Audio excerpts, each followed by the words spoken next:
The young woman advanced cautiously down the deserted corridor of the estate, fearing being heard. To avoid being caught, she had to remain silent. The heroine had purple eyes and long brown hair. She covered her mouth with her hand and had flushed cheeks. In the room behind the door, a charming boy was sitting and flipping through the pages of a book with his chubby hands. What a cutie! The girl was torn with excitement. She wanted to smell the baby's sweet hair and squeeze those chubby cheeks. But she cannot be so tactless with the boy. You must keep your desires to yourself. The happy girl quickly entered the boy's room. The boy's name was Elliot, and he clearly did not expect to see her at all. The boy immediately jumped up from his seat, scared and cautious, with his eyes wide open, and a cold sweat running down his face. What mistreatment did the girl inflict on the poor boy all this time, that the baby was so afraid of her that her heart sank? But charming Elliot does not want to go for a walk with his mom. The girl really wants to go for a walk with the boy and spend time. However, the boy's face showed no enthusiasm or joy for the proposed idea, rather. Elliot was terrified and looked around for help. Tears of horror appeared at the corners of the boy's big eyes. Elliot started trembling and moving away from the girl. Poor girl. The frightened baby tilted his head with a condemned expression. If Elliot had really done something bad again, his little body shuddered in horror. The boy's cheeks began to sting from the salty tears. Elliot would fix everything. No matter what he did, the boy would definitely make amends. The child's mother was paralyzed with astonishment. Silent shock froze in her eyes. She stretched out her hands, but why is the boy crying and behaving like this? If suddenly Elliot hasn't done anything wrong, then the boy is really asking his mother not to scare him like that. The girl does not understand what she did wrong. The main character approached the child to comfort him and explain that he was not in danger. But Elliot started screaming heartbreakingly. The boy had a nervous and tearful hysteria that the girl could not suppress. But she did nothing. So, what is wrong with Elliot? Then his father approached the child's cries and lifted the boy into his arms. There, daddy is near, let Elliot calm down. And here is the standard hero of a girl's love story, an ideal face and body, a captivating gaze and indestructible charisma. A truly incredibly handsome young man appeared before the girl. She involuntarily gasped. This boy seemed to have been plucked from the pages of a fairy tale. It is difficult to get used to the young hero's face. Elliot's beauty is apparently the power of excellent genes, so much like his father. The dazzlingly handsome young man hugged his son tightly. Now everything is fine. Well, at least the father treats his son well. After which, Elliot's father shot a furious look at the child's mother. There was steel and resentment towards the child in his eyes. The girl again told her son that the boy was bothering her. No, Elliot's mother began to back away. The young man's rage was so palpable that it could be touched by hands. Even if the baby bothers his own mother, why can't the girl love him at least a little bit? After all, this is her son. What universal injustice? Because in reality, the girl simply adored this little one and loved him immensely. Unlike her character, it is her fault that she ended up in the body of this particular heroine. The girl herself is not happy with her, but what can she do? The main character would like to tell Elliot's father everything, but will he believe her? The young man took the baby out of the room. Well, why did the girl end up in the body of this unfortunate character among all existing ones? Why did she become the terrible mother-in-law? So one day, the girl opened her eyes and realized that she was in the body of the terrible mother-in-law from the novel she had read the day before. Moreover, by this time, a lot of hatred had already accumulated within the husband and son of this character, for obvious reasons. And what should a poor girl do in such a situation, who hated this vile mother-in-law reading about her in the pages of the novel? Maybe she should try to improve her relationship with her charming son, but she failed. And the girl doesn't even have the courage to make peace with her husband. Since such a transformation was supposed to happen to the girl, then why not send her to this body before her wedding to the young man? Everyone here already hates her. What should she do about it? The girl herself would not have believed a single word from her vile mother-in-law, let alone sudden love and mercy for her loved ones. Why did the terrible mother-in-law live like this? The name of her character was Arenal. She hated her little son and did not particularly like her husband. So, Arenal von Balwa is the terrible mother-in-law from the fantasy romance novel called Lily in Your Hands. Arenal was born into the aristocratic family of the Marquis of Saxony and was the embodiment of arrogance itself, considering herself the main asset of society. The vain lady did not consider people at all people who had a title and a status lower than hers. She only spoke with those aristocrats who were her equals. The vile and pitiful behavior of the Marquis of Saxony's daughter aroused indignation in many, and among them was Baron von Valois, husband and father of Elliot's protagonist. Baron never understood why humiliating commoners, while for his wife, these people were just pathetic commoners and disposable material. Truly, Baron von Valois treats his shoes and furniture the same way he treats people. This is the answer Arenal's husband always heard. What surprised me greatly was that Baron's wife was saved only by her surname. Without him, she would have been an insignificant and useless scum of society. After some time in the relationship between Arenal and Baron, the girl gave birth to a beautiful one for her husband. And charming son, they named him Elliot. Baron von Valois resisted for a long time and did not understand why his wife was so obsessed with sharing the same bed with him. Her husband understands nothing at all, of course. The vile and petty wife had to conceive a child to become a full-fledged mistress of von Valois. Every response from this character made her wish for everything most painful. While reading the novel, Elliot grew up without maternal love in an environment of contempt. The baby was drawn to his parents. He loved them, which provoked a furious fit of irritation in the mother, which is why this child bothers her all the time. And remembering the whole original story of this vile lady of insignificant soul, the girl understands why Elliot is so afraid of her. In conclusion, Elliot will grow up and become the main character. He will bring his girlfriend Doriana home, and Arenal, becoming his mother-in-law, will start mocking her and poisoning the poor thing. And in the end, this scoundrel will do so much wrong that she will eventually be expelled from the Valois family clan. But the persecution will still continue and almost lead to the death of her daughter-in-law. In the end, all the angry members of the von Valois family execute the vile reptile for all her insensitive acts. And rotten. And after the solemn execution of Arenal, the von Valois family will breathe a sigh of relief and live happily. And Elliot and his girlfriend will become convinced of what they feel for each other. And everyone will live happily ever after. This is the happy ending of a love story. And now the girl will either be killed in the body of her mother-in-law, or the family will start to rot. This cannot be allowed. Just do not commit all these atrocities, then she will be safe. And in general, Elliot and Doriana are her favorite couple. And the girl does not want her beloved couple to hate her, but Elliot is already 7 years old, which means that the boy has been accumulating hatred towards her for 7 years. Therefore, the dear Doriana remains. Baron and Elliot will begin to take care of her according to the plot. Maybe it is worth conquering the girl to her side. In fact, as the novel progressed, the terrible mother-in-law did not know the little Doriana at all yet. And very soon, she would become another member of his family. And if, 10 years later, the charming Dorian intercedes with father and son for Arenal, considering her a good person, then this can save her. In addition, the girl will be able to accumulate karma points from the novel's main character, and thus improve the family's attitude towards this vile character.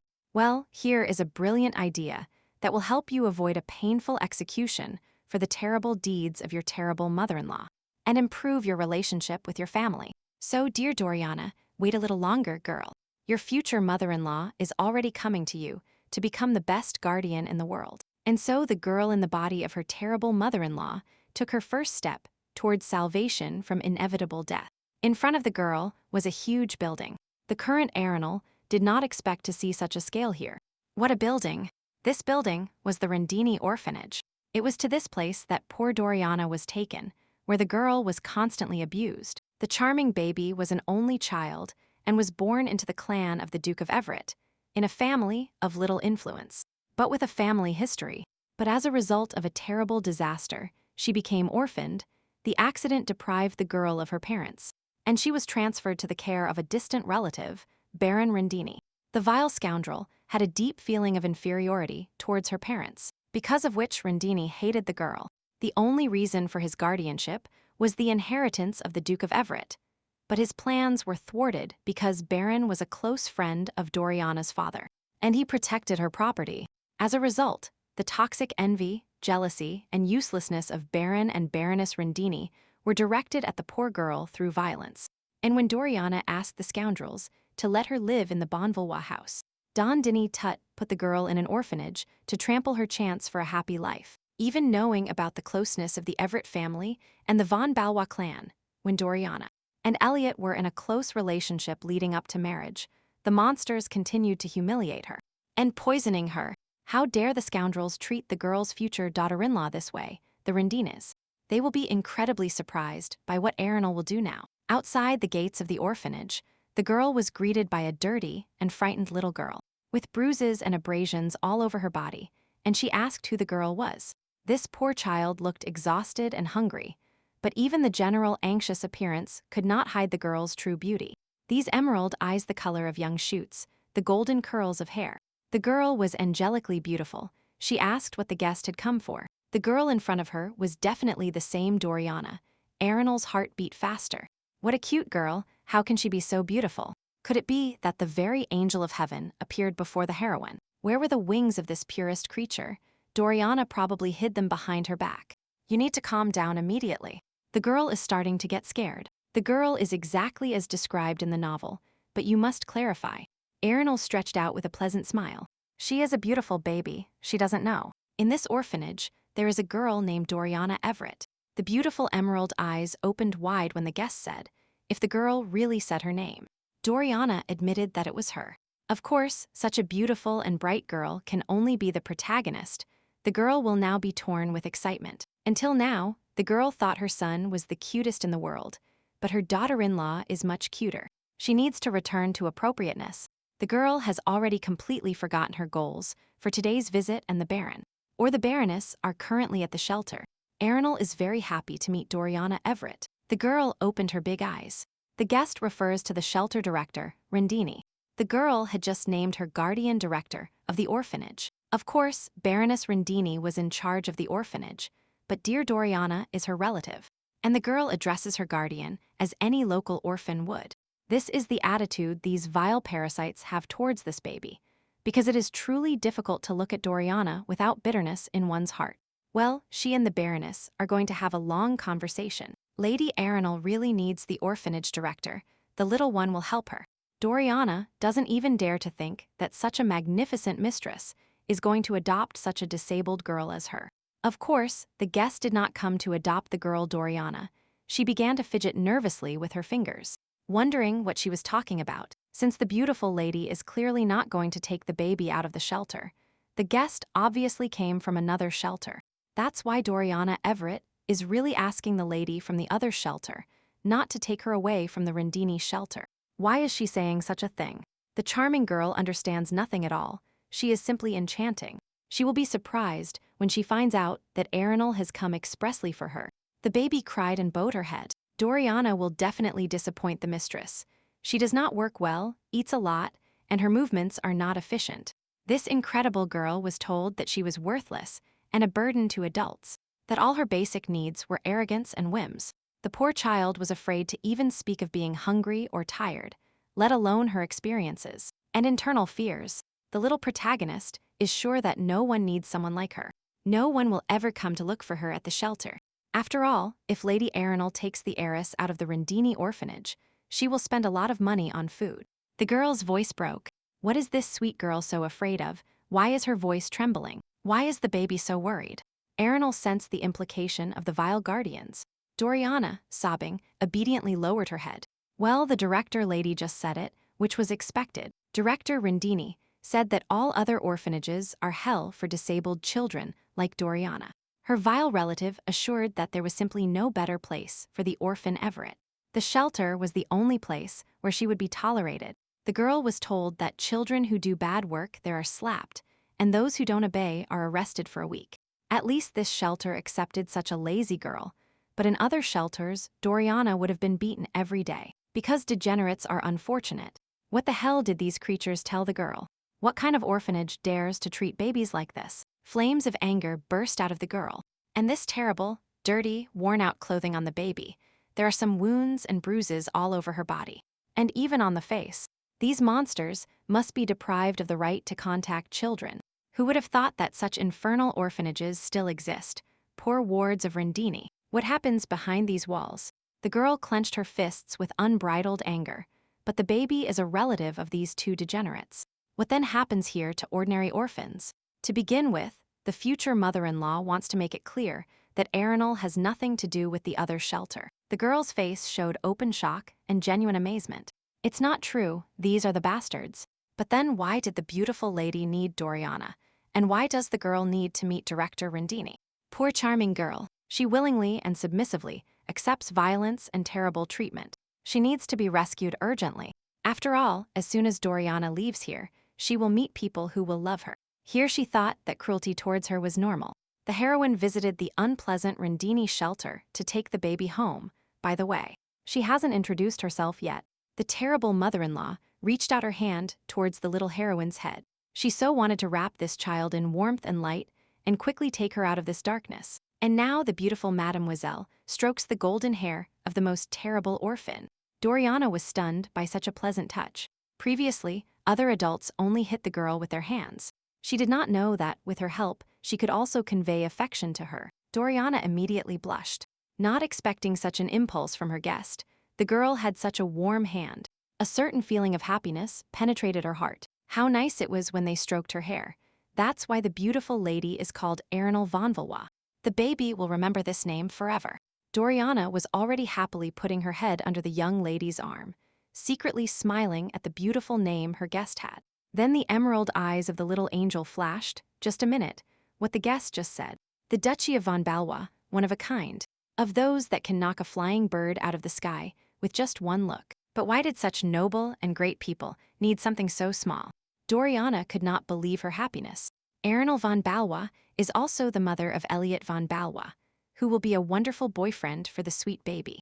Well, in general, she doesn't keep anything back. Why did Erinal just throw everything at the girl like that? She already has a lot of shocks today. Doriana froze in astonishment. The beautiful lady offers to talk in more detail inside this refuge. Well, why did the girl scare and shock the poor boy so much Erinal hugged the baby? And now, regarding the two rotten scoundrels, the girl will definitely make the Baron suffer. And the Baroness Rendini. Well, the interior of the orphanage looked much better than Erinal had imagined. Everything was tidy. The girl invited the lady to hang her hat. The rest of the children looked healthy and clean. The orphans ran happily through the corridors of the orphanages. Most likely the reason for this is periodic checks, and Doriana seems like the most neglected child here. While the heroine analyzed the orphanage, the girl started picking up trash from the floor and cleaning up the messes of other children. On the way to the scoundrel's office, the little one cleaned every corner, removing food scraps. She carried dirty dishes and collected garbage. What have these monsters turned such a fragile child into? Doriana does all the dirty work, although she clearly doesn't eat or sleep enough. But the baby is only 7 years old. She is simply exhausted and on the edge. How dare they torment Doriana like this? The girl works non-stop, to the point where she hurts herself and behaves as if she couldn't be any other way. The main character suffered abuse, the only sentence in the novel describing the hell Doriana went through. Well, finally, the beautiful guest and the charming girl arrived at the office of the director of the Rendini Refuge. Very well, and now the instructive plot of the novel will begin. It's time to punish the scoundrel for all this abomination. The girl, cautiously and fearfully, knocked on the director's office door and introduced herself as a common orphan. And ordinary. The office door immediately opened with fury. What a useless creature. How dare this brat bother the Baroness? The girl immediately shrank in fear, apparently preparing to receive another blow from the vile director's hands. This stupid brat didn't understand that she shouldn't bother Director Rendini when her daughter came to see her. Erinal shot a furious look at the insignificant reptile, full of steel and the desire to smash her head against her own door. The Baroness finally, after a long tirade of insults, directed her attention to the arriving guest and recognized her as the Duchess of von Valois.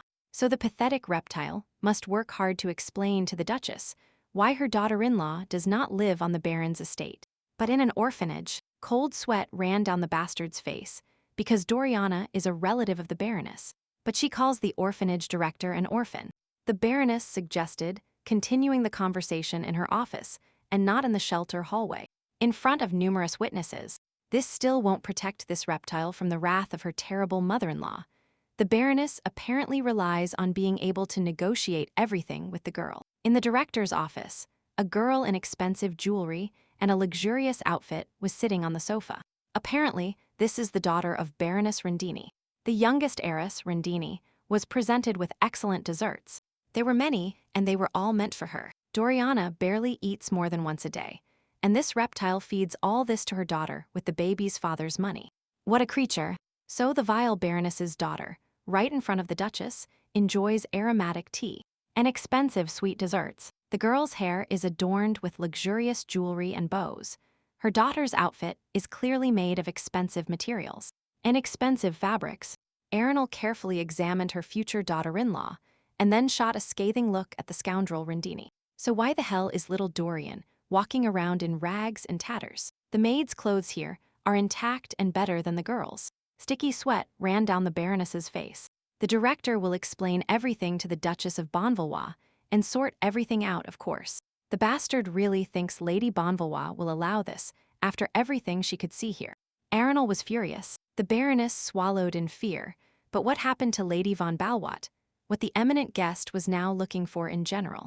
Rendini confused her. Previously, the wife of Duke von Balwat was not at all interested in the fate of this brat. What she eats, what she wears, and how she feels. For how much money Baroness Rendini had to pay to shut everyone up. A maid, Meg, had to give a lot for her help. This maid assured the Baroness that the Duke of Valois trusted her the most. Supposedly she was his friend and Elliot's nanny. Baroness Rendini did not reach an agreement, backed by a financial investment with that upstart Meg. Moreover, director Rendini herself wrote good fake reports to Duke von Valois every day so as not to arouse suspicion. There was no reason to cause any trouble. So, what is the owner of the noble von Valois property doing here? So Lady Arenal informs the orphanage director that from now on she will take the baby out of this hell. What is Duchess von Valois talking about? Because Baron and Baroness Rendini are Doriana's relatives. Well, in fact, Madame von Valois will become the future mother-in-law of little Everett. So the issue of kinship disappears. The Baroness really considers the words of the Duchess of Valois not serious. Why does the scoundrel consider herself entitled to challenge the lady's decisions? After all that the girl saw here, considering the disgusting attitude towards the baby, why is the Baroness still holding on to her? So the director already told the Duchess of von Valois that this will not happen again. The girl heard the Baroness's words, no. And since the relative of the rich heiress will no longer do this, then there are no problems. And Doriana won't want to leave them either, by the way. The Baroness roared, not wanting to part with the luxurious life, the origin of which was the girl she had been jealous of the rich her whole life. The girl was dumbfounded by such obvious greed. How could the Baroness dare to say such a thing out loud? This carrion is definitely not a person. The bastard grabbed the baby by the shoulders and began to pressure her. Doriana is a relative of the Baroness, no. The girl knows everything herself. After which the director tightly squeezed the girl's shoulder. A painful grimace appeared on Doriana's face. The Baroness was raising her relative. What nonsense to leave your relatives right now. No, because the girl thinks exactly that. Let her share her opinion with her aunt. Arenal menacingly placed her hand on the scoundrel's shoulder, imperiously ordering her to step a few paces away from the little one. After which the girl turned the pitiful creature to face her. The reptile had just dared to manipulate the girl right in front of the Duchess. What are we talking about? What does manipulating Baroness Rendini mean? She was obviously a stupid and talentless palate that didn't match the outfits of a noble lady. Imposing her vile will, while saying that the baby was raised by a relative, this is manipulation. As she only dared, the Duchess does not regret at all that the useless and unnecessary Baroness can no longer extort by manipulating the baby. Under the guise of Doriana's maintenance costs, the cost of quality food for the baby, and nice clothes for her. No, because Doriana Everett is the only support for the Rendini family. She and her husband know how to do nothing, but they have already enjoyed a comfortable life. The scoundrel fell to her knees in front of Arenal. The Baroness begged her to leave the brat in the shelter. They need her. What will the family do without their funding? A grimace of disgust appeared on Lady Bonvalois' face. Where Baroness Rendini could have fallen even lower, it was already disgusting to be next to her. The future mother-in-law instantly moved away from the culprit of all the baby's troubles and turned to the angelic Doriana. So, the beautiful lady wants to become the child's guardian in the future and live together with Doriana in the same house, like a real family. And what will the baby herself say if Doriana wants to go with her future mother-in-law? If she wants to become part of Arenal's family? The girl simply cannot leave the baby in an orphanage, where she is harassed every day. But where she will live is now another question. And it is important that Arenal respects Doriana's choice if the baby is uncomfortable. She can refuse, and another good place will be found for her. This is not true at all. The little one immediately gave the answer with such distress in her childish voice that the girl froze in astonishment. The baby straightened her back and acquired a confident look. A certain strength lit up in her eyes, and here was the true main character of the novel.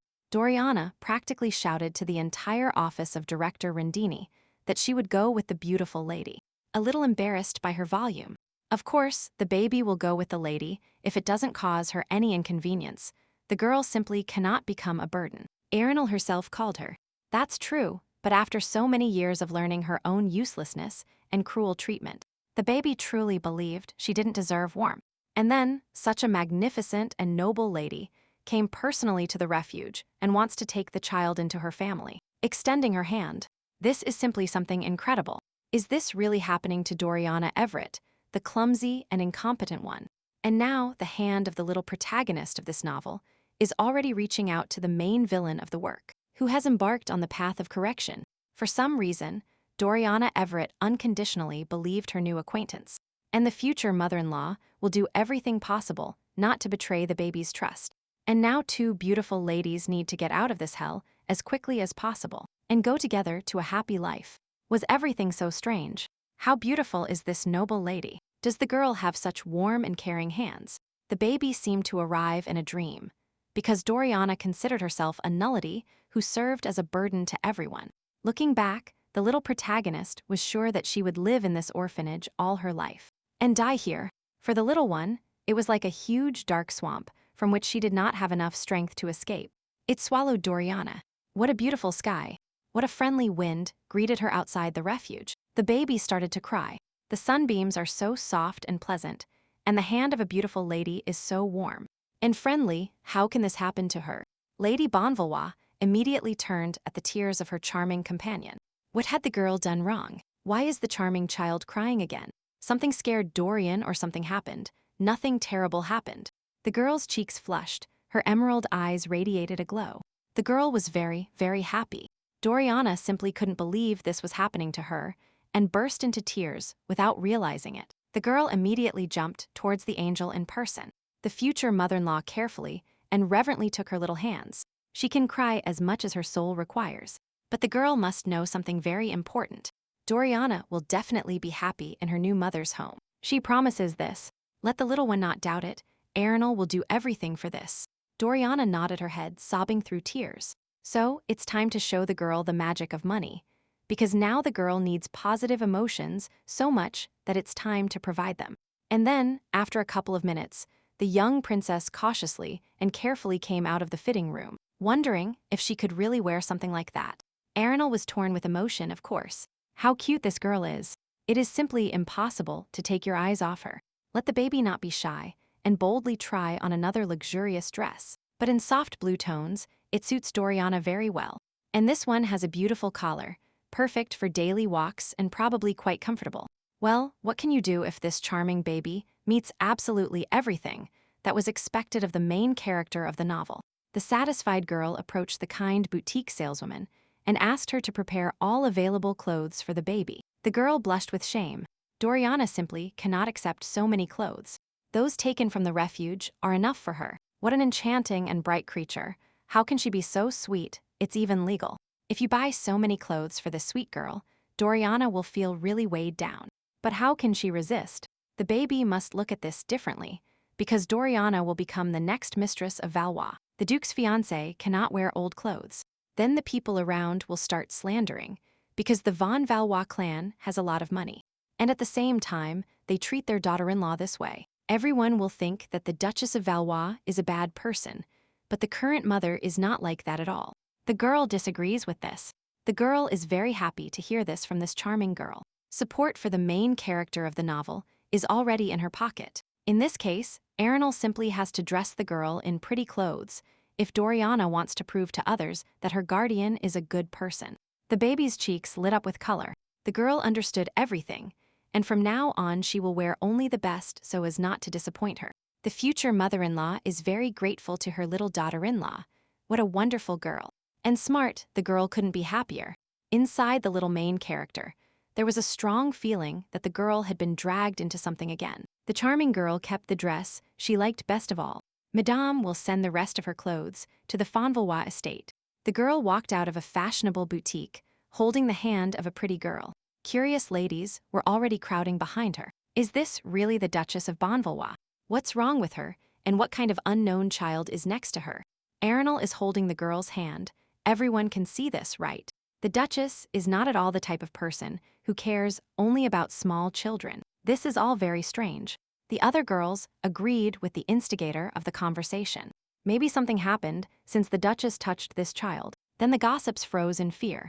While excitedly talking about the Duchess of Valois, the ladies did not notice that the heroine of their dirty gossip was approaching them. As soon as the Duchess approached, the gossips immediately fell silent and looked at each other. As much as Arenal managed to hear, they had all finished. The girl took a deep breath. Duchess Bonbalua watched the chatterboxes for a while. A sticky sweat began to run down the culprits' faces. What will happen now? Everyone knows that this lady is not distinguished by piety or good character. Arenal is capable of making their lives unbearable. Because the girl understands everything perfectly. Because her Doriana is incredibly sweet and beautiful. It is impossible to take your eyes off her. Therefore, the girl understands why the ladies stared at Arenal's child. She thought there was no one sweeter than her son, but there was another cute child. So, here is the very famous family estate of the great Bonvalois family, where the main character of the novel grows up. And now the main character. The little one gasped in astonishment, unable to contain her emotions. Wow, a mansion.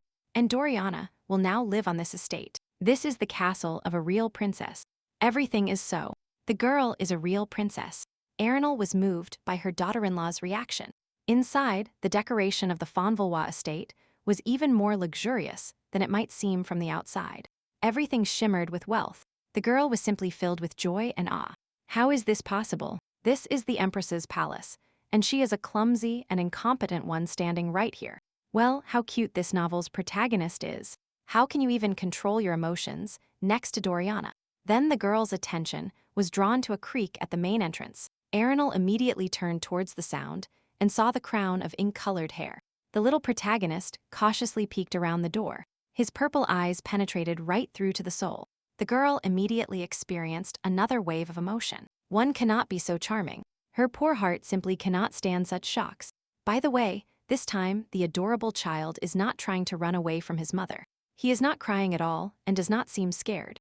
It is simply surprising, because just a couple of hours ago the baby could not stand her closeness and was very afraid of his own mother.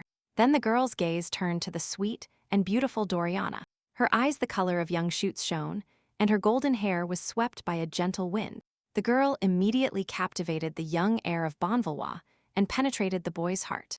And here is the fateful encounter of the two main characters of the novel.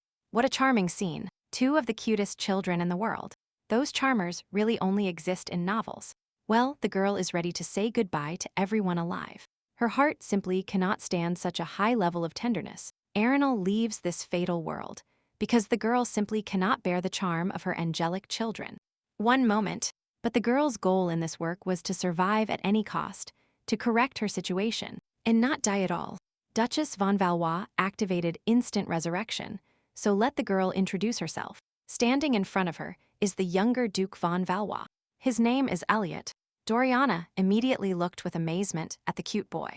It could be that the heir of the largest family was standing in front of her. The girl immediately bowed respectfully to the young von Valois with an elegant curtsy and greeted the main character, after which the main protagonist stood up and straightened her back. The little one was called Doriana Everett. It was very nice to meet you. The embarrassed boy immediately blushed. His face shone with warmth. His eyes stared at the charming guest. These two decided to kill their mother with their angelic appearance, as Elliot's face turned red. Standing in front of him was the fiancé of young von Valois. How is this a fiancé? But the baby still doesn't know that a fiancé has already been predetermined for the youngest heir of the Duchy of von Valois. The boy was incredibly embarrassed and charming in his confusion. Of course, Elliot already knows he has a fiancé. It's just that the baby didn't expect her future destiny to be so beautiful. Doriana is simply angelically beautiful. The girl smiled contentedly, because the boy had everything she was thinking written on his face. Elliot should take care of his fiancée from now on. As the mother wishes, the baby couldn't even look up at the future fiancé. But now he responds directly and without tears to Arenal. The influence of the main character is truly the best means to influence the novel's heroes. A simply surprising result, after which the young master approached the main character to ask the girl something. Arenal froze with interest. The young Duke von Balwa leaned into the charming baby's ear and whispered quietly that she should be careful with her mother. Elliot wanted to know if the Duchess of Bonvalois was already angry with the sweet girl, or maybe she was just scolding her, irritated by her presence. But the protagonist's future husband continued. Knowing his mother well, maybe Arenal pushed the girl or scared her away. That's a harmful little thing. In fact, his mother is nearby and hears all this. But what did he want on the other hand? His character bullied his son for years. Here Doriana blushed with the intensity of a true hero in general. My mother did nothing of the sort. She is very kind to the girl. Elliot pulled a surprised face, as if the Duchess hadn't done any of that. The poor baby had never seen anything else from her mother. But the little one continued to deny all the young heiress's words. Her mother is very affectionate and attentive to Doriana, although she doesn't deserve it. The child covered her mouth with her hands. What an angel in a dress. The little one already stands firm for her new mother. In reality, Elliot's mother took the young protagonist out of a terrible place and personally chose the dress she is wearing now. But before the charming baby had time to finish her line of defense, a dull noise in her stomach was heard throughout the estate. The girl immediately gasped. Wow, Arenal didn't even know all this time that the poor baby was so hungry. The young protagonist's face immediately turned red. The girl lowered her eyes in embarrassment. She needed to eat something quickly. It was already late, and the venerable butler was already greeting his master in the salon of the von Valois family estate. Its owner arrived at the luxurious mansion. Duke von Valois arrived very late today. The young man really had to stay late. Indeed, today the head of the great family faced much more work than the young man expected. The young man smiled. The butler was very insightful, as he showed concern for his master's condition. The Duke needs to spend more time mastering facial control, since even the employee thought the young man was tired. The young Duke has been sleeping in his room for a long time. The gentleman heads to the cottage. He still has something to take care of and needs coffee. The butler carefully called his tired Duke. The servant needed to tell him something right now. Today, the wife of Duke von Balwa brought a young orphan named Doriana Everett to the family estate and accommodated her in a room. The estate owner heard everything correctly. His cruel and merciless wife took the orphan under the care of the von Balwa family. A frown appeared on the young man's face, and his eyes reflected the understanding of what the hell this woman was doing. After which, the young Duke von Balwa took the lamp and went upstairs to his beloved son's room. There have been too many strange things lately. The butler reported that the guardians treated the baby worse than the servants. Although Meg never said anything about that, the maid assured her master that the charming heiress of the Everett family lived well under the wing of Baron Rendini. The young master ordered the butler to find out everything in secret and also reveal the true situation to the Imperial Tax Service. And finally, the matter was settled. The young man could afford to be just a father, looking at the sleeping baby. Well, for him, Elliot is charming. The child is so sweet and warm, despite all circumstances, that his father adored him. Most people say that the little heir is an exact copy of his father. But this is not entirely true. If you look closely, the young von Balwa looks more like his mother Arenal, with a snub nose and small lips. Deep purple eyes the color of violets, a true son of his mother. So the baby suddenly woke up. Apparently his father woke him up with his visit. The young Duke apologized. It was probably his fault. The Duke did not want to wake his son at all, just see him. The cute baby smiled and held out his little hands to his beloved father. Even his blossoming smile is the same as his mother's. This is a charming, angelic child in Arenal. But for his common happiness, the boy looks like the girl only in appearance. Although, in truth, the husband has never seen Duchess von Balwa smile, so how does he know what kind of smile she has? The young father tightly hugged his baby. If only this baby always smiled and was surrounded by true happiness. How lucky the Duke is with his son. It's a real miracle. And what is that cup on his nightstand? Elliot shyly replied that the baby drank a glass of cocoa before bed, that sweets were forbidden in his house at night, and that it happened to the maid Meg. Meg already has serious doubts about baby Doriana, but she managed well with the role of nanny. In fact, if it weren't for the presence of the nanny, the boy would have felt completely alone. It was not Meg who gave Elliot the chocolate. The father looked amazed at his sleepy son, but who then handed him this drink before bed. If not his nanny, the little protagonist's eyes shone. The baby shyly replied that indeed, before going to bed, Elliot's mother came to see him and brought him this cocoa. The head of the largest family was stunned when his wife brought cocoa for her son. Just like that, she herself took it and brought the drink, and not a servant. What is wrong with this woman? Why does his wife continue to do things that are completely out of character for her? It's not like her at all. Duke von Ballewin shook his head. You must dismiss all those thoughts and stop looking for answers to those questions. Since the baby has already managed to brush his teeth well, let him go to bed quickly. Because it's already very late, both will have to get up soon. The young father held his head. The young man understands nothing of what is happening in his house. Instead of his vain, cold-blooded, cruel, and empty wife taking him like this in an instant. And changing, is this possible? During this time, Arenal has disappointed him countless times, and the Duke expected something again. What nonsense! After all, Arenal has always been like this. So why should this unfortunate wife's very essence and nature suddenly change? At the other end of the von Valois family estate hallway, someone else could not believe the drastic changes in the Duchess. This afternoon, the young Duchess entered her son's room and, with unusual warmth for her, gave him chocolate. The little heir of Bonvalois was confused and astonished. His mother just brought cocoa for her son. There was nothing to worry about. And moreover, the mother even wished her son pleasant dreams. Elliot was perplexed by this behavior and told Meg about it. It didn't seem to his nanny that his mother was somehow affectionate and caring towards him. With him, today the baby's cheeks flushed. And when the baby ran into his mother in the hallway at night, the Duchess wasn't angry with him at all. On the contrary, Arenal later brought spicy cocoa to her son's bedroom. The maid was not happy with this state of affairs at all. Meg immediately ran to the boy. The maid truly hopes that the little gentleman will no longer suffer because of this woman. That the baby remembers how his mother usually treats Elliot is unclear. Why Arenal suddenly changed. This could be a trick. The baby will trust his mother again and then get angry and suffer. But Meg will always be with the child. She is very worried about him. The boy smiled modestly. Well, at least the nanny will always be with him, but his mother has still become different. She feels it. In the head of the nanny, everything is exactly as it should be. They won't do it. By the way, the young heir was upset. Why is Elliot upset?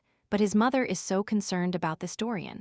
How she is for her son, whom her affectionate attitude has overlooked.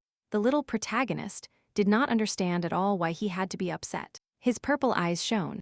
Meg the bastard knew very well how painful it was for this boy to be indifferent towards his mother. And she answered, because Dorian essentially had stolen his mother's love. The glow immediately faded in the beautiful eyes of the young heir von Balois. The baby felt hurt hearing this, and this is what the nanny was counting on. The maid was delighted to be able to extinguish this burst of pleasant emotions from the child towards his mother. The charming heir diligently analyzed something for a long time, and it was red in his purple eyes. In fact, little Elliot is not very bothered by this attitude towards Doriana. It doesn't seem like it steals his mother's love. And in general, if his mother treated her son with such rudeness and cold blood, this is not a reason why the same should apply to others. Words of the true protagonist.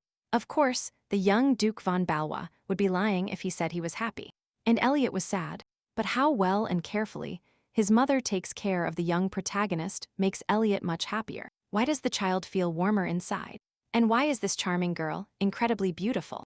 The baby covered his face in shame. Let the baby give this unfortunate cocoa to his nanny and go to bed. It is too late for conversation. Why give the cocoa away? Meg will serve it. It is already cold and tasteless anyway.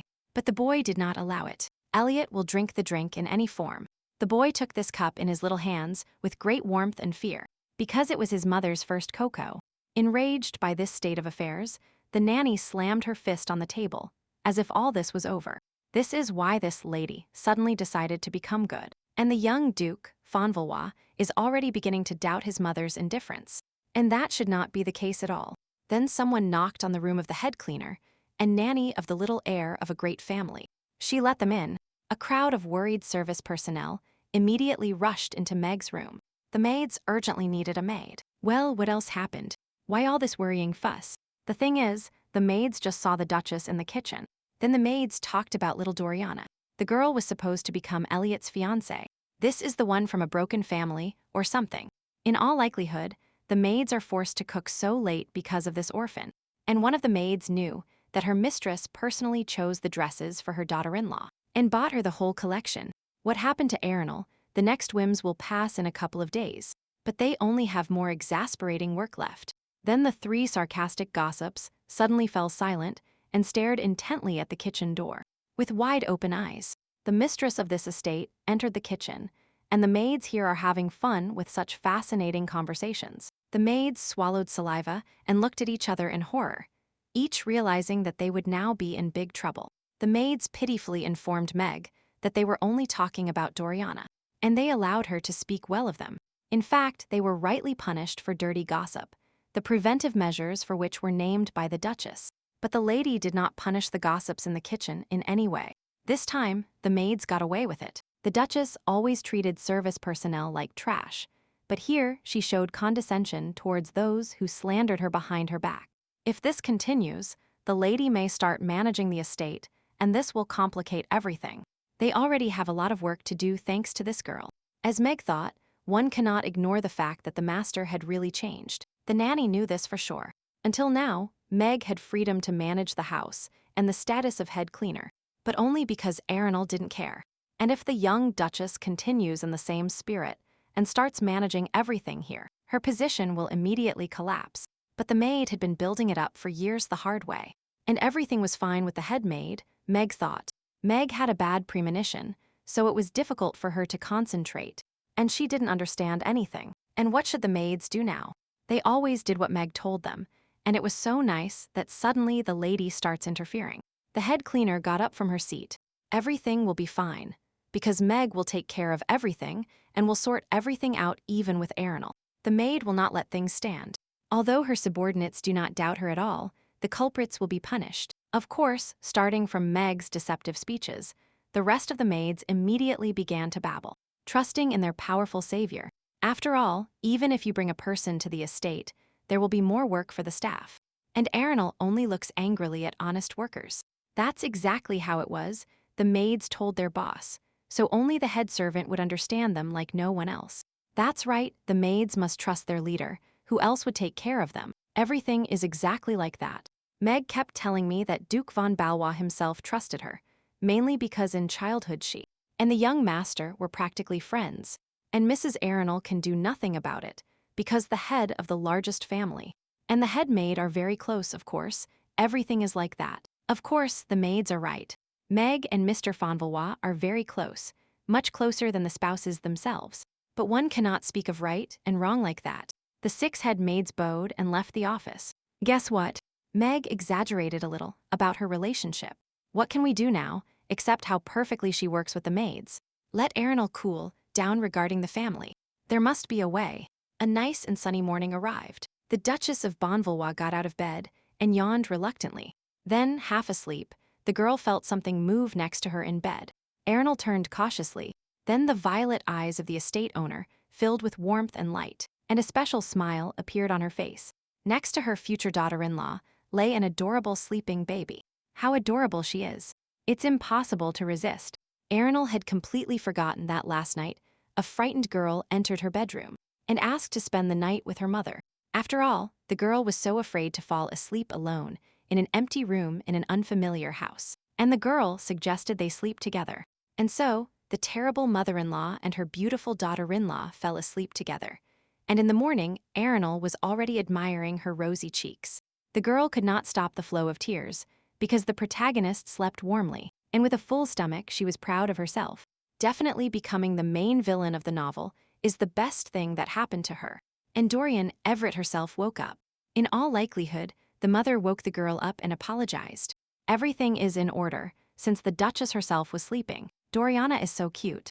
You need to activate a calm face. The mother slept well today, and how the baby feels. Erinal thanked God that the girl received the body of her wicked mother-in-law. This is definitely an incredible opportunity for her.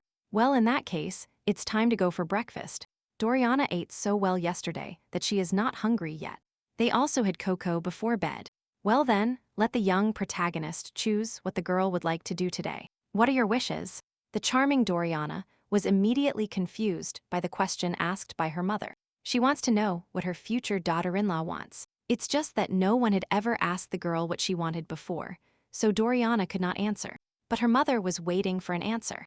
It is urgent to answer at least something, because Arenal looks expectantly at the baby and awaits her wishes. The girl smiled warmly at her future daughter-in-law.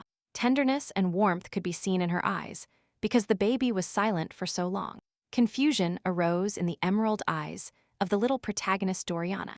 She had no idea what she wanted. She had never thought about it, but at this moment, the only thing the baby wants is to be close to her mother. She doesn't need anything else. Then her mother's thin, warm hand rested on the girl's golden lock of hair. What kind of nonsense is this girl talking about? Is this really all a girl wants? Doriana must have dreams or hobbies. The little one shook her head. If the girl embarrasses the mistress, then nothing can be done, but she will try not to interfere. She will just stand next to her, and this will make her happy. After all, Arenal also finds it very pleasant to spend time with her. On the contrary, if the girl is with her, it will make her mother happier, and she will not interfere at all.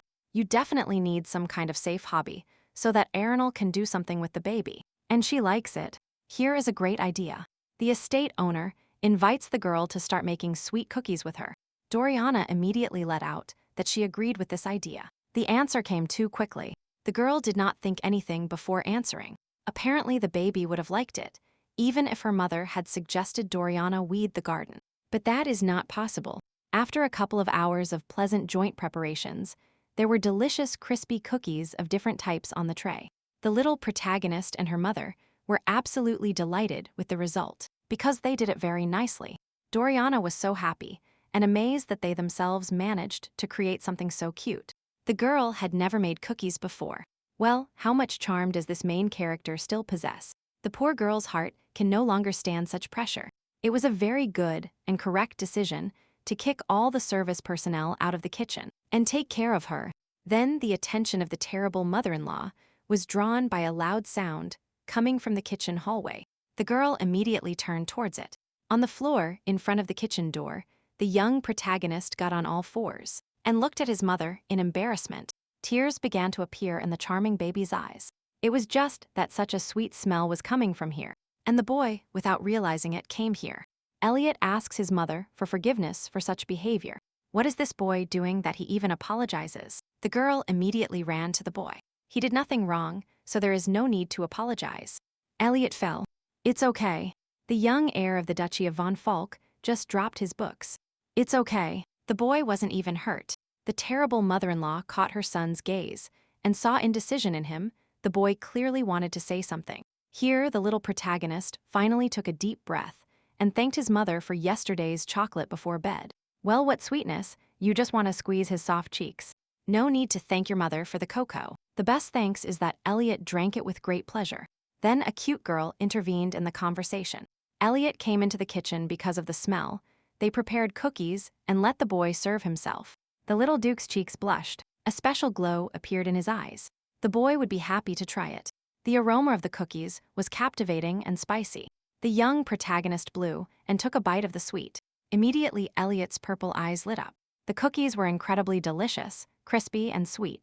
The young duke's praise made Doriana very happy. It was great. It means that everything turned out well for the girl and her mother, since Elliot liked it. The charming girl immediately turned to Arenal. Since they turned out delicious, it means they need to make even more cookies and share them. This girl is truly an angel, such a kind soul. That's what they will do. But first, the mother and children will eat everything that is already ready. Here, the little main character began to look towards the door. The girl immediately noticed what was wrong with Elliot. The boy looked at his mother with big puppy eyes, and they could give their father these delicious cookies. A nervous tremor ran through the girl's body. The baby wants to treat Baron, who can destroy his character with one look. But on the other hand, you don't need to bring the cookies to the Duke of Bonvalois. You can ask someone yourself. The enraged image of her husband immediately appeared before Arenal's eyes, accusing her of turning Elliot into her messenger. We need to finish this quickly and take these unfortunate cookies to our husband. The girl took the tray and announced that she would be back soon. The little protagonist's face froze at the question of why his mother suddenly decided to bring the treat herself and didn't ask the maid. But inside the spoiled character was a citizen of modern Korea who didn't even think about the servants. Arenal felt a surge of emotion. Maybe she should just leave the cookies at the door. But it was already too late. Baron knew someone was stepping hesitantly behind the door. The terrible mother-in-law remained motionless, and the head of the clan still felt her presence. So Baron is truly a great warrior. The girl answered the voice of her young husband and introduced herself to Arenal, would literally push her husband away from his business for a short time. The handsome duke turned in surprise and looked up from his work indeed. His wife had arrived at the head of the duchy. Apparently this spendthrift again does not have enough money for the next useless purchases, so she came to receive another amount. His wife entered the office of the Duke of Valois with a tray in her hand, and an oppressive silence reigned in the room located above the young ones. The Duchess felt like she was beginning to suffocate under Baron's gaze. She needed to quickly leave the cookies and get out of here. Finally, the girl grabbed her husband's desk and Arenal, with relief, placed a tray with treats on it.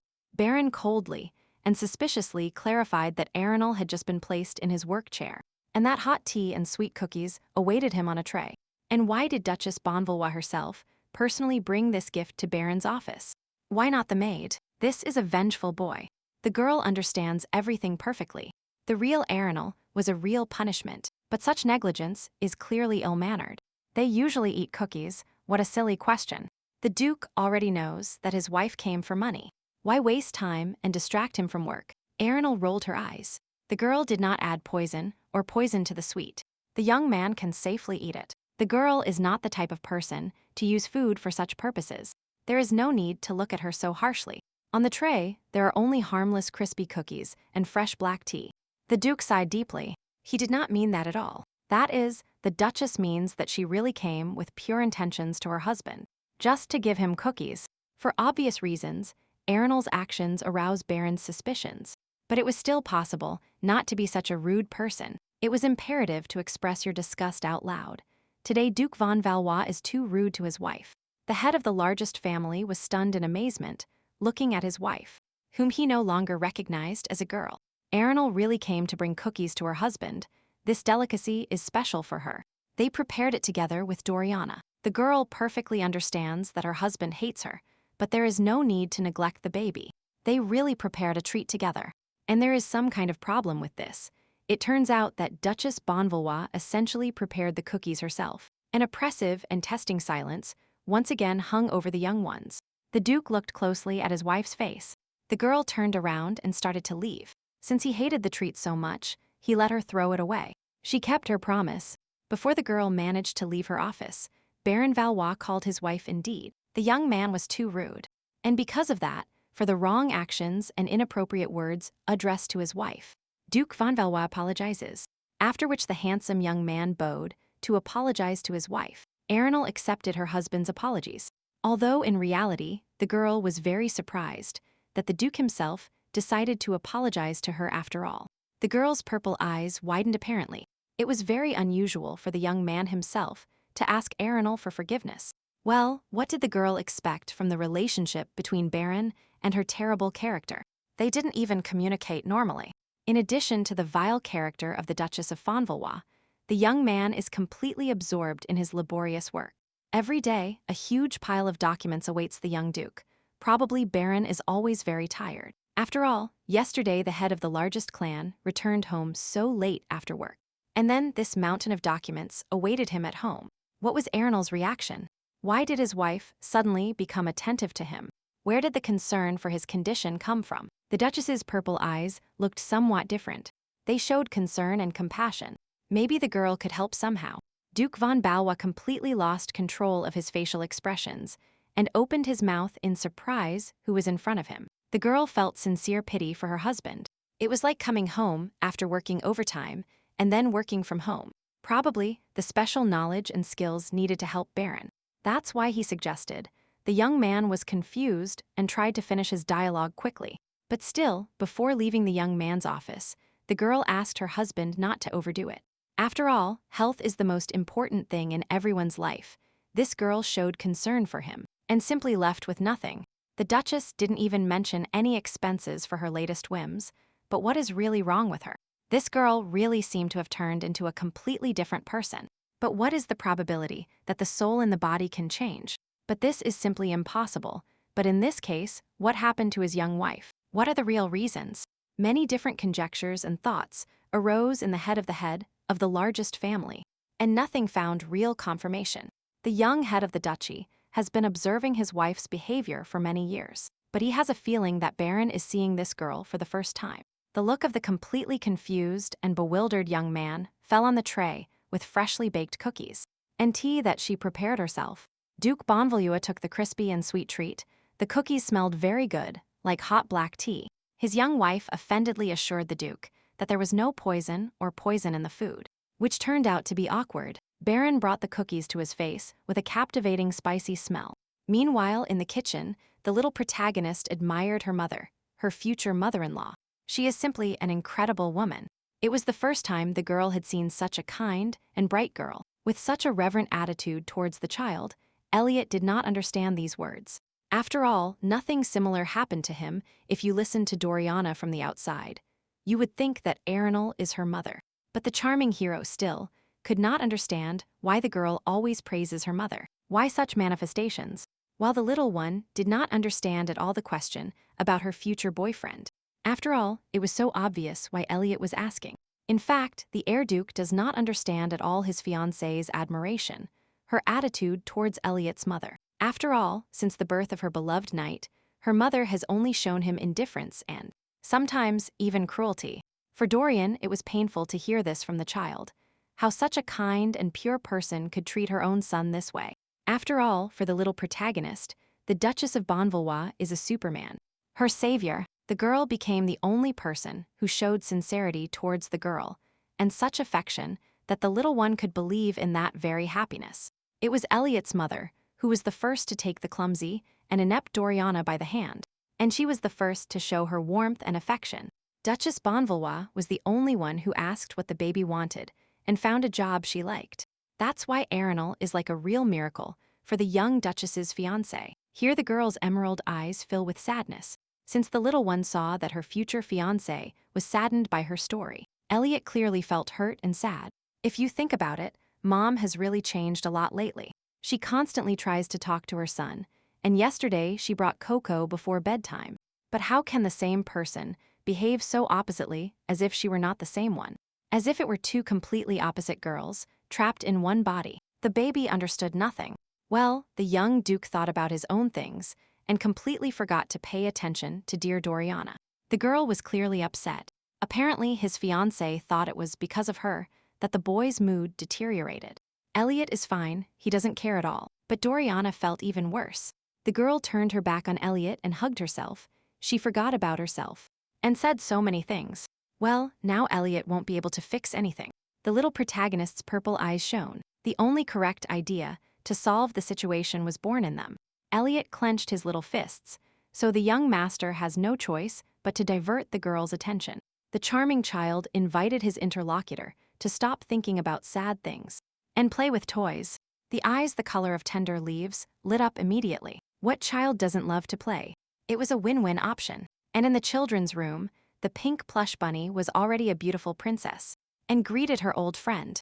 The friend was a teddy bear who was also a princess of the Limping Kingdom. The charming girl's performance came out very fluid and natural, but poor Elliot tortured himself with every line for her sake. Well, why did his future wife choose to play with these dolls and even give Elliot the role of princess? However, his charming future wife loves all these stuffed animals because her mother gave them to her. Doriana herself said so. How could someone refuse her after such a thing? Elliot suffered for her. The boy was in some pain. Something was wrong on his face. Elliot seems like something is hurting him. Maybe I should tell the doctor. Everything is fine. It's not worth worrying about at all. Here the girl had already returned to the little main characters of the novel. What is happening now? Arenal covered her mouth with her hands. The terrible mother-in-law's heart is about to break into pieces. Angels play with plush toys. Well, much cuter. Where is the limit? The little one with emerald eyes noticed that her mother had already returned and was watching her children play. Arenal did not take her admiring gaze off the cute children. It is so. and these two charming ones are playing with dolls. What a delight. Doriana felt content, while Elliot could finally exhale after the shameful game of princesses. He was already at the last reserves of his strength. Duchess von Valois drew his attention to the fact that the main character no longer flees from her when she enters the room. The owner of the estate, von Valois, was walking down the hallway and froze when he heard the cheerful laughter of the children from the room. His eyes opened in astonishment. His ruthless and disgusting wife sat on the floor, surrounded by children with a plush dog, and threatened to eat the beautiful princesses. His friend Everett's daughter heroically ordered the villain to be left alone, and his dear son diligently followed the game of the two young ones. What an unhealthy and unrealistic situation is this before the young man's eyes. Maybe the Duke really worked too hard in his job. This is definitely some kind of nonsense or trick from his tired brain. Arenal cannot sit on the floor and shoot magic spheres at a teddy bear. Here the internal struggle of the Duke of Valois was interrupted by the voice of his beloved son, who had already noticed his presence. The ice-colored eyes immediately opened. Baron's consciousness immediately cleared. The loving father nodded warmly to his son. Duchess von Valois turned in surprise to her husband, wondering what Baron was doing there, and how long he had been watching their luxurious fight.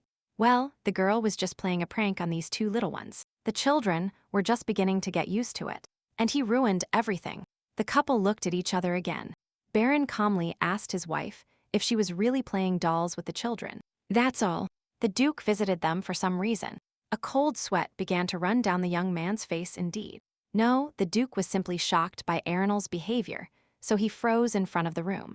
The terrible mother-in-law looked inquisitively at her husband. Why did the Duke look at them so strangely and remain silent for so long? Finally, after a long and difficult silence, the young man said that he had come to thank. Arenal looked at the Duke of Valois in astonishment. The young man came to thank her. But for what merit? The young man sighed deeply. Everything is exactly so.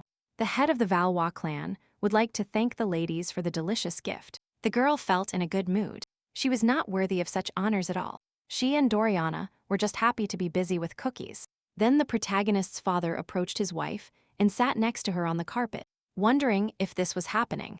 This dazzling young man is too close to her. Baron also wanted to thank his wife for solving the baby's problems. The captivating hero whispered into the girl's ear in a velvety voice how grateful he was. Her heart began to beat traitorously. We urgently need to pass the children. The Duke is seeing Miss Everett in person for the first time. Let the girl greet him. The sweet little girl approached Baron and made him an elegant bow. Her name is Doriana, and it is a pleasure to meet you. The charming girl's cheeks blushed. Her emerald eyes were embarrassed. She was grateful that the master allowed her to stay here. The terrible mother-in-law's eyes became unbearably painful from the blinding tenderness of the main character. The baby was simply glowing. This girl is so cute. She is already shining. This is the unsurpassed magic of the main character of the novel. The dazzling effect is activated. Duke von Valois discreetly nodded in response to the girl, with a cold look, and evaluative. The terrible mother-in-law was extremely outraged by such an indifferent reaction, and scarce in the face of the baby's courtesy and warmth. It was really so hard to smile, even a little bit. The girl simply had no words. Not even the boy could stand it and turned to his father. At moments like these, you need to smile, but such an empty expression on his father's face frightens everyone. He scares Doriana. The young Duke froze in place in shock. That is, how is he scaring his little guest? His son speaks with seriousness. Duke von Valois' face really scares others. The young man made an unpleasant grimace and looked at the others. Elliot roared that now everyone was even more scared. Even the Duke's wife looked at him in amazement. This could really be true. Baron covered his terrible face with his hand. The young man understood everything, and from now on paid more attention to his expression and facial expressions.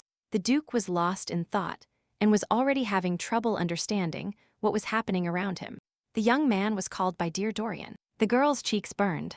The baby did not want the master to worry about her. She would not become a burden. For this reason, even if the young Miss Everett is afraid of the Duke's expression, the girl will endure everything. Arenal laughed. What nonsense. This cannot be tolerated under any circumstances, that the girl should even forget to think about such a thing. The little main character supported his mother. It is true, there is no need to restrain yourself if you are suddenly afraid of something. Baron continued to watch everything with open surprise. What kind of atmosphere was here? Something completely new. As if the room was suddenly filled with warmth, and the walls were filled with light. Of a certain atmosphere of comfort, Sorinal invited the children to come to dinner, after which the terrible mother-in-law shouted at her pensive husband. The Duke of Valois did not want to go to the table with him. After all, it's time for dinner. Everyone present will be delighted if he joins them for dinner. The young man was lost. The young man hadn't even had time to realize the reality. They were already inviting him to a family dinner. This also had never happened before, so the Duke wouldn't mind having dinner together. The girl was sure he would refuse, and this did not escape the attentive gaze of the former soldier, which is why his wife was so surprised that Arenal believed her husband would refuse. Since this young man found out everything, it was as if he had read her thoughts. No way. The girl was simply very happy. Then the girl met her son's persistent gaze, and why the young master looked at her so strangely and suspiciously, after which a warm smile appeared on the terrible mother-in-law's face. Because Baron is not a bad young man, this is simply the result of his character's disgusting attitude towards him. For the first time, the young head of the duchy saw a smile on his wife's face. She really seemed to be blossoming, just as he had imagined. What made the atmosphere in the family estate so warm and cozy was the duchess's smile. The young man thoughtfully looked after his wife and son. His soul felt somehow well and calm. Now it is simply impossible to deny that the girl has really changed and become a completely different person. And the most surprising thing is that the new atmosphere made everyone around me very happy. It was simply some kind of magic. The little protagonist turned to his father in amazement. He really didn't believe he was smiling now. On the other hand, the charming young man himself asked the Duke to smile, but his father still looked strange. After a wonderful and hearty dinner, the butler announced that the baby's room was ready to be used. Doriana froze in shock. Wow, the girl will have her own room. Mom offered to watch it together. The young master approached Arenal and asked her to take him along. Elliot also wants to see the future fiancée's room. It is possible that the young man will go with his mother and Doriana to see her new room, of course. Here the Duke intervened. The young man will also look at Miss Everett's first private room. Everything must be carefully checked. The charming girl froze in silent shock. Her cheeks were burning. Her eyes looked in different directions. Everything was simply incredible. A huge room in dusty tones, with luxurious furniture and countless decorations, awaited the girl. Baron Balua nodded. Everything looks good, but the young man would add more ribbons and flowers. But Arenal is sure that would be too much. An embarrassed girl approached her mother, lowering her emerald eyes. What happened? Doriana is not happy. The little protagonist sighed sadly. Since the girl now has her own room, it means she won't be able to sleep with her mother anymore. Well, what a delight. How sweet and necessary this child is. What is the baby even talking about? They can sleep together whenever they want. After which the terrible mother-in-law turned to Baron. Everything is true. They still use separate rooms with the Duke. Well, because this guy is frozen. Let him accept quickly. Baron nodded moderately. His wife says everything correctly. Doriana heard what Mr. Bonvalois said. She and her mother can sleep together anytime. There is no obstacle to that. A cold sweat began to run down the young man's face. Why does this anger him? Baron understands nothing. But what is happening to him? The Duke of Balua, angered, clenched his fists and turned around. What was happening to him? The young man's offense did not escape the tenacious eyes of his son. The little protagonist looked coldly and contemptuously at his father. Arenal was surprised that the boy looked at the Duke so strangely. Outside the window of the protagonist's cozy bedroom, a golden sunset was already visible. Doriana watched with interest, after which the sweet girl with emerald eyes looked around her own room again. It was still difficult for the baby to believe that all this now belonged to her. Everything was so beautiful and pleasant. To be honest, in recent days there have been so many good and happy events that the girl did not have time to feel them and find out to the end if this is really happening to an ordinary orphan and current from an orphanage, or is it a dream? Sometimes Doriana gets very scared by this thought. What if the girl blinks a couple of times and everything simply disappears? And all these miracles that happen to her, these wonderful people and happy moments, they will simply disappear and she will return to hell. How much pain and suffering Dorian experienced in the orphanage. The girl lived there in constant fear and hated every new day. The little protagonist was so scared that if she opened her eyes and saw Baroness Rendini again, she would be beat and bullied again. But upon opening her emerald eyes, The baby was still in her personal pink room with luxurious decorations. And flowers. The future daughter-in-law's bedroom was so beautifully decorated, and these impressive fabrics were so delicate. When a girl touches something in her room, it seems to her that this is exactly the place where it should be. Finally, the little one can breathe a sigh of relief, which she couldn't afford for a long time. Then terrible shouts were heard, and bad words from the hallway. A woman scolded another for her ineptitude and slowness, because the new girl was so useless and stupid. This time, all the newcomers are incredibly mediocre and only add work to the rest of the maids. The poor maiden apologized. Meg doesn't need her apologies. This incompetence gets in everyone's way here and wastes her time. After which, Meg strongly pushed the poor new girl. The girl fell to the floor, and the clothes from the basket scattered across the hallway. The little main character froze in horror. Who is this terrible woman, and by what right does she treat the maid with such cruelty? A young maid lay on the floor. The head maid loomed over her. The scoundrel ordered her to get up immediately and clean up here. This terrible image strongly reminded the girl of her own past, how Director Rindini beat her to death all the time.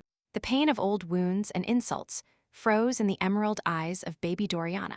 She was beaten for her own pleasure. The girl clenched her fists and growled at Meg to stop immediately and leave her alone. How can one even hit a person? No one has that right. Why behave with such cruelty and insensitivity? The rotten person did not expect such an outburst from the girl, did not expect to run into anyone at all. Meanwhile, the confused and scared maid had already stood up and was rubbing her shoulder after the blow. This cannot be done. One can always reach an agreement through words. And violence is the way of the stupid weak. The core of the main character formed inside the girl. Meg felt like the owner of the Valois family property, although she was not the real one. So she was confident in her impunity. By the way, training and educating service personnel is the work of a servant. The bastard crossed her arms in front of her. The little one believed she knew much more than her about hiring and training maids. What a little rat. Miss Everett better not interfere in the affairs of the head maid and her relationship with the maids. Meg needs to immediately suppress the morale of this newcomer. If Doriana interferes in her affairs, this will complicate everything. She understands that. The young lady understood the maid well, or Doriana would have trouble understanding her. The little main character ignored the scoundrel's question. Still, the maid did not expect such character from this brat. What can this little girl afford? She has only been on the estate for the first day, and she already dares to contradict the head maid, the owner of this mansion. The new maid, with her head bowed, obediently waited for her turn. The girl felt great pity for her. Doriana felt compassion for her and saw herself before. The little one was weak-willed, intimidated, and accepted everything. If someone sees something wrong, then it is necessary to correct it immediately. Just look at this brazen brat. Who does this brazen brat think she is? Meg is in charge here. The girl is trembling a lot, but she still tries to keep her face and bend her line, apparently trying to match the aristocrat. The vile head maid showed her teeth angrily. She didn't fight her way to this position to be reprimanded by this little one. How irritating this newcomer is. Why does everyone here think Meg is better? She did this to snatch at least a piece of power in the house. She should be afraid. That is, Miss Everett means that she will continue to interfere in the affairs of the head maid and the maids. The girl intends to continue interfering with the household chores in the house of the family that accepted Miss Doriana. That's not it. The girl is not talking about this at all, as the young lady had no such intentions. But even so, she becomes a nuisance. Well, if so, then the little main character is simply obliged to apologize to the head maid. Meg showed her teeth. Doriana opened her eyes in astonishment. Why should this girl apologize to this terrible woman? She behaved unworthily. Then Miss Everett is from an aristocratic family and cannot apologize to a commoner. That's how it is. What nonsense is this evil woman talking about? Doriana cannot apologize because she did nothing wrong. If the little one made a mistake or did something wrong, she would certainly apologize to Meg and then wait. Then the vile lady was called by her young master. What was his nanny doing here? The maid immediately swallowed. The little protagonist absolutely does not understand what this strange situation is. It seems that his nanny needs to explain it to him. On what basis should Miss Everett apologize? There was steel and indignation in her eyes towards the maid. Meg immediately began to squeak. There was a misunderstanding. Nothing serious happened. The girl simply started bothering her. So, what exactly did the future Duchess of Bonvalois do? the maid never gave a clear explanation to her master's question. Dorian said not to hit or push other people. What's wrong with that? Their voices could be heard throughout the hallway, even if Meg doesn't even think about avoiding the answer. Cold sweat ran down the head maid's face. Because of this brat, Meg did not have time to look around and make sure no one was nearby. The young heir of Fonvalui approached Doriana and asked how she was. Everything was fine. That scared maid was now much more important. This is the situation. The impression the young master has of her needs to be corrected urgently. Meg started making excuses again. However, the little gentleman did not allow her to do this. Elliot did not want to hear anything. The nanny was shocked by the child's disdainful appearance. The young master continued. The disrespect she showed Doriana could not be justified in any way. Everything inside the insolent woman shrank. Her master had never been so contemptuous of her in his life, and he hadn't spoken to her with disgust in his eyes. Furthermore, Doriana is the future fiancée of Duke Heir von Valois. That is, the future Duchess of the family. Therefore, let Meg say that being rude to Miss Everett is equivalent to being rude to himself. If the nanny has nothing else to say, the young master hopes this will not happen again in front of Doriana's room. Meg was furious. She had been Elliot's nanny and had taken care of him for so many years. And the child had treated her with such coldness. And in general, it is the maid Meg who should be the most important person to the young heir duke. And his father. The young duke has changed so much. It wasn't enough for the Duchess herself, but now also for her charge. That he must be loyal to her. What is happening in this ruined estate? How did these strange changes in the inhabitants of this house begin? The maid simply needs to eliminate her catalyst. Without this, she can be the owner of this mansion, and she has already done a lot for that. It's all about the scoundrel Everett, because it was with her appearance that all the changes began to occur on the Valois estate. If it weren't for the servant's low position, she would have calmly killed this brat, even with some pleasure, showing him who was in charge here. But for now, she cannot act directly. She needs to get rid of Doriana by someone else's hands. And Meg goes to her 6. So the head maid was busy all these days with hard work, and she couldn't pay due attention to her subordinates, because with the girl's appearance, it became very difficult for everyone. In fact, the maid never did anything or worked. She only lied about her unbearable fatigue and hard work, which aroused the admiration of others. Only Meg cares about her maids, but Miss Everett doesn't care about the service staff at all. Finally, the hard day gave way to a pleasant and sunny morning. The girl walked to the window and admired the beautiful scenery. Today the weather is simply incredible. It will be fantastic to spend time outdoors in the fragrant garden or take a walk in the neighborhood. Doriana didn't even know that the Font-Valois Duchy estate had a garden. But the girl loves to walk. Moreover, we are talking about a difficult walk through the alleys and a walk with my mother. Of course, Miss Everett is delighted with the idea. The terrible mother-in-law, along with her future daughter-in-law, left the room and headed down the hall towards the garden. The young Elliot noticed them. The boy immediately called out to the future fiancé. And where the two beautiful ladies were going early in the morning, he could suddenly go with them. The charming girl replied that she and her mother were going for a walk in the garden, and that if Elliot didn't do anything, he could accompany them. When these two started becoming such close friends and communicating, how fast does this happen in children? Arenal simply doesn't get tired of them. Doriana cheerfully shouted to the little duke to hurry down to them, because the sun had already set a long time ago. Elliot hurriedly ran up the stairs. The boy didn't want to wait for the young ladies, and was already running towards them. The terrible mother-in-law's cheeks lit up. A sparkle appeared in her eyes. How could she fight the approaching wave of tenderness? These two angelic babies are like a black and yellow chick, so cute and bright, with charm in every move. The girl asked the children to go to the garden first, and why Miss Everett? And the young master should go alone. My mother just wanted to take a fascinating book with different fairy tales for a walk, and left it in her room. Thinking about the chicks, Arenal just remembered this book.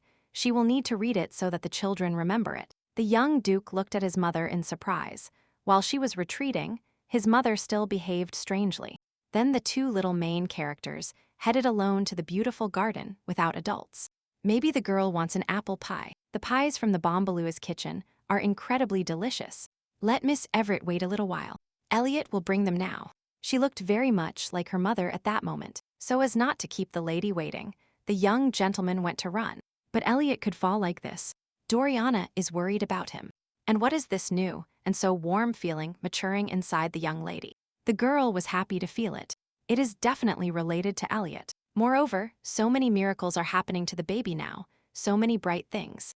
And good ones that her soul is healing and seems to shine with happiness. After all, everyone is very concerned about Elliot's future wife. They treat her with awe and adoration, and her mother surrounded her with so much love. Everyone tries so hard to do something for Doriana. The girl's cheeks turned red. This makes the little one feel like the happiest in the world. Here, in the garden, behind one of the hedges, she heard the female voice of a maid lamenting that it was unbearably hard for her. The girl immediately became interested in these sounds. Someone felt bad and suddenly, something serious had happened and needed help. The girl watched from behind a bush. Two of the head maids 6 were nearby and complaining about their work. After cooking, the entire kitchen was covered with dough and cookie crumbs, which means they were talking about the Duchess and the girl, but they cleaned everything and were clean. It was so hard to clean all this that the head maid even started getting muscle aches afterwards. What was going on? After all, the service staff already had a lot of work to do, and now much more has been added. It is exactly so, and all these difficulties began precisely because of Doriana. Because of her, everyone suffers. With her appearance, it became so difficult. How is that possible? Why did the girl become the cause of someone's misfortunes? Because Doriana doesn't harm anyone at all and doesn't want to be a burden. After Doriana moved in, there was so much work at once that it wasn't easy to take care of another person. After Doriana started living here, the Duchess changed a lot. Before, she simply didn't pay attention to the maids, but now she has become tougher with them. Well, it's okay, maids, and the difficulties of the poor commoners are not that important. But I feel very sorry for the younger Duke, of course. After all, because of Lady Everett, the poor boy completely lost his mother. The Duchess was always cold to him, but suddenly she treated the girl with great affection. Honestly, all their troubles are due to the new guest at the Manhwa estate. This girl destroyed and ruined everything. Bitter tears welled up in the emerald eyes.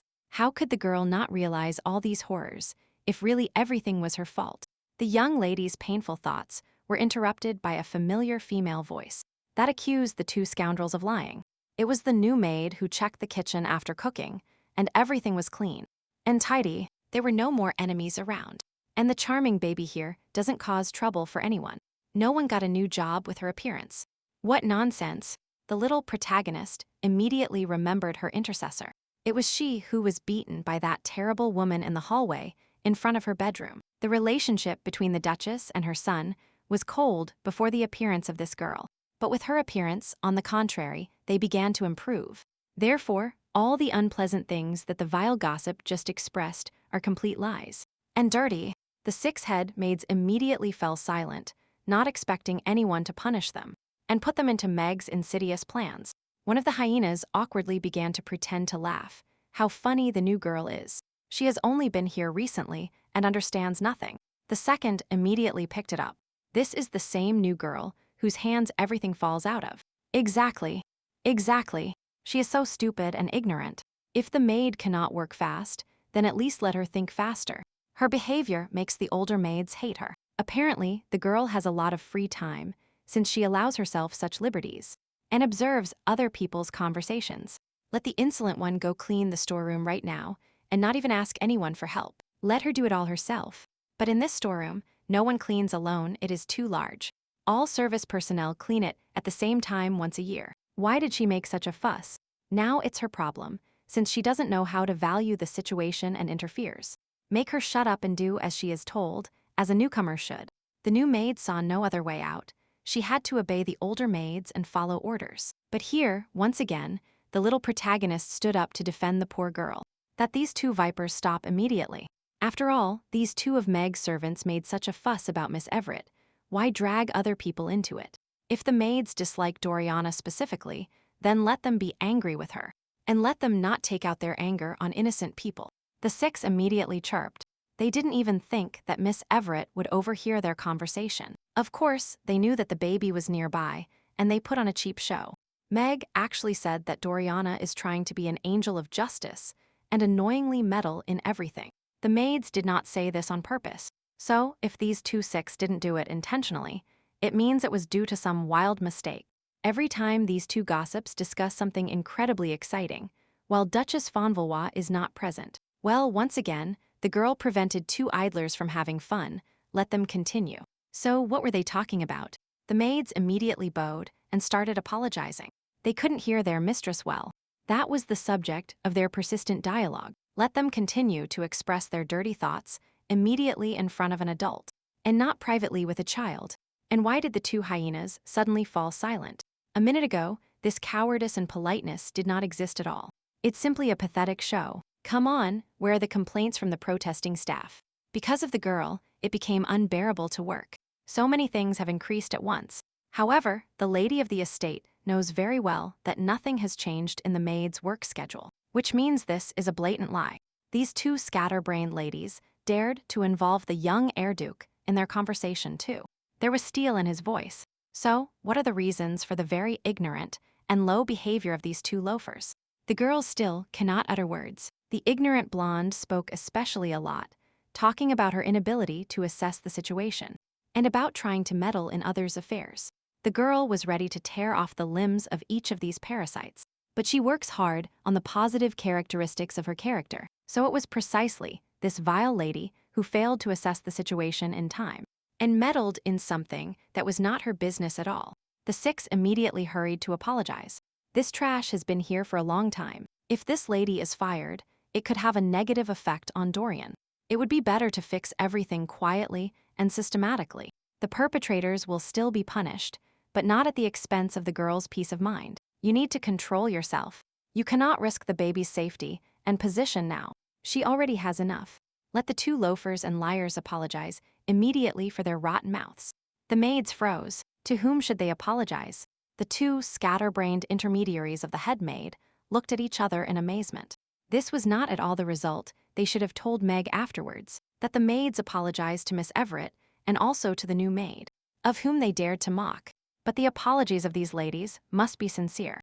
The Duchess of Bonvalois explains clearly, or they will have to repeat it. The six head maids immediately turned pale with horror. Of course, they understood everything the first time. There is no need to repeat anything. The vile liars immediately bowed before the future Duchess of Bonvalois, and they apologized to the girl, after which the two ladies bowed their heads in front of the ashamed Jane. They behaved incorrectly and apologized for their behavior. Arenal applauded. How good the maids are at apologizing. I don't want it to become a habit. The maids should remember this day well, because it was the second time the Duchess caught her doing something like this. The maids listened attentively and silently to their mistress. They feared her anger and revenge for the child, because they had really crossed the line. The first time, the terrible mother-in-law passed through the kitchen and stumbled upon dirty gossip about the young protagonist. Then Arenal made a comment for the first time. And this is the second time these two shameless ones dare to treat the poor little one so rudely. Indeed, the lady keeps track of their misdeeds. The Duchess's purple eyes shone with steel and determination. She could easily tear their heads off for this angelic girl. So the six must understand that their mistress's patience is not designed for a third time. So there simply won't be a third time. Lady Bonvalois clearly conveyed the main idea. The maids understand the consequences of such behavior in the future. This is the last time the maid was talked to about her behavior. After that, there will be no more conversations. The punishment will be by default. Everything will happen quickly and without regrets. Fear was clearly visible on the faces of both maids. Both were afraid of losing their jobs because they had been serving here for so long. The girl was satisfied with this reaction. In front of her were only pathetic minions, weak-willed and without character. The lords of the estate told all the staff to go to their places, and Jane to forget about cleaning the storeroom, of course. If you think carefully about this whole story, everything seems very suspicious. Why such an open and obvious lie? It can be assumed that someone disliked the charming Dorian, so they are trying to offend her indirectly. Not directly, but if such a bold act was the initiative of these two loafers, the Duchess strongly doubts it. Most likely, someone else with their own hidden plans is behind all this harassment. But why would they harass the poor girl? The girl turned to Doriana. She was completely dejected. She needed to fix this somehow, and urgently cheer up this cutie. The baby's emerald eyes darkened completely after all this abominable illumination. What a bastard they dared to bring Doriana. And as soon as these creatures dare to mock a small child, justice fire is activated. Aaron'll will tear off their limbs. By the way, where is the little main character Elliot? He went to buy apple pie for his future fiancée. What a scoundrel. If this boy hadn't left Doriana alone in the garden, then everything that happened wouldn't have happened. The burning anger deactivates. In fact, the boy has nothing to do with it. They are all uniformed rat people. And here is the little protagonist. The boy returned to the ladies with a basket in his hands and ran towards the young Miss Everett. The Air Duke immediately noticed that the girl's emerald eyes were clearly reddened by salty tears. What happened here? Everything is fine now. Nothing serious has happened to the girl. The weather is nice. They shouldn't talk about bad things. As if everything is fine with the fiancé, of course. What a resilient girl this is. Arundel was very proud of her. In a wicker picnic basket, the young Duke brought a glass bottle with milk. And purple grapes. Of course, the little one did a great job, showed concern and brought snacks. But a true gentleman would not leave a lady alone. It was necessary to order that necessary food be brought to the children, or at least, hurry together to fetch it. Because the girl has been here for a short time, this must be taken into account. The boy straightened his back and bowed respectfully to his mother. Elliot understood everything perfectly, and he will not repeat his mistakes. What a clever girl. You can immediately see whose son this is. Such an intelligent and noble child.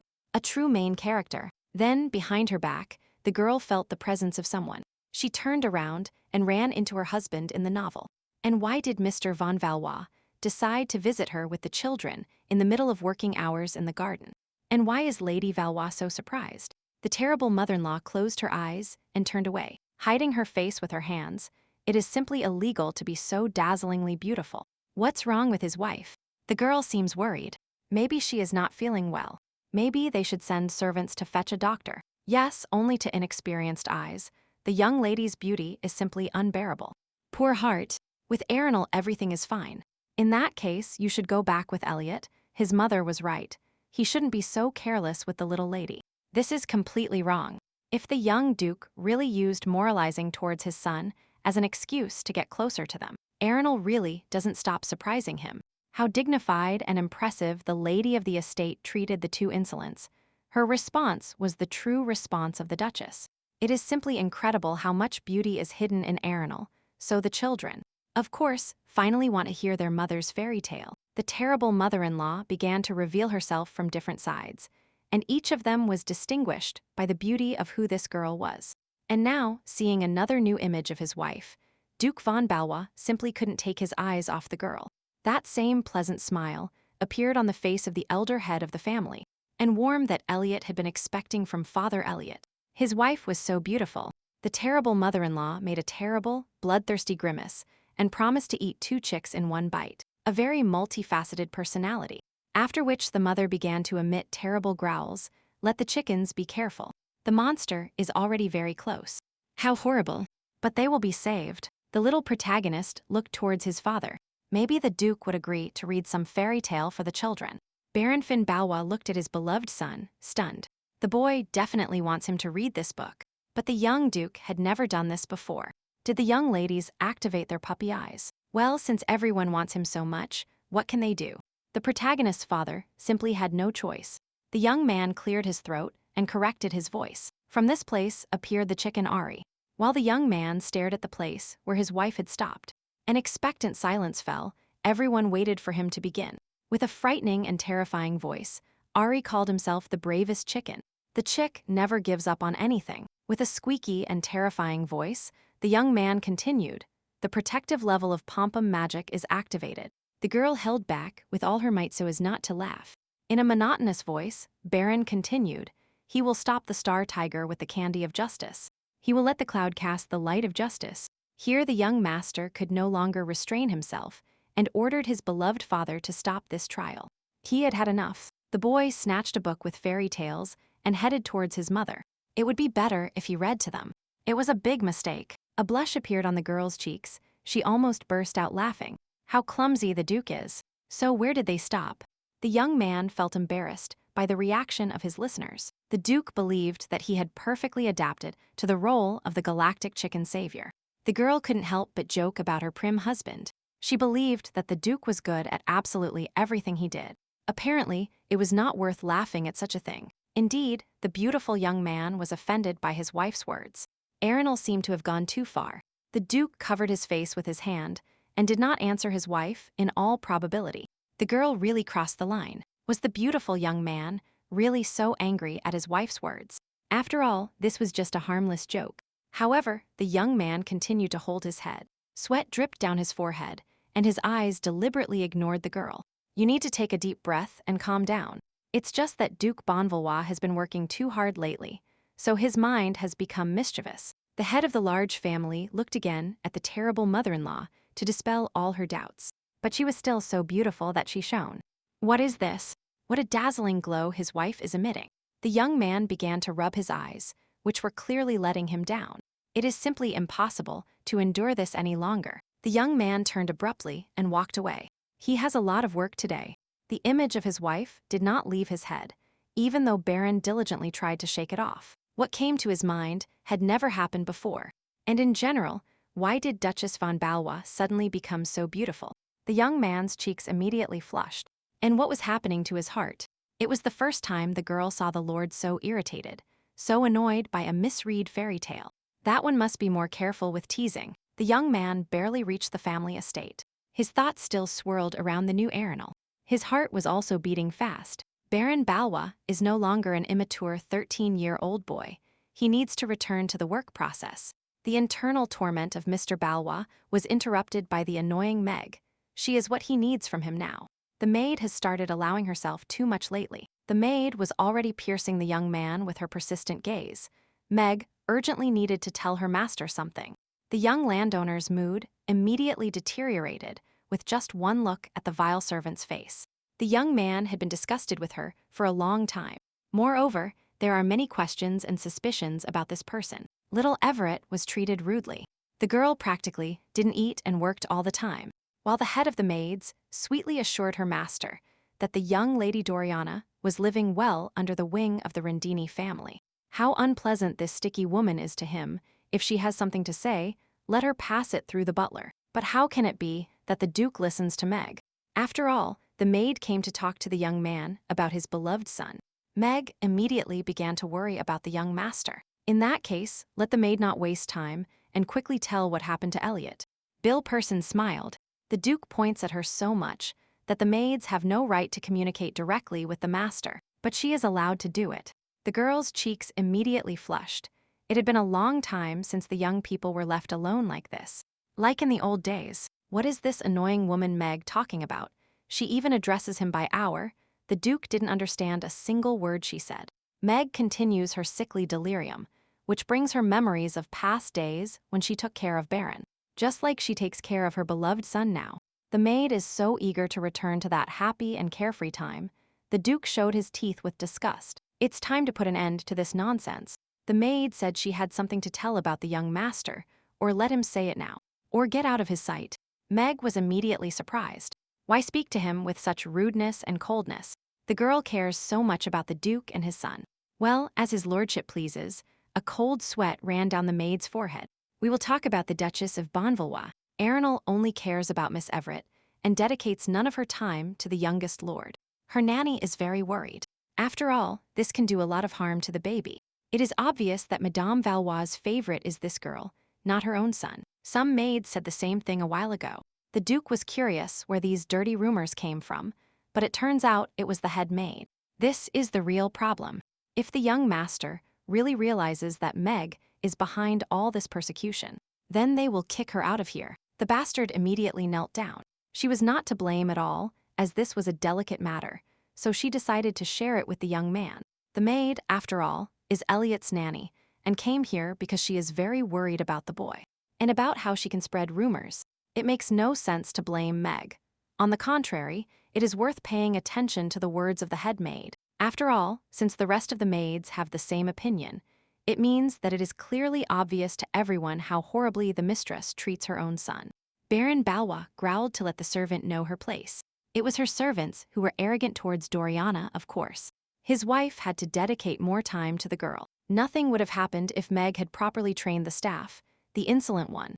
She doesn't even realize that she is now insulting the Duchess in her own estate. If the maid is not satisfied with the Duchess, then it is her duty as a nanny to inform her directly. But she insisted to the Duke that she is not allowed to say such things. The maid dares to accuse and denigrate the name of the lady of the duchy, and the head of a great family is obliged to explain these things to the head of staff. Let Meg escape immediately before the young man takes serious measures to improve the quality of the service staff. From now on, the maid is forbidden to pursue the Duke. He let all her questions pass through the butler Meg. She quickly left the office. The maid was in complete shock. It is simply impossible how the Duke can treat her like this. This is the same Meg, his Meg. After all, the maid has been by the charming Baron's side since childhood. The master simply cannot treat her like this. The change of Duchess becomes more and more problematic for the maid. All her thoughts and rotten plans begin to fall apart. Until now, Laval could have a significant influence as head of staff, but only because Erinal did not care about her duties, and she was simply lucky enough to become Valois' mistress. She is from the insignificant family of the Marquis. She abandoned all her affairs, and now she pretends to be a duchess, whereas the maid followed the Duke her whole life and didn't even dream of becoming his wife, although they clearly have feelings for each other. That is why the maid decided to devote herself to working on the Bommeloa's family estate, bumping into Baron occasionally. And when Meg, with the help of lies and the absence of other candidates, achieved this position, she started to feel like the mistress here. And this was exactly what Meg wanted. And now the scoundrel decided to take this joy away from her. What an insatiable woman she is. The head of staff clenched her fists. She couldn't fight the Duchess now, but she wasn't going to give in. At first, the maid wanted to slowly deal with everyone, but since this happened, Meg simply had no other choice. Her subordinate caught the attention of the head maid. Meg told her to immediately summon a council with all staff in the lounge. Let the maids gather immediately in the hall and await instructions from their manager. Now they have an important task that must be resolved. Meanwhile, in her bedroom, the girl was drying her wet hair after bathing.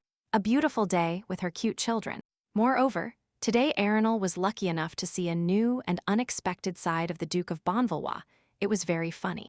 But at the same time, all his behavior and embarrassment seemed definitely sweet to her, and pleasant to the terrible mother-in-law. So enough, why would a girl even think about her husband before going to bed?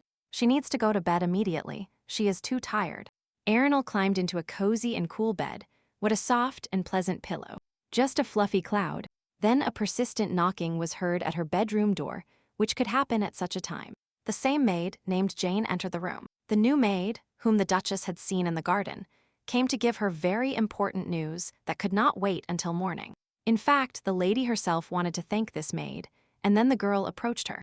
Everything is fine. Jane froze in amazement, not expecting such words from Lady von Valois, as if she were talking about a new maid. Of course, Erinal, as a mother, wanted to thank the maid for taking Doriana's side and defending her in front of the other maids. Jane simply said what she had to say, but that requires courage and nobility, isn't it? So, what is the reason for such a late and worried visit from the young maid? The girl is clearly upset about something. Sticky sweat began to drip down Jane's face. The girl's eyes began to shine. The maid was clearly afraid of the consequences of her action. The terrible mother-in-law perfectly understands that if the maid decided to contact her at such a late hour, something serious had happened. The next day, early in the morning, the lady of the duchy summoned her faithful butler, which made the man nervous. Butler Raymond arrived at his lordship's chambers. The lady apologized for having to call the employee so early. The employee was surprised. The Duchess never apologized, not even for favors, and the girl's eyes began to look somehow softer. Raymond immediately became upset and didn't even know what to answer his mistress. She had nothing to apologize for. Let the butler not stand, but sit down opposite, suggested the Duchess, inviting him to sit. Raymond is already comfortable. Lady Bonvalois slowly and gracefully placed the porcelain cup on the table. The girl wanted to talk about something important, but her mistress is not comfortable with him standing. What's up? But what will she say? What happened to this woman? The reason the Duchess had to resort to Raymond was because he was spying on the head maid, and she needed to monitor her. What a coincidence, because Duke von Valois also ordered the butler to follow Maggie to secretly find out about the Rendini family. His lordship's order completely coincides with his wife's order. Erinal also suspects Meg. Or did the vengeful Duchess simply decide to replace her with the head maid, whom she simply didn't like? Given the nature of the Duchess and her behavior so far, the second option is most likely. It is unlikely that Arenal is conducting her investigation. What is the butler thinking so much about? Perhaps the employee will share his thoughts with his mistress. Raymond has been serving the Fonvoluis family for a long time. That's why he wants to ask the lady of the estate something. There is no other way out. What is this woman thinking when she gives such an order to the butler? Probably about other vile things. Raymond does not understand his mistress's true intentions, so it is worth asking her directly, even if it angers her. The employee asked for permission to ask an indiscreet question. The lady is trying to tease the maid out of personal hostility, isn't she? Let his lordship understand his faithful servant correctly. The butler would not want to participate in harassment at all. After all, it is the direct duty of an employee of this house to prevent such disturbances. He simply cannot become its instigator. The butler told everything as it is. Although now he fears for his position and his mistress's anger, dishes will probably fly towards him. Therefore, he must prepare for the usual reaction to his insolence, since you yourself provoked your lordship's anger. Well, the butler's opinion is justified and quite understandable. Raymond's eyes widened. The lady listened to her employee, calmly took a sip of tea from her cup. She should take this as a refusal. And this is the entire reaction of the terrible mother-in-law. And where is the hysterical scream, the threats to her life, the broken dishes, and the beatings? How can the butler refuse? He is just worried. The girl understands everything. No need to repeat the motives. Everything is obvious. Moreover, Raymond is the only one who decided to warn his mistress against unnecessary conflicts. Isn't that so? Arenal didn't even allow herself to think that the employee decided to test her patience with his harsh words. If he really understood, this young lady grasped the true intentions and main thoughts of the butler in just 1 minute. Where did such an idea come from? Raymond said everything correctly. The butler must avoid scandals and not provoke them. The girl understands everything perfectly. However, his lordship had doubts whether Raymond himself considered his brazen statements to be the cause of the disorder on the estate. The employee realized his mistake. The lady has really changed. In front of him is a completely different person. But how is this possible? The conversation between the Duchess of Valois and the butler was interrupted by the childish voice of a charming little girl inviting her mother to breakfast. The little protagonist immediately apologized for interrupting the adults' conversation. They were already finished, everything was fine. Raymond agrees with his mistress. Arenal stretched with a good-natured smile. Who is this woman? The butler nodded approvingly. That's great. Anyway, it's time for his lordship to go down for breakfast with the children. The lady wished her employee a nice day and went to have breakfast with dear Doriana. And she could give her mother a gift. Of course, the girl simply loves surprises, especially since the gift will be from her beloved children. It is definitely a completely different girl in the Duchess's body. She is no longer that eccentric and vain lady who could hit an innocent person because of her bad mood. Raymond apologized for his behavior and asked Arenal to tell him the real reasons for his request. What's the point even if the Duchess gives the real reasons? Will the butler believe her words? Of course, the girl does not blame the servant for his distrust and will not punish him. This is understandable, given the Duchess's early behavior. However, Arenal no longer intends to tolerate such manifestations of disrespect and distrust of her mistress's words and actions. After all, something like this is simply starting to irritate the terrible mother-in-law. What is irritating his lordship? Raymond froze inside. Arenal did not ask to bother the maid or poison her. It was a matter of observation. But Raymond immediately decided that she wanted to harm Meg. The butler didn't even try to seriously assess his mistress's request. So why did he immediately start objecting? The answer is written on the employee's face, because it was precisely the order of the lady of the estate. No, a chill ran down the faithful butler's back indeed. There was truth in his mistress's words, and they sounded inappropriate. From now on, Raymond needs to learn to judge the girl's words and actions without looking back at his mistress's past. The Duchess of Valois insists that you only pay attention to the present and the future. Raymond can handle this. The butler must put aside the prism of his ingrained attitude towards her and evaluate the Duchess's specific orders. The terrible mother-in-law wants to hear the impartial opinion of her servant because that is the butler's job. Because she says everything correctly, the lady's purple eyes seem to begin to see through the employee. Raymond clearly felt uncomfortable with this thought. The butler was impressed on the spot by the firmness of thought and the justice of the lady of the estate's intentions. He didn't even have anything to add. Under this unwavering and confident gaze, the employee didn't even dare to squeak in self-defense. Everything will be done. Meanwhile, the scoundrel, who dreams of becoming the mistress of the Valois estate, took out an expensive emerald necklace from the Duchess's box. This necklace should be enough to fulfill Meg's plan. We finally need to get rid of that brat Everett. And then his mother. And if everything goes according to plan, all the maid's troubles will end, and she will take her place next to Baron. Let the little upstart tremble. Very soon the maid will drive the orphan out of the family estate, where there should be only one mistress. Luxurious and expensive jewelry, with a giant green emerald and large mother-of-pearl pearls. A masterpiece of jewelry. This necklace is too expensive for the Duchess, so the girl will notice its loss very soon. But she will be able to frame Everett. For such a crime, in the best case, the brat will simply be expelled from the property, but perhaps he will even receive a real punishment.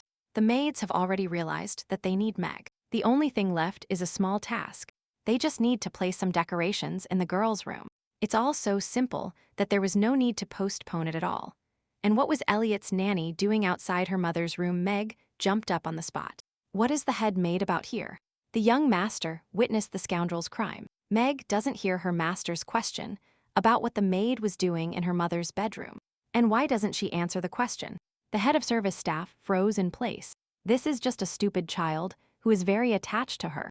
Well, the young duke knows his mother's temperament and whims. The maid was just trying to avoid him. If the heir duke had seen what was done, he wouldn't have asked questions, which means we just need to cloud his mind and dull his vigilance. The maid entered the Duchess's room only to order. There was a lot of dust. But Meg doesn't do that. What a clever boy. Why didn't this idea work? Then stay, as always, pressing pity in Elliot's attitude towards her. The head of staff immediately threw herself at the feet of the little duke. The girl simply had no other choice. If the cleaning is not done correctly, Meg herself will take responsibility. And the lady will be so angry with her that the maid will be afraid. Then why is the nanny crying? Because the child simply doesn't need to tell his mother about it. That's all. What a young and caring gentleman Meg is. She helps her nanny so much that she has no one but this baby. Elliot is just a child and does not doubt Meg. Because she is his nanny, the maid will never forget Elliot's kindness. Meanwhile, in her room, the terrible mother-in-law looked out the window with a warm smile on her face. What beauty! Downstairs, two little main characters were smelling flowers. Perhaps they are celestial creatures from the same paradise. How much tenderness they cause. The girl's visual pleasure was interrupted by the butler's voice. The employee approached the Duchess to tell her something. Raymond can speak freely, as it really is. The girl does not care about formalities or conventions, and in all probability, there is only one reason why the maid came to the lady when her children were not around. We will talk about the head maid. The Duchess immediately understood the whole situation, which greatly frightened her maid when Arenal asked. The maid observed Meg and noticed something. After her important report, the butler left his lady's room, leaving her alone with her thoughts. How dare this scoundrel do something like this? Who does Meg think she is? What does she have to rely on if she fails? Arenal still has a bad reputation in the Valois family. Meg can refute all accusations, and even a drop of confidence in the girl will be destroyed. We need to act slowly and systematically. The Duchess addressed the maids. We have to start somewhere. That maid with bangs is clearly on the side of the head of staff, and is her submissive six. We must not forget about her either. First, we need to make sure of everything. And then act. The lady wants to change clothes. Let the children be called and follow Arenal. Of course, the initiator and everyone involved will not be long in coming, and will appear at the first opportunity. Almost all maids are scoundrels, but in some there is enough loyalty to the family. It is necessary to eliminate all six. A charming little girl was holding a bouquet of flowers. She asked the gardener uncle for it, and the employee allowed her to take a couple of flowers. How beautiful these flowers are. Surely dear Doriana brought such a bouquet for her mother, of course. The lucky mother-in-law really liked the baby's gift. Doriana was surprised to notice that her mother suddenly decided to change clothes in the middle of the day. It's just that the terrible mother-in-law changed her mood, so she decided to change her outfit. But apparently, she overdid it with the jewelry. Arenal struggled to manage a smile for several hours, but thanks to communication with Meg's maids, she managed to find out what the scoundrel stole from her jewelry box. The Duchess headed to her chambers and went to the dressing table, where there was a beautiful chest with luxurious jewelry. The maid took something so conspicuous that the theft would be very noticeable and obvious to all inhabitants of the house. One of Meg's minions immediately ran to her lady's bedroom, wondering if something had happened to the Duchess's box. These are vile creatures. How could they gang up and attack a small, innocent, and defenseless child? The maid didn't even hide her expectant gaze from the Duchess's eyes. Everything was so deliberate and open. No problem. Disappointment appeared on the face of Meg's pathetic will executor. It's not disgusting. The terrible mother-in-law, angered, stuck the fork into the plate, imagining that she was aiming at the head of the main instigator of harassment. One must be so insignificant and pathetic to mock and destroy the life of a small child who did nothing wrong. And that's good. These stupid young women are eager to interfere with other people's things. But why does the head maid need all these executions? After all, Meg took care of the little protagonist for so many years. The girl is his nanny and spends most of her time with him. Arenal couldn't even imagine how much it could hurt the child that the nanny he trusted, and that had been with him since birth, did this. How is it possible that a creature caring for a baby can have so much hatred and cruelty towards another? The terrible mother-in-law's righteous anger was interrupted by a loud childish voice. The child carefully called his mother. Something happened to Duchess von Valois. Something definitely greatly angered the young gentleman's mother. All these thoughts of anger and inner malice were reflected in her facial expressions and gestures of the girl. That she herself did not suspect the flow of rage did not escape Elliot's eyes. The little protagonist would like the Duchess to improve her mood by looking at these beautiful flowers. The girl's face immediately turned red. She was so deeply immersed in her anger that she didn't realize how this upset her children. Arenal immediately pulled the children closer and hugged them tightly. She apologized for her behavior. The mother did not want to worry them. That the little angels worry about nothing. Their mother will take care of everything and handle everything, so they won't have to think about anything. The worried lady of the Valois estate is interrupted by the voice of 6 other head maids. And so the parade of hypocrisy begins. The maid announced an emergency. This is the same lady who expected the necessary reaction from her mistress, and then left disappointed. The maid tried hard to show concern and sincerity. It would be better if the lady saw it for herself, so she should follow her servant. The insolent woman did not give up and played until the end. Lady von Valois' dearest necklace disappeared, and as soon as these creatures dared to frame a small child, the terrible mother-in-law will not allow her sweet girl to be harmed. Meg has surrounded herself with weak-willed artists and is gathering strength. The maid is not aware of all the details, so she leads the lady towards the head maid. Meg will explain everything to the Duchess of Valois. The little one realized with horror that the maid was leading her mother towards her own bedroom. Why was everyone going there? Fear and confusion shone in Doriana's emerald eyes. What was happening, and why was the head maid waiting for them there? The bastard, of course, was already waiting for her audience and invited them to attend her performance, feigning sadness and disappointment. So, let the maid not waste time and talk about what happened. Meg was just waiting for this moment. Her time has come to settle scores with the brat Everett. The head of the maids began to express her regret and compassion for little Lady Doriana, casting sad glances at her. The case is that today, the same necklace treasured by the Duchess of Valois was discovered in the private bedroom of little Lady Everett. Unrestrained anger flashed in the girl's purple eyes. How can you lie and poison an innocent girl so brazenly? Immediately, there was a whisper among the vile 6 that Meg was trying with all her might to protect Doriana. But at least she didn't care. The little trash pretended that she had nothing to do with it. It is simply unthinkable to do something so vile to your mother. This insignificant reptile prepared perfectly. All the maids sang with her in unison. These ugly vultures deliberately create a situation in which the Duchess will be forced to punish the girl for her crime. The terrible mother-in-law bared her teeth angrily. Right now, she would have cut off the heads of all the scoundrels. The whole stupid pack is trying to crush the baby. Meg bowed in an apologetic curtsy and shed tears. The maid was so guilty that she didn't take care of little Everett. That the head of staff should get up is not Meg's fault at all. The lady is very generous and kind to her maid. Not at all. In fact, the Duchess of Bonvalois herself gave her favorite necklace to little Doriana a long time ago.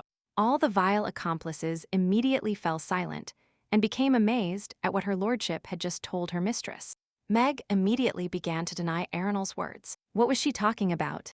Because this stone matched the girl's eye color very well, so the mother could not resist. But what is truly strange here, and deserves Madame Valois' attention, is the unpleasant reaction of the service staff. On what basis did all these mediocre and lazy henchmen come to the conclusion that the girl had committed a real crime? Moreover, none of the maids had the slightest doubt about this accusation. The sentence against Doriana was passed unanimously and without appeal.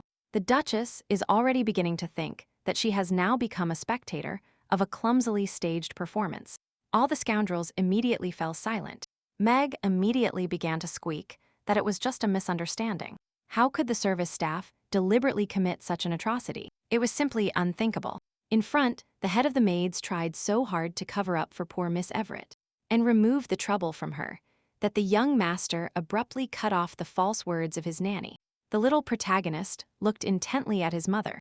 Erinal did not give her necklace to Doriana because Elliot was right. No. Meg drew a smug smile. Naive and stupid Elliot. Let the boy continue. He is about to catch the brat Everett. What is this boy doing? Even if he realized that his mother lied to protect the girl, so why is he stopping her from protecting her? The young duke said calmly and confidently that his nanny took the necklace. She brought it here and placed it on the future bride. Silent astonishment appeared on the faces of the scoundrel and Erinal. How did the boy know all this? Elliot had just revealed Meg's true rotten essence to everyone. What is the heir duke saying? How could the nanny dare to take the necklace from the mistress Elliot? She promised to keep Meg's secret, but in such circumstances she will not. That very day, the protagonist saw everything his nanny dared to do. Then the maid lied, saying that she was tidying up things in her mother's bedroom. The rotten person's eyes widened, so this boy saw everything. But why didn't he say a word then? Brave and noble Elliot did not question Meg then and announced the theft. He wanted to believe her and protect her. Elliot really hoped that the nanny needed time to confess everything. One just needs to believe in her. And wait. However, instead of confessing her own crime, Meg dared to commit such baseness that the scoundrel decided to frame little Doriana. The boy had never seen such a disgusting act. Meg had been so worried about him all this time, she should stop blaming her immediately. But as befits the main character, there was an unbreakable core inside him, and a fortress, and a deserved disgust for the nanny was visible in his purple eyes. This boy was much more perceptive than any adult. He let Meg be quiet immediately and not disappoint Elliot further. From this day on, the youngest duke does not want to see this scoundrel on his family estate. What is Elliot talking about? They will be given a salary and severance pay. Meg immediately ran to the boy. Why did the gentleman do this to her? She is his nanny. She is the one who loves the baby more than anything in this world. There was so much pain and regret in the eyes of the strong little hero. How could this trash dare to cause him so much suffering? The young Duke of Valois disdainfully pushed away the vile maid's hands and ordered her not to touch him. Elliot had already said everything, lest he disappoint her further.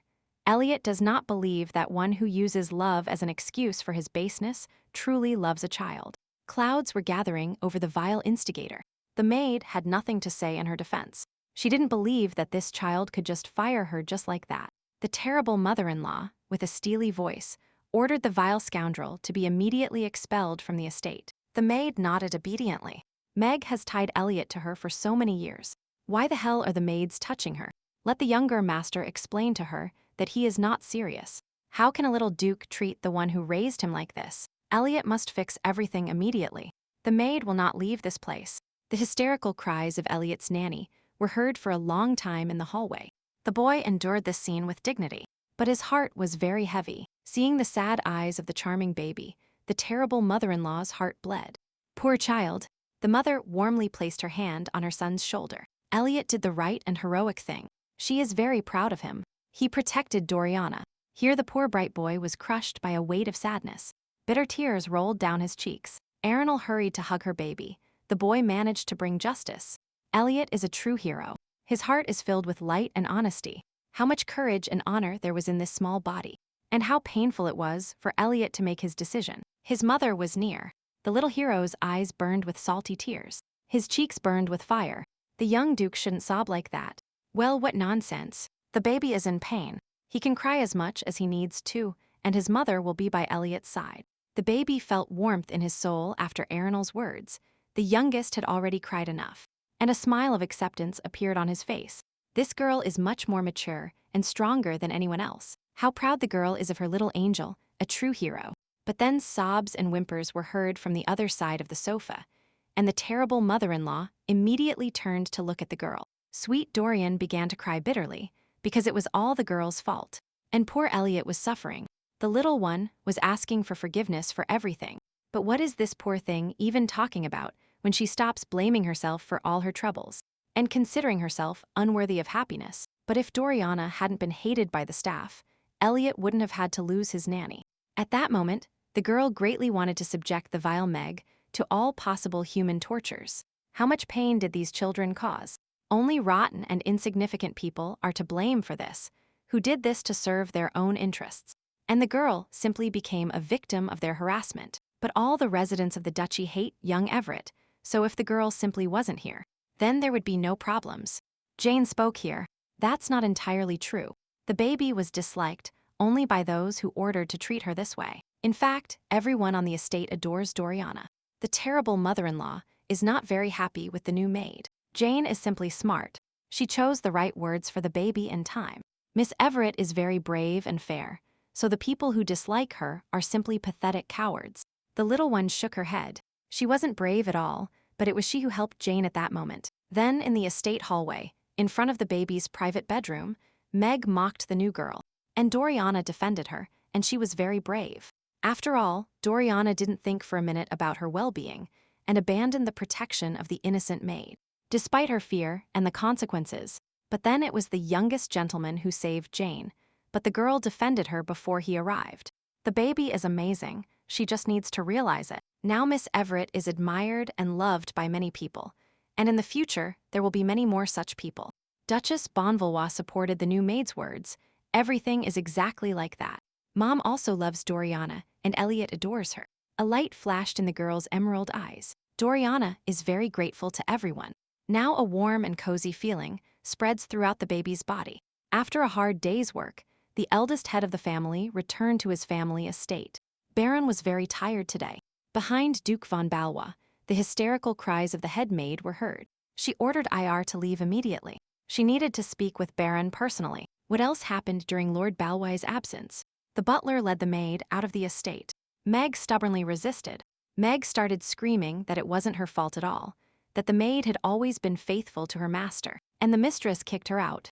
It's incredible baseness to lie so brazenly to your master's face and scream about the purity of your actions. Let Meg enter the office. The head of the maids was happy in front of her beloved Baron. Of course, the young man would take her side and protect her due to their special connection. The scoundrel's cheeks immediately flushed. The girl was sure that the Duke would not let her out of his property. There was no one for her except Baron. Let the reptile not console himself with fictitious circumstances. The Duke did not call her to listen nor gave her a chance to fix everything. The Duke of Valois learned that his son fired his nanny today and promised to give her a salary and severance pay, but Baron doesn't think so, so he called the maid into his office. Sticky sweat ran down the face of the pathetic liar. What is the Duke talking about now? Have they been together since childhood? There is no point in making another inept performance. Baron knows from the butler that it was she who stole his wife's necklace and then planted it in Doriana's room. So the Duke ordered the butler to monitor her, and he knows everything. And since when does Arenal call this vain woman his wife? In addition to this baseness, the maid dared to lie to the Duke about how things were in the Rendini estate, where they were taking the girl out of the world. And moreover, the vile one dared, together with the Rendini male and female, to appropriate money for the expenses and Miss Everett's needs. How the young Duke found out everything is simply unthinkable. They were so careful for so many years. And after everything this rotten creature dared to do, Meg still dares to shout about her innocence and blame other people for everything this reptile has done to the von Valois family, as well as to little Everett. She will be subjected to a family punishment. Instead of legal punishments, private sanctions were imposed on the kingdom using power and the finances of every noble family. The private sanctions of the von Valois family, the most powerful family in the empire, they could not be questioned even by imperial law. However, since Meg worked for the Valois duchy for a long time, the punishment of the family will be mitigated. He will let the maid simply leave his property. The scoundrel bared his teeth angrily. But as head of the clan, he only dared to offer such a thing to a maid after so many years of faithful service. In the end, the young man perfectly knows the girl's feelings. She did all this for the sake of the two of them. It is not clear. Duke von Balwa looked at the maid with a stone face. What is this woman talking about now? Is it another manipulation, or does she have a sickly mind? Why is Baron still pretending that he doesn't know anything? Because since childhood Meg was always by the young man's side. The girl always missed young Duke Baron very much. He always occupied a special place in her head. And in her heart, the head of the largest family froze in silent shock at what she had just said. The Duke had no idea about Meg's morbid attachment. Why is Baron so surprised after all? He himself cared so much about the girl all the time, so he moved her from the Valois lands to work in a mansion closer to him. Of course, the young aristocrat never spoke aloud about his feelings, but this is not necessary. Meg herself knows about his sympathy for her. So what kind of punishment can we even talk about? How can a girl, whom the Duke himself cares so much about, take and abandon his property? What sick nonsense just sounded. Meg has distorted the usual situation and turned her fantasies into reality. The reason why the maid started working on the estate was at her father's request. He begged Baron for this, as here she could find a better servant than in the countryside. How did this manage to turn into a sick love story? What does the Duke say? Baron spent his entire childhood with her. After all, the Duke accepted the girl's crown and was so happy that Baron was a child. And he communicated with all local children, without dividing them into commoners and children of aristocrats. The gentleman roared that he could no longer listen to all this nonsense. Meg should shut up immediately and leave his mansion. This was absurd from the beginning, which is why Baron wanted to get his way. But the more he listens to Meg, the more she bothers him. Therefore, let the scoundrel stop talking this nonsense and immediately disappear from sight before the maid has to endure her deserved punishment. Apparently the maid no longer even understands the words. The Duke of Valois called the butler to his house and ordered him to immediately remove this woman from the mansion. The maid screamed loudly, and for a long time throughout the estate about her relationship with the Duke. Baron grabbed her head, and how not to notice this in Meg. How tired the young man is of all this. The Duke needs at least a little peace and quiet, and that's why the young gentleman really wants to see his wife right now, to hear the girl's voice. How interesting why and since, when the young man began to miss and need his wife so much. Something completely new for him. Behind the door of the private chambers of the estate owner stood the terrible mother-in-law, and she tried to sort out her thoughts, suppressing a feeling of anxiety. Why is the girl trembling like a schoolgirl in front of the director's office? Because Arenal did nothing wrong. The butler informed his mistress that the Duke of Valois was still sleeping in his room, and that his wife was already standing in front of Baron's bedroom. Perhaps the girl should try to enter, but the matter is urgent. She needs to get ready immediately and stop hesitating. Then the Duchess's purple eyes widened. Her internal struggle was interrupted by the voice of Baron Balwa. What a disgusting thing. A sleepy young man. For some reason, his wife has been pacing under the door of his private chambers for 15 minutes. Here the young Duchess's heart fell to her feet. The most handsome young baron was too irresistible in just a nightshirt. Arenal immediately clutched her heart. Perhaps the Duchess just had a slight arrhythmia. There was no need to worry about her. We need to change the subject immediately, so the young man has already woken up. This is very good. Arenal wishes him good morning. There was amazement on the face of the captivating young man. The Duke also greeted his wife. Something happened on the estate, or something else happened. It's just that the Duke always takes care of his business very early, and the girl needs to talk to Baron. So Arenal had to watch him near the bedroom. The Duchess of Valois has nothing to apologize for. The young man understands everything. How can she now stop seeing everything Baron just saw? The lady of the estate kept looking at the staff in the hallway. The young man invited her into the room, apologizing for his rudeness. The Duchess of Valois sighed with relief. Finally, the young man realized that other people's ears and eyes could interfere with their conversation. A young man in a loose shirt that so emphasized the hero's ideal body gestured for his wife to enter the room. It is possible that the young man is still sleeping. His wife is really sitting in front of the Duke at such an early hour. And everything is really fine with the young Duke. The young man looks somewhat strange and worried. Baron nodded approvingly. Everything is fine. How strange, because the young man simply thought he missed his wife, and the next day she herself came to his room. Is this really a coincidence? It seems like nonsense, only they rarely see each other despite being married. There is no need to look for hidden meanings in common things. While the charming owner of the duchy indulged in his thoughts, his wife had already finished her story. This is a complete failure. The Duke of Valois heard absolutely all of his wife's words. Baron has no idea what they are talking about. Judging by the Duke's face, Lady von Valois' involvement clearly does not suit him, in which case everything can be entrusted to the butler. The young man immediately apologized to his wife. In fact, the young man did not understand anything, and he listened to everything. Arenal laughed in a good mood, but the Duke is also a man. Apparently the young man hasn't fully woken up yet. This happens to everyone. Baron is not yet ready to admit to the girl that he cannot concentrate due to Arenal's presence. Otherwise, the young man will fall all over the floor for such cuteness. The young man has that side. Baron does not cease to surprise her. Normally, the protagonist's father is cold as ice and as inaccessible as a rocky peak. But here there is so much openness of feelings. Who would have known that the head of the most powerful family is also a man? Baron, would the Duchess appreciate it if she repeated everything? In the end, the young man turned out to be very sweet and pleasant. So, what is the girl thinking about? We need to return to their conversation. That is why the lady of the estate would like to clean up the ranks of the service staff. The young man was stunned. The girl only meant dismissal. They have to deal with the maids who intimidated Dorian under Meg's leadership. Arenal learned the names of all her henchmen. The young man burst out laughing. The Duke fully agreed with his wife. Baron von Valois' beautiful smile is simply a crime. Usually he is a man. He is completely dishonest.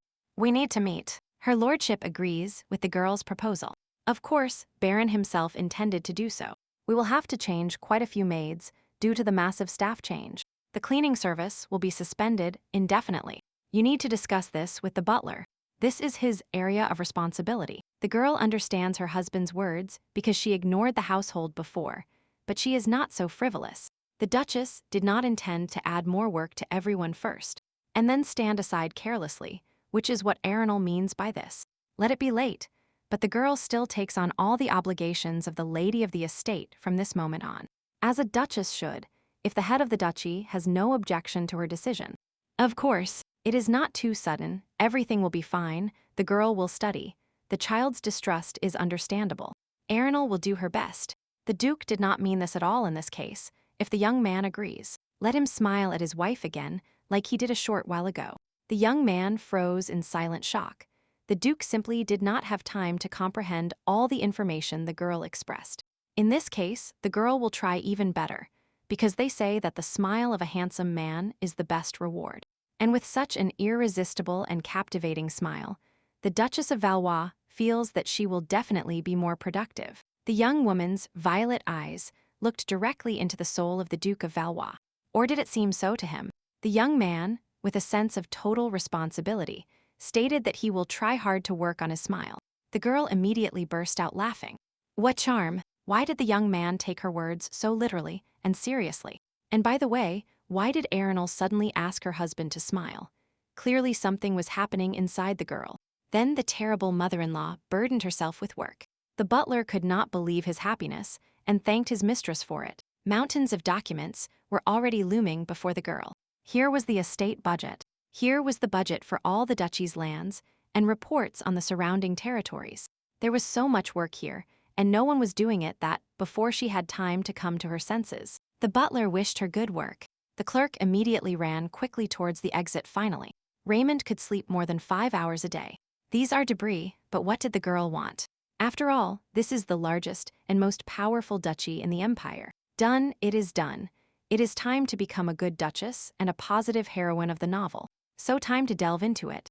Arenal started with the estate budget. It wasn't even luxury expenses. Her purple eyes widened.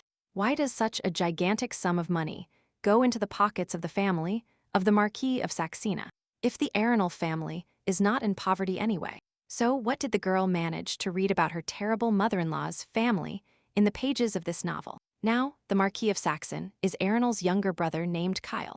All the people on the estate appreciated him as the future heir to the family. While Arenal herself received no time or attention, she ended up growing up in such conditions that even her younger brother looked down on her. And apparently Kyle Saxena's dominant relationship with his older sister continued to this day. After a couple of minutes of thinking, the girl had already made a fair decision. And pleasant for her, the Sachs family already lives comfortably, because they also need money from the von Valois duchy. Kyle will not receive a single penny more from the Duchess. And this is just a signed document. The girl has a long and hard day ahead. Such is the life of the Duchess of Valois. The owner of the von Valois estate studied with genuine interest the documents that his wife was now in charge of. To the young Duke's great surprise, Miss Arenal sorted out all the paperwork. All entries were made very carefully and diligently. The girl really put all her effort into her work. But if this continues, then the young man simply won't be able to approach his wife under the pretext of asking for help, because problems with documents simply will not arise. So what is the Duke thinking? His wife. She has finally taken responsibility for running the household, and Baron is upset because she is doing well due to her personal interests. The coachman interrupted his young master's thoughts and announced that his carriage had arrived at the imperial palace. Lately, the young man has strange thoughts. Baron is going to a meeting. This is not the time for something like this. He needs to compose himself. Then, behind the handsome young man, a familiar, squeaky, and vile voice was heard. He greeted his lordship. Is this really the head of the largest family? Marquis Kyle Saxon stood in front of the young man. What an unexpected meeting of young men. It is unexpected that Kyle decided to visit the imperial palace, probably not for today's gathering of aristocrats. After all, the current Marquis last appeared there a year ago. The Marquis feels embarrassed when the Duke speaks of it like this. He can hardly believe it. Negligence, baseness, the system of the strong and the weak. Baron openly despised Kyle, even though he was his wife's younger brother. Apparently, the Duke of Valois likes to make people uncomfortable around him. But Baron, in fact, is right. Of course, Kyle Saxon did not come to the imperial palace to meet the aristocracy. He needed to talk to Duke von Valois. And Baron cannot guess why the dubious Marquis suddenly needed to meet the head of the Duchy of Valois. Why didn't the money his sister sends arrive this month? Arenal did not send a single cent to her brother. Meanwhile, the Duchess also had an unpleasant encounter. She was visited by two vile degenerates who beat and poisoned poor Doriana. How did these two dare to come here? They beat the child and stole the money. They bribed Duke Arenal's maid. She didn't even want to let them into the estate. Baron and Baroness Rendini were equally disgusting. They literally stank of rot. And they still dare to complain to her. However, these scoundrels are relatives of Miss Everett, which is the only reason they were allowed into the house. However, these insignificant parasites appeared to demand an unfair tax audit of her orphanage and the collection of their debts. The sum of the Long Rendini is 3,000 gross. This amount is simply fantastic. What could be done with that amount of money? The girl will ask for the last time what the hell these monsters want from her, why they turned to Duchess von Valois. Baroness Rendini roared, saying that it was the Duchess herself who was trying to intimidate her family this way. The director of the orphanage was told that it was the von Valois family who ordered the tax audit. That's why they are here. Apparently, the Baron and Baroness did not specify which member of the Duchy family ordered the tax audit. So, the Duchess of von Valois ordered nothing. It is unclear why they consider the standard procedure intimidation. In any case, there is only one person who could have arranged this. It could be that Duke Baron von Valois himself arranged all this. But what is interesting is why these parasites are looking for the person who initiated the check. Because the procedure is carried out by the imperial palace. Let them run there and complain to His Majesty. The Baron and Baroness were sure that Arenal had arranged all this. But the Duke did not. If Baron himself arranged this, then they had better not come. That is, they can express their discontent with her, but not with her husband, Arenal. It seems too insignificant to them. Then, the imperious and angry voice of the estate owner was heard. Duchess von Valois is absolutely right about these scoundrels. If the parasites are dissatisfied with something, let them go complain to the imperial palace. Let them no longer come here to demonstrate their ugliness. At what time did the estate owner return? Literally just now, the Duke missed today's meeting, since the young man met such a disgusting slug as these two in the imperial palace. His mood soured and Baron returned. The lady of the place carefully asked the head of the duchy, who exactly bothered her husband today in the palace. Kyle Saxon attacked the head of a powerful family and asked him to convince his sister to send his money to his little brother. The handsome Duke bared his teeth angrily. If Baron hadn't been an aristocrat, he would have definitely broken this brat's nose. Baron respects his wife's decision. The petty parasite's words are total impudence. That's why he paid no attention to Kyle. Let him ask Arenal for money, not him. Who would have known that vultures would be waiting at home for the Duke, who neglected his wife? How dare they come here in person and show such an attitude? Let these two parasites be swept away immediately from the lands of the duchy. Baron is not in a good mood today. They will greatly regret it if they stay here. It was as if a terrible storm thundered over the Valois estate. The head of the family was beside himself with rage. How dare these little people insult his wife so much? A roar and the sound of dull blows were heard. The terrible mother-in-law turned in astonishment towards the uninvited guests. Baron and Baroness Rendini flinched in their chairs and begged for forgiveness. They would leave the Valois estate now and never return. If Baron hadn't called his wife, the Duke would have driven these parasites away with blows until they left the mansion. His lordship immediately ran to his wife and apologized to her. The young man could not control his emotions. Everything is in order. The girl supposed that such an attack of indignation was due to the fact that the young man felt offended for his wife and defended her. For this reason, the terrible mother-in-law decided to thank her patron for his actions. Flushing her cheeks, the girl was very happy to know that her husband thought about her and her feelings, that he defended Arenal's honor so zealously. The ice-colored eyes widened, which means that the girl understood everything and was even glad that her husband defended her. In fact, there was a spectacle of delight inside the Duchess, and her heart skipped a beat when the young man began to worry about her emotions. The young man understood everything correctly, or the girl went too far and aroused suspicion about her feelings. We need to change the subject. And what a terrible person his wife met at the Imperial Palace. It was Kyle Saxon. This shameless man began to complain that his older sister had left him without money this month, and this infuriated the young man. It turned out to be uncomfortable, which means the young man was already driving here angry. And then there were these Rendinas. Of course, the head of the clan gets angry when an economic problem arises between relatives, and it always ends badly. Duchess Bonvalois took a deep breath, so the girl should apologize to her husband for her family's behavior, and also for the fact that all this time Arenal was sending money to her brother. The Duchess should have told him right away and apologized sincerely.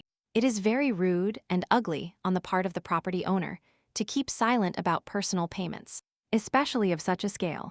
The handsome young man jumped to his wife, and in an even tone asked Arenal not to apologize for that again. After all, his wife did nothing wrong. The girl will now lose consciousness from the heat of this young man. He is too close and probably hears that her heart is about to jump out.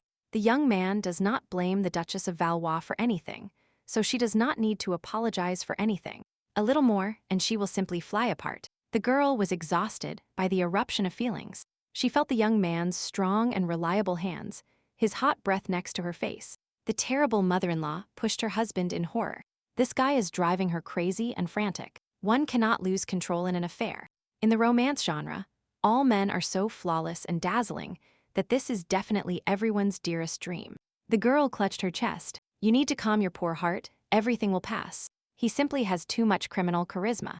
The Duchess of Valois began to apologize. She pushed her husband away, not because she disliked him, it was just unbearably hot here. The flustered Lady Valois was still tormented by the aftertaste of Baron's touches.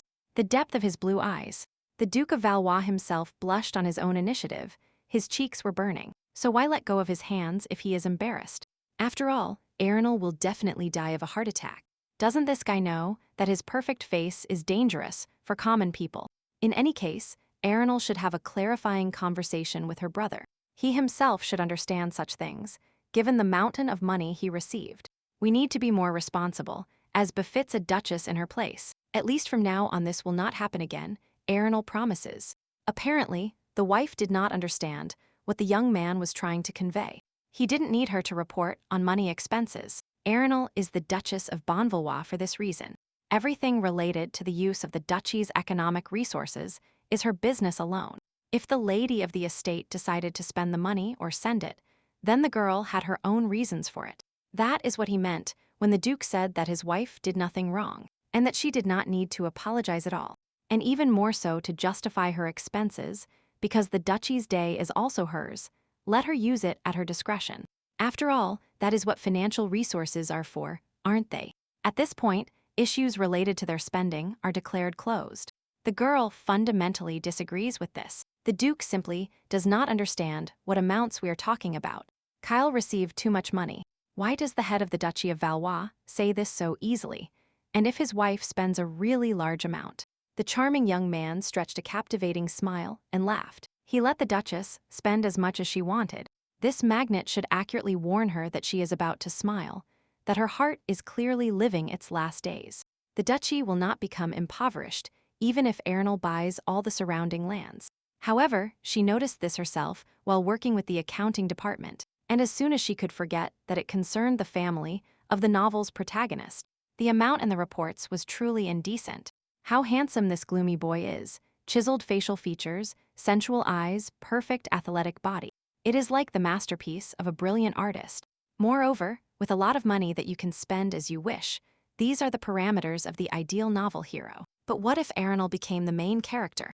The Duchess immediately added that she needed to discuss a more important matter with her husband. The young man listened attentively. The lady of the estate really wants to find a good teacher for the young Miss Everett. What does the Duke think about this? After a long conversation with his wife, the handsome young man dropped heavily onto his soft bed. The young man's blue eyes kept replaying the conversation between the two spouses. Now their communication was completely different. Baron covered his charming face with his hand. His wife became a different person. She became unbearable.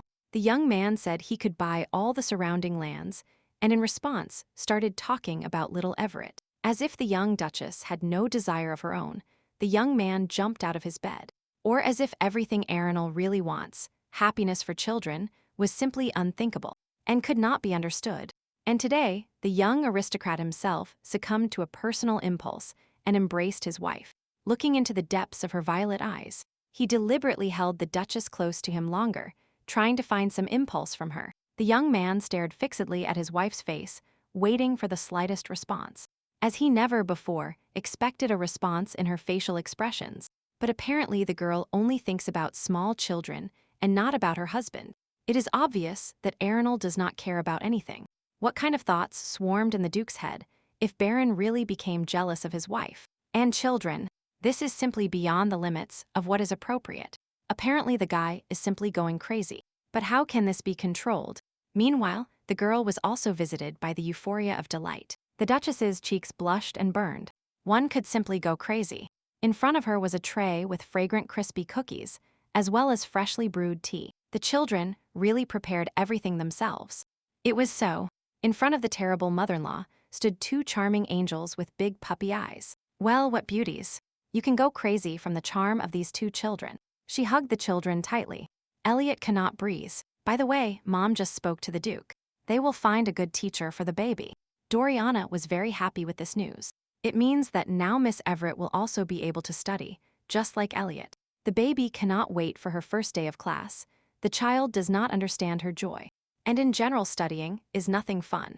It's just that before the girl was told that someone like her could not study. That's why Doriana was so happy and begged for forgiveness. She wasn't thinking about Elliot. The terrible mother-in-law and the little protagonist looked at the girl in surprise. But why was she apologizing again? Rendini should have broken his legs before letting them stay here. Elliot asked not to apologize to Dorian. Studying is very good. 3 days have passed since the Duchess of Valois began searching for a teacher for Miss Everett. But the required teacher has not yet been found.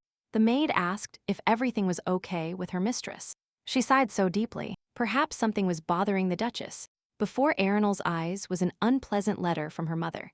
The Marquise told her daughter to hire Viscountess Ivan as a teacher, and not to look for her in Hemond. Why is the girl's mother interfering so brazenly and unceremoniously in the affairs of the Valois family? And what kind of disdainful speech is this? Did the image of her mother cross the mind of Miss Valois? How dare Ernal lift her eyes? The girl is absolutely useless and is not even capable of getting married. The purple eyes of the terrible mother-in-law immediately widened in surprise. What was this now? Because these are clearly not the girl's own memories. This means that the memories of her character in the novel simply came to her head. This is Ernal's memory. What a special effect. Since childhood, Ernal was treated with cruelty and disgust. This was considered the norm in the Saxon family, although what does it matter now? So who is Lady Ivan? The woman is definitely Viscount Ivan's wife, but what kind of person was she? This woman taught Arenal herself. She really has a lot to give. The lady taught famous ladies from noble families. Now, the Viscountess noticed that young Arenal was different from other family members. She seemed like a good person, but clearly something was bothering her. Well, the terrible mother-in-law will think about this candidacy later, so the girl will write to tell the others to wait for her decision. Sometime later, after a very clear response to her cruel and obsessive mother, the girl was sitting in the garden having tea. Arenal's mother appeared at this tea party without any invitation, and moreover brought Viscountess Ivan with her. Because, damn it, this woman does not perceive her daughter's words. Marquise Saxe announced in an urgent tone that the Viscountess was the best teacher. There was nothing to discuss or think about. This vile and greedy woman dares to publicly humiliate her daughter like this. The Duchess already knows that Miss Ivan is a good teacher. Well, since the conversation has gone this way, it is time for the girl herself to finally declare herself and show her teeth to her vain mother. Why is Marquise Saxe so interested in Doriana's education? Most likely, these two people have reached some kind of agreement. We have to find out. The torturer's thin lips stretched into a terrifying smile that usually screamed of an imminent threat from her. Apparently, Arenal has a lot of concerns about this. It is natural for the Marquise to be interested in her daughter.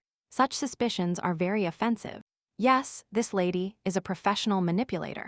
Until this moment, the Marquise did not appear in the duchy and did not write letters, so her interest is unnatural. Well, all of Marquise Saxon's fears and premonitions were justified. She felt it immediately after reading her daughter's letter.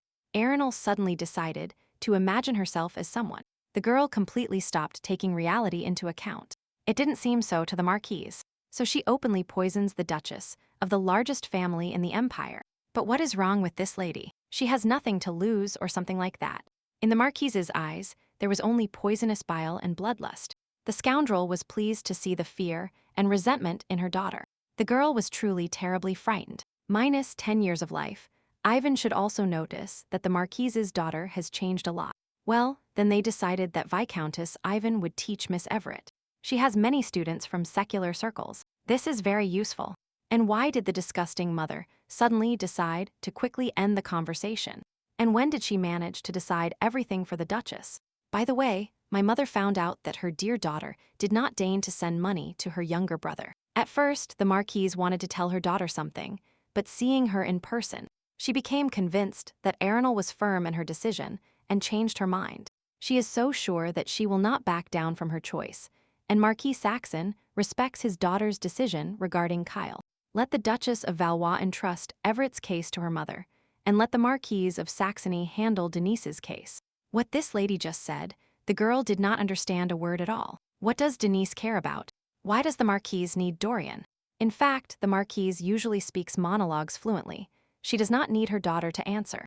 Arenal serves only as a background here. The girl didn't even realize how the whole conversation of this woman today went. She could clearly influence her daughter's conscience. The Duchess could not normally respond to this woman, and in the end she agreed. She even escorted this snake, along with the Viscountess. Lady Ivan did not say that she disliked Lady Valois, but something persistent and anxiously was born in her memory of her.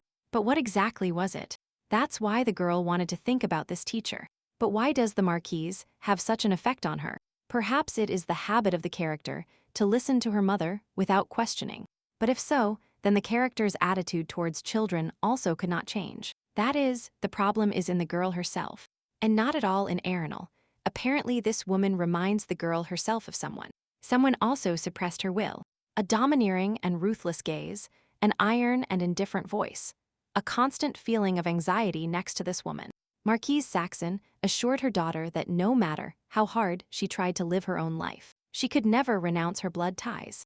But it is true that a girl really cannot get rid of such a vile mother. And of a worthless younger brother, they obviously won't let her. This gaze, the manner of speaking, the movements and body language of this woman, all these markers were incredibly familiar to the girl in her character's body. Suddenly, the terrible mother-in-law covered her mouth with her hand. She finally felt the necessary consciousness. For her, it was natural maternal dominance. It was her own habit in real life. Her mother always insisted that she was her daughter. No matter what she did, she was her daughter. After all, the girl does not want to disappoint her beloved mother. The mother loves her daughter very much. From an early age, the girl was taught that she could not go against her own mother's will. There was no worse crime in the world, no matter what her mother did. So for an adult girl, the sweetest and the worst thing was always her own mother. The girl could never find in herself the strength and power to go against her mother's will, so that she could not create. The terrible mother-in-law wrapped herself in a cozy blanket. She wanted this unpleasant day to end as soon as possible. After this disgusting tea party, the Duchess of Valois still had a vile aftertaste. But this was not the vilest thing in the whole situation. The worst feeling came to Arenal at that moment. Lying in her bed, she finally realized what was common between her and her character. Viscountess Ivan asked Marquise Saxon if everything would be fine, and what exactly was bothering the teacher at that moment. The teacher got the impression that the young Duchess of Valois did not like her at all. So that's the point. To be honest, Marquise Sax was also surprised by her daughter's behavior during the tea party. Clearly this was not Arenal's habit before. After all, the current Duchess has always been weak-willed. She obeyed her mother in everything, and now suddenly dared to look her in the eye and contradict her. Oh, these children always think they can decide something on their own, but they always do it as adults tell them to. The dangerous Marquise plucked the flower from its stem and then squeezed it sharply in her hand. But in the end, Arenal is still her daughter. Therefore, no matter what Marquise Sax does or says, her daughter will never be able to go against her mother's will. At first, when Arenal's mother received her letter, she began to hesitate because her daughter first wanted to think and not docilely follow her mother's orders. Moreover, the Duchess of Valois stopped sending money to her younger brother. The Marquise still did not understand why such changes had occurred, and she wanted to find out personally. And it was with this new thought and slight fears that the Marquise of Saxony and Viscountess Ivan arrived at her daughter's estate. During the tea party, the imperious lady noticed that her daughter had never dared to look her in the eye like that in her life. So the woman thought that Arenal had really changed. But at the first stern look from her mother, this girl began to tremble cowardly. There was fear and despair in the purple eyes. The woman always felt it in her daughter. These feelings were so obvious and strong. Marquise Saxon became convinced that her daughter was still weak-willed, cowardly, and an insignificant executor of her will. Mrs. Saxon immediately recognized in her daughter her usual expression of submission and help. For this reason, Viscountess Ivan simply has nothing to worry about. Everything will be exactly as they planned. A few days later, the Viscountess became Miss Everett's teacher. Doriana greeted Mrs. Ivan. Duchess von Valois invited the teacher to come to the estate. The little one was already tired of waiting for her teacher. In this case, let Miss Everett take the teacher to where her lesson will be. Well, there is nothing to worry about. There were no problems with Arenal.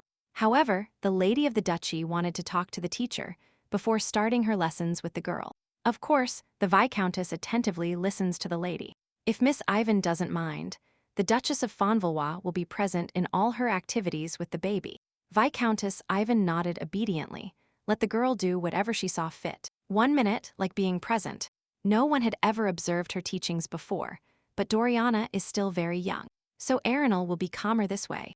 Lady Valois will simply observe silently. She will not bother them or interfere. But that is not the problem at all. What is the essence of the protest then? Is the teacher really going to do something in class that the Duchess shouldn't see? Of course the teacher won't do any of that. Well, Arenal's remarks in this case, everything agreed. The woman immediately grimaced. This girl is too alert now. What happened to her? The Marquise suppressed her will. But in any case, the teacher is not going to deviate from her intentions. First, she will have to earn Arenal's trust. Today is the first lesson, so instead of studying, they will take some time to decide where to start. Let them open the book and read the 3rd page. Doriana started reading. Scarlet flames rose towards the sky. Smiles appeared on their faces because the party night had begun. The teacher immediately interrupted the little main character dryly. Enough already. The girl is too constrained and restricted. Let Miss Everett straighten her back and square her shoulders. From vocalizations to posture, Doriana will have to learn everything from scratch. The baby is sweet and beautiful. That's why Ivan suddenly started criticizing her. The Viscountess immediately noticed the Duchess's angry look. Yes, this lady is ready to tear off the head of her daughter's attacker with her teeth.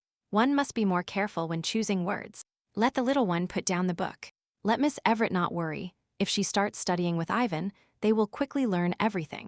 And Doriana will become a wonderful girl. Can the girl really become like that? Because since childhood, she has only heard about her uselessness. Of course, under the guidance of Viscountess Doriana, she will become a real flower of society. The little one will be able to ask Lady von Valois for it. But the girl didn't know it. Doriana's mother was also taught by Viscountess Ivan herself. Is this really true? This should be asked of the current Duchess, of the most powerful family in the empire. Right. The girl reservedly felt it. Doriana immediately smiled. So, if the girl starts studying with Ivan, she can also become an amazing person like her mother. The girl understood everything absolutely correctly. Miss Everett just needs to trust her teacher. That's all. The little protagonist will try her best. The girl agrees with her teacher and will not disappoint her mother. In this case, Viscountess Ivan was pleased to meet her new student. It was about time she returned. This persistent lady, who knew that she was weaving Arenal herself, does not want to yield influence and lose control. However, it worked perfectly for this girl. Doriana stammered that she would try harder than anyone to become like her outstanding mother. The Duchess always believes in her baby, but she must remember that without lessons, the girl is incredibly beautiful. If this little angel likes new activities, then let them do them. But let Doriana not overdo it. The girl felt a grip with her whole body. Well, this person cannot be a conscientious and work-loving teacher. The little one handed the envelope to her mother, the teacher. She asked her to give it to her and said that it was necessary for the class. Well, that's exactly what the girl thought. The entire sheet of paper was covered with writing by the teacher's hand. There were strange and unfamiliar books on the list. In addition to a huge list of necessary accessories, a violin, a harp, and all this must be bought at her store. That is, Ivan combines training with a share in the business, which means her goal is to sell attributes for classes and receive a share. This is expensive but reasonable. Should the girl buy all this? Doriana liked the Viscountess, and such expenses are common in the duchy, but the imposition of will is annoying. So the girl realized that obviously this is not the only goal of this woman in the duchy. It is probably just the first stage. And if you think so, then the position of Marquise Saxon becomes clear. How it infuriates the girl, how they dare to use her for their own purposes. Mom is sure that Arenal will continue to behave like a submissive and weak-willed idiot. By touching her, the Marquise should not have interfered with Doriana. This is a big mistake. Viscountess Ivan's face showed sincere astonishment at what her former student had just said. Apparently, the teacher had misheard. The lady of the estate is sure that the teacher heard everything correctly. The Duchess is not going to buy a single item from this list. The girl is ready to repeat these words again. Not a single item required by the Viscountess will be bought for her little teacher. Madame is going to teach the girl etiquette, because she claims that soon they will need the violin and the harp, or if they are already moving on to Condorian music. Those books are very strange. There are official textbooks on etiquette.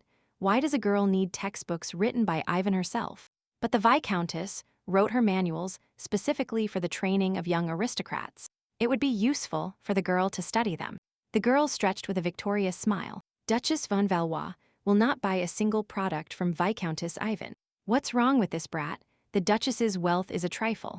This girl simply leaves her no other choice. Apparently, branded goods bearing Ivan's name are too expensive for the von Valois family. The Viscountess is unaware of something about the duchy's financial situation, as the situation is so bad that Arenal cannot afford to buy educational materials for her child. Since this is the case, Ivan is willing to offer a discount and to prevent rumors from spreading. The Viscountess will make sure to explain the situation to other families. What vile brat threatens to spread rumors about Valois' financial difficulties if Arenal doesn't buy her goods? What low-level provocation! The Viscountess is very generous to her students, but in difficult times, we must help each other.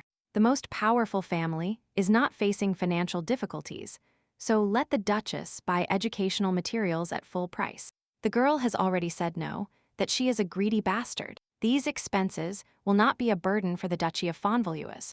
However, the other noble families Ivan mentioned will become a problem. That's what her ex-student is talking about. Arenal doesn't care about the rumors Ivan tried to scare her with. The girl will not allow such manipulations. The lady of the estate will not allow this trash to use her name as a means to make money. The Viscountess must understand that this will never happen. The girl wants her business to prosper, but she will not lend the Valois name for her purposes. So, the lady of the estate explained the main idea of her conversation to the Viscountess quite clearly. She understood what Arenal meant. How could this brat know everything about the Viscountess's true goals? And the Marquise of Saxony? This girl really guessed it herself. Miss Ivan understood everything. The reason this lady volunteered to become the girl's teacher was solely for money. Of course, the Viscountess's business of selling useless textbooks at inflated prices failed, but the rumors of its acquisition by the Duchy of Valois would change everything. And Marquise Saxon is obviously involved in the Viscountess's inept business. That's why she insisted on training with Ivan. It would be better if this rotten woman openly declared that she decided to uplift Ivan's business, and that she used the child for her dark machinations. And what will the Viscountess do now, having failed to achieve the goal? The little one will give up her teaching position, but Ivan announced the official start of the exercises. An unexpected move. This reptile really has a strong sense of responsibility. Doriana looked at the textbook she gave her. This reptile definitely has a completely different intention. You must be vigilant and monitor her. Thus the days passed. The teacher continued to impart new knowledge to the charming girl, without arousing suspicion. One of these days, the Duchess of the large family even fell asleep from boredom. Having lost vigilance in her observations, the girl was awakened by the voice of Viscountess Ivan. The woman announced that she and Doriana had finished today's lesson. So a whole month has passed, and no more trouble has been received from the Viscountess about whether this snake has really sunk to the bottom. The main character cautiously approached Duchess von Valois. Every day the girl became more and more charming. Mom should not worry so much about Doriana. The girl will really take care of everything. She promises. Therefore, the Duchess should not force herself to take care of Miss Everett when her mother is so tired that Doriana will not let her down. Well, now the girl thinks that the girl is looking at her, and not the vile Viscountess. Ivan turned out to be uncomfortable. However, the lady of the estate simply cannot tell the little one that her teacher is actually a greed generator and manipulation. Since the girl started talking herself, it might be worth considering classes in the future without the participation of Lord Valois. Let the girl think about her girl, because this is very burdensome for the baby. She is trying with all her might to jump over her head. The head of the most powerful family agreed with Viscountess Ivan, the law teacher, about the girl's behavior. It often happens that children cannot concentrate due to the close supervision of their parents. After all, in the end, the girl is sure that her mother is walking and watching her. And as a result, it complicates Doriana's life. Baron asked, anxiously and bewildered, if his wife had been sleeping well and feeling well lately. And why that question now? The strong and warm hand of the charming young man slowly reached out to his wife's face. The girl did not evade or move away from it. Duke von Valois has long had the impression that something torments and persistently bothers the lady of the estate. However, the girl must understand one simple truth. There is no person who is good from the start. For this reason, Arenal should not torture herself so much. It is enough to slowly move towards her goal. Therefore, the captivating young man really hopes that his wife will take care of herself at least a little. The young man also asks that his request be understood correctly, even if it seems selfish to the Duchess of Valois. Why should the young master's words seem selfish to his wife? Because the young man cares about her this way. It's just that lately the girl's whole head has been filled with worry for dear Dorian. But Arenay has learned everything. Since the handsome Duke insists on his request, the girl will definitely take much better care of herself. What the devil is the girl talking about?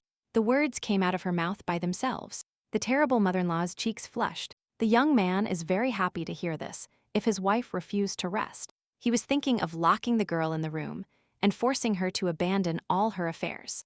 Every time the terrible mother-in-law witnesses the captivating smile of a young man, her heart gets very excited. Well, it's quite late already. It's time for the Duchess to go to her private chambers and prepare for a long and useful sleep. The little main character made a charming pout and blushed. Well, what is this charming angel trying to say? To be honest, her mother was very worried about her behavior and did not want Elliot to keep his worries to himself. The boy thinks Doriana hates him. But what is she talking about? This simply cannot be. This is definitely nonsense. However, lately, the young Duke keeps asking the girl to go for a walk or play with him and hearing a refusal in response. Doriana always refers to her studies and quickly runs away from her future boyfriend. Has the girl definitely stopped wanting to communicate with him? Previously, the children simply couldn't play together, but now it's difficult for them to see each other. Even briefly, Elliot is very sad without her. Doriana definitely hated him. What nonsense, the boy knows how much his future girlfriend studies. But since it is actually only a matter of the educational process, then this is also a problem. Isn't it? Is it really possible to subject a young body to so much stress every day, with no time to rest? This will have a detrimental effect on her health. After all, a whole month has passed since Erinal stopped attending classes. Doriana wanted to increase classes and the amount of educational material. The girl didn't care, but whether she would feel well herself, because the burden was already on the verge. And so, for a whole month now, the baby has been studying in her room for days. And it's really not safe anymore. Well, the charming young man's concern makes sense. We definitely need to address this issue. The little Duke is right, this cannot be ignored. Mom will try to talk to Doriana about the excessive workload. And now the terrible mother-in-law was already standing at the door of her future daughter-in-law's bedroom. The girl knocked, but there was no answer, so the lady of the estate worriedly entered the girl's room. Doriana was fine. She didn't answer the call for a long time. The poor girl simply fell asleep right behind the study materials, as if she was soon going to take an exam on which her future depended. The beautiful emerald eyes no longer shone so brightly. They were tired and exhausted. The baby was clearly exhausted. The girl saw her mother in her bedroom. Something happened. For some reason, the Duchess entered Miss Everett's room. This must end immediately. The girl is pained to see how her light and childhood simply fade in the child. The Duchess of Valois sat down next to her charming girl. Her mother came because she was very worried about her. The little one does not need to try so hard. Doriana is only 9 years old. Instead of unhealthy studies, she should spend more time playing and relaxing. But games and relaxation are not as important now as what the baby will be in the future. This is much more important than children's fun. Only if Doriana works hard can she become like her outstanding mother, who even told the girl so. Founder Ivan said it. The girl immediately blushed. Erinal knew that this reptile tried very hard. Such a fierce flame emanated from the lady of the place that it burned those around her. What a vile person! And how does a girl imagine an outstanding good adult? Well, she should listen attentively and praise, and also read fairy tales well. It is also delicious to bake crispy cookies, of course. Doriana says everything correctly. Or is the girl talking nonsense? Not at all, the little one is just smart. She said everything correctly. Only an outstanding adult can do what Doriana listed. Well, how charming and sweet the protagonist is. The girl could be separated and admire her all day. Erinal leaned towards the girl's ear. In fact, she herself has no idea what it is to be an outstanding adult. This cannot be because Mother is the most outstanding adult Doriana knows. The Duchess is really happy that the girl considers her so, but Erinal herself is often unsure how and what she should do.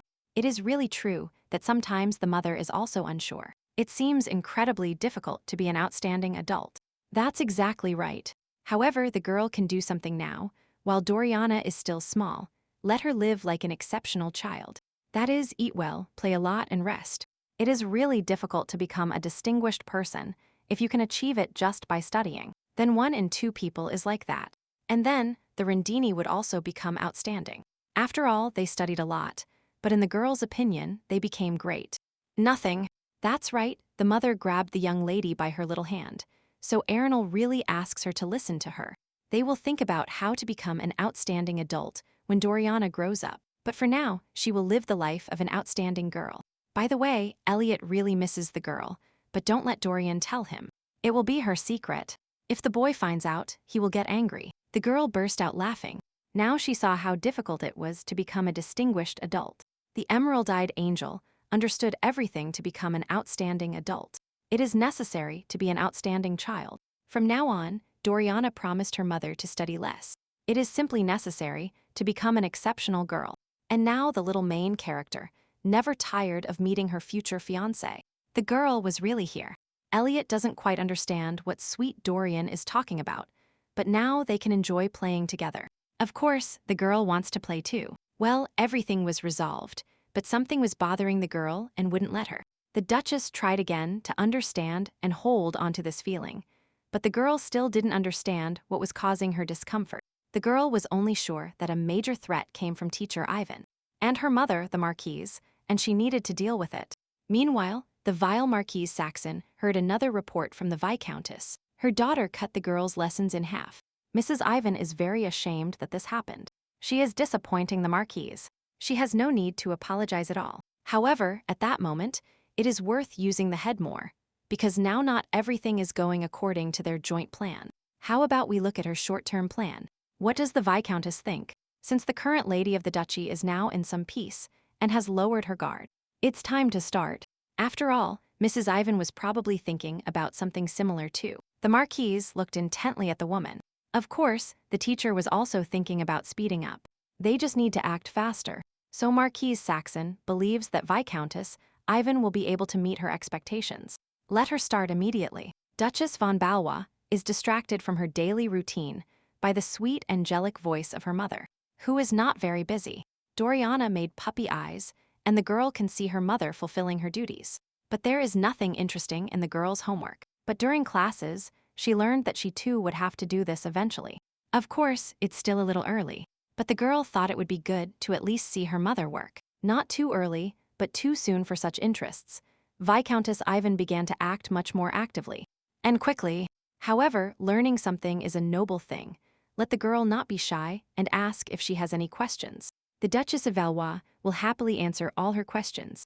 And if Doriana suddenly gets tired of this, let her not stop and do something else. Something suggests that the little protagonist is not enjoying the new knowledge or the time they will spend together. In general, the baby looks rather nervous and depressed, as if the girl feels some kind of burden or something like that. Definitely something is wrong here. The Duchess knows this girl well. Viscountess Ivan is definitely involved here. There is something the young lady cannot say. The girl will not pressure Doriana, but she will carefully find out. So checking expenses looks like this. First they check the accounting books, then the expense items. The girl might have doubts, but she doesn't. The little one has already learned a lot. A lot of time has passed, and the little heroine is still in a tense state and restrained. Perhaps something happened at Miss Everett's house, and there is something putting Dorian in a difficult position. In no case, there is definitely none of that. The girl started moving awkwardly and evading her mother's questions. Well, whatever the girl wants, if in the future she needs her mother's help, then Doriana will call her. Doriana lowered her head. The girl could not tell her mother anything, although she really wanted to share her secret. Night fell. Elliot's future fiancé silently and stealthily looked around to make sure she was alone here. After which, the little lady was already heading down the dark corridor to the office of Duchess von Valois. With every small step she took, the little one felt an increasing fear that she would suddenly be seen. So the lady of the estate did not freeze her study today. This turned out to be very useful for Miss Everett. The girl opened the door. It creaked unpleasantly and gave way. Doriana cautiously looked inside the office. The young heroine was incredibly scared. Her heart was heavy. Her cheeks were burning, but she was definitely doing everything right. Ivan wanted to make the classes more efficient since the number of lessons was reduced. Or so she told her naive student. And when Miss Everett grows up, she will have to deal with many accounting books. And there is nothing more useful than practice. Therefore, the little one will be able to learn a lot by seeing the von Valois Duchy's accounting books in person. The teacher is sure of it. And so, under the cover of darkness, the little protagonist sneaked into her mother's study to fulfill the edification of the Balibin. The more important the accounting book, the better it is for studying. But the girl won't be able to get it that way. She has to watch her mother, find out where these reports are kept, then insert the key into the lock of the second drawer and turn it. The most important documents are there. The rotten reptile gave very clear instructions on how to steal the accounting books of the Duchy of von Valois. The girl remembered that her mother put the key to the second box with books on the top one. She just needs to look there. And here is the key that will open Miss Everett's path to new knowledge and turn her into an outstanding personality. Teacher Ivan told the girl to be very careful, that no one should notice that Doriana was taking these books. And finally, the second box gave way and rolled forward. The little heroine really succeeded. Before the eyes of the little girl met the stern and demanding eyes of her mentor, the woman ordered Doriana to bring her these books. The young student turned out to be very obedient and diligent. She quickly completed her task. Now she needs to bring the materials to Miss Ivan. However, the charming girl could not shake the feeling that she was doing something wrong. because it was not a good deed. In fact, this is outright theft. Doriana really wanted to tell her mother everything, at least now. But if the future Duchess tells the whole story, she will have to admit that she tried to commit a crime. But Duchess Bonvalois was always on Miss Everett's side. She always stood by her unconditionally and trusted her limitlessly. And last time, when the vile maids tried to frame the girl and accuse her of theft, my mother didn't even listen to anyone. Arenal always had confidence in her girl and never doubted her for a second. The girl protected her from their first meeting. Bitter tears of self-reproach and regret for what she had done rolled down the cheeks of the little protagonist. How could a girl do this to her mother? Because the Duchess always worried so much about the baby, but neglected her like this. Doriana constantly brings nothing but trouble to her tutor, and this is in response to infinite kindness and love from the lady of the estate. Now, if only the mother would once again help the baby out of this black hole of doubts. She would help her find a way out and the right solution. The girl wept bitterly in the middle of her mother's study under the cover of darkness. Then a voice interrupted Doriana's torment. The girl would recognize this feminine and caring voice out of a million people. Plus her beloved mother entered the office. Duchess Bonvalois heard everything correctly now. The future daughter-in-law needs her help and participation, doesn't she? The terrible mother-in-law heard her girl well. Doriana needs Arenal, and that's why she called her for help. The amazed girl dropped her mother's accounting book on the floor in surprise. But how could Arenal read her thoughts and immediately appear by her side? Doriana begged for forgiveness and salvation. The girl had committed a terrible crime, and she was ready to take full responsibility for her actions. The baby is very guilty before her tutor, but she will never do this again. Let her mother forgive her just once. The terrible mother-in-law rushed to the frightened girl and began to hug Miss Everett tightly. What nonsense! Everything is fine. The girl should stop torturing and punishing herself. The girl is close and still loves her. After all, her baby had a very hard time. It was all her mother's fault. Duchess of Valois should have guessed everything earlier.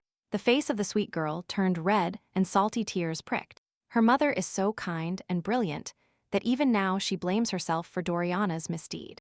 Miss Everett is well aware of the gravity of her action. This is a full-fledged crime, so the little one is prepared for her punishment. The young heroine must clearly understand that Doriana's current behavior is not her fault. The girl is naive and open to people, and due to her wonderful childlike qualities, the girl was used by an evil adult.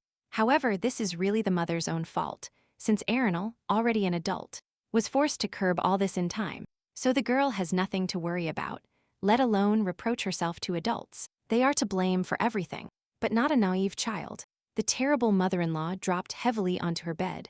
How could the girl allow this to happen? Trusting in the betrayal of this woman. After all, her ladyship perfectly understood that the snake was just waiting for its moment and would not stop. All facts pointed to it. How could Arenal be so careless? The girl was so proud that she could unravel the hidden intentions of the Viscountess from the very beginning. The terrible mother-in-law should have been more careful and paid more attention to this, but she just stepped aside, considering herself the smartest. And now Doriana has a real trauma in her soul. The girl will feel vile and guilty for a long time. The little heroine was so scared that her heart was torn by guilt, and it was all because of the girl herself. At first, Arenal could not object to her mother and let her accomplice into the house upon realizing that this was not good. And then she just stepped aside. The next morning, the terrible mother-in-law was also tormented by disturbing thoughts, and the conscience of her own guilt. Baron's voice was heard. The captivating young man was already standing in front of the girl and anxiously asked if his wife was okay. The head of the large family called several times, but there was no answer from the girl, and the young man decided to enter. He apologizes for his rudeness. The Duke of the Duchy has heard rumors about what Viscountess Ivan dared to do. This woman has no excuses. The teacher crossed the line and took advantage of the little, fragile conscience of the girl. This is simply unthinkable. The theft of documents is already a serious crime. Arenal sent a warning letter from the duchy, and also a separate letter requesting severe punishment from His Majesty the Emperor. She duplicated the letter of protest, but the girl is worried. Duke of Valois can handle this better at first. Everything should have been discussed with her husband, but Arenal unintentionally ruined it again. The handsome young man called his wife and looked into her exhausted purple eyes. The girl should stop. The lady of the estate already looks sick and weakened by all these situations. Arenal does not deserve so much torment. In addition to everything else, the Duchess of Bonvalois once again forgot what the head of the large family told her during their last conversation. The terrible mother-in-law really did not remember at all her last meeting, and the young man's words. All thoughts were focused only on the girl. Baron, during his last conversation with Arenal, urgently asked his wife to take better care of herself. The young man carefully sat the girl on a chair. But at this moment, the Duchess of Valois is taking great care of herself and fulfilling her husband's personal request. The young master has nothing to worry about. The lady of the estate will handle everything on her own and then take good care of herself. Indignation flashed in the handsome young man's blue eyes. Apparently his wife doesn't know how bad she is at lying. The young Duke of Valois carefully and sensually took the girl's cold hand. The girl doesn't know how to deceive at all. Moreover, the young Duchess can always immediately see when a girl is nervous. And in her own thoughts, the head of the duchy perfectly understands the weight of his wife's guilt, her feelings, and thoughts about what happened. And the charming young man did not deserve Arenal's trust, so she assures that everything is fine and under control. The young man had already admitted his selfishness, so he would very much like his wife to lean on his shoulder at least sometimes. After which the dream of all girls warmly looked at his wife. What a man! How can you concentrate with him? The girl burst into a nervous laugh that betrayed the breakdown of her inner state, which is what the Duke is talking about. After all, young Lady Everett and Heir Duke von Balois are her children, and she is responsible for everything that happens. Arenal needs to control herself and not fall for the superficial kindness towards her character. Apparently, the young man is waiting for the Duchess to become a sobbing child, and he is just waiting for Baron to sympathize with his wife at least once. The young man is right, the Duchess is not well. The girl is really very upset and disappointed in herself. But with all this, the lady of the estate is not such an arrogant person as to expect help after everything she did before. She knows her place. And in general, how can Lady Bonvalois count on something like this or flirt with the young Duke? The girl is very grateful for the words of support, but in fact, the very existence of the young man is already a reliable support for Arenal. After all, the wonderful gentleman cares so much about the unworthy Duchess that the young man now didn't quite understand his wife. Why does the Duchess consider her husband's care something out of the ordinary? And why can't Arenal flirt with Baron? After all, they are spouses, and, judging by the girl's own words, the Duke of Valois should not be kind to his wife either. And if this is really the case, then apparently the young gentleman is openly crossing this line with his wife. The captivating young man reverently placed the girl's hand in his. What is this boy doing? Baron is unbearably beautiful. Arenal will not withstand such pressure. The head of the family, with special tenderness, placed his wife's slender hand on her fantastic face, and lately he has been especially tender towards the girl. The girl was already powerless. Where could she get more resources to resist the captivating charm of this hero? But the young man clearly had no intention of stopping. Even now, Baron crosses the line when he asks her to talk to him and lean on him. Well, it's simply impossible to even be near this magnet, of course. Arenal would really like to exhale and succumb to her feelings. But one must not recklessly succumb to this kindness, to the warmth of the young man's gaze, to the tenderness of his caresses towards the girl. The terrible mother-in-law cannot just endure it and cry so pitifully. She cannot let the feeling overwhelm her. The young man seemed to read his wife's thoughts. The Duke looked at the girl with such amazement. Everything is fine. She has nothing to fear. Duke von Valois already knows that his wife is a strong person. The girl can cry, and cry as much as she needs to. Arenal was sure that she simply could not show her weakness, but everything changed after one phrase from the young man. In an instant, all the heroine's barriers were broken by the warmth and kindness of the handsome young man. Emotions filled her whole soul. Why can a girl afford this? A very stupid question. The Duchess can be weak, since Baron is by her side. The Duke smiled gently and gave a not entirely clear answer.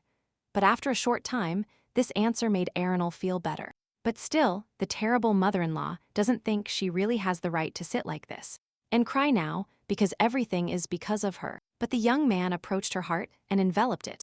These words came out of their own accord from her lips and began to drown her in an attack of self-reproach. The girl could not contain her agitated breath, but the quiet whisper calmed her. The girl realized she needed this so much right now. The young man allowed her to release all the poison from her body that had tormented Arenal so much. The young man noticed that his wife had already calmed down a little in his strong arms. Everything was like this. What a disgusting thing. Arenal herself, without realizing it, disappeared inside a handsome young man. One must prepare. With her tears, she ruined his clothes. The Duchess apologizes and will now find something to clean her husband's clothes with. And again, there will be a barrier between them. The young man quickly took the hand of his embarrassed wife. Everything was fine with him and his clothes. There was no need for this trouble. However, the most important thing right now is whether the Duchess of Valois is well. Let the girl sigh and think about herself now. The young man asked with all seriousness about the girl's condition. It was very important for him to know that she was okay. Of course, the lady of the estate had already come to her senses. She didn't even realize it herself. The young man literally healed his wife. If you think so, then the strong hands of the young man seemed to have enveloped Arenal in some kind of secure haze. And reliable. Moreover, Miss Valois cried so hard for a long time in the Duke's arms that she released all her sores. The girl's cheeks immediately turned red. The terrible mother-in-law should immediately stop sprinkling herself and think about the young man. Here, unexpectedly for her and her husband, the Duchess simply shouted loudly and prolonged throughout the entire property of the duchy. What is Arenal doing? She is about to burn with shame. The young man could barely ensure that his wife was full of strength. It seems that some time ago the Duke hesitated whether to say this, but now the Duchess is fine. Therefore, the young man can say that the rotten intentions of the Viscountess were read between the lines. And there was clearly more than one in her head. As this is not just one intention, this reptile was planning something else. The girl didn't even have time to think about it properly. Of course, the young man will explain everything to her now. No matter how much he thought about what happened, the Duke had doubts about the scoundrel's motives. Judging by Miss Everett, this reptile told her to steal the important accounting book of the duchy. No, after all the documents were in the office of the lady of the estate, and important reports on the execution of their financial transactions. And what does the young lady think about the purpose for which this was done? It's not just theft for profit. To be honest, Arenal was only thinking about the baby, so she didn't really understand the reasons and the Viscountess's motives in her head. And if Doriana had stolen the book and given it to the Viscountess, what would Ivan have done with those documents? Well, there are many options. If there is some kind of financial fraud, then the Viscountess could use it. However, if nothing like that was discovered, this scoundrel could have faked the fraud herself. This rotten person could easily forge any document, and, after Dorian's false machinations, she would simply return the book to its place. Now Duchess von Valois begins to understand where her husband is leading. The Viscountess's intentions and possibilities are crystal clear. And on that same day, the Duchess of Valois was very worried about her daughter's behavior, so she watched her closely. And if the girl had not felt that something was happening to the baby, Doriana would most likely have done everything. By the way, this would be a fatal loss, since after the theft of documents, the peace of the duchy could be forgotten forever. And while the handsome young man thought about this, the question of why Ivan used this method at this time came to his mind, that the lady of the estate should think carefully about what happened and the execution of this crime. The Duchy of Bonvalois is guarded by hundreds of armed guards. Absolutely everyone in the empire knows this.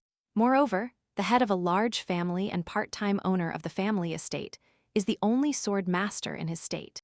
Therefore, no one even dared to think about touching the documents of the duchy. But by using the girl, Ivan almost achieved everything. Therefore, we can confidently say that the only weak point of the Duchy of Fonvalois is the girl. It is Doriana Everett, the future wife of the young duke, who can be the hand that can threaten her large family. What does the young master mean? It is really that the very existence of this charming girl is dangerous for the duchy. But the baby was simply used, of course. That is not what the young man meant. Doriana is really not guilty of anything. Arenal's purple eyes showed fear for the little one. She really thought that the Duke wanted to get rid of the girl. The young man really seems so cruel and heartless in the eyes of the young master's wife. No, not at all. This girl is a cruel person who caused the handsome Duke to show such an expression. This is a sinner, and the girl would be lying if she said she didn't like the boy's manifestations. Arenal again with her strange poses. So why did the Viscountess decide to scam using Doriana? It's just that this whole idea sounds very dubious from the start. All this sounds very illogical and does not clash with reality in any way, which is what the head of the duchy means. Ivan is a permanent teacher. This is not her part-time temporary job. She should have spent about 10 years with the girl if everything was fine.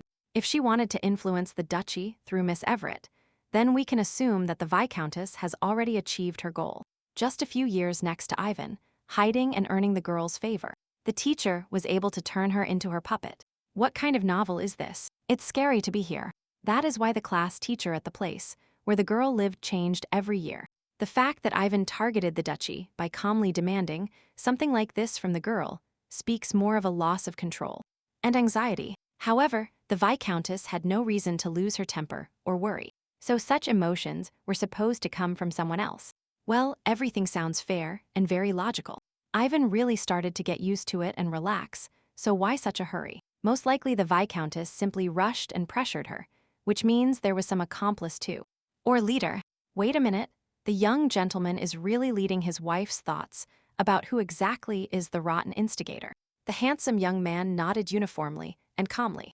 The girl understood it absolutely correctly. There was only one such person. From the beginning, only this vile organism showed special interest, when the search for a teacher for the baby was still underway. Meanwhile, the Viscountess was already apologizing to her mistress. She didn't know everything would turn out like this. The steel-faced Marquise does not understand Ivan. The Viscountess must keep her composure, what she is trying to say. And if the Viscountess behaves this way, she will put the Marquise in a difficult situation. The Marquise has no idea what the reason for this behavior is. It would be better for Ivan to return to the mansion and rest. She will find a way to help her. If Ivan can just remain silent, this will greatly help Saxon. She will let the Marquise's servants escort the guest to her estate. The Viscountess shouted that she only trusted the lady. Even if this fool remained silent, everything seemed too obvious. And now how can Marquise Saxon get out of this whole situation? Because the situation is extremely serious and dangerous. Was everything inside the vile instigator burning? Why the hell did this trash make such a mistake? It will cost both of them too much now. This insignificant woman, Saxon, ordered her to find a quick way and immediately sent the brat to steal the accounts right under her nose. And after all her stupidity, this brazen woman also ran to the Marquise. She had to immediately shout on the street that Sax organized everything. Damn it, how could you so mediocrely lose your only chance? First you need to calm down. The Marquise will always be innocent. The situation has already passed. The Duchy of Manhwa will definitely point to the Marquise as the inspiration, because it was she who forced her daughter to hire Ivan. After all, the Marquise was so afraid of missing such a rare opportunity. And she was excited, so she showed carelessness. This was a rare opportunity to get an unbeatable hand, to win a fortune in a game with extremely high stakes. Rumors spread at the tea party about the search for a tutor, but her daughter did not tell the Marquise a word. And in this, the rotten scoundrel saw his chance. The Marquise then stated that there was no point in Arenal contacting her mother about such trifles. But inside, she was furious that this trash did not dare to consult with her. And what family does the young Duke's future wife come from? The members of the Everett County family died several years ago in a terrible accident.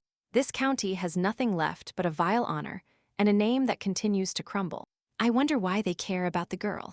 This question interested many people, because the Everett family ended with only one daughter named Doriana, a girl who has nothing more than an engagement relationship with the Duchy of Valois, and has no one to rely on. And now that she had this desired opportunity, the Marquise decided to immediately take advantage of the orphan, and take advantage of her vulnerability. If the Marquise can take hold of this brat, then Saxe will take hold of the future of the entire Great Duchy of Bonvalois. This thought exploded like lightning out of nowhere. It was the joy of intrigue that the old reptile had not experienced for a long time. In order not to act on her own, Ivan was chosen. But Arenal began to act completely different from what her mother expected. Her daughter ordered her to wait for her decision, and did not immediately comply with her order. So the Marquise began to suspect that the Duchess probably suspected something, and that's why she behaved that way.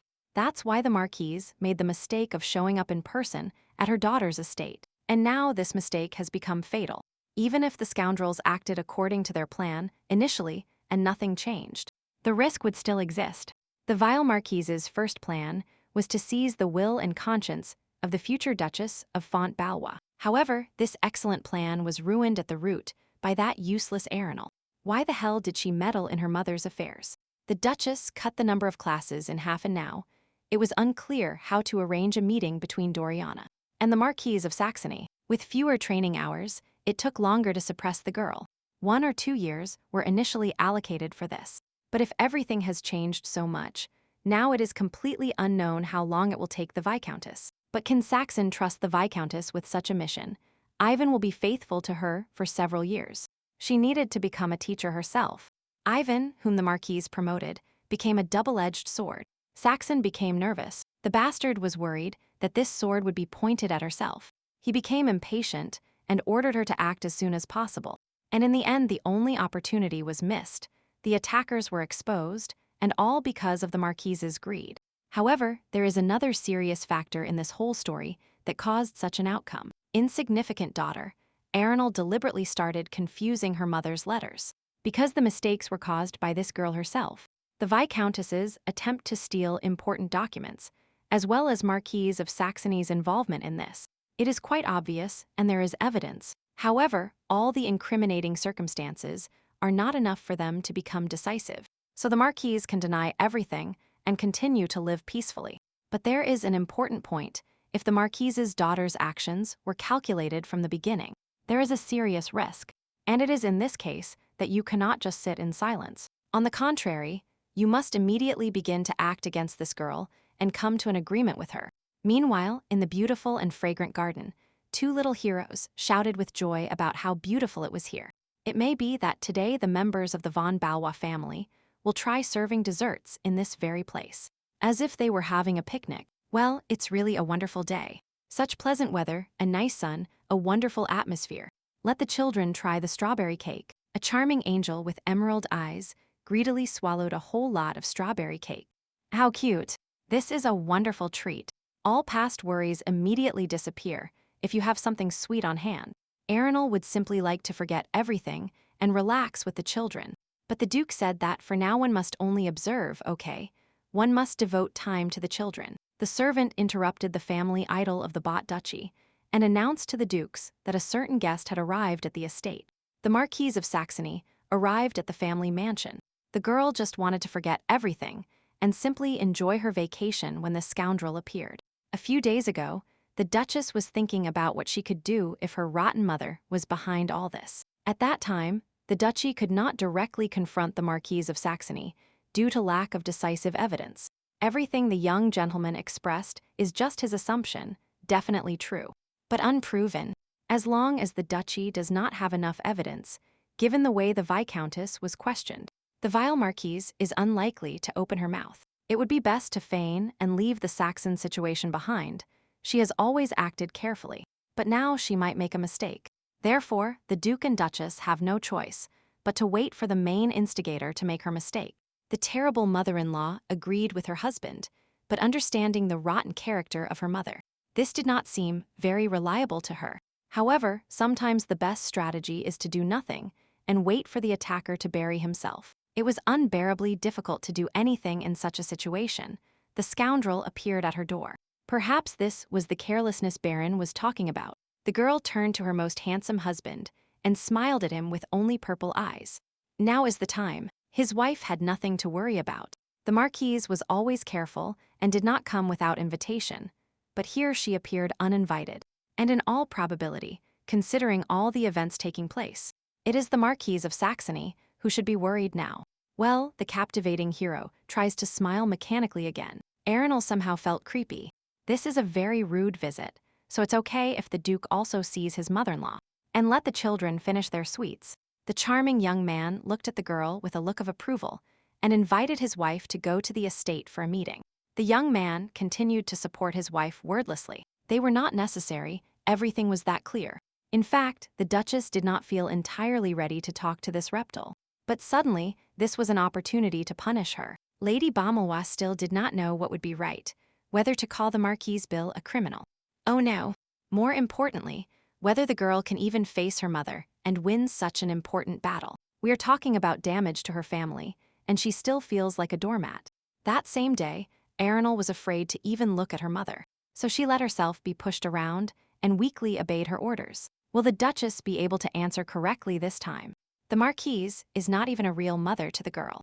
However, this vile creature is a complete copy of her own mother. Her husband's reliable hand rested on the girl's shoulder. The charming young man was by her side. She and the Duchess of Valois would go through all this together. She shouldn't worry. The lady's cheeks immediately burst into flames. The girl is already starting to get used to such manifestations and enjoy them. Miss Arenal had just experienced a déjà vu in her office. The charming young man had already become a support for her precisely with these very words. The same warm and steady gaze. Reliable and sensual touches. Correctly chosen words. What's wrong with this embodiment of everyone's dreams, Baron? He is simply unbearably handsome. You must recover immediately and get him out of your head. Arenal, without realizing it, started hitting her head. The young man thought that apparently his wife was ordering her thoughts this way, and so the couple approached the office door. The butler announced that the Marquise of Saxony was already waiting for a meeting. You cannot get discouraged and lose your will. Categorically stop agreeing with her on everything, and nod at the scoundrel's actions. The vile reptile was surprised to see her husband, whom the whole empire feared, in a personal meeting with her daughter. Well, the Marquise acted rudely by not announcing her visit, but she is glad that the Duke of Valois decided to greet her personally. This head of the duchy acted hastily and went with his wife to meet his mother. But a long time had passed since their last meeting. If Lord Valois wants to see the Marquise, then nothing prevents him from doing so at another time. Baron will take advantage of it, and that is why these two immediately began their opposition. Marquise Saxe visited the estate today to talk privately with her beloved daughter, but the Duke stubbornly ignored the reptile, as the young man suggested, to ignore her. And talk, the scoundrel is sure that with their conversations, they will annoy the young master. Not at all, the Duke will be delighted to watch them. The charming hero invited his wife to sit more comfortably on the sofa, but the Marquise of Saxon imperiously called her daughter. The scoundrel does not think that his daughter is fit for the role of a good lady of the estate at this moment. And Duchess, Arenal is like a small child who needs a close tutor, the Duke of Valois, just to talk to her mother. Therefore, the Marquise has the impression that it is not her daughter, who desperately avoids being alone with her, which greatly annoys her mother. A painful impulse ran through the girl's insides. This woman knows where to push. Arenal's conscience constantly reacts to her harassment. The handsome Duke was indignant and decided to defend the girl, but his wife interrupted him and ordered him to listen to her. The young man looked at his wife with amazement. The girl seemed clearly insecure and depressed, and this is not the best option for winning. However, the Duchess of Bonvalois urgently asked her husband to leave them with her mother in private. Everything is in order. Then the head of the duchy listened to the girl and left the room. A heavy silence and oppressive hung in the room.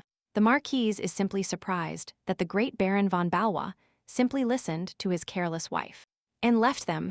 To be honest, the mother was sure that this young man would not give up until the last moment and would start spying on them.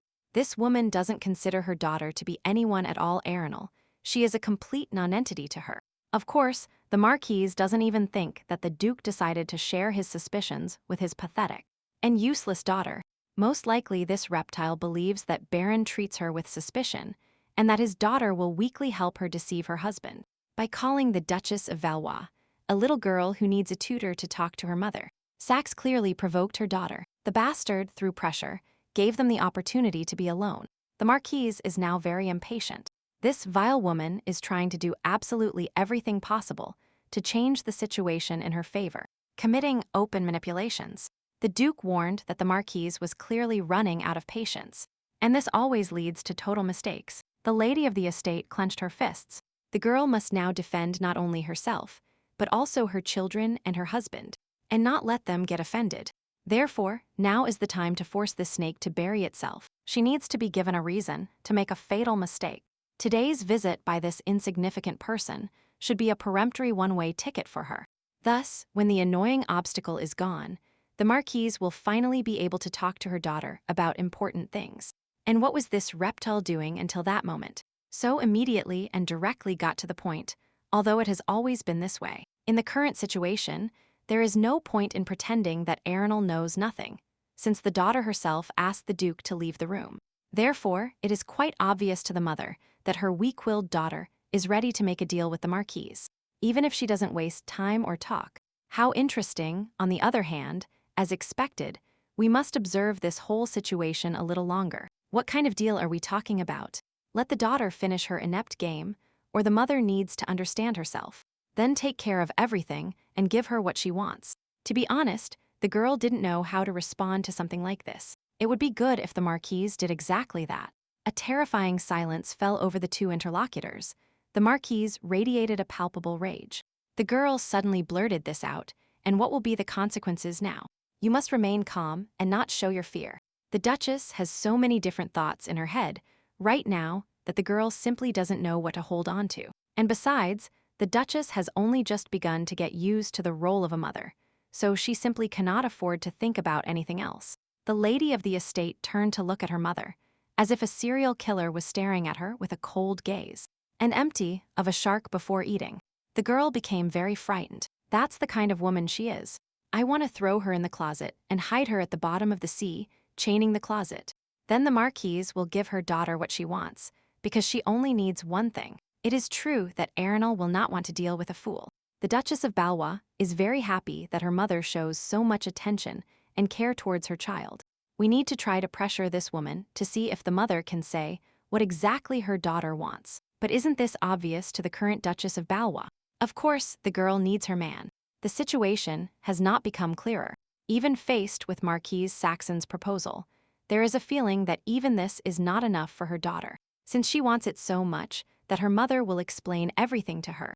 Her scatterbrained daughter has been married to the most powerful man in the empire for 8 years, and she has an heir, which strengthens her position. However, the head of the clan himself does not treat his wife like a stupid girl, and which is why the Duchess still has no power. Arenal is the lady of the estate, but this is only an appearance here. There is not a single person who obeys her and is faithful to her. Her daughter cannot do anything in the name of Valois. And what will happen when Baron brings his lover home and she gives birth to an heir? Then the fight for power will begin. Arenal simply cannot survive in such conditions without her man on the estate, which is why her daughter needs her man. Mom understood everything correctly about who will always be on the Duchess's side, regardless of the division of factions. Of course, the best person for this role would be Marquise Saxon herself, since the mother is capable of sorting out all these problems, and her daughter knows this very well, which is precisely why Arenal decided to talk to her mother alone. What a professional manipulator. You cannot show her your fear because she has known her daughter since birth. Nothing surprising. The Duchess took care of the children and simply didn't think about the fact that a young man could bring another girl into the house. Although this is common in novels, if the Duke were the main character, then everything would be different. But the young man is only the father of the main character. And if you think about it, in the original story, the terrible mother-in-law died in agony at the hands of the executioner. What is the probability that the girl will also end up in this novel exactly like her character in the original line? The Duchess swallowed nervously. You need to pull yourself together and not panic. This lady has an unimaginable effect on the girl. Marquise Saxon definitely has a weak spot. You must attack it without showing your own weakness. A triumphant predator's smile appeared on the scoundrel's face, and what happened? The daughter listened to everything from the side and was confused. Arenal has nothing to worry about. She needs to stop trembling and strike back at this reptile before it swallows her. This is why it is necessary to think of something pleasant and bright to extinguish the internal anxiety. It must be some kind of strong and warm emotion. In the mind of the lady of the estate flashed the image of a handsome young man who enveloped her with care and such indestructible warmth. Baron gave strength to his wife, protected her from the inner storm, and with his presence alone made her believe in herself. The girl truly felt that the young man was by her side. She gasped, and an impulse of memories of his touch passed through her body. This hand that held the Duchess so tightly and gently at the same time when she trembled with sobs.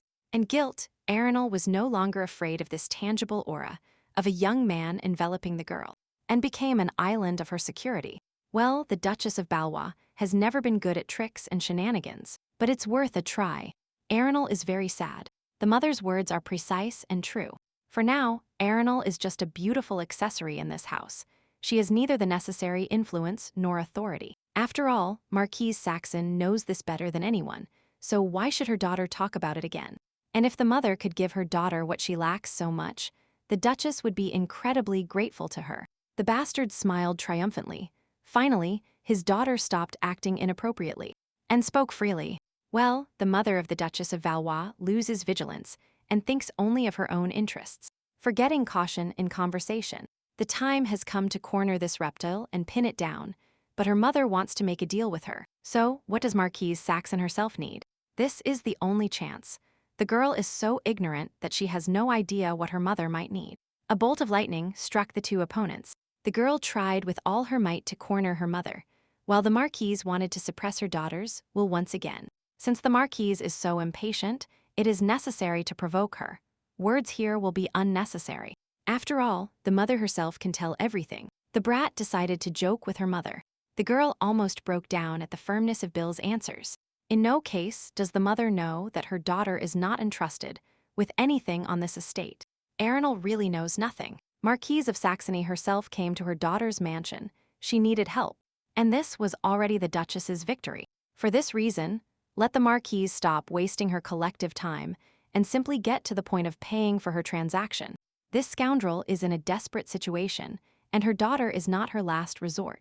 There is a possibility to force her to retreat. There was a pronounced internal struggle on the face of the dangerous woman. The Marquise clearly did not trust her daughter, but now she had no other choice.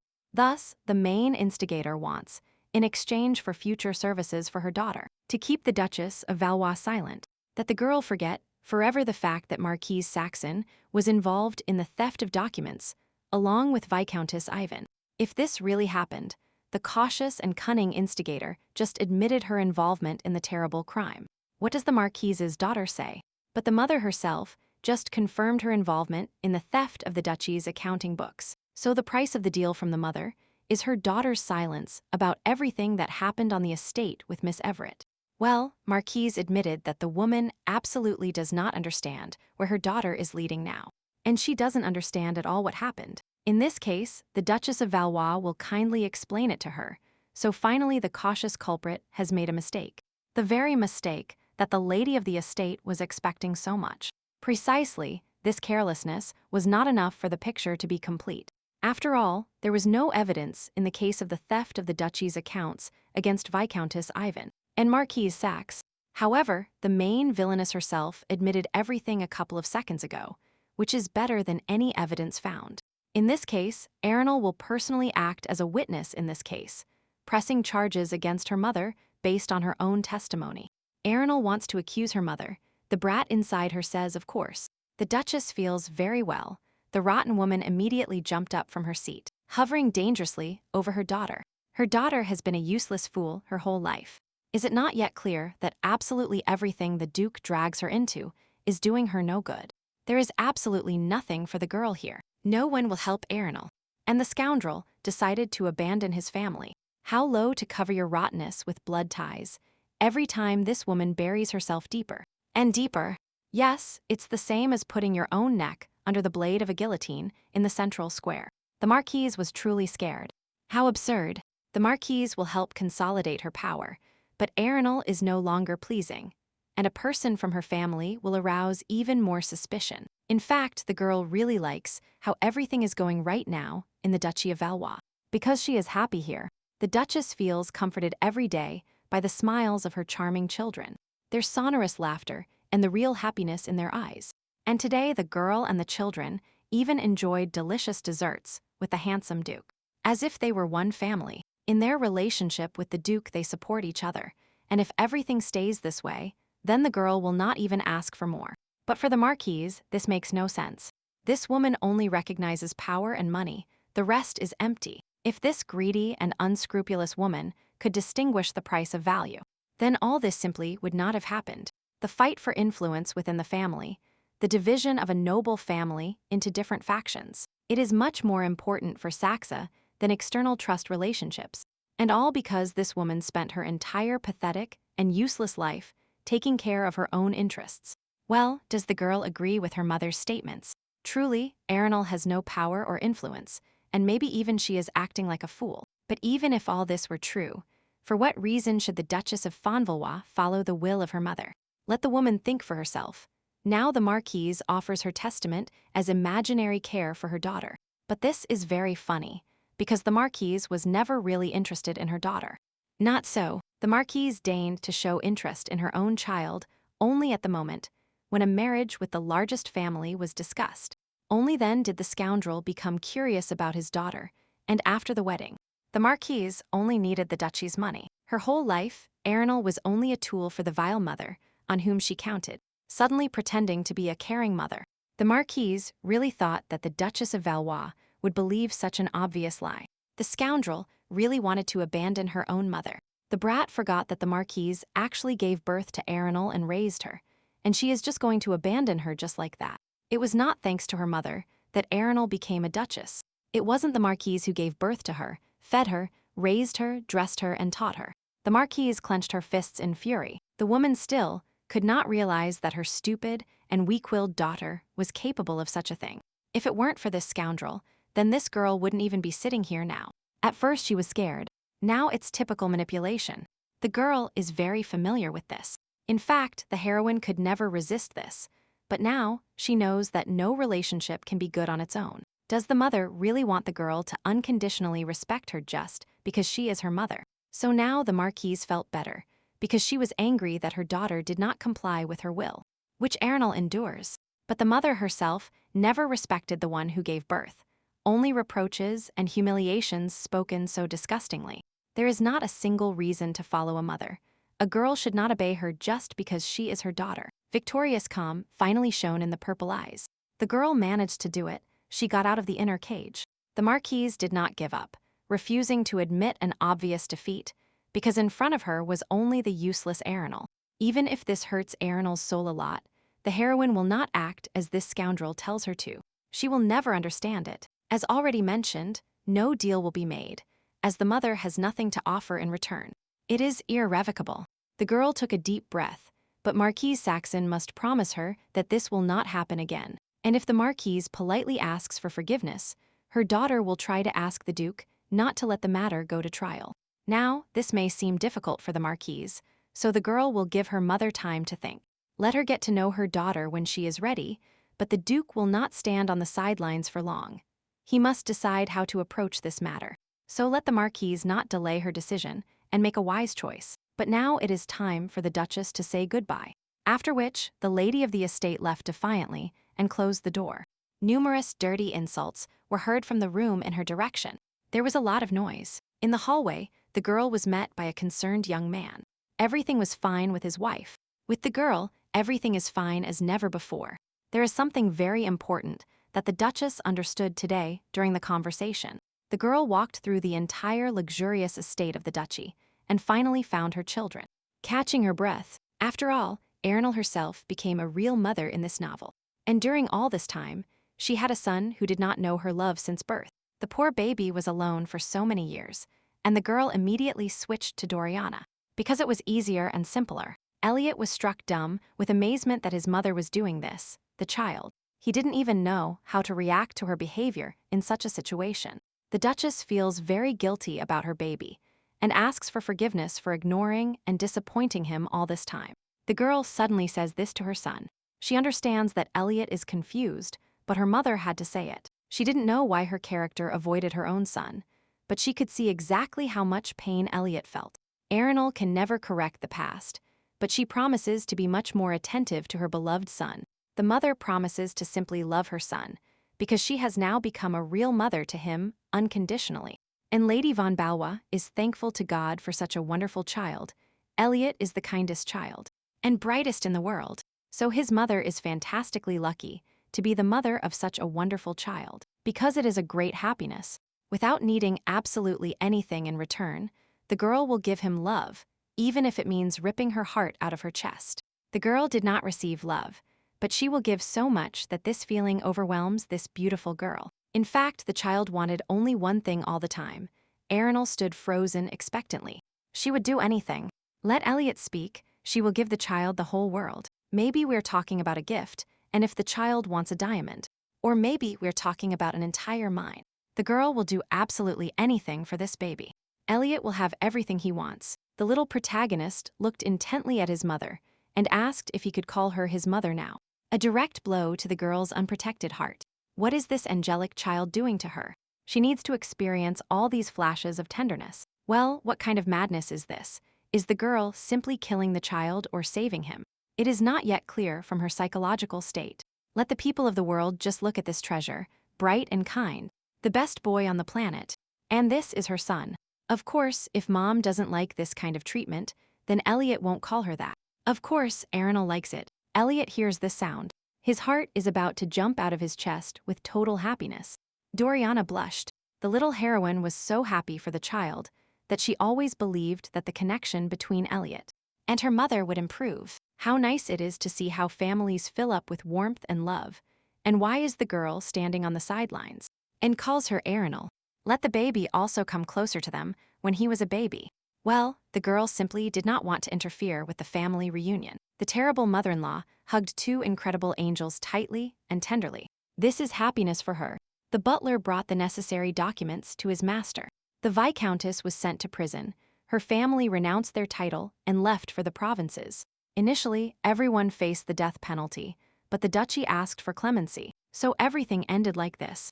And it was Arenal who submitted a petition for pardon. She was worried about the girl, and whether she would be accused of people dying because of her participation. The brilliant girl simply cannot live with such a burden of responsibility and guilt. And this cannot be allowed. How will Doriana live with such thoughts? Because it is unbearable, and will simply destroy the poor girl inside. Here the young people agreed that such irreversible actions would lead Miss Everett to mental anguish. Of course, the head of the duchy is simply disgusted by Viscountess Ivan.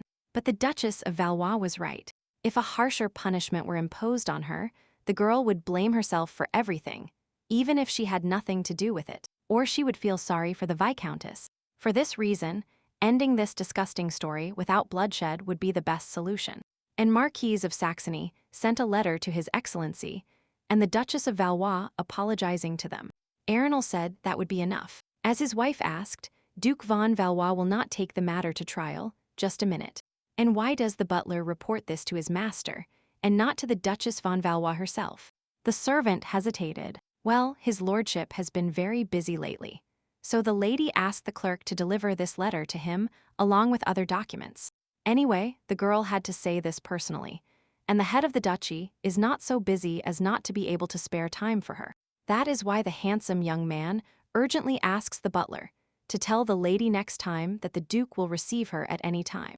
The clerk flashed a warm smile. His lordship asks not to transmit information through him, but to come personally to Lady Valois. His lordship clearly loves his wife very much. The young man nodded affirmatively. Of course he loves her. Then the young Duke realized what he had just said out loud, and instantly jumped away from what his clerk was saying. No, well, such a strong and deep feeling cannot arise so suddenly and immediately. However, even an old man like the faithful servant of the Duke of Valois clearly sees that the young man has begun to treat his wife with much more tenderness. But this is how it should be in the relationship between two spouses, because Baron is, after all, Arenal's husband. Therefore, the young man is simply fulfilling his marital duty, because the Duchess has begun to take her responsibilities more seriously. In fact, the young master himself often wondered what had changed in his attitude towards Arenal, but to hear so openly and directly about such a secret and very incomprehensible feeling that the young man had not yet understood. It was unbearable. The butler smiled. Well, how to understand this expression on Raymond's face? The butler can leave. The handsome young man began to boil with indignation and shame. The butler left his office contentedly. It was the first time he had so much fun working here. Why is this happening to the head of a great family? The young man raised his voice without even realizing it, and this was a strange embarrassment. Raymond believes that Baron loves his wife, but this is impossible. It's absurd nonsense, it can't be. In reality, the Duke and the girl had been married for 8 years, and suddenly his wife became close to him. Well, this is nonsense. This is precisely absurd. So the young man was confused and could not give an immediate answer, because this is too crazy for his reality. And in general, Duchess Arenal simply cannot please her husband, as the young man has never experienced such feelings for anyone. Therefore, even now the young master cannot be overwhelmed by such childish emotions, and stupid ones, because Baron doesn't even believe in it.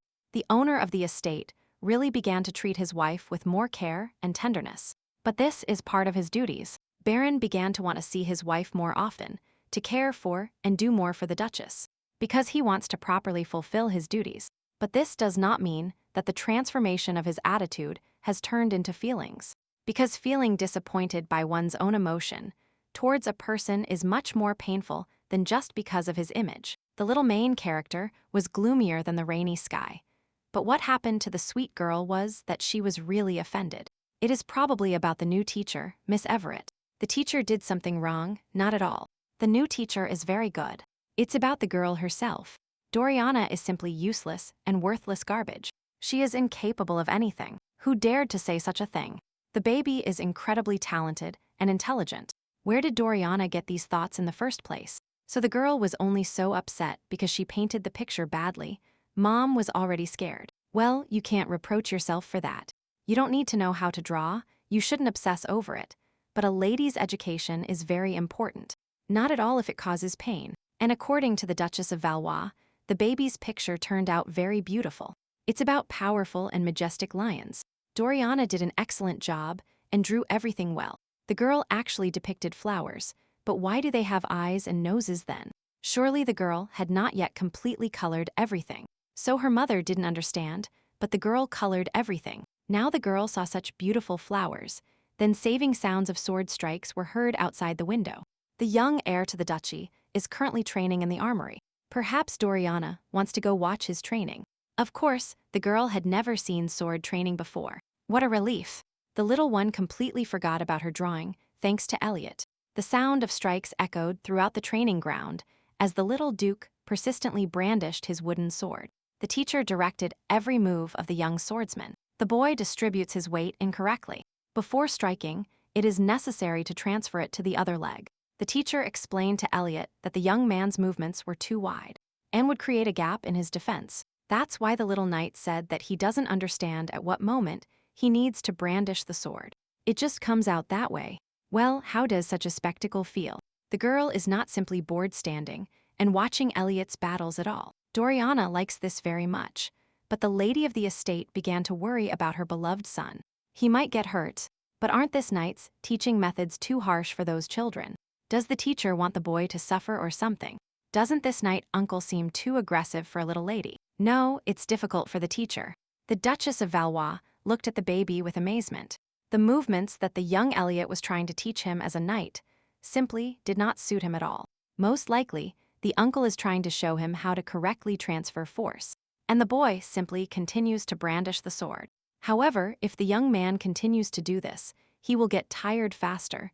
The girl started talking a lot out of excitement. The charming girl fell silent and turned to look at her mother. And why was the Duchess of Valois looking at the girl like that? The girl covered her mouth with her hands. Yes, this girl is simply a genius. The girl is incredibly insightful.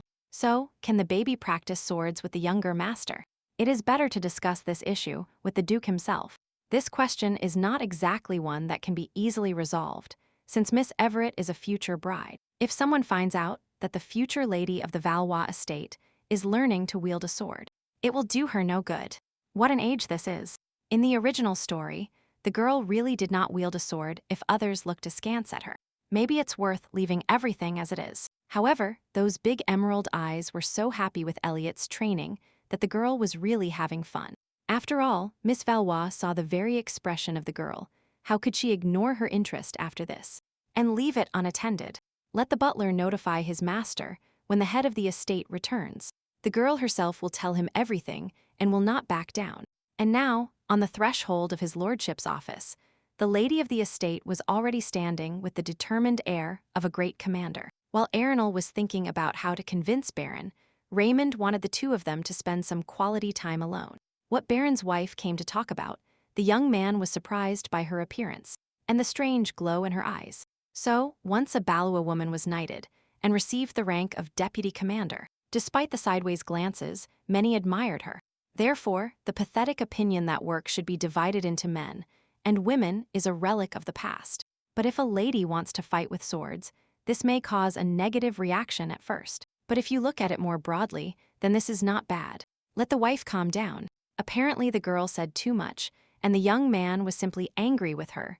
What does the Duke of Valois think about this? The handsome Duke correctly understood that his wife wanted to learn fencing. Regardless of gender, Arenal is already too old to be trained. But there is no such law.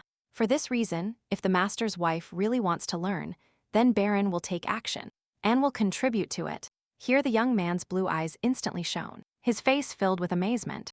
Baron froze in silence.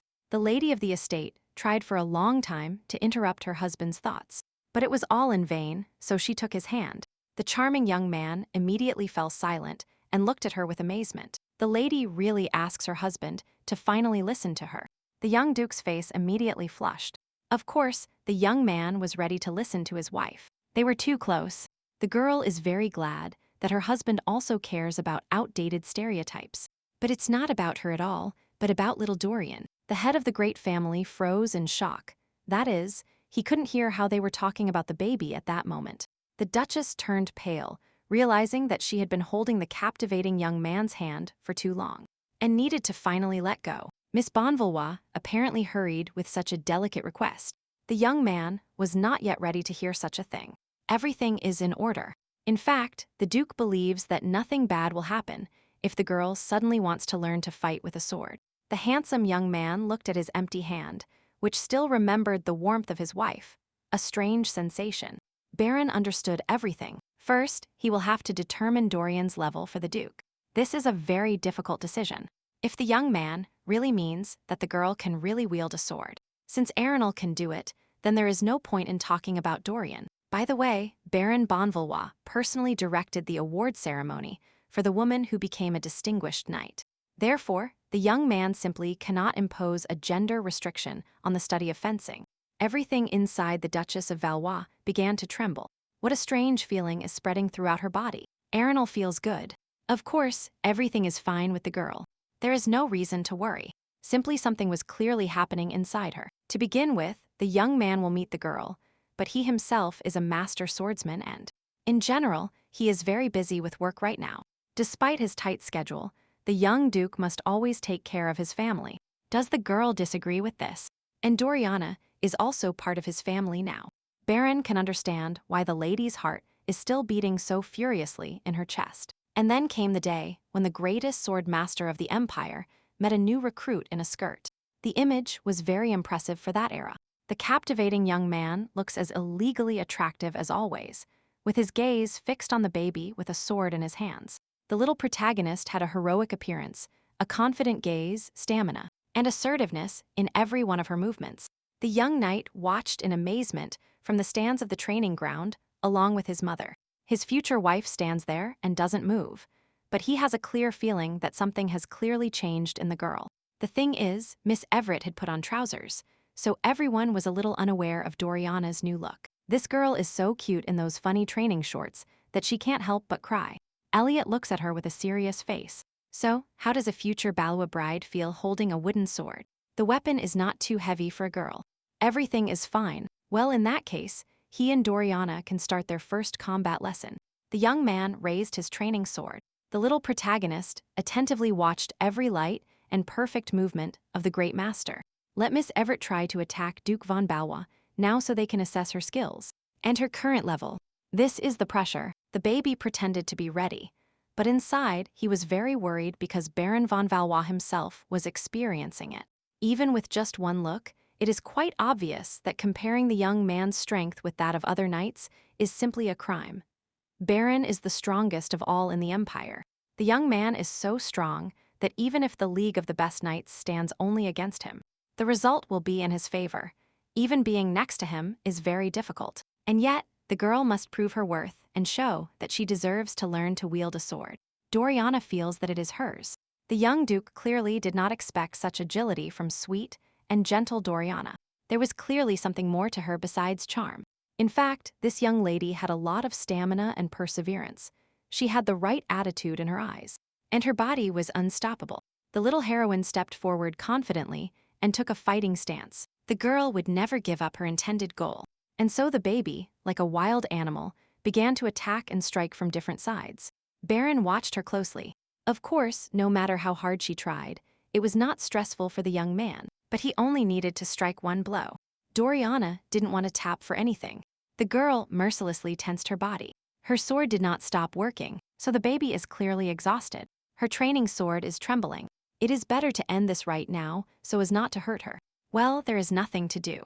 There is simply no other way to stop the distracted girl. Doriana is too absorbed in the process. The great sword master literally made a couple of quick moves with his sword in a fraction of a second, and he was already behind the girl. The little heroine's emerald eyes didn't even have time to properly capture the ultra-fast actions of the great sword master. The charming warrior looked at her weapon in shock, but Doriana didn't even see how it happened. How is such exorbitant speed possible? Baron is truly the greatest master of arms. The girl's eyes fell on the broken sword in her hand. Wow, the girl would also like to learn to be fast like a predator. And with these sharp and precise hand movements of the Duke of Valois, which were performed with incredible ease, the young man is truly a great warrior. The worried Duke immediately ran up to the baby. He didn't startle her too much. She was fine. She wasn't scared. So Doriana has calmed down a bit and is trying to analyze her training fight. That's what the young man wanted. It was already difficult to stop the girl, so the young man had to make sure that Doriana could no longer wield her sword. The little one behaved like a true gallant knight, in whom flows perseverance and willpower. She really doesn't lack character.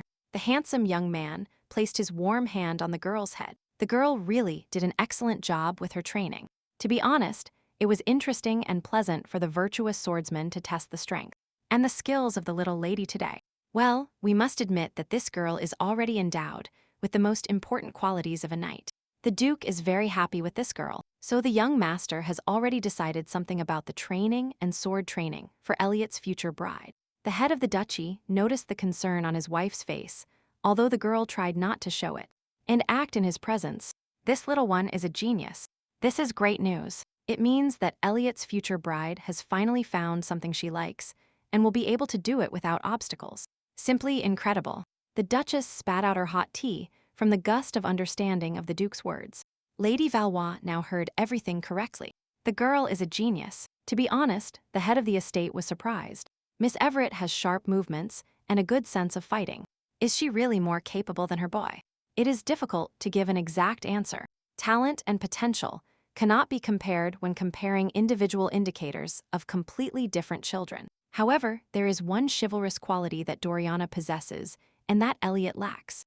And that is the desire to win.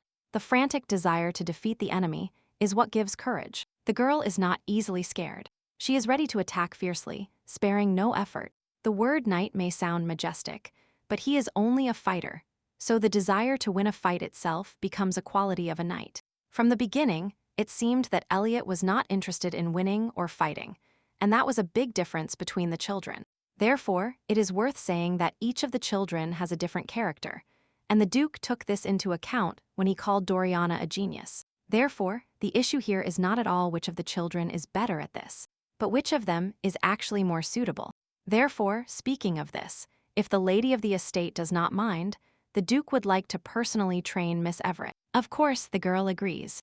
Miss Arenal couldn't even dream of such a thing, and Doriana will definitely be completely delighted. The young man really looks forward to this at first. The Duke of Valois also participated in training his son, but this became a burden for Elliot. Therefore, the sword training had to be entrusted to another knight, which means the girl didn't even know it. No matter how different the little main characters are, Arenal still doesn't know that much about her children. Those emerald eyes of the little warrior burned with fighting spirit. It had been a long time since the young sword master had seen anything like this. And when the blue eyes of the handsome young man clashed during a training battle with Miss Everett's persistent gaze, he had the feeling that in front of him was an adult warrior.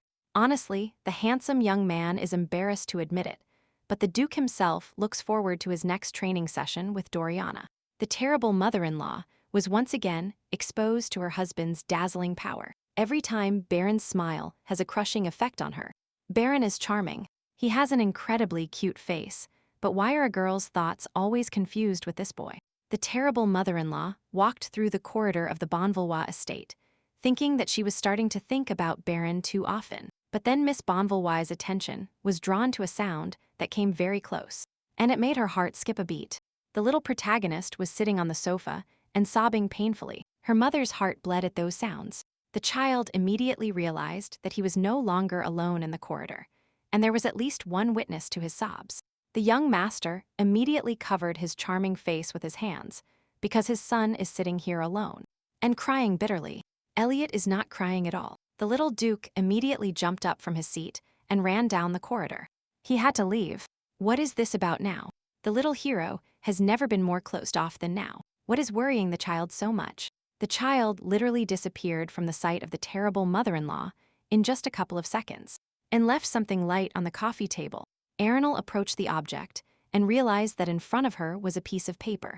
What was it, and why was Elliot crying so much? So, on the piece of paper were incredibly talented drawings of various objects, animals and plants, as if a recognized genius of painting had left his mark. The girl was amazed and called the child's teacher. How could a 7-year-old child draw something like this? The Duchess would like to confirm her conjectures. The girl correctly understands that all these magnificent drawings were made by her little son. That's right, the young Duke really created these drawings with his little hands. It is simply unthinkable. His lordship might not like it, but Elliot is also trying to excel in other disciplines. And the child is simply brilliant. Simply incredible pictures, so accurate and vivid, as if touched by the hand of a great artist of antiquity. Yes, this little one is really on the same level as Picasso. The Duchess took this news very well, and the teacher was worried. So Arenal's 2 children are geniuses. Wow, the children are really completely different. Her husband was completely right. And why did the teacher hide from Elliot's mother that her son is an incredibly talented artist? This little one is so charming, so kind and sweet, and then it turned out that he is a genius of this century. Well, at least now it has become known. If you think about it that way, his lordship is right in his conclusions. Elliot has an incredible gift for drawing. It's just that the teacher didn't think that such conclusions would greatly please the lady of the duchy. But why such conclusions? It's just that even the younger knight doesn't like to hear about his talent. He doesn't like being praised. He, as a person who will continue the line of the Duke of Valois, doesn't need drawing skills for the child. He loves to draw, but he must be careful not to become the laughing stock. At such moments, the charming boy feels overwhelmed by the sense of duty towards his beloved father and, of course, towards his duchy. How would the girl like it if her sweet baby could freely do what makes him happy and brings him so much pleasure? Poor Elliot forces himself to hide such an incredible talent, to be careful and keep it secret. And so, in the corridor, the little protagonist was definitely crying, even though he told his mother the complete opposite. What a tragedy. The girl must deal with this. After all, she is here to make these children happy. Therefore, the Duchess of Valois needs to see and talk to the baby, as much as she can torment herself. This child should be the happiest in the world. The child has such a pure and bright soul, such a big heart. Elliot will be happy, no matter what it costs his mother. Arenal decided everything and immediately headed to her son's bedroom. But she forgot that it was already midnight, and the child was probably already asleep. But it wouldn't hurt to check your speculations anyway. The Duchess of Valois was already standing at the door of the youngest knight's bedroom. However, nothing will stop the lady of the estate from making sure of this. The girl carefully creaked the door and looked inside. In the personal chambers of the little knight, the light was still on. The child himself was sitting at his desk. Why hadn't Elliot gone to bed yet? It was already late. The young Duke believes that he needs to study more and more, sacrificing sleep hours, because this is detrimental to Elliot's health. Well, in fact, at these moments, the future heir of the family is having a hard time wielding a sword, so he focused on other things. There are still a bunch of skills and disciplines that the head of the duchy must learn, so the child focused on them. After all, the youngest Duke must be the responsible one, the poor little one. The child felt worse when he saw Doriana training. Apparently, the boy started comparing his skills to the future bride's innate talent, and he started thinking that he was incapable. The little genius did none of that at all. The child immediately lowered his head in resignation. Apparently, the baby's feelings and experiences still overcame Elliot, and he roared that this was not because of Doriana at all. The girl was confused by this reaction. She so wanted to help her charming boy and put everything in order for him. Only the young knight is to blame for everything. His future wife is not to blame for anything. She is simply smart, but the little Duke is just a stupid, desperate incompetent who can't do anything. And he can't cope with anything. What does the best boy in the world say? Elliot is a real dream. His inner qualities alone are the greatest gift. The most powerful family in the empire, the von Valois, has always been a family of knights and great swordsmen, but Elliot knows nothing about fencing. The child always knew and understood this, no matter how hard he tried, and when Elliot saw Doriana, He finally convinced himself of this. The girl has nothing to do with this, all because the boy himself is a clumsy person. So the young man devoted himself to studying other disciplines. The terrible mother-in-law instantly wiped away the bitter tears from the face of the adorable baby. Elliot was completely wrong about himself.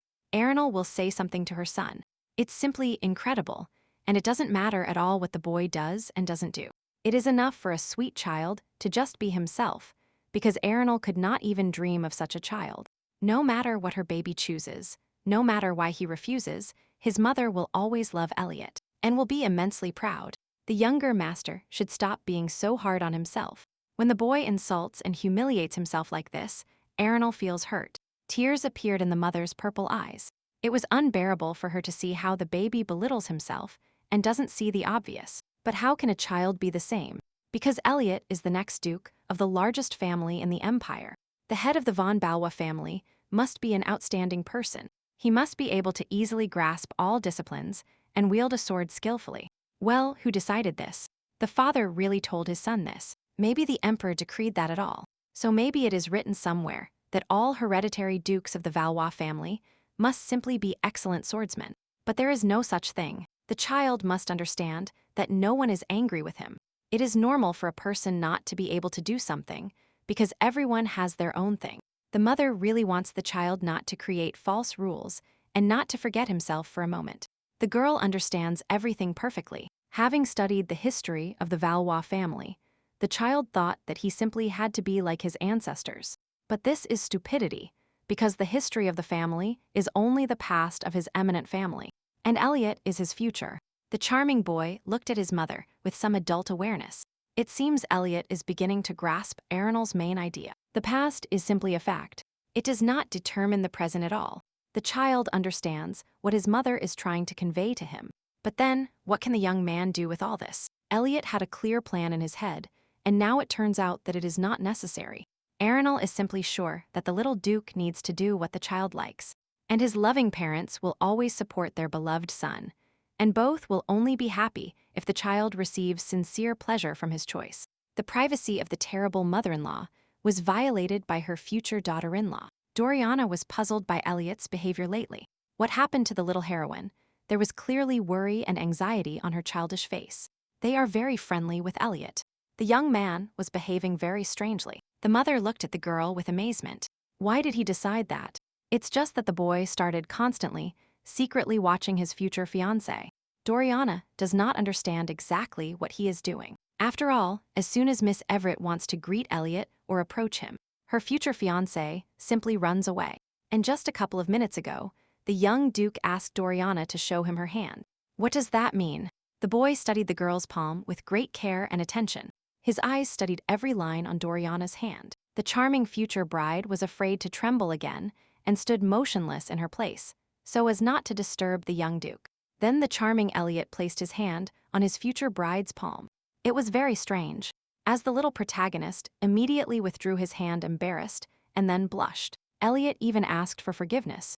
Doriana told the younger master that he had nothing to apologize for, that the boy could even take her hand with both palms. Then the girl noticed something black on the future fiancé's palm, similar to ink or a pencil. Apparently Elliot is working hard now. And so, the two little main characters stood frozen, facing each other. The children held hands and looked into each other's eyes. Everything was fine and warm as always, but the young duke abruptly ended his encounter with Doriana and simply ran away, saying goodbye to her. Well, this kind of behavior is not strange for a little heir. The girl is very worried about this.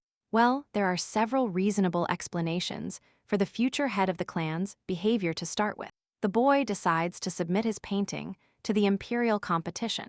For this reason, such oddities are not alarming at all. The girl simply has nothing to worry about. Everything is fine with Elliot and their friendship. The young man decided to capture on his canvas what he liked, so he studied everything around him in search of sketches. The girl, upon hearing these words, immediately became embarrassed and blushed. Elliot draws what he likes. Well, just look at this flushed face, what a beauty. Now Miss Everett has a little more clarity about the boy's behavior. A few days later, the young knight's painting was finished, and Elliot asked for it to be sent to the butler's palace. Raymond packed his little master's creation perfectly and safely. Elliot has nothing to worry about. Everything will be done. Indeed, the young master is not going to show his creation until the end of the imperial competition. After all, his mother is simply burning with curiosity. The boy doesn't want to do this. If he suddenly receives an award, he will show it. If a competition for the title of the cutest boy in the world were held, then her son would definitely win. What his mother said was, "What boy?" Arenal immediately retreated, because Elliot already considers himself a young adult. What kind of boys are there? And the word dear is now an insult to him.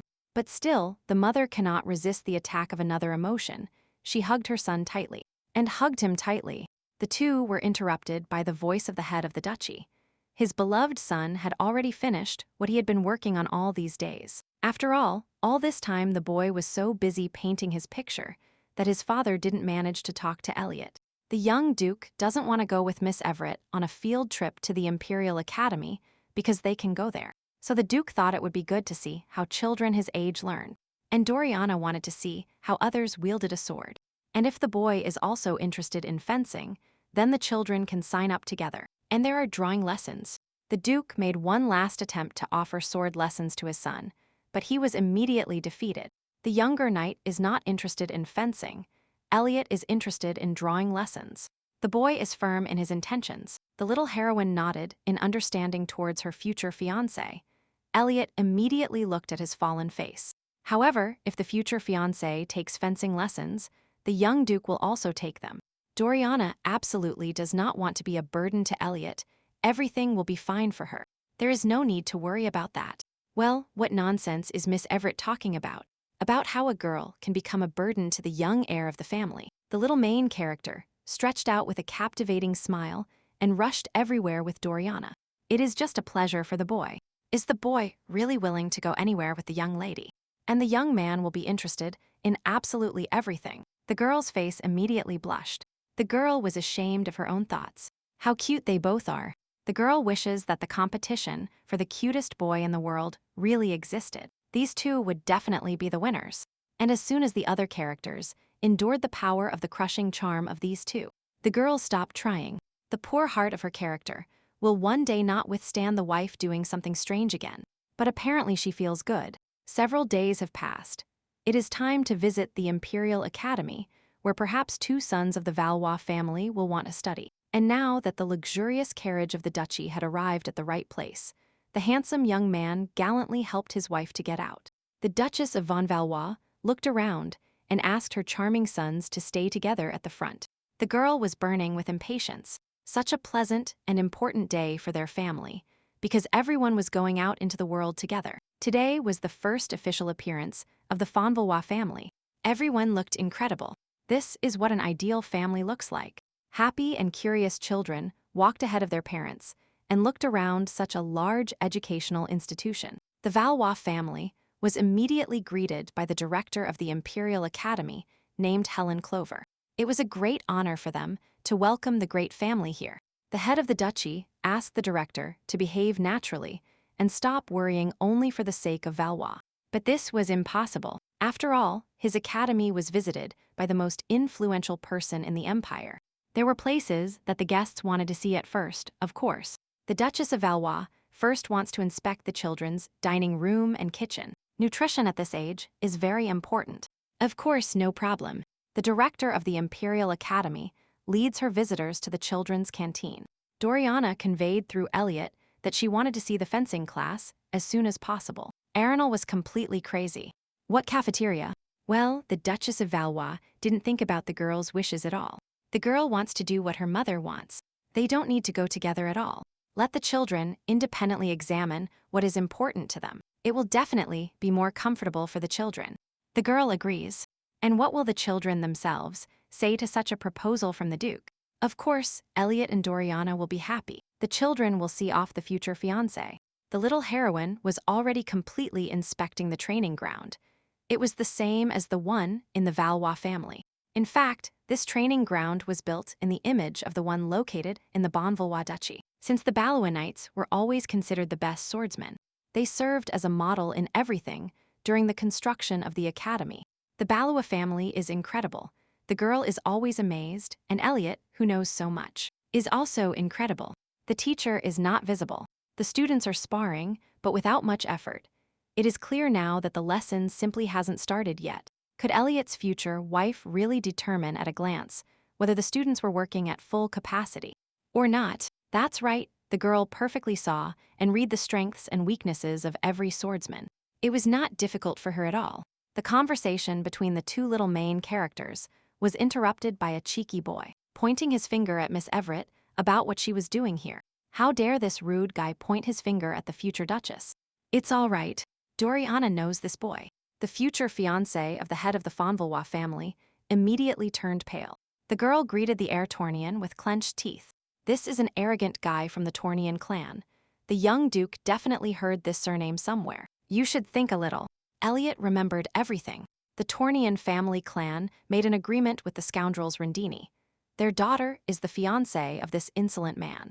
This means that the disgusting brat is involved in the pain and suffering of Elliot's future wife. The boy is the same scoundrel as his tormentors. The boy knows that the male and female Rendini harassed the girl. They were the monsters who poisoned her. They beat her and starved her. And his spoiled and stupid daughter also repeated after her vile parents. Jen also started offending Doriana. So how could someone like Doriana Everett appear at the Imperial Academy? Why did she suddenly come to this particular class? If this vile worm is Jen Rendini's fiancé, then this brat is involved in Miss Everett's suffering. Everything is decided by him. The charming heroine came to see how the fencing lessons were going and let the girl stop talking nonsense.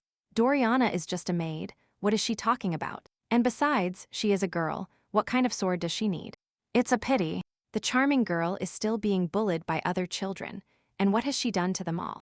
This incompetent is likely to receive an education at the Imperial Academy. She definitely came here as someone's servant. Look how Doriana dressed. It's even funny. So something got into the brat's and cheeky head, and he immediately fell silent. The little main character looked at Elliot with amazement at what the boy had just thrown at the heir Thornian. The future head of the largest family had just thrown down a white glove to the insolent man, which could only mean one thing. The boy Bill immediately looked at Elliot in shock. What kind of jokes were these from the weirdo? There was zero in the voice of the young duke. This is not a joke. Let the bastard immediately hand the sword to Elliot and raise his own. And who is this guy? The fool is now facing Elliot von Balwa, Doriana Everett's fiancé. The vile parasite immediately turned pale.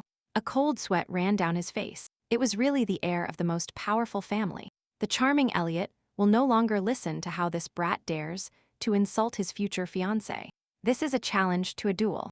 So let the bastard immediately hand the sword to Elliot and raise his own. And the duel won't be so bad. After all, if the most powerful family had officially shown up, the insolent man would surely have been executed. But here, this boy challenged him to a duel. And if the Thornian heir manages to win the duel, then everything will be resolved.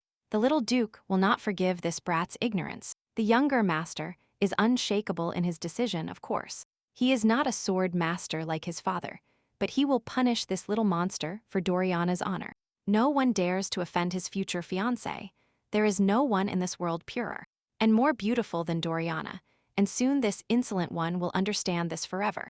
Despite all his poured anger, Elliot didn't hear at all that during all this time his future wife was calling him. The little knight immediately jumped to Miss Everett and asked what had happened. The girl thanked him for his help and for defending her. However, the future Duchess of the von Valois house does not want her fiancé to enter a duel. Miss Everett herself will fight the insolent man. Elliot was immediately confused as to how she did it, because it was responsibility, and the future fiancé's task to protect her honor, not at all. This has always been just a girl's problem. All her life, the little heroine endured bullying and violence at first. Her future fiancé stood up for her and besieged her vile nanny. So his mother, who every time pulled the girl out of the black pit of her own fear. Doriana did nothing but accept his help. But during all this time, Miss Everett gained confidence and strength, breaking all the fears that held her back. And now the girl will solve her problem herself. The little hero really understands and shares Doriana's feelings. But it was he who challenged Thornian to the current duel. And besides, in this magnificent dress, it will be very difficult for the fiancé of von Balwa to fight. Isn't that so? Behind the children, the loud voice of Duke von Balwa himself was heard. There is no need to worry about Doriana's clothes, because the head of the duchy has already sent the butler to find replacement equipment. and very soon the servant will return. The handsome young man, with a calm and tranquil gaze, supported the little one's desire to teach the offender a lesson. She has everything for it. Moreover, this is very useful, because the girl herself wanted to check the level of her knowledge now. And skills. And then I had a wonderful opportunity. A sword fight with my peer on the training ground. And not with a master. The little protagonist analyzed everything and blossomed. But this is truly a great opportunity to understand what a girl is capable of. The vile brat turned pale with fear. Standing in front of him was the most powerful and strongest man in the empire. Everything will be fine with him. And just a couple of seconds later, the young warrior trampled all of Thornian's impudence. And the fight ended very quickly. It is simply impossible, some kind of nonsense, that a girl from the orphanage will defeat the young heir with swords. However, the vile little one lay in the mud at Miss Everett's feet. A couple of sharp moves were enough for the girl to destroy her opponent. A few minutes ago, the brat stood in front of a girl with a sword and in shorts, and he was sure that all this was absurdly funny. The boy was sure that with his eyes closed, he could defeat the upstart. Why did this girl suddenly get involved in a men's duel? How many tears will be shed later? Doriana doesn't even know how to hold a sword, but she challenges Peter Thornian. It would be better if she remained a servant in the orphanage. So, since the insolent one is in no hurry to start their duel, in this case, Miss Everett herself will start the duel. As the girl wishes, the result is still the same. And this time, Doriana will always remember where this upstart really belongs. No matter what dress she wears, she will always be a maid. A fighting spirit erupted in the emerald eyes of the little warrior, which was not hidden from the eyes of the vile enemy. That's what it was. At that moment, the insolent man already felt that something was wrong. Doriana was able to shatter all of Peter's pompous confidence with just her gaze. And then, literally, 1 second, and the girl was already masterfully dodging with her sword. All her movements were sharp and fast, like those of a wild predator. When this girl managed to get so close to Peter, a nervous chill ran down the insolent one's back. Where did she get such agility from? Besides Doriana skillfully wielding her weapon, her movements were impossible to count. She had her own style of attack, and the girl also had amazing speed and sharpness in her movements. Peter needs to create distance and think. The wooden sword of her opponent flew past the face of Peter Thornian. How this upstart did it was simply impossible. Real fear and vulnerability appeared in the eyes of the cheeky brat. This girl had just destroyed him in a matter of seconds. Peter no longer had a sword in his hands. The little warrior disarmed the insolent one with a single move and put the sword to his throat. So the future Duchess of the House of Manhwa has just made herself known and destroyed the pathetic heir Thornian in front of everyone.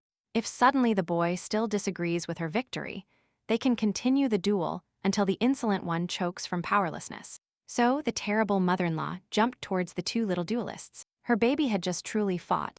We need to urgently call a doctor to the training ground. Doriana was not injured.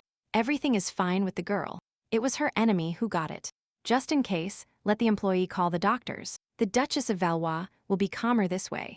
And what are Miss Everett's feelings? Now the little warrior understands what her mentor, Duke von Valois, told her. That no one could defeat Doriana. The girl nodded with satisfaction. Now that Miss Everett could clearly practice fighting the enemy, she felt her strength. And most importantly, among all these students, the little heroine has no equal. Her skills and talents are much greater. The charming warrior really enjoyed participating in the duel. The girl's heart is still beating wildly, and her body simply soars with joy. The handsome young man was satisfied with the words of his best student. The baby is truly great. Her phenomenal skills need further development. The Duke of Valois is very happy with today's training, but next time he will have to choose a much stronger opponent. Then, an inspired Elliot flew towards his future fiancée. The girl looked simply incredible. Everyone couldn't even utter a word. And for the winner, Miss Everett, her future fiancé is incredible. The girl is very grateful to everyone for their support. Well, it's time to go home.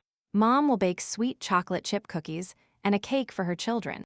This is what the ideal family picture looked like. Behind him, on the training ground, Peter Thornian was frozen in place, defeated and humiliated in front of the whole class. The terrible mother-in-law took a deep breath with some heaviness. Apparently, the girl never managed to become a good mother. The handsome young man turned to his wife. Why did the Duchess say this? There is some reason for it. But when the Duchess of Valois heard that her daughter would suddenly start fighting someone on the parade ground, She ran to pick her up from there, but Erinal's husband managed to stop the girl in time with her intentions, and everything ended well. Then the Duchess was overcome by uncontrollable panic. Suddenly, the girl was getting hurt and bleeding, even though the Duke explained that the baby was strong enough, and that everything would be fine. At that moment, when the mother should have simply believed in her son, Erinal behaved incorrectly, and this can affect their children. The charming hero analyzed his wife's words and tried to help her ease her worries and aspirations. In this case, let the Duke of Valois take care of and trust his children, and let the girl raise them as she sees fit. This way, the marriage will be able to compensate for each other's shortcomings, because that is what parents do. Well, here is another wave of this handsome boy's unbearable attractiveness again. Why does the girl get so embarrassed every time? However, the young man was also embarrassed. The head of the duchy himself was embarrassed and confused by his own words about the married couple. The awkward silence of the two young heroes was interrupted by the butler's voice. Raymond announced that they had received a letter. The handsome young man immediately jumped from his seat, saving himself from embarrassment, and ran towards his employee looking for the letter. The young duke quickly looked at the correspondence. Apparently, it was a letter from the imperial palace. The Duchess of Valois was surprised when she intercepted the letter from her husband's hands, wondering if something had happened since it was from the palace itself. The girl carefully studied the content and immediately called her charming son because they were talking about him. There will be no reasonable arguments or justifications against such a statement. It is time for her baby to accept it with dignity. That is why the Duchess is pleased to inform her little artist that Elliot is officially recognized as the genius of the century. The little hero can only accept and recognize the phenomenality of his skills and his fantastic talent. Elliot became the winner of the imperial competition, and his mother began to hug the baby tightly and congratulate him, and so she told him. In an official letter from the palace, congratulations were sent to the young winner. Elliot's painting will be exhibited in the Imperial Gallery, and in addition, the young duke is invited to the award ceremony. This cannot be true. It's probably all a dream. To be honest, the young duke still doesn't believe that he not only participated in the imperial painting contest, but also became its winner. His fiancée immediately jumped towards her future fiancé. Wow, Elliot is truly a genius of this century. The boy said that Doriana was incredible on the training ground, but for him, Elliot is the most incredible. Doriana was as beautiful as a person can be so beautiful. The younger heir had already forgot that he had won the competition, and a few days later, the official and solemn award ceremony for the winner took place in the Imperial Gallery. The two little main characters attended the award ceremony in luxurious outfits. The children were delighted with the emperor's huge gallery. Their parents arrived next to their incredible children. The entire von Valois family was in shades of purple and yellow. A large number of guests were already crowding the Imperial Gallery, and among other works, a painting by young Elliot was exhibited.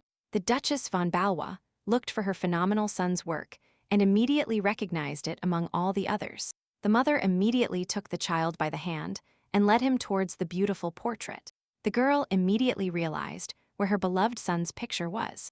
The young duke's wonderful creation was displayed in the center of the exhibition. It's a painting of Elliot. No, the little protagonist looked at his work. The young artist's cheeks flushed. This was truly his work. The rest of the family had already approached the Duchess of Valois and her son, and they stood admiring the young genius's masterpiece. Thus, the heart of the imperial exhibition was the work called The Happiness of Elliot von Valois, which received the main prize. Erinal ran towards her son. Her child is a genius. His mother has already said it 10 times, and this is still not enough. The girl will say it 1,000,000 more times. The Duke of Valois places his hand on his son's head. In his painting, the gap between the viewer and the work disappears. It seems that the viewer becomes part of this happiness. The little artist really did a great job. It is a true masterpiece with the right values. And the young man had no idea about his son's talent. The father is so proud of his son that Elliot didn't expect this at all, believing that the Duke would rather be angry about his hobby. At that moment, tears appeared in the young knight's purple eyes, and the parents immediately froze in amazement looking at their son. Why is the baby crying? The girl attacked her husband. Does this mean that the young Duke had never praised his son before? This is not true at all. The little artist immediately pushed his angry mother away. The boy was simply moved that he could continue drawing. After all, the young heir didn't quite believe that he would be allowed to do what was close to his soul. And this thought spread with a pleasant warmth throughout the boy's body and raised a lot of feelings. Elliot was simply infinitely happy, which is why he started crying. The touched mother leaned towards her charming son. What a charming boy. The Duke watched these two with amazement. Indeed, the Duchess of Manhwa is also immensely happy to see her son happy. Because this is the most important thing for a mother. The most handsome young man watched with surprise what was happening. There was so much warmth and comfort between them. Who would have thought? Arenal thought the same. Before this, baby used to run away when he saw his mother, but now they are all so happy together. Their souls are already blossoming. All this time, the girl still tried to keep her distance and create boundaries, because she didn't know how long her stay here would last. However, the brave young man broke all her barriers. Baron threw a robe over his wife's shoulders, and it was colder at night. However, such repulsion and coldness only made Arenal more pained. She was simply afraid to get attached to the novel's heroes, because one day it would end.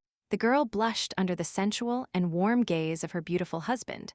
How long will the heroine keep deceiving herself? After all, Miss Bonvalois was sure that she would not succeed here, so she told herself that she shouldn't and walked away from her wonderful family. But seeing the smiles on the faces of Arenal's relatives was true happiness for the girl Elliot. She ran to him and hugged her mother for the first time. The little protagonist is very grateful to his mother for her support and help in everything, because it was she who defended his wishes. And now, in the violet eyes of a charming child, genuine happiness shines, which is enough for the whole continent. Isn't this a reward for every mother? Arenal sat down next to her son. It is the mother who should thank her son, because every day he brings joy to her life. It is simply a fabulous moment. And if this sweet moment lasts a long time, the girl would really like it if it were always full of such moments. Meanwhile, the vile continuation of the Rendini spouses despised their fiancé. How could this idiot lose to Doriana Everett? A 7-year-old girl defeated an 11-year-old boy. Because of this pathetic weakling, the reputation of his future wife was affected. What does Peter plan to do about it now? Let him answer immediately. Here Peter's sister intervened. Anita was also embarrassed to appear at the Royal Academy because of her stupid brother.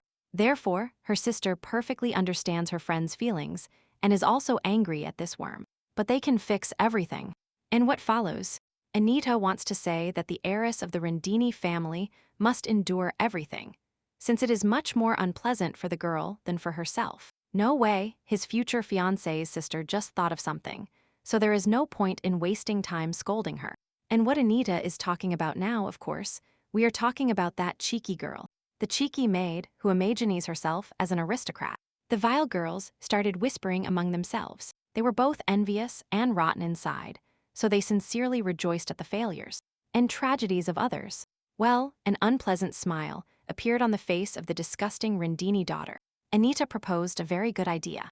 She likes it. Meanwhile, in the imperial palace, the butler brought his food to the crown prince's chambers. His lordship asked to leave the food on the table. His Majesty slowly and with pleasure drank from his wine glass. What about the emperor's order? Is there any news? The faithful subject bowed obediently before his master. So far nothing is happening. The young heir thought. His Highness began to playfully and predatorily spin the wine glass in his hands. Well, that would be even more interesting. So the first prince eagerly awaits Valois' next appearance, because now this is his favorite character in his game. In the Duchy of Bonvalois, the little protagonist placed a bear in front of her. A special move with a club foot, and a combined strike on the bear's back. The charming boy repelled the attack with a pink bunny. She knew that Doriana would do exactly that, activating Toto's degree protection enhancement. It's all a lie. Elliot didn't have time to strengthen himself. He already had enough when Doriana was preparing for her reception. What a beauty! The sweet little one was distracted during the height of their plush toy fight. The butler reported that young Lady Everett had received a letter, after which Raymond respectfully bowed to his little mistress. This is the news from whom the young lady received her first letter. The future Duchess of Valois carefully opened the letter and froze in amazement. This message was addressed to the girl from Lady Anita Thornian. Anita is the younger sister of that scoundrel, whom Doriana defeated at the academy in front of all the students. The mother approached her dear girl worriedly. And what does Anita Thornian write? Peter's sister invited Doriana to her tea party. The girl had a very clear impression that this little reptile was planning something bad to avenge her brother's crushing loss. What does young Lady Everett herself think about this if the girl doesn't want to go to Anita's tea party? It would be quite logical. Doriana decided to go to the tea party, and everything would go well for her. She had met Anita before, and now the little one can defend herself and will not run away from trouble. This charming girl has grown up so fast that time is simply merciless to Erinal. If only her children would remain so small and cute forever. And a few days later, the little heroine dressed in an emerald dress before her first tea party at the Thornian mansion. The Manhwa Duchess collapsed on the floor. This girl is so charming. Everything is fine with her mother, the girl is simply dizzy. And according to the lady of the estate, Miss Everett looks good enough to attend Anita's tea party. How nice. The baby looks much more than incredible and fantastic. Doriana is truly the most beautiful girl in the world. Well, how can this girl be so charming? The baby is definitely not a person. Maybe she is a magic fairy. And everything is fine with Mom. Why is the Duchess crying and covering her face? Doriana is unbearably beautiful and sweet. Well, if everything is fine with the lady of the estate, and the little lady looks worthy of a tea party, it's time to have fun with the Thornians. Well, let the charming girl have a lot of fun there, and have a good time with other children. However, something inside her mother greatly disturbed her soul. The girl hopes that everything will go peacefully at the tea party. And now, the little protagonist has already headed to the lair of the vile Thornians, making sure that everything will be fine with her. When the girl lived in the Rendini orphanage, Anita Thornian, together with Janet Rendini, brutally abused Doriana. Therefore, it is possible that Peter's sister regrets what she did. Probably the girl wants to apologize.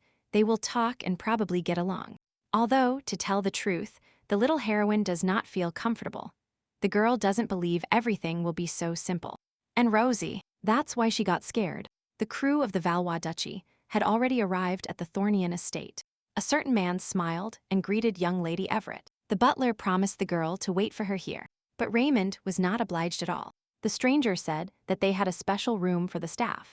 And now the little heroine had already approached the gates of the hall. Miss Everett's arrival had already been announced, and the girl was invited inside. In the center of general attention, the vile instigator of today's event was already sketching a poisonous smile.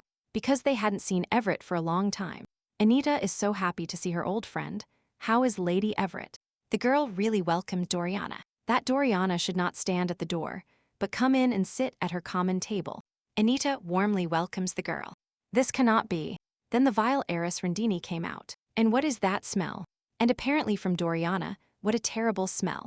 What was the girl thinking about once again? What a warm welcome. Regarding these two scavengers, everything is the same. No one told Lady Everett that the vile Janet Rendini would come to today's tea party. After all, this trash mocked Doriana, along with her rotten and greedy family, and was always especially cruel and heartless. Of course, Anita Thornian intended to invite Miss Everett to her tea party, without informing Janet of her arrival, in order to take her by surprise. The little heroine sat obediently at the table. Miss Everett didn't hear what the Rendini heiress told her. She smells like sweat. Jenny smiled predatorily. She heard that Doriana had started to master sword fighting. Now it is clear why the girl smells so bad. And the fiancé is not ashamed, in front of the heir Duke of Valois. Although since these two are already engaged, the young man probably pretends that he simply doesn't notice this stench. Doriana gritted her teeth and remained silent, unable to answer her aggressor anything. Her cheeks flushed. She definitely did not expect this. Janet enjoyed her triumph. This pathetic girl cannot even argue with her. What a useless and cowardly creature she is. But everything is going according to her friend Thornian's plan. So Anita whispered to Janet that it would be great to see Doriana in person. Anita will invite Miss Everett to her tea party, and will intentionally not inform her that Janet will also be at the event. They will invite this upstart and dishonor her, because Doriana has always humbled herself in front of Janet. She will dress up, but in the end she will be humiliated. The vile heiress Rendini immediately liked the idea, because the dirty little thing always cowardly endured all her beatings and humiliations. Janet expected today's tea party to be boring, but Anita should be congratulated for having a good time here. Doriana can wear anything, but she will forever remain a dirty maid. And smelly. Janet felt so good in her soul, seeing Everett's humiliation. Here Miss Everett finally spoke up. The girl greatly regrets that Jenny is so sensitive. It must be very difficult for her to live. The little heroine placed a charming box on the table. Today her mother bought a marvelous dessert and told her to give it to the girls.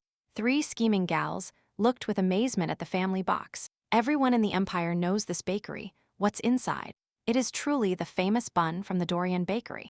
It is impossible to buy it, even if you queue in the morning. Doriana really brought such a delicious bun to treat them, of course. But Janet would get nothing if the smell of Doriana's sweat remained there. Therefore, Miss Everett would eat such a wonderful dessert with the rest of the girls without Janet. The bastard immediately started stinking of poison. After which, the pathetic and envious one grabbed this damned bun in front of all the invited ladies. Doriana froze in horror. Janet threw the dessert directly at Doriana. She wouldn't eat it even from the hands of that dirty girl. It was simply an insult. Doriana forgot where her real place is, or something like that. No role will change that. The girl will not hide her essence behind it. The little heroine was paralyzed with fear. This role is as useless as the smelly maiden herself. The vile brat started throwing desserts at Doriana. How she hated this worthless fool, she always pissed her off. The rest of the girls watched what was happening in shock. Fearing even to move from their place, Janet could no longer be stopped. Doriana is not only useless, but her very existence harms people, especially the heiress, and the Rendini family itself. Janet's parents took the scoundrel under their protection, fed her, and this ungrateful trash stabbed her in the back. Because of Doriana, the vile Rendini clan was mired in debt. What else does this mean? The little heroine was completely lost. The girl really couldn't answer her aggressor, and only accepted her bad speeches. That this fool doesn't pretend not to know, social services came to the shelter with an inspection, and imposed huge fines on them, because it was Doriana who imposed them. What kind of false accusations are these? This is the first time the young heroine has heard about this. Who and what could she have told? The patience of the pathetic and useless heiress of a vile family ran out. Janet grabbed the girl by the dress and pulled her closer. Let the maid listen carefully to Janet. It only seems to her that the whole world is now at her feet. But soon this time will pass. Of course, the great Manhwa family still tolerates this stinking incompetence. But very soon they will kick her out, as is right, with something unnecessary. The words of the vile Janet continued to wrap around Doriana's soul. The girl was destined to die alone. The worried mother had been calling the girl for several minutes, but she hadn't heard at all that this happened to Doriana. The girl is sure that everyone is like this. Something happened at the unfortunate tea party, but the little one assured her that everything was fine with her.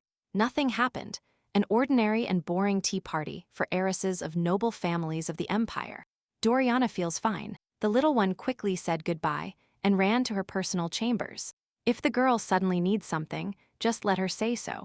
Evidently, the reason for the girl's distress lies precisely in this event. The mother entered the girl's bedroom with crispy cookies.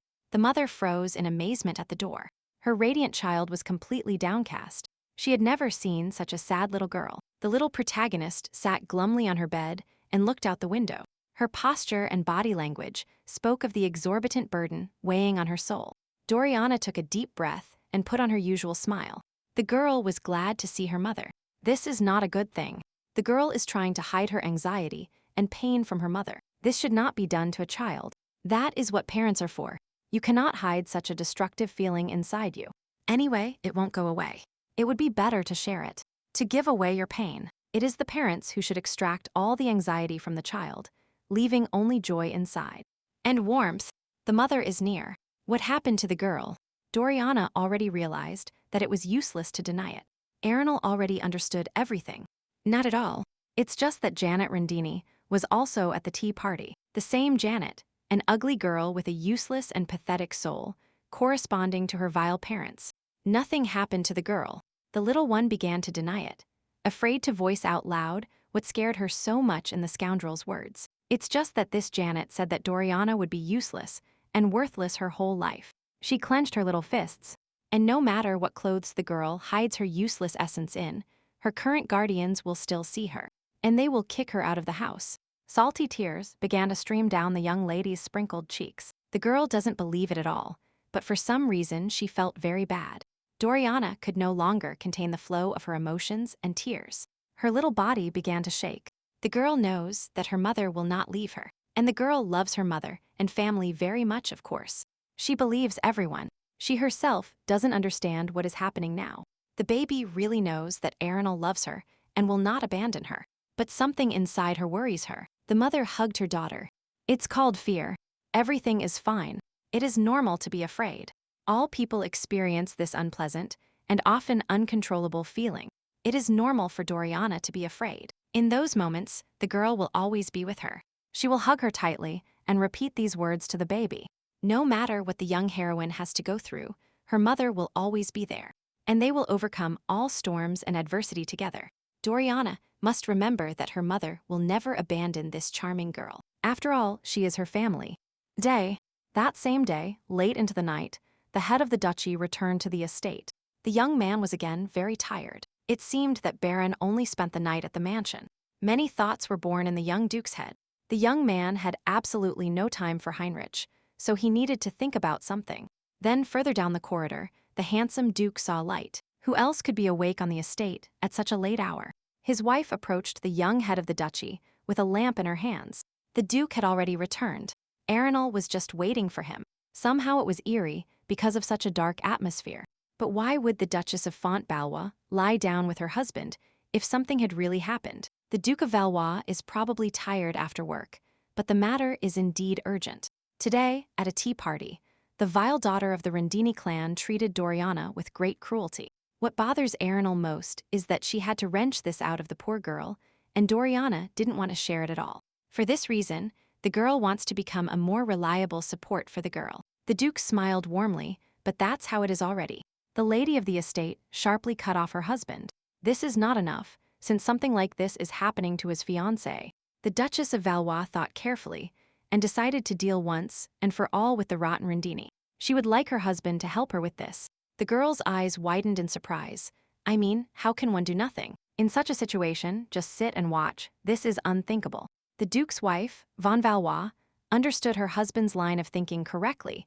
If the lady of the estate wants revenge for her children, Baron will destroy Rendini. In general, if a girl really wants some kind of justice for herself and for these monsters to pay, then she should not dirty her hands. Everything will happen anyway. The young man in the picture crossed his fingers in front of him. His wife has nothing to worry about. Each of the guilty parties will get what they deserve. So Marie Thornian is an ordinary aristocrat and mother of 2 vile children. She was sure that she would live happily and richly her whole life. Exactly, until she received a letter from the Duchess of von Valois herself, asking for a meeting to discuss a certain property, which she is planning to take over soon. Marie Thornian was tormented by various conjectures as to why Arenal von Valois had expressed a desire to meet her, although they didn't even know each other. And what kind of property are we talking about? And hear from Marie herself, because the woman is not engaged in housing or rental. Everything is very vague. Here the anxious thoughts of the aristocrat were interrupted by the loud cry of the coachman and the loud noise of horses' hooves arrived. Marie immediately straightened her back and put calm on her expression. She just had to endure it. Lady Thornian arrived very early at the meeting place. The Duchess of Fontballais didn't expect at all that they were waiting for her. Marie has just arrived, so she doesn't mind if the conversation continues in the carriage. First, they must visit the estate and then proceed to the conversation. It must be a very beautiful place, if Lady Arenal is in such a hurry to go there, that Miss Thornian herself will understand everything as soon as she sees it. So these unnecessary embarrassments are completely unnecessary here, as Madame Bonvalois wishes. What does this woman want from Marie? If you think about it this way, this is the first time the aristocrat has seen the Duchess so closely. Everyone said that she is a woman of incredible beauty. Even in her ridiculous pose, grace can be traced. Every movement and gesture is full of grace and ease, and such a deep gaze. So Madame Bonvalois caught Marie's gaze. The girl does not want to tell her anything under any circumstances. It's just that because of such a sudden invitation, Lady Thornian is very excited, and the Duchess of Valois herself seems very happy. The instinct for self-preservation told the aristocrat that she would never in her life compare to this woman. The luxurious carriage finally stopped. The 2 young ladies reached their desired destination. It was time for them to leave the carriage. Mary Thornian cautiously and with some apprehension got out of the carriage and looked around carefully. This was the Rendini family orphanage. Everything is exactly like this. Alarming thoughts immediately began to swarm in the lady's head. Why did the Duchess of von Balwat bring Lady Thornian here? After all, Baron Rindini and Baroness would never sell their mansion for any necessity. Marie shouldn't worry about this at all, because as of today, the estate intended to house orphans no longer belongs to the members of the Rindini clan. That is, how does it not belong to Baron and Baroness Rindini? Which is exactly what Duchess von Valois is trying to say now with her statement. Here, not far from the orphanage, a vile, heart-wrenching shriek was heard from the former director Rindini. What the hell is going on here? How dare this brazen rabble even touch the noble aristocrats what these people allow themselves? And Baroness Rindini will sue every one of them. This is all a big mistake. In front of the employees are Baron and Baroness Rindini. His Majesty has issued a decree to arrest the two spouses. Marie Tournian looked at the Duchess of von Valois with horror. A cold sweat began to run down her face. Why did this woman bring her here? Well, you have to answer for bad deeds. You cannot be a disgusting creature your whole life and think that people will treat you differently. The Rindinis have committed many crimes, including tax evasion, and they are on the hook. But since they are aristocrats, this will be difficult to achieve. Duchess von Valois correctly understands her husband's line of thought. Everything is exactly like this. It is necessary to involve His Highness to carry out the punishment. Wow, the situation. The head of a large family has agreed to meet with the Emperor tomorrow at dawn. And why so suddenly? So many events have been happening around them lately that the girl doesn't have time to follow the progress of each of them. The young man's blue eyes looked intently and thoughtfully at the lady of the estate. It seemed to the girl that they were looking directly into her soul. Why is the young duke watching his wife so closely? Why did he just say such a thing? Why does His Imperial Majesty suddenly accept their family so immediately? The captivating young man immediately smiled satisfied. It is about the special position of the great von Valois family. His Highness cannot refuse them due to their privileges. These are the possibilities for the von Valois characters. Now it seemed as if His Imperial Majesty dared not refuse the duchy's request. And here is a threatening and terrifying smile on the face of the charming duke. The girl already had the opportunity to see it. The young head of the duchy smiles like this every time he realizes that his enemy or attacker has reached an inevitable and categorical end.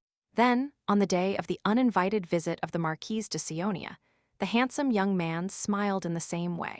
Looking at the Duchess of von Valois, the girl remembered for a long time the corners of those lips that shouted about the young man's triumphant victory. But that is no longer everything. Regarding the meeting with His Imperial Highness, the girl understands his necessity and agrees with the need for his intervention. However, the lady of the estate would like to take charge of all other details of their structured extermination of the scoundrels. So Duchess von Valois would like to continue the conversation with Marie. She already knows that Chata Rindini has been disgracefully arrested, and the orphanage they themselves perverted is now under the direct care of the emperor. As is already clear, nothing is impossible for the von Valois duchy. As for the orphanage, the girl has many questions about it. Lady Thornian does not want to tell Lady Valois anything. Arenal was very interested in learning more about the orphanage, because just like the vile Tornian children, her mother also had close contact with Rindini. Marie began to tremble, and although the Duchess of Valois knew that there was a clear threat and tangible from this girl, the aristocrat began to get nervous.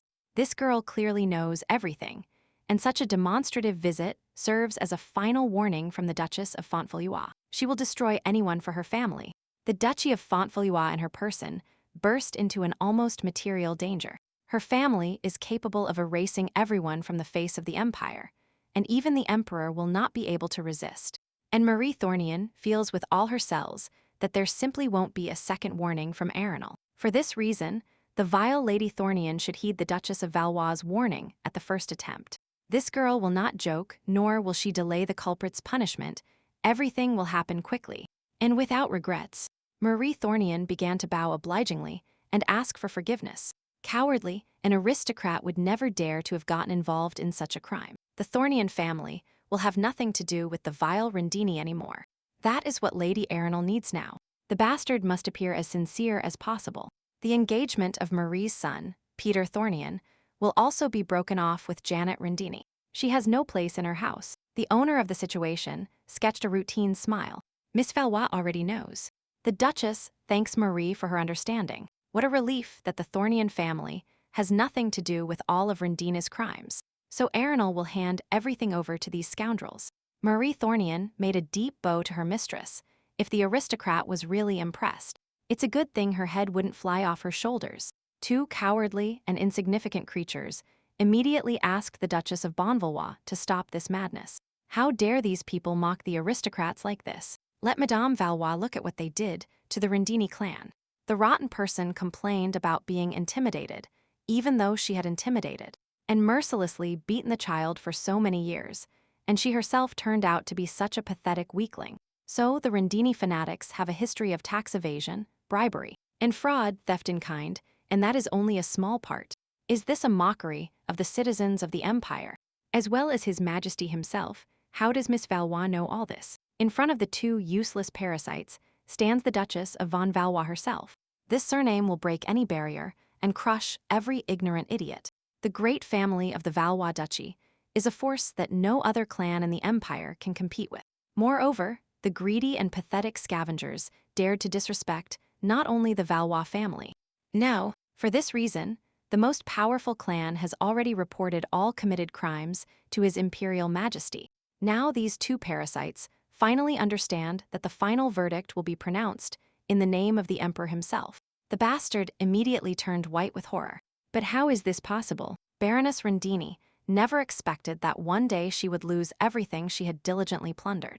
And this time, no one will be able to prevent the triumph of justice. The vile one immediately began to scream hysterically and curse everyone around her. Well, the girl did her part of the job and got exactly what she came for. The show turned out to be pleasant. Well, now the Duchess of Bonvalois has nothing to do here. The culprits will be assigned to the imperial court, and the accomplices tremble with fear in a corner. Arenal slowly and majestically left the scene of her battle, leaving behind a trail of imminent threat to all those who dared to harm her family. So time passes quite unnoticed. The Duchess of Fontbalois, together with her charming baby, they are heading in a carriage to a place. Some time later, the Duchess of Valois was traveling in a carriage with her charming girl. Doriana called her. The little heroine wanted to ask where she and her mother were going today. Is this really a secret? Of course. The mother can tell the baby everything, but then it won't be interesting at all. The charming heroine was diligently thinking about something. Well, in this case, she will do her best to overcome her curiosity. Well, what tenderness! And every day the charm of this girl grows more and more, the more the girl can endure. The luxurious carriage finally stopped. The coachman announced that they had arrived at the place, and that it was time to get out of the carriage. Let the girl be braver. Doriana cautiously got out of the carriage and froze in horror if she and her mother had really returned to the Rendini orphanage. Two girls immediately ran towards the charming baby. Her sweet sister Doriana came to visit them. The little heroine was paralyzed with amazement. Mary and Sophie really knew that the girl would arrive today, but not even Doriana knew about it. One of the charming girls said that she realized this a couple of days ago. They really missed their kind older sister. The children were looking forward to Doriana's return. She is incredible. Miss Everett froze in shock that they were saying such a thing. Sophie pointed with her little finger to the central part of the orphanage and let Doriana look there. Now the orphanage has changed its name, and the Everett Asylum is now nobly displayed on the main sign. The little heroine understands nothing at all, why her name is now written on the sign. What is happening here? The girl's mother said that she had prepared a real surprise for Doriana, but she couldn't even think that this was her former refuge. So this is what the Duchess of Bonvalois meant when she talked about the surprise. Everything is exactly like this. The girl likes what her mother has prepared, but the girl simply cannot accept this. It is too great an honor for her. Doriana spent so much time here and bravely accepted all of life's trials, leaving her kind heart. All the children remember and love her. Doriana deserved it. Meanwhile, in the imperial palace, His Highness rested imposingly on a sofa in his personal chambers, studying documents. This means that the Rendini family changed the name of their orphanage, and now the orphanage bears the well-known Everett surname. His Highness had not heard or seen the surname for a long time. His Majesty's eyes shone with a dangerous glint, so he ignored the words of the first crown prince and all these bold acts for the sake of some orphanage. What is happening to him? His lordship has an incredible curiosity. How far will she go to achieve her goals? She is watching Valois. Well, Duchess von Valois can do anything. You just need to calm down and enter. that they will finally enter him. So, what exactly does the Duchess of Manhwa want to tell her husband?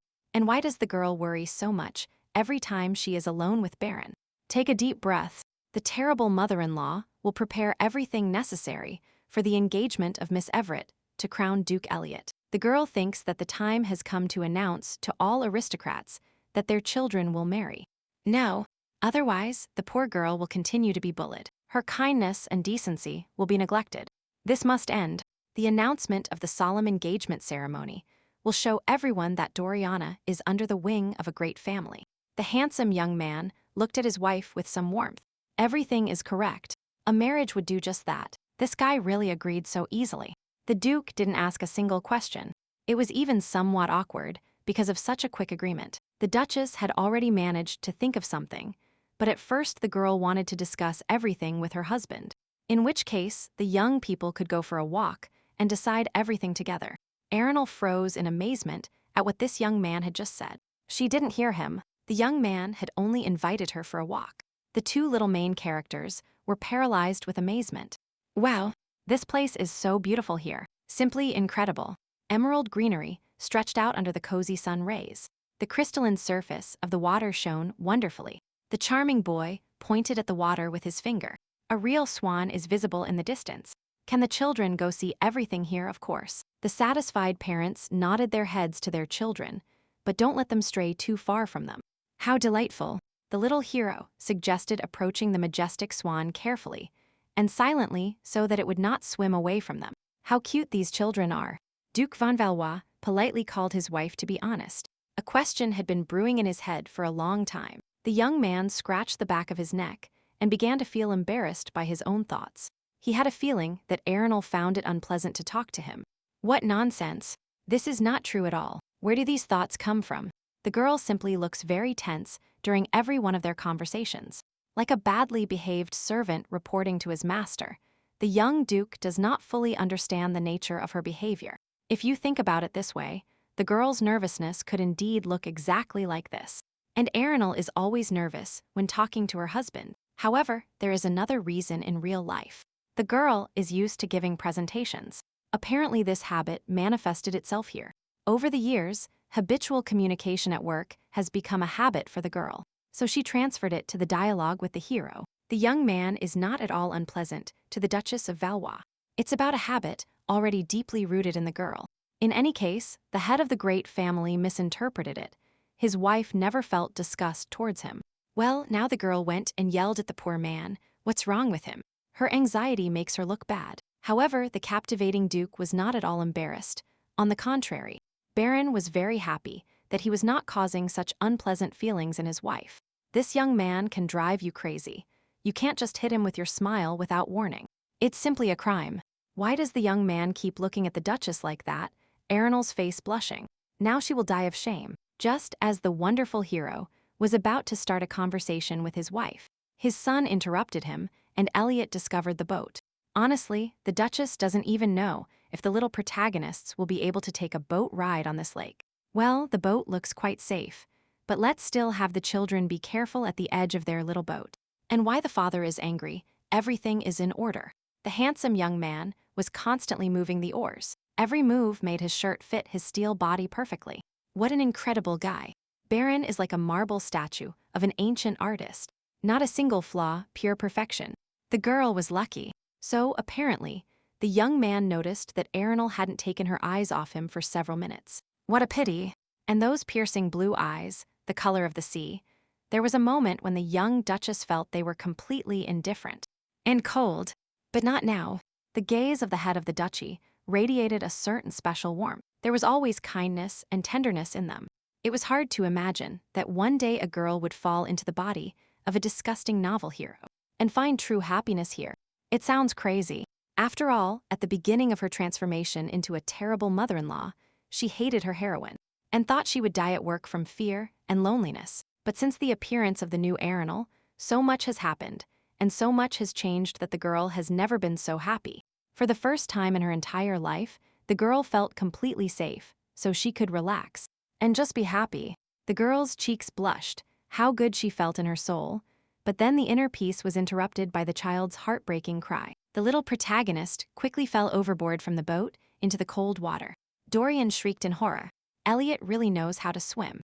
Animal fear froze in the child's purple eyes. The last word the little hero managed to utter was the word mommy, after which the baby slumped heavily and was immediately swallowed by the water surface. The girl jumped up in horror and began to shout her son's name. A few minutes ago, a charming boy noticed a large turtle in the water and wanted to show it to Doriana. There is a huge turtle over there to the right. Apparently it just swam away, but it was definitely there. Elliot is sure of it. To stand like that at the edge is very unsafe. The loving father did not take his eyes off his son. Dad had nothing to worry about. Everything was fine with the younger Duke. So the boat hit the water waves and began to bounce as if over potholes. The young heir could not keep his balance and began to fall overboard. The handsome young man shouted his son's name in horror, but it was too late. The little hero had already fallen out of the boat. There was a loud splash of water, and the Duke immediately rushed to the place where his son still was a few seconds ago. If nothing happens to his beloved Elliot, Baron will never forgive him in his life. He needs to act. The young master immediately looked around. His guards always followed the Manhwa family. They should come to the rescue. But unfortunately, the entire army accompanying the Duke remained on the shore, and he simply wouldn't have had time to swim to Elliot in time. In this case, there is no way to dedicate at least one more minute to thinking. The young Duke himself will jump into the water after his son. However, another childish cry was heard from Doriana. The boat began to rock back and forth. What was happening there? The Duchess von Ballewin, without hesitation, threw herself into the water in her fluffy dress behind her beloved son. The young man froze in shock, seeing the recklessness of his wife, what Arenal was doing. But it was too late. The little protagonist covered her mouth with her hands, horrified. Everything will be fine with Mommy and Elliot. They both disappeared under the water. The terrible mother-in-law quickly swam towards her son's fall. How can she be so idiotic? The girl hated herself for what happened. She is simply an impenetrable fool. How can the safety of her own children be entrusted to her after something like this? She is just a careless fool. How could Arenal be so irresponsible about the boat ride if she understood that there were risks, and she had to be vigilant? The girl had no right to be distracted by anything. All this is her fault and responsibility. Her child is now in the water and unconscious, in great danger because of her. If only this baby could hold on a little longer, and his careless mother would bring him to the surface. She would never forgive herself for this. If everything were fine with this angel, if everything turned out well, it would be better for the girl to suffer such a misfortune. After all, the Duchess of Valois swore to herself and her son to love infinitely and unwaveringly protect Elliot until the end of her days. The fluffy dress did not allow her to develop the required speed, but the girl still swam to her son and then grabbed his little hand. With the last of her strength, the baby opened his eyes, feeling someone's touch on his wrist. Pain flashed in the girl's purple eyes.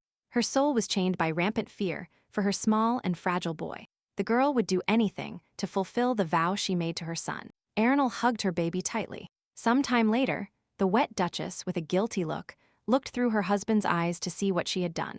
How shameful it was. In the shadow of a tree, leaning against its trunk, sat an indifferent, handsome young man. The former sparkle had faded from his blue eyes. His worried wife approached the young man and turned to Baron with an apologetic look. The girl clung with all her might to the small body of her son. The boy had already lost consciousness due to lack of oxygen. The girl also didn't know how to swim. The huge dress created resistance and made it difficult for her to move. So Arenal also choked and fell unconscious. However, the handsome young man appeared next to his family just in time.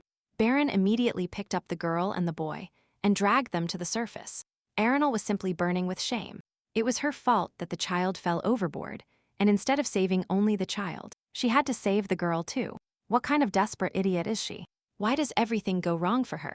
The Duchess came to apologize to her husband. The girl immediately fell to the floor and began to lament. She acted so thoughtlessly. It was all her fault. How can he be so careless? The head of the duchy does not blame his wife for anything. The young man asked his dear wife to get up. The fantastic young man offered his hand to the Duchess of Fontevraud.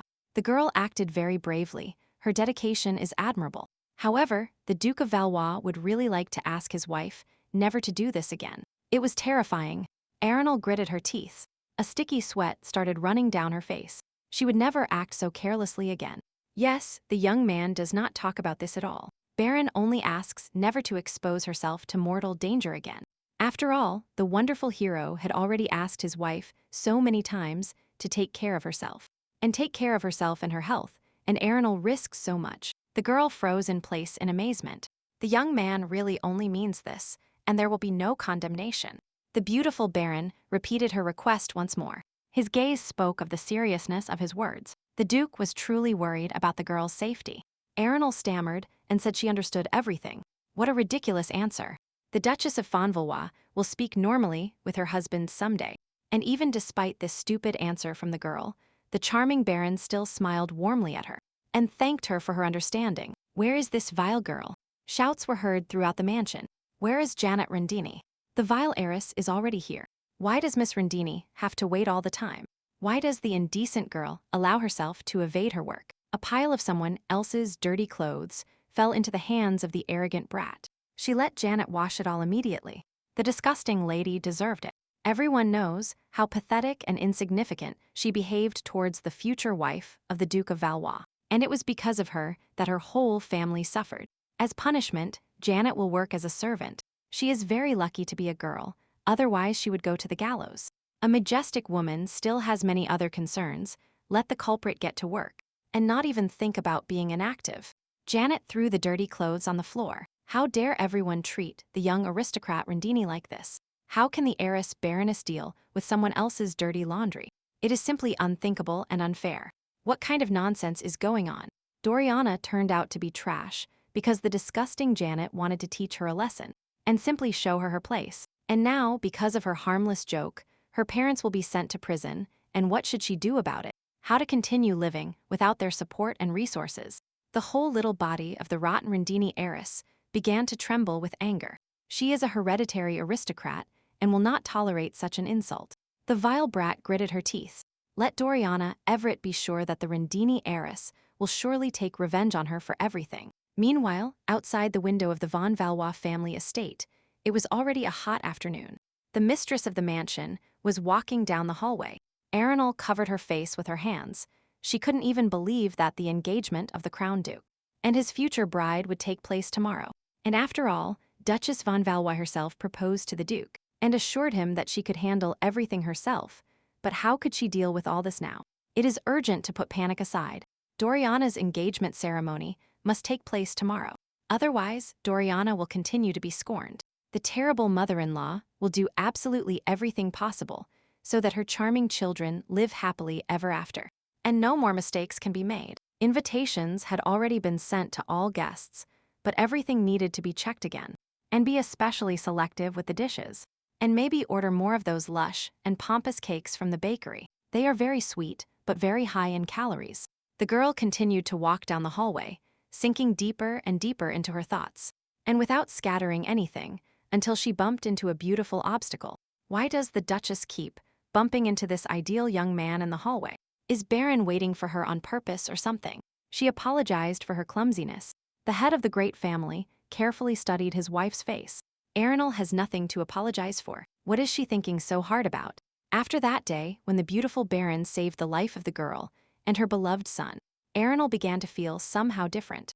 And now, every time she was near her husband, the Duchess of Valois felt invaded by a feeling of awkwardness and shame. What the tenacious blue eyes of the young Duke did not hide was that the young man was always attentive to the gestures and facial expressions of his surroundings.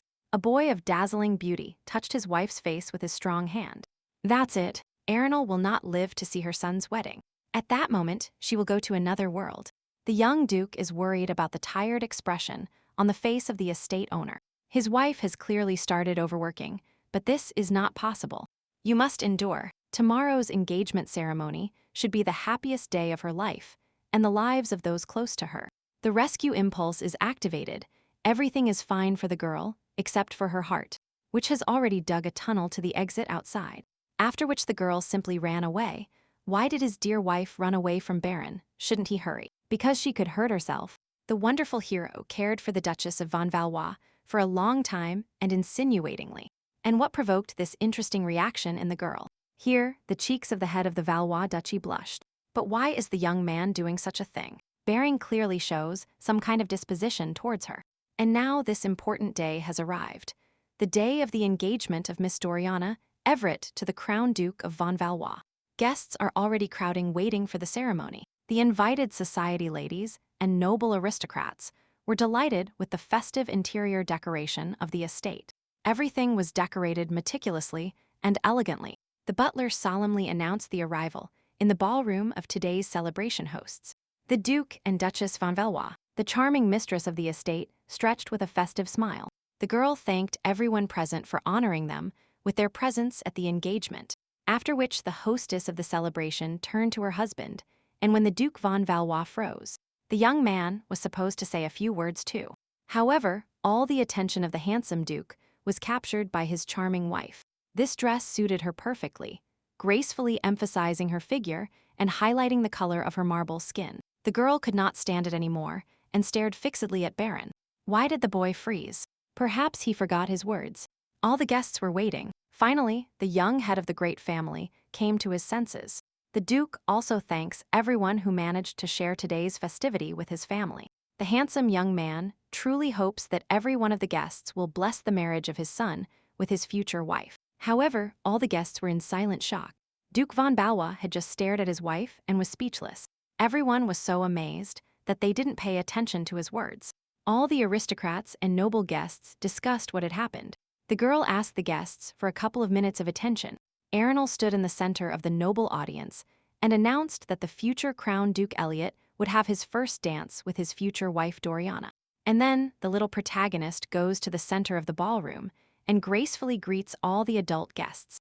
Then the hostess of today's ceremony announces the arrival of her adorable son's future wife, Doriana Everett, with an elegant bow. Then the girl's emerald eyes looked directly into the eyes of her future fiancé. The baby looked simply incredible. Like a little angel in a ball gown, the embarrassed Crown Duke was speechless. How beautiful Elliot's future bride is. Not a single word in the world can fully express her beauty. The charming baby's hands began to tremble. His body became disobedient and clumsy. Elliot was afraid to look the girl in the eyes. Sweet Lady Everett immediately noticed the obvious excitement in her young companion. Well, there will be so many gazes, we must support him. The future bride was instantly next to the younger master. Elliot had nothing to worry about. They will do this dance very well, and the girl will lead the dance together, so that the little groom can safely rely on her and not think about anything. The little Duke was still impressed by Doriana's beauty, how wonderful she was. Besides the girl being fabulously beautiful, the future bride is also incredibly kind. So Elliot is her future fiancé, so he simply has no right to disgrace them both today. He needs to act urgently. The emerald eyes of the dancing pair carefully studied the changes in the face and posture of the young gentleman. Something had changed, so the charming partner had already stopped trembling. The boy straightened his back confidently. Concentration appeared in his purple eyes. How quickly the little Crown Duke gathers all his will into a fist. One can only learn from his control over his own emotions. And now the two little main characters are already dancing gracefully in the center of the crowd of guests. These two were simply incredible. It was impossible to take their eyes off them. This is what happens when the young Duke recovers. It seemed there was nothing in the world this little gentleman couldn't handle. The little dancers quickly spun and performed several lifts with unprecedented ease, as if they had been doing this their whole lives. The baby's cheeks flushed. What is this strange, growing feeling inside her? The girl is experiencing it for the first time. The charming dance of the future bride and groom was interrupted by the butler's shouts from the hallway. He couldn't let the guest pass. He had to ask the owner, what other permission does an estate employee need? The children stopped dancing and looked at the ballroom door in amazement. If an uninvited guest wants to get somewhere, he will simply do it. The terrible mother-in-law also looked at the main door in surprise. Because the first crown prince requires no invitation to attend any event within his empire, the predatory eyes of the imperial heir firmly seized the Duke of Valois. The prince is also sure that the owner of the estate will agree with him. The crown prince said something bad. What does the young head of the duchy, von Valois, think about it? A forced smile appeared on the face of the estate owner. Valois Baron bit his lip. He clearly did not expect such an appearance. After which the head of the most powerful family bowed to the young man. It was a great honor for him to welcome the first crown prince to his property. What did the Duchess of Valois' husband just say? That there definitely was no such character as another first crown prince in the novel. Perhaps some of the novel's pages have started to be forgotten, but certainly not such key characters. The girl knows exactly every one of them. Arenal perfectly remembers every line of this work, and in the story, only the emperor himself is mentioned. There were no princes. Then a wave of terrible realization seized the girl, unless now all characters are in the past. Before the beginning of all the events described in the book, Arenal began to look more closely at the first crown prince, his piercing red eyes, his golden hair, and that arrogant smile. Duchess von Valois immediately bowed gracefully to the future ruler. It was a great honor for her to greet the son of the empire, and this very person who will become a generator of great problems for young Elliot in the future. And Doriana is exactly this red-eyed boy. Here the blood-colored eyes tenaciously looked at the Duchess of Valois. The crown prince stared intently and did not look away. Well, how interesting. All the numerous rumors about the wife of the Duke of the great family really turned out to be true, which was quite unexpected for the prince. After which the first heir to the emperor approached the girl with lightning speed like a predator. Everyone talked about the surprising changes in Arenal. He was curious to know how much. The Duchess looked at the prince in amazement at how much the famous Lady Valois had changed. And this simply astounds the conscience of the emperor's heir, because now it's as if another person is in front of the young man. The girl's purple eyes widened.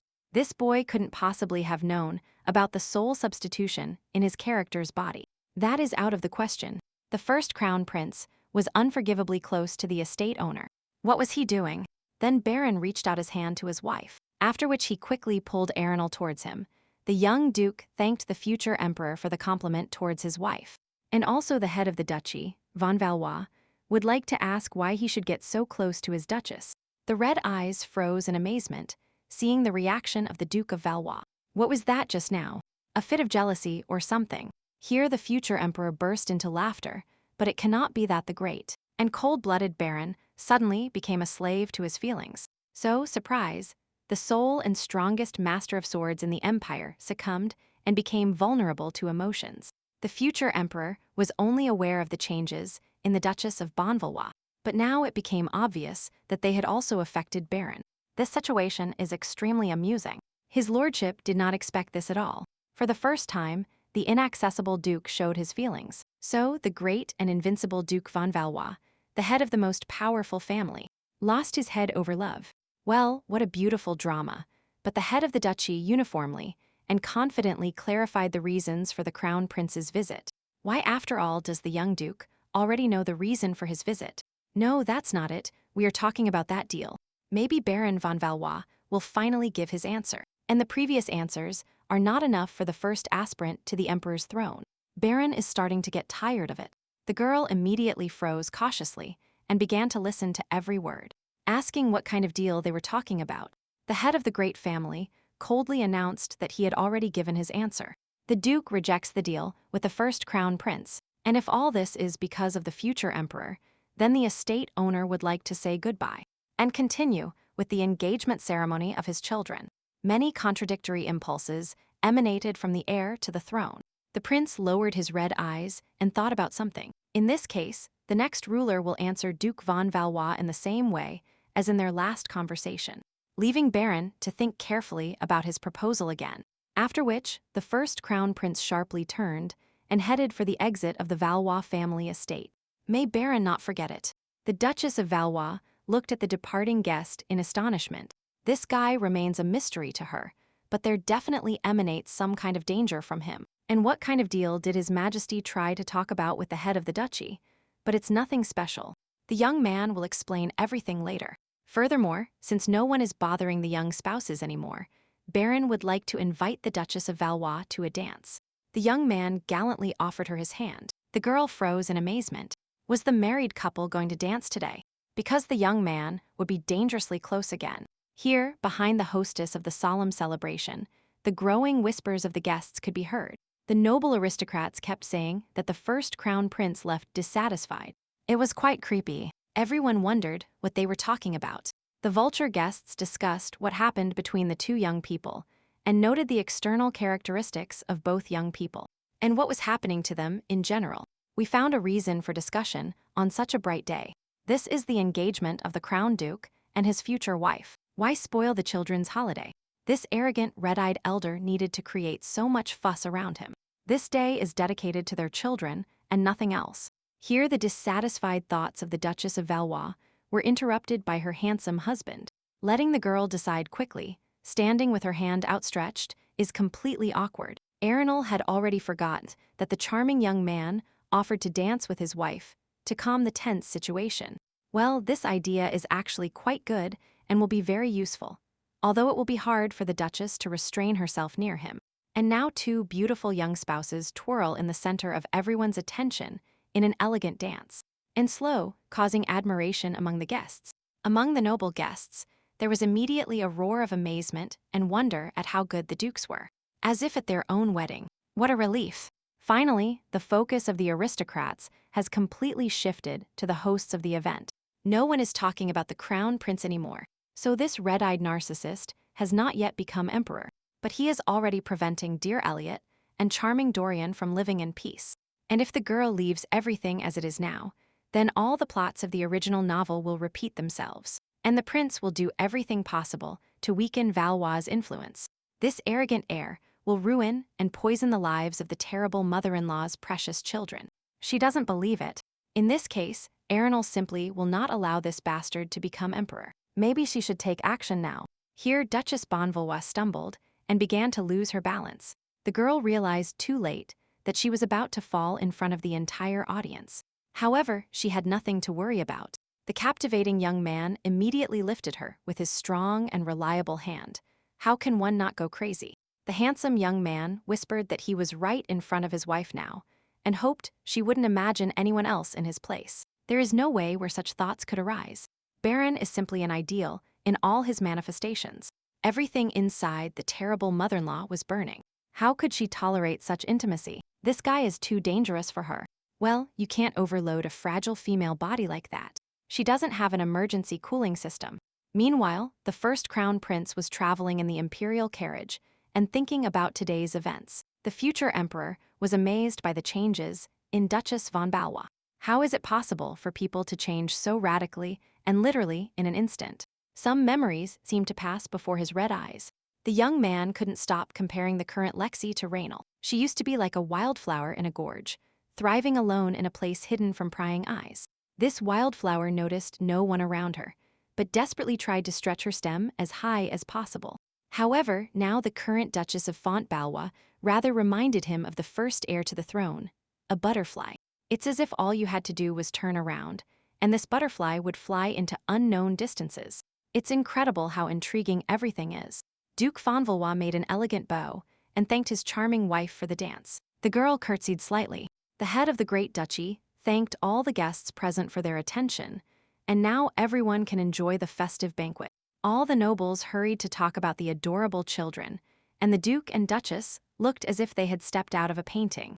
There was no limit to the beauty of both the child and the parents. The hostess sighed with noticeable relief. Well, finally everything ended, and she was no longer under the attention of everyone around her. The little charming characters immediately ran to their parents when their beautiful dance ended. Elliot's future wife was delighted with the grace and elegance of the Duke. And Duchess Bonvalois, if only her parents had taught her this dance. How charming. The charming young Duke really wanted to impress his future bride. The injured boy immediately roared to the entire ballroom. Why did his mother just say that? She had disgraced him. Indeed, due to the oppressive experiences, the girl's consciousness was already completely clouded. Arenal was very tired. This did not escape the attentive gaze of her husband. Even if Duchess Bonvalois goes to rest, the Duke will take care of their children. Of course, nothing was hidden from the attentive and tenacious Blues. The handsome young man immediately realized that the girl needed to regain her strength. Wow, how insightful this boy is. This comes in handy. The girl really needs to get some rest. Lately, the girl has forgotten much about rest, and now she can afford it. Baron is simply incredible. As Arenal only paused for a second, and the handsome young man immediately sensed her fatigue. Salty tears ran down the terrible mother-in-law's cheeks, wondering if the charming Duke was being too kind to his wife. He is not even simply kind. Baron cares a lot about his wife. The young master told her not even to think about others. How strange and incredibly pleasant everything is. One must stop thinking about the young man. Lately, he has been taking up too much space in Arenal's mind. Why doesn't the poor girl's heart completely disobey? She told it not to beat so loudly that someone might hear it. Why is the heroine's heart exposed to her lover in this way? Why do they both know that this wonderful boy will never, ever love the Duchess? All of Baron's courtesy and care only happens because the Duke considers it his duty, because he and Arenal are spouses. Therefore, this captivating and penetrating smile on the face of a perfect young man appears only out of polite formality. Well, how is it possible? And at what point did the heroine decide to weaken her protective barrier and commit such a sincere mistake? And now the girl feels hurt and very worried. How can she be so stupid? Because she already knows everything from the pages of the novel. On the other hand, in her place, absolutely everyone succumbed to the charms of this ideal man. So it is not surprising. It is necessary to stop torturing oneself immediately. Duke Baron must leave Duchess Bonvalois' head and not occupy her thoughts. Well, Arenal has rested. The hostess of the party simply has no more time to rest. She needs to complete the children's engagement. Then the attention of the estate owner was drawn by hysterical cries in the hallway. What else could happen on such a day? Behind the door was the vile little brother Arenal. The vile young man smiled predatorily upon seeing his sister. He thought she was here now. Marquis Kyle Saxon cannot barge into his mistress's bedroom so brazenly. He only wants to see his sister, but first he had to report the visit. How dare a butler contradict the Marquis of Saxena himself? Now the young man will teach him a lesson. Arenal ordered the scoundrel to stop immediately. What kind of noise did this rotten brat dare to make here? This is not his property or his employees. What the hell is this degenerate doing? The older sister came out into the hallway in response to the noise and clenched her fists. What is this monster allowing himself to do? Today is such an important day for the von Valois family. Well, how frustrating is the younger brother's indignation. Can't Kyle just see his relative without any formality? Of course, the vile heir Sax cannot just visit the Valois estate because he has never been here before. And so it is. The insolent young man burst into his older sister's private chambers and closed the doors of her bedroom behind him, which was clearly not good. And now they will talk without false formality. It would have been better if the stupid sister initially did everything possible so that she and Kyle would not see each other. Let the sister give money to her younger brother. Why the hell did Arenal suddenly decide to reject Kyle? She always gave him money. Well, what else can be expected from this insignificant degenerate? Today is a solemn party for the children, and no scandal should overshadow this event. We need to calm this idiot down somehow. Just look at this arrogant fool. She decided that she has become a duchess, and now she can turn up her nose. This is what this useless body is talking about now. However, her mother raised a worthy heir. Yes, Arenal was useless and incompetent her whole life. Her sister never achieved anything. She was always worse than her younger brother. Whether it was writing, horseback riding, or rhetoric, there was nothing her sister was good at. And now she is happily married and thinks she can look down on Kyle. And her character heard such stinking words every day throughout her life. This is real torment. This useless girl knows how to do nothing by herself and has always been jealous of her brother's business knowledge. The terrible mother-in-law didn't even listen to this disgusting worm's venomous monologue anymore. A stream of water rushed into the air, and now the angry and insolent man was already standing in the middle of his older sister's private chambers. All wet. What was that just now?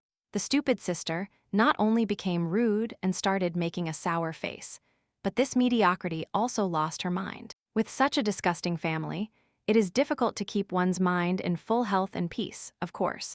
The girl's conscience was now on fire.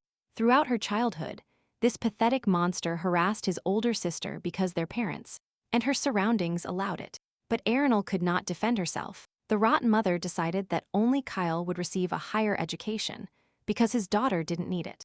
The whole family gave up the heroine, while this insignificant brat was dragged around like a sack. What common sense is there? Steel glittered in the purple eyes of the Duchess of Valois. Her posture and facial expressions spoke of the firmness of her decisions about what was happening to her brother. What kind of nonsense is this weak-willed girl? She couldn't even say a word against him before. But now there is such an obvious protest. Arenal has really completely lost her last bit of sanity. It seems the girl has now made a big mistake.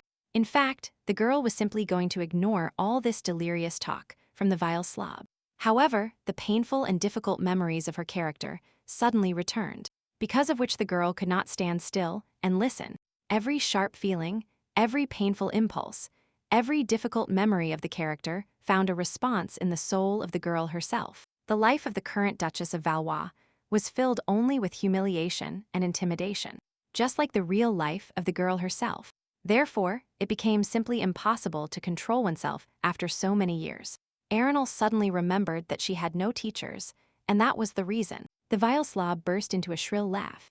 My sister spent her whole life silently enduring absolutely everything, to which she has now suddenly decided to open her mouth. Since Marquis Kyle Saxon calls Arenal his sister, this mediocrity really decided that she was something. How dare this worthless piece of trash behave like this towards his little brother Kyle? He will teach him a good lesson.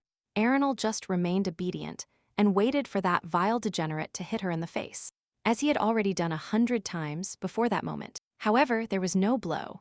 The Duchess of Von Valois opened her eyes and froze in amazement upon seeing the unexpected sight before her. The hand of the pathetic idiot was grabbed by the great master of the sword. His blue eyes were filled with rage and steel. Kyle froze in fear. The Duke of Valois asked with complete coldness what this nothingness was going to do here now. One look from the young man was capable of crushing every bone of the insolent one. Kyle was immediately stunned and paled with horror. Everyone in the Empire knew that there was simply no more terrible enemy than Baron. And what was the owner of the property doing here? The head of the duchy squeezed the wrist of the arrogant fool tightly and painfully. This degenerate did not hear the question of what he was doing here. How dare this nothingness raise his hand to the wife of the Duke of Valois? Kyle couldn't even resist the young man's grip. Then the vile parasite began to feel like he was running out of air, and that something was mercilessly squeezing his throat. And he could not overcome that grip. The penetrating gaze of the head of the most powerful family did not miss the insolent Marquis begging Baron for mercy. In the bastard's eyes, there was helpless fear and hopelessness.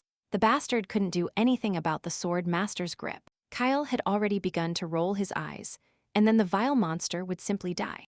Arenal nervously shouted at her husband.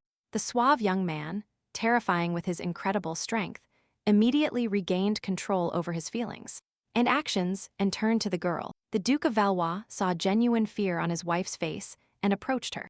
Baron could kill this shameless one, but today is such an important day for their beloved children, such a brilliant celebration in Elliot's life. And Doriana, which cannot be ruined. That's right, the head of the duchy completely forgot about the solemn celebration because he lost control out of anger. Today is truly a wonderful day, so the powerful Duke will not allow this pathetic scum to ruin everything. Baron glanced over his shoulder with disgust at the coughing parasite and ordered him to immediately leave the Von Valois estate. The rotten parasite only has a couple of minutes to escape until the head of the duchy changes his mind about his decision and completes what he started. This is an unfortunate degenerate. He doesn't even know how to leave quietly. How much pain he caused the girl's character is a small part of what the scoundrel deserves. And since when did this insignificant scum decide to treat his older sister this way? The Duchess of Valois immediately froze in fear. The handsome young man clenched his fists angrily. The veins on his neck began to throb. So, why did this degenerate decide that he had the right to touch Arenal? The girl froze silently, and her husband carefully checked possible answers in his head. However, Baron's handsome face already showed that the young man clearly knew the true answer to his question. Apparently, Duke von Valois saw absolutely everything, and even how the girl stood docilely paralyzed, and awaited a blow from this parasite. This is all nonsense, it just happened like that. The handsome Duke is so worried about his wife that Arenal even regrets it. When the Duchess and her brother were small, they constantly fought. One day they fought, and their mother scolded her. That's how it all started. But that is already in the past. There is no need to worry about it now, especially since it is such a nice day and bright for the couple that Baron calmly said he would kill this scum. Well, jokes from his lordship. Of course, the great head of the von Valois family is known for his strength and invincibility. But this is too much. The girl burst into hysterical laughter, and her husband joked, "Why doesn't Duke Bonvalois speak seriously about this?" Truth. Arenal looked at the young man and gasped. Tears appeared in her beautiful blue eyes, and her gaze became unbearably painful. The handsome young hero begged the girl to allow him to strangle this degenerate, who had caused so much pain to his wife. This creature must be punished for what he did. For Baron, it was unbearably painful to realize that the girl had been subjected to violence by her family for so many years. The young man simply had to strangle this bastard with his own hands. The girl immediately ran to him and hugged him tightly. Arenal apologizes to her husband for everything. The girl did not expect that it would be so painful for the Duke to hear this. However, the Duke of Valois stubbornly blamed himself for everything that happened, because the young man did not know the whole truth until this moment. But this is not at all the fault of the handsome young man. But why is he blaming himself for the meanness of this scum? How incredible it is, how unbearable it is to see the pain in his eyes. The dazzling hero slowly, and with a palpable feeling of warmth, placed his strong hand on his wife's cheekbone. The head of the duchy asks the girl not to apologize to the young man about this anymore, because this will hurt him even more. The butler informed his master. The little main characters are already sleeping. The lords also headed to their chambers. They let Raymond rest too. It was a hard day. On an unusually difficult and eventful day, the solemn engagement of their beloved son to dear Doriana has already taken place today. But as soon as the wonderful hero thought about how this girl suffered, he couldn't think about anything else. The mere understanding that Arenal was hurt and frightened in her own home broke the young man's heart. Knowing and understanding that your loved one was left with such wounds in the soul and heart is simply unbearable and heartbreaking. Here the young gentleman burst into hysterical laughter. This cannot be. The young man replied from the back of his chair. So, it turns out that the head of a great family loved his wife all this time. This feeling was always inside him. How painful it is to realize and feel. Because for so many years, Baron felt true love for Arenal. At the same time, the Duchess of Bonvalois lay in her comfortable bed and was tormented by the fact that, finally, she couldn't fall asleep after a hard day. The girl had been tossing and turning for a long time, after which she decided to wrap her head in her soft blanket. Before her eyes was an incredibly sensual and pleasant memory of why she suddenly decided to hug her husband. The girl must have gone completely crazy, but this wonderful boy cried so much because of her fault that she couldn't just look at him. Who could stand watching indifferently while tears sprang from those blue eyes? The girl wanted to take away all his pain, but it was already too much. How can one be so noble and beautiful with such a beautiful and pure soul? A very strange feeling. While everyone around didn't care about the pain and fear of the Duchess of Valois, the girl herself did not seem to notice this sentiment and was calm. The captivating young man turned out to be right. All these grievances and pains simply lurked inside her. They were not going anywhere. They were always there. However, when someone realized what Arenal had to go through, the heroine herself wanted to sob bitterly from the weight of hidden feelings. But all this time, everything was in perfect order. That this suddenly happened to the mistress of the estate. It was all Baron's fault. The next morning, Raymond suggested changes to his master's schedule, because at this time, every year he plans a trip to the duchy. And this year, there have been significant changes in the life of the Valois family. That can also affect this event. And that's it, but the owner of the estate asked to keep his personal schedule unchanged this time. Why is Raymond looking at his master so strangely? Does he want to say something? Perhaps, this time, Baron should visit the duchy with his wife.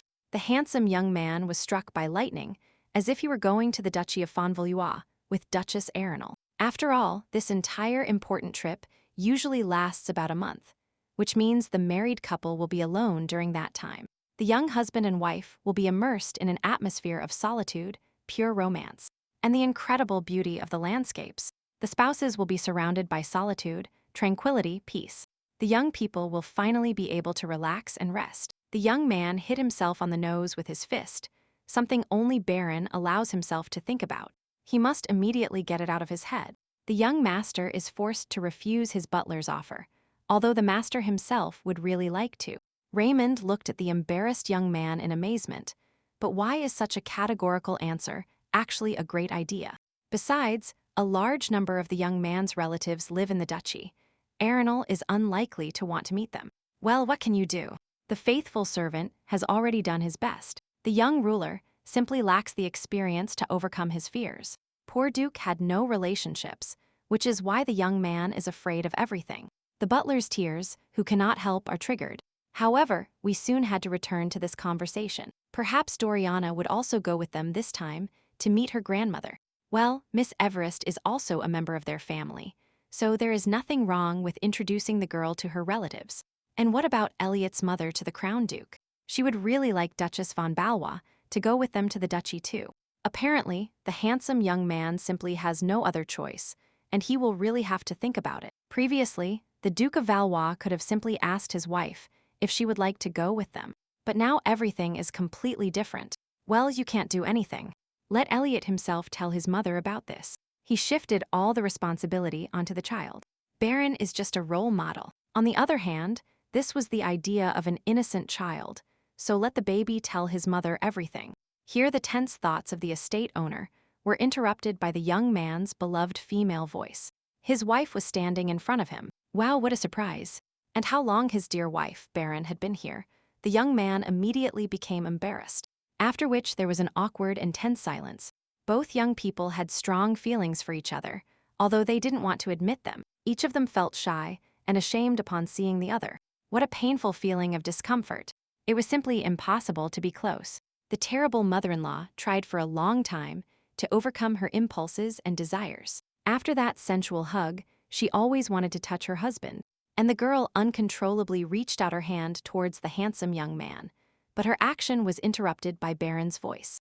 Arenal, frightened, immediately withdrew her hand and pretended that nothing had happened. The Duke of Valois had something to tell her. The Duchess of the great family pretended to be absolutely serene, as if she hadn't just tried to show her affection for her husband. So, very soon, the head of the great clan will embark on a long journey to the native lands of the duchy, and he will spend approximately a month there. However, the captivating young man does not want to be separated from his wife for so long, which is why he offers Arenal Ar with him to the duchy.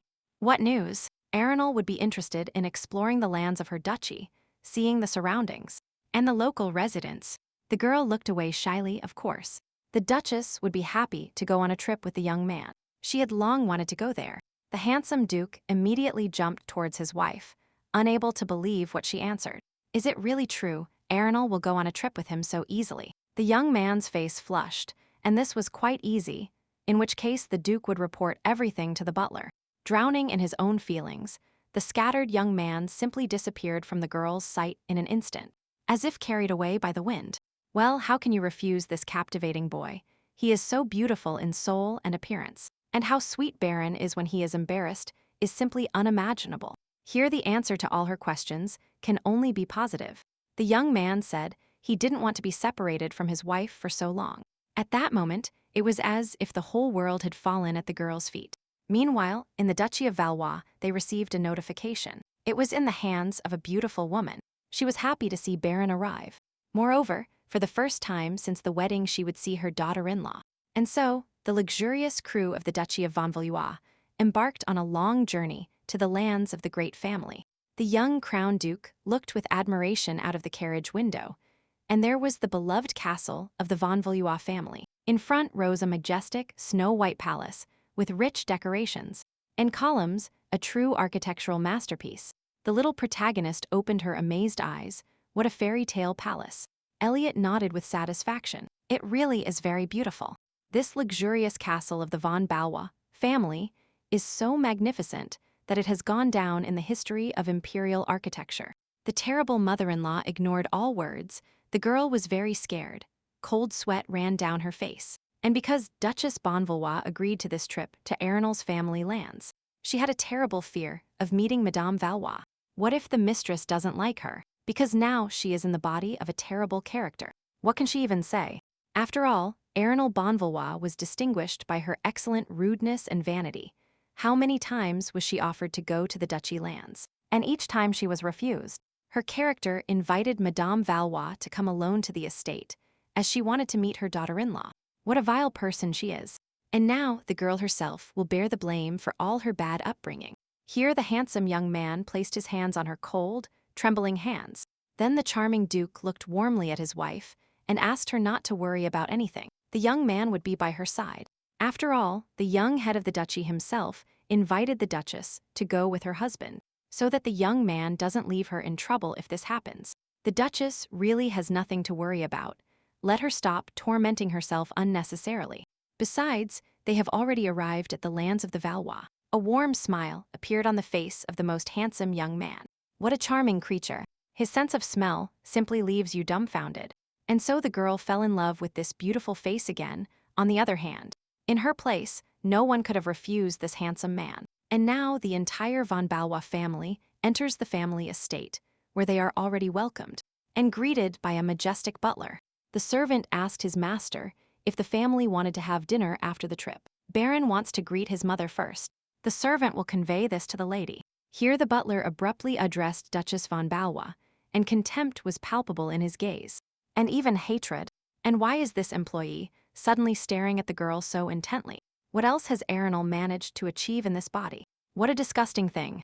This servant definitely feels some aversion to the girl's character. The man simply does not open his angry eyes at her. After which the butler bowed, just as abruptly, to Madame Valois. What was wrong with him now? What was wrong with this man? Most likely, the girl simply imagined it. And there was no such look of steel. But why would the servant suddenly treat her like that? And here is the mother of Duke von Valois himself. This woman was incredibly beautiful, steel black hair and bright lemon-colored eyes. The young gentleman immediately ran to his beloved grandmother. The boy began to hug her. The lady was also happy for her beloved grandson. Wow, how much the little duke had grown during the time they were apart. Elliot instantly felt proud of himself. The two clearly got along very well. That much-awaited daughter-in-law froze and covered her mouth with her hands. This woman is simply incredibly beautiful. His husband owes his fabulous beauty to that. It is so urgent to recover. It is such an important and responsible moment. Everyone loves Madame Valois so much. The girl immediately made a deep bow and greeted Baron's mother. The woman nodded dryly in response. How terrifying it was to talk to this strong and powerful woman. The girl couldn't even bear to look at her. They hadn't seen each other for a long time. And why did the current Duchess of Valois suddenly decide to deign to come here? This is completely uncharacteristic of Arenal. Oh, what a situation. The girl got into a mess. Arenal bowed apologetically and apologized for not visiting this house for so long. The Duke's beautiful mother froze in surprise. The woman clearly had no warm feelings for her character and saw her arrogance bloom. Then a predatory smile appeared on the beautiful woman's face, which means that the girl will now come here every year. One must maintain calmness and a good mood, of course. Duchess Valois will be delighted to visit the Bon Valois family nest. The bright lemon-colored eyes of my mother sparkled with amazement, which suddenly surprised Arenal. This was some kind of further manipulation. Then Baron drew the ladies' attention. They would all like to introduce someone to his mother. A charming girl stepped forward and introduced herself as Doriana Everett. The lady froze. She probably didn't expect to meet the future wife of the Crown Duke. This means that the sweet girl is the future Duchess of the von Valois clan. Doriana was too scared to even move. Then the beautiful woman placed her warm palm on the sweet girl's cheek. She was happy to welcome the baby and meet her. That same evening, in her private chambers, Madame Valois announced to her servant Gregor that she had probably been mistaken about Arenal. At first, Mother Verena was sure that this girl was plotting something, but those suspicions are quite understandable. But there is something else here. However, throughout this time, the beautiful woman did not take her lemon-colored eyes off this girl, carefully observing her attitude towards others. Today, during dinner, Madame Valois began to eat with her son's entire family, and she was able to observe their interactions. Arenal was hovering around her children like a bee all evening. The girl carefully watched her food and persuaded Elliot to eat tomatoes. The current Duchess noticed that the girl ate very little, although she assured them she was full. But children must eat well. The Duke's mother observed the children's attitude towards her and Baron's interference. And all this was apparently part of her custom. Madame Valois' daughter-in-law herself barely touched the food, devoting all her time to the children, and everything seemed very natural. Well, wow, the woman barely admitted that Arenal had become a true mother, although nobody really expected it. And this sight reminded the lady of how she herself was absorbed in maternal duties when Baron was still a child. However, the servant abruptly interrupted his mistress, and she hadn't thrown out her beloved daughter so mercilessly recently. So it is too early to judge Arenal's intentions, and Gregor refers to that smart girl named Meg. It's a pity it turned out this way. However, Duchess Fontbellois might have real reasons for this. She doesn't know what happened there on her estate. The butler clearly did not like the lady's answer, but it is indeed too early to draw conclusions. They will be watching Arenal. The servant left his mistress's room with a heavy heart. He will never forgive this girl for depriving his daughter of her future. As expected, this daughter of Marquis Saxena is simply not simple and is capable of deceiving other people. Gregor clenched his fists angrily, but the butler has a very cunning mind, and he will make the scoundrel regret what he did to his daughter. His daughter did not deserve to be kicked out of the family estate, where she held a high position among the other servants. That same evening, the tired girl collapsed heavily onto her bed. What a hard day it had been. In reality, like all recent days of this tale, but it's okay, the girl will figure it out. For moments, the behavior of Baron's mother frightened Arenal a little, but it seems to her that this woman is still a good and kind person. She just needs to sleep a little and gain strength, and a new day will bring new decisions. Arenal closed her eyes and immediately fell into a deep sleep. The next day, the vile butler was already thinking about how to stir up a fight among family members to avenge his daughter. This vile Duchess of Valois definitely must have enough reasons for her mother-in-law to hate the girl.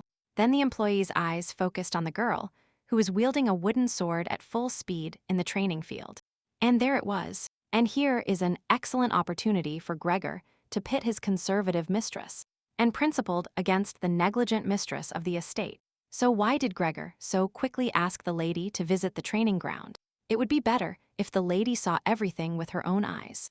The little Crown Duke is really training. Well, this is a great reason to praise the baby. They see him very rarely. But then Madame Valois froze in amazement when she arrived at the training ground. It wasn't the youngest gentleman waving a sword. The training is taking place for Elliot's future bride. The little main character in shorts runs across the parade ground and strikes the trainer with a sword. Culture shock has been activated. A silent grimace of horror freezes on the woman's face. What is happening now? Within a few minutes, the lady had already called her daughter-in-law. Something had happened. Why did Mom call Arenal? She didn't seem to have time to do anything yet.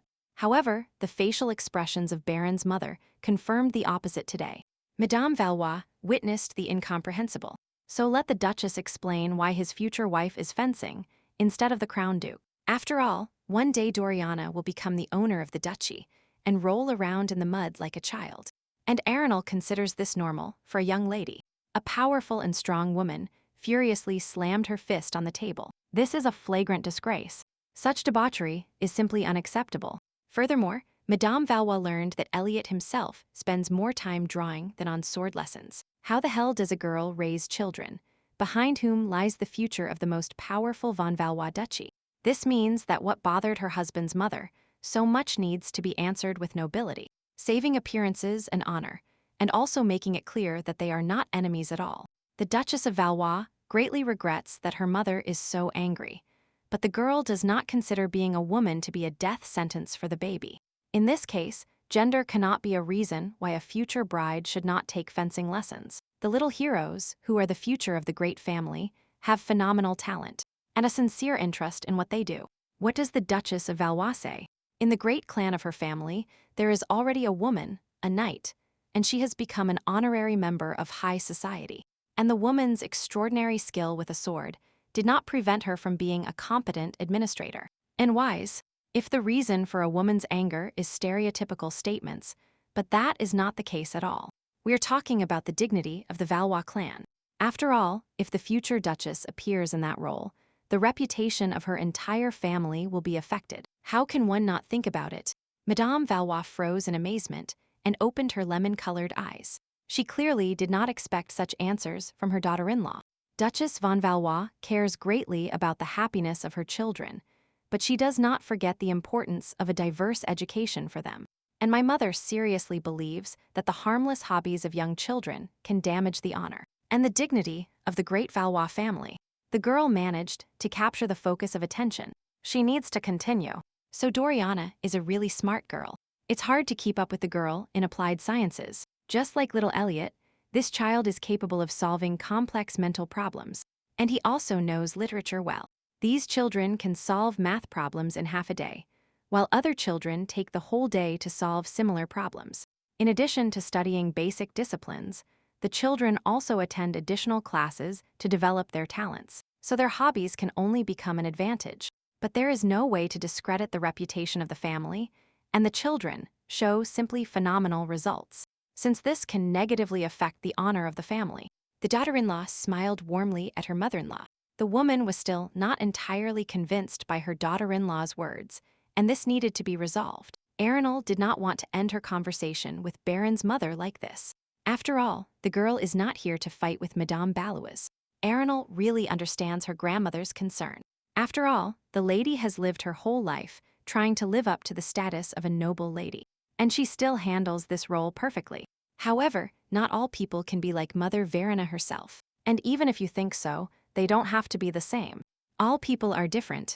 Each has their own path, which is why Arenal tries to do everything possible for the children to follow the path they chart for themselves. And finally, the final thread of the conversation would be great if the grandmother would dedicate time to her grandchildren and simply observe everything from the side. The woman froze in amazement, and if suddenly, even after this, Madame Valois is not convinced, let her let the Duchess know. After all, a girl simply cannot cope with the issue of raising her beloved children without the help of her grandmother. Right, these words will make it clear that Arenal does not want to fight, that they are allies. She needs her mistress's support. She nods. So why didn't the wife of the head of the great family tell him anything about the fact that his mother was very angry with the girl this afternoon? The Duke of Valois himself would have sorted everything out with his mother, but everything ended quite peacefully. So what is all this fuss about? Moreover, the head of the duchy is always full of other concerns, but the handsome young man simply does not want anything to upset his wife. After all, it was Baron who invited his wife to accompany him on this trip, which means that he must also be responsible for everything that happens. And in general, Arenal made this trip to relax and enjoy the local sights, and not bother herself further. Truly, the young man is so worried about the girl, how charming and so sweet he is. It's getting late. It would be better for the Duke of Valois to simply rest. Well, what other wave of affection is there to stop with this, if the girl wants to live to see her own children's wedding? Baron sighed, doomed, how his wife would like it, but if something like this suddenly happens again, let Arenal report it to her husband. What a charming young man and his emotions. Baron immediately feels so embarrassed and excited. A sight for sore eyes only. What a relief that today's dispute with Madame Valois has been peacefully resolved, because she has a very strong character. With such a life, there is no need to bet. Despite everything, the mother is distinguished by common sense. There is no smell of bad character there, fortunately for her daughter-in-law. However, it is still too early to relax, because the girl perfectly understands that the conflict itself was not provoked by her beautiful mother-in-law. There is definitely another person behind all of today's potential conflict. We need to deal with it. And Arenal naturally guesses who is to blame for the imaginary scandal. That butler seemed strange and disgusted from the start.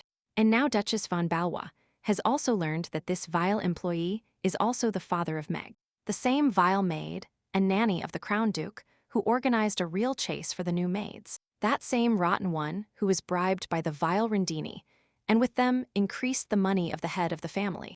Von Valois, she also became the main instigator of harassment and bullying of little Doriana stole the Duchess's jewelry and threw it at the baby. This pathetic person shouted until the end that the maid is here by right.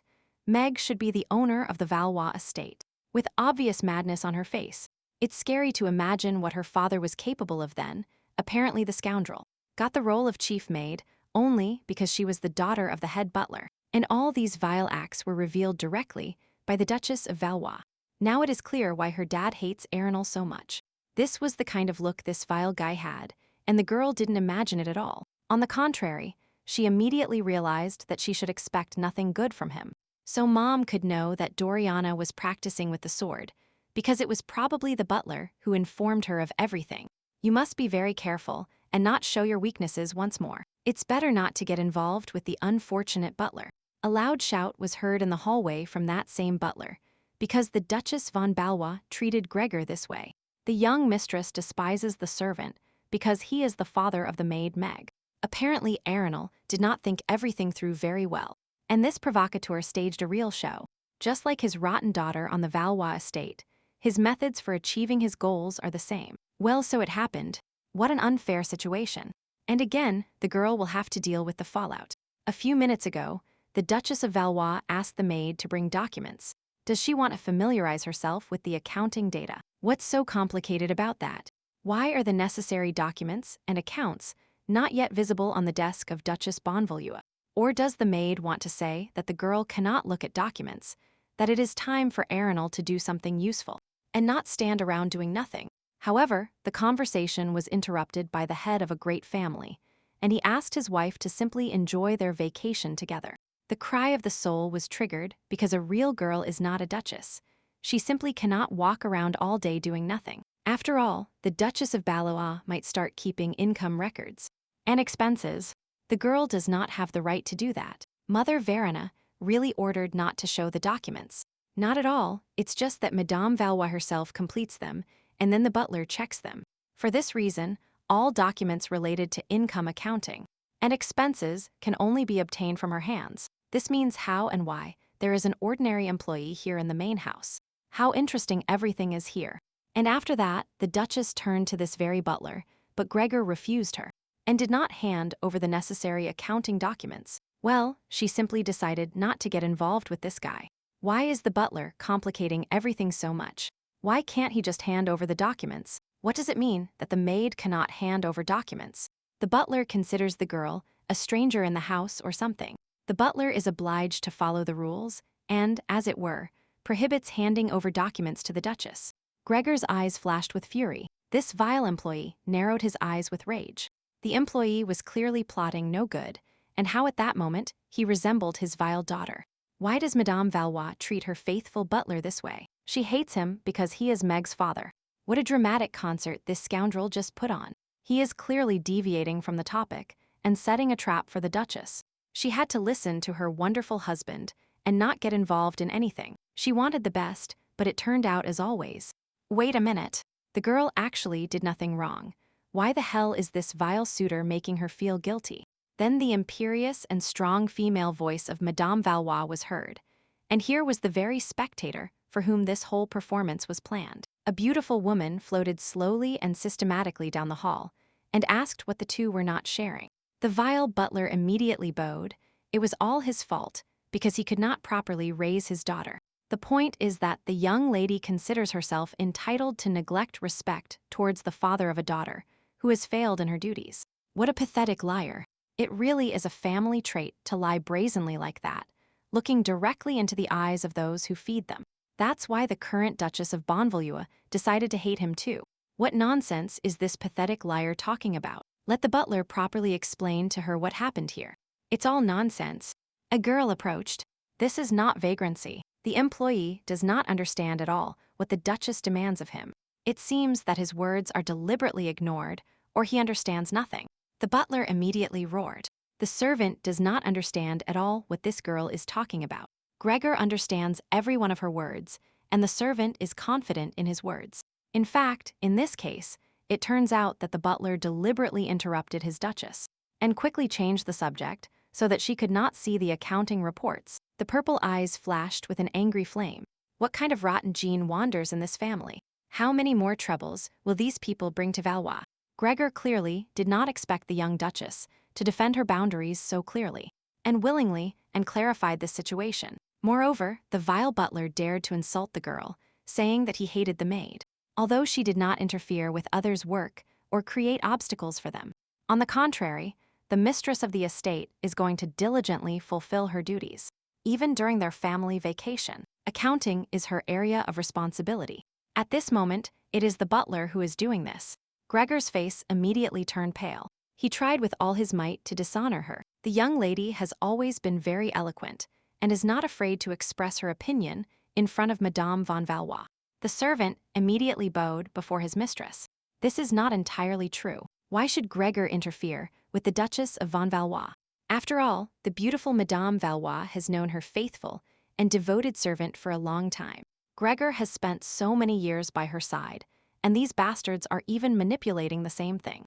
The opinions of the experienced lady and the current Duchess of Valois clashed. They both carefully studied each other. Well, the Duke's mother also doesn't believe that the butler has a reason for such behavior.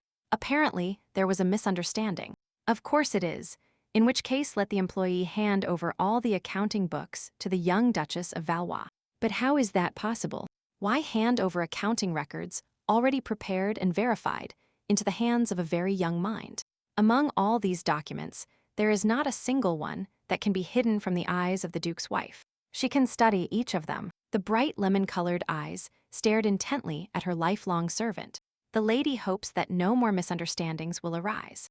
The butler will do everything immediately. He will let the servants bring all the necessary documents and accounting books. Gregor completely forgot about his mistress's character. Such a stubborn person will remain true to his duty and his principles despite his feelings.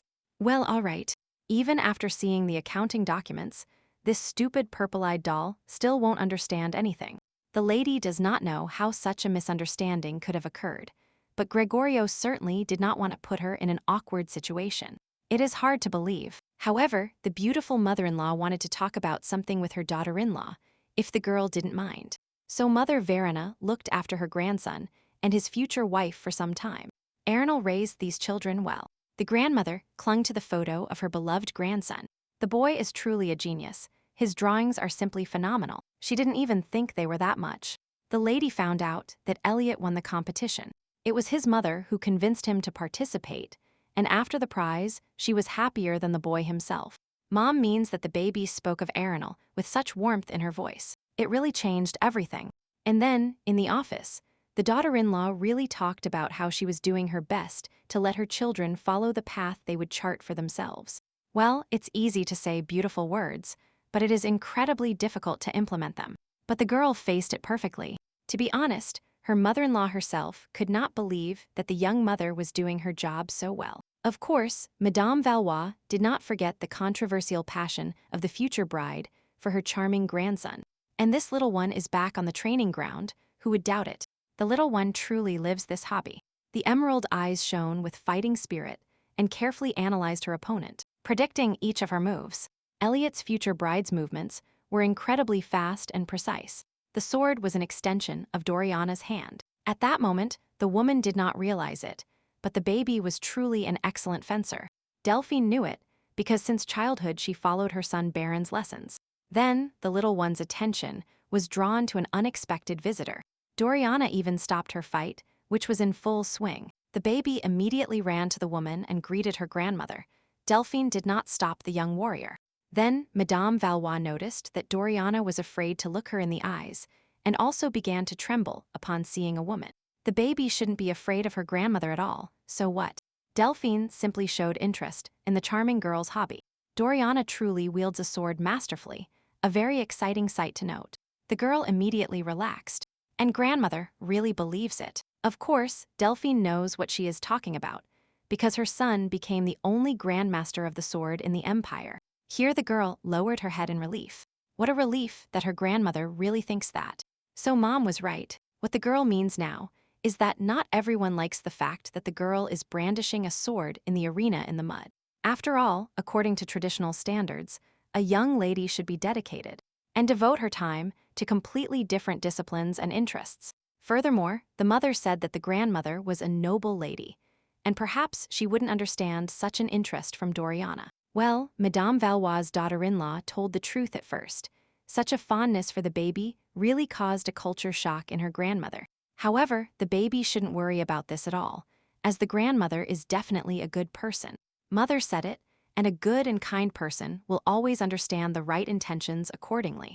And if the Crown Duke's future bride trains hard, she will surely achieve her grandmother's recognition. Madame Valois' lemon-colored eyes opened wide. The woman was astonished to the bottom of her soul, expecting to see exactly the opposite today. Well, the charming girl will keep striving hard. The woman was very impressed. Open warmth and affection appeared in Doriana's grandmother's bright eyes. She is such a sweet girl. An interesting situation means that Madame Valois' daughter-in-law considers her a good person. A very unexpected statement. The woman pointed out that the children really look very happy and are also developing integrally, which is also important. And what the current Duchess of Fontbalois said about her mother-in-law, the woman immediately bit her tongue. This is probably the end of their conversation. Let the girl take care of her own business. Erinal looked at the woman in amazement. What happened now? The determined mother-in-law's heart truly trembled, and the woman began to thaw towards her daughter-in-law, after which she quickly left her mother-in-law's office, What was she looking at behind these doors now? This beautiful and strong woman was simply embarrassed by the words Arenal addressed to her. What a surprise. Well, how cute Delphine is. It's crazy to think that the main weapon of this family is a cute face and not a fantastic beauty. And blinding. It is simply unthinkable that the girl is now surrounded by danger everywhere.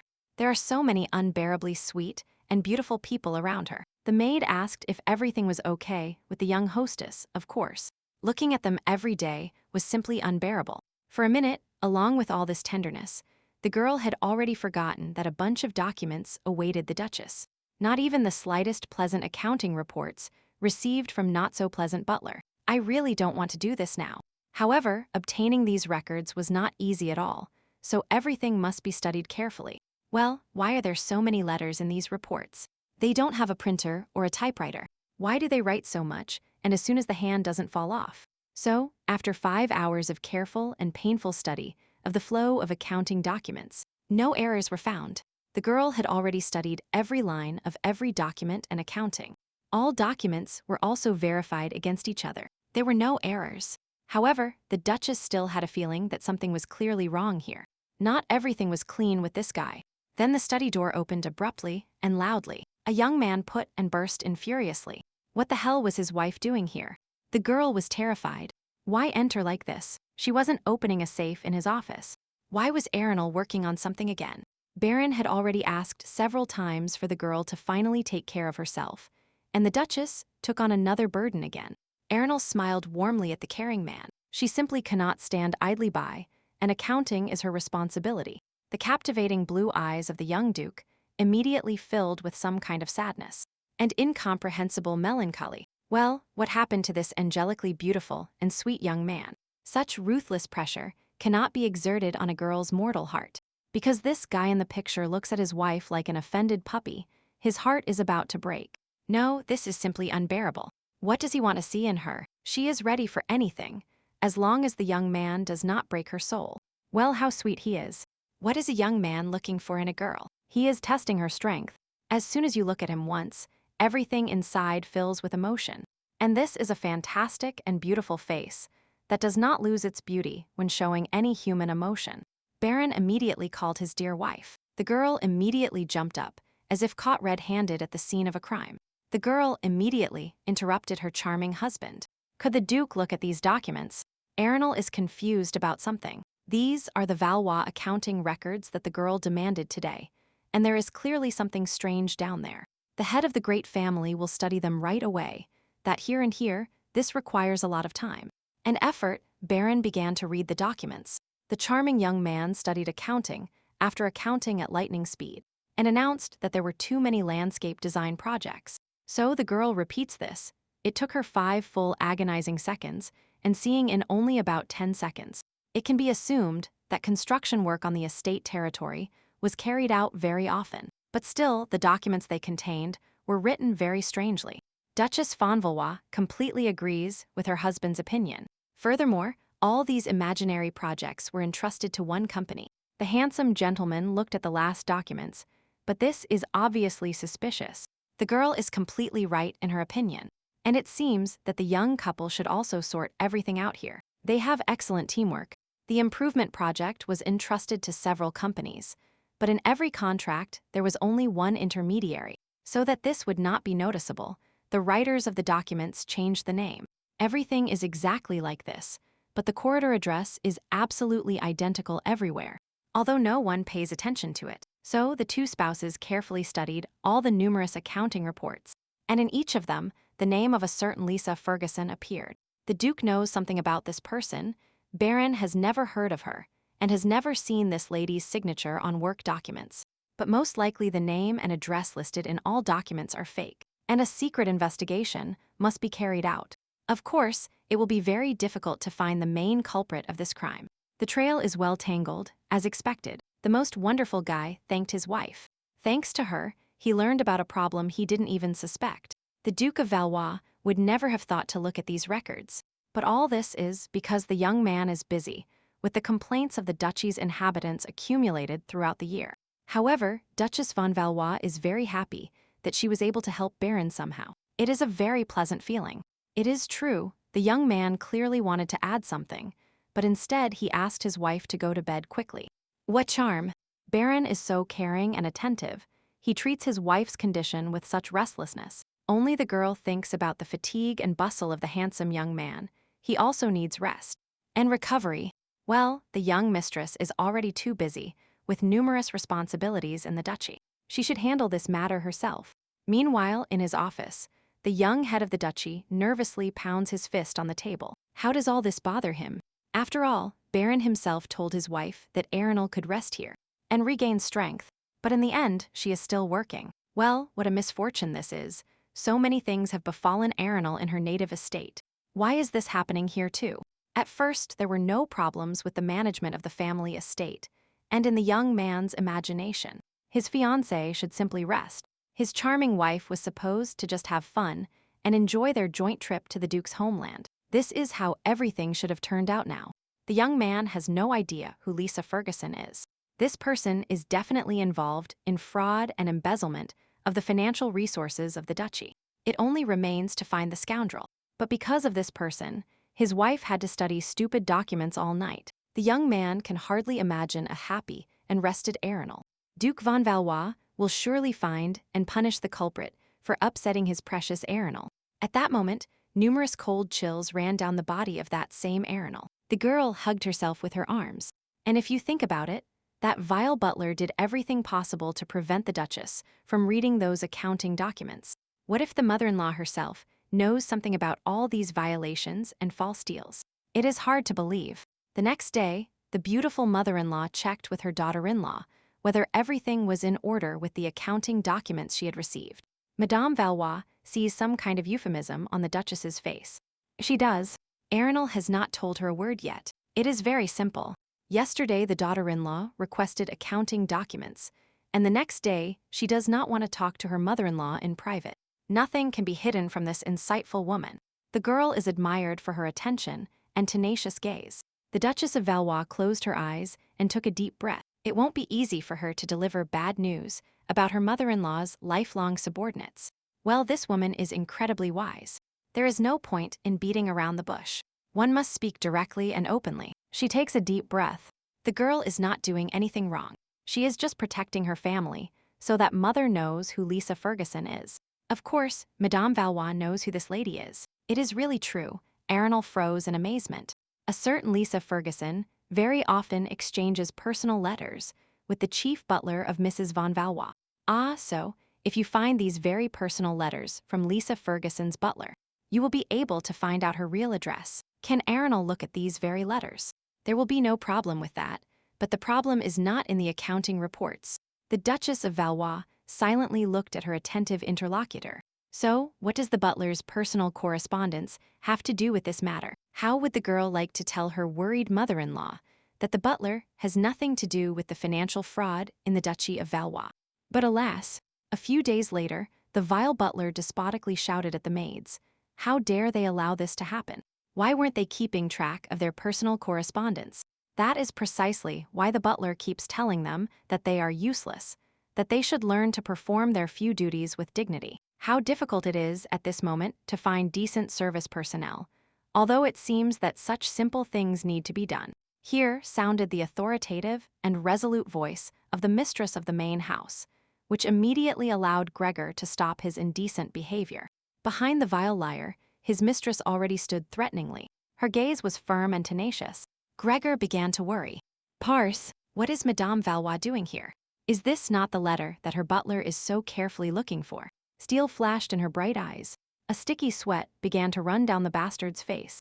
And how did Delphine get this letter if she didn't open it? The butler began to assure the mistress of the estate that Delphine only possessed personal correspondence.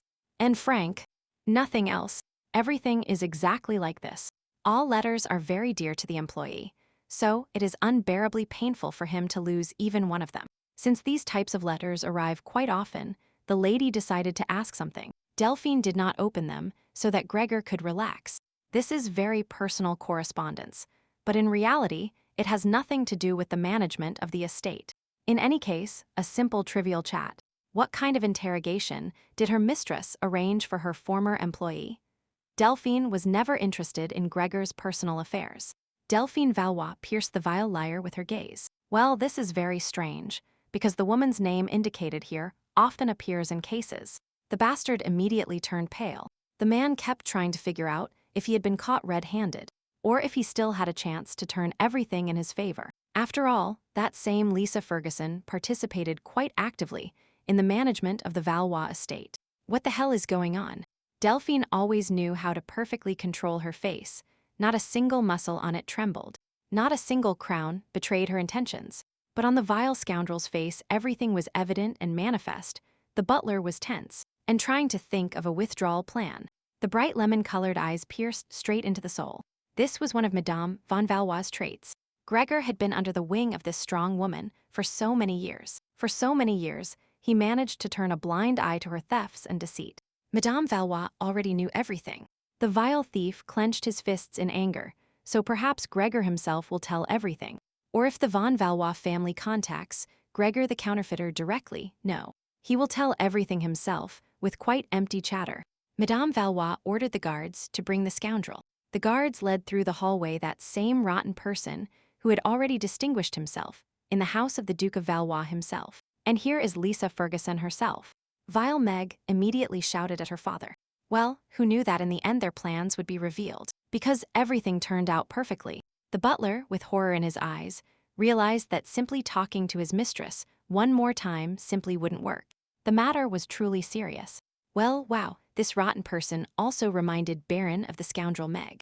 And now Gregor was truly scared, but not for the Grandmaster of the Sword. So the vile butler, together with his pathetic offspring, are accused of embezzlement from the budget of the Fonvalua Duchy. The blue eyes of the head of the Great Duchy were capable of piercing the heart of a vile parasite. Many in the empire feared that look. And the rotten butler was no exception.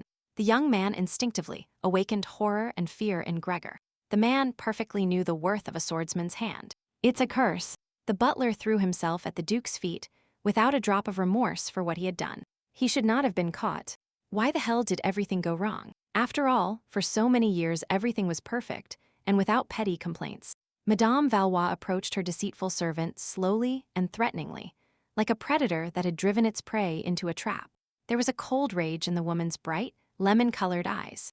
Delphine trusted her butler so much that she did not doubt his loyalty for even a moment. And honesty. After all, after Delphine's husband's death, her life became an unbearable burden that had to be endured. And endured. And in every difficult moment, Gregor was by his mistress's side and supported Delphine. Thanks to him, she was able to endure everything and is grateful for it. During all this time that the bastard spent next to Delphine, although it meant nothing to Gregor, he simply used the woman. Delphine feels betrayed, but despite herself, she wants to thank her employee for staying with her. The vile slug immediately squeaked that he never used his mistress and that he always served her faithfully. Let the lying scoundrel immediately shut up. The noble motives of the lady should not divert her from the right decision. How disappointed the woman is, because Delphine couldn't even imagine that her faithful and devoted butler would reject such a nullity. The bastard assured his mistress for a long time of the purity of his motives. In thoughts, Gregor always supported Delphine. He helped her in the most difficult moments of her life. There was a very strong connection between them. The strong and dominant woman showed her teeth furiously. How dare this brat cover up his vile actions with the warm attitude of his mistress? You should not demonstrate your baseness even more and deeper, because the decision on the scoundrel's fate has yet to be made. May this false worm not disappoint his mistress even more than before. Bitter tears sprang from her beautiful bright eyes. Gregor could not believe his old eyes. Probably they were simply disappointing him due to stress. His stubborn mistress shed tears over a simple servant. The butler didn't even expect such affection from his lady. Since when did all this start? This beautiful and powerful woman always separated work from her personal life. But suddenly, she stopped being impartial. Delphine was stubborn and always faithful to her principles. She became unpleasant due to her excessive arrogance. Gregor decided to simply be a support for this woman, who was always there, and looked at her straight and majestic back. However, at some point, the butler got tired of looking at his mistress's back and began to develop other values and interests in life. Of course, we were talking about money, which could bring happiness, recognition, and influence to the vile traitor. The gold coins that fell into the hands of the vile scum completely conquered all internal moral protests. Of course, there was no talk of pride or honor, only of poisonous greed and useless envy. Well, the butler was blinded by selfish desires and committed an unforgivable act. May he be killed as soon as possible. And this unbearable burden of responsibility for a person's fate, due to his own unforgivable act, must fall upon the victim of his deception. Delphine von Valois directed her bright eyes one last time towards her betrayed employee. The beautiful woman stared for a long time at the vile traitor. That's all for today. Delphine is tired and leaves the punishment to her son. However, Madame Valois did not go to her personal chambers. Emotional, Delphine went out to the street, with a beautiful sunset already shining before her. Behind the saddened Madame Valois, the voice of her handsome son was heard. "It's quite cold here already. It would be better to go inside." When Baron found out that his mother would be here, Delphine often visits her father's grave to find peace in her soul. That's exactly it. The mother sighed sadly and asked her beloved son for forgiveness. She couldn't even cope with the servants, but she and Arenal did an excellent job. Lord Valois has nothing to apologize for to his son. The crimes were not committed by her. It's all due to the greed and avarice of these two vile scums, and my mother was a victim of vile deceit and betrayals. Lemon Eyes looked with special warmth at her handsome son. Once, this young man was an extremely capricious rascal, and now this handsome young man knows how to calm his mother. Baron is embarrassed to hear this. He already has children. He burst out laughing.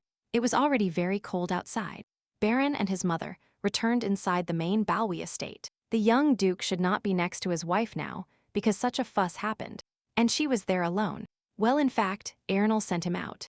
As if Lady Valois chased something away, she doesn't understand anything at all, because everything is Arenal's merit. She is probably worried and needs support. However, the girl ordered her husband to immediately go to his mother and be kind to her, something that, according to Baron, Delphine is experiencing now. After which, the Duchess of Bonvalois literally pushed the head of Valois out of her personal chambers with her hands. And the young man went to look for his mother, something like that. Here a strong and powerful woman burst into a loud childish laughter at what she heard. This fragile girl pushed the sword master out of the room. This is not funny at all. All right, in that case both of you must return to the others. The son can tell his wife that Baron did a great job. This is what the young man will do. Warmth from his mother's radiant smile appeared in his deep blue eyes, which she hadn't seen for a long time. And then the next morning, the terrible mother-in-law slowly left her private room and yawned extensively. The girl's attention was drawn to the numerous sheets of paper that lay on the floor of the corridor, and all that was scattered here. Duchess Bonvalois took one of the white sheets and turned it towards her. So here is a drawing of a hat, and the girl couldn't imagine what all this could mean. Then Elliot appeared satisfied. He announced to his mother that these drawings should not be thrown in the trash. After all, tomorrow there will be a solemn festival in honor of St. Philip, so the young gentleman will trick him with his drawings. St. Philip's Day means that it seems his character is starting to remember something. This holiday seems to be similar to Christmas. Wait a minute, what did her charming son just say he's going to do to St. Philip, the heir duke? The cute boy looked at his mother in amazement, but Elliot had already said that these hats were necessary to trick St. Philip. After all, if you get a hat, St. Philip will give him a gift during his vacation. Elliot pulled out all the hats he found in the duchy, but his father scolded him. And then, the young artist decided to draw a lot of different hats. And now the boy expects to receive as many gifts as drawings he made. Well, how incredibly cute this boy is. His poor heart has to defend itself all the time. Then the cute protagonist ran to her mother. It is not the girl's fault at all. Doriana was against this idea from the very beginning. The younger duke came up with all this. The girl was clearly outraged by this and clenched her small fists amusingly. Well, how naughty Doriana is. The girl said from the beginning that it was a bad idea, wasn't it? The girl called the idea great. What kind of boyfriends? They say funny bad words. Here the children's battle was interrupted by the calm voice of the Duke of Valois. The children instantly calmed down and turned to the head of the family. Doing this is wrong and ugly to the other children. If Elliot does this, he will be left without any gift.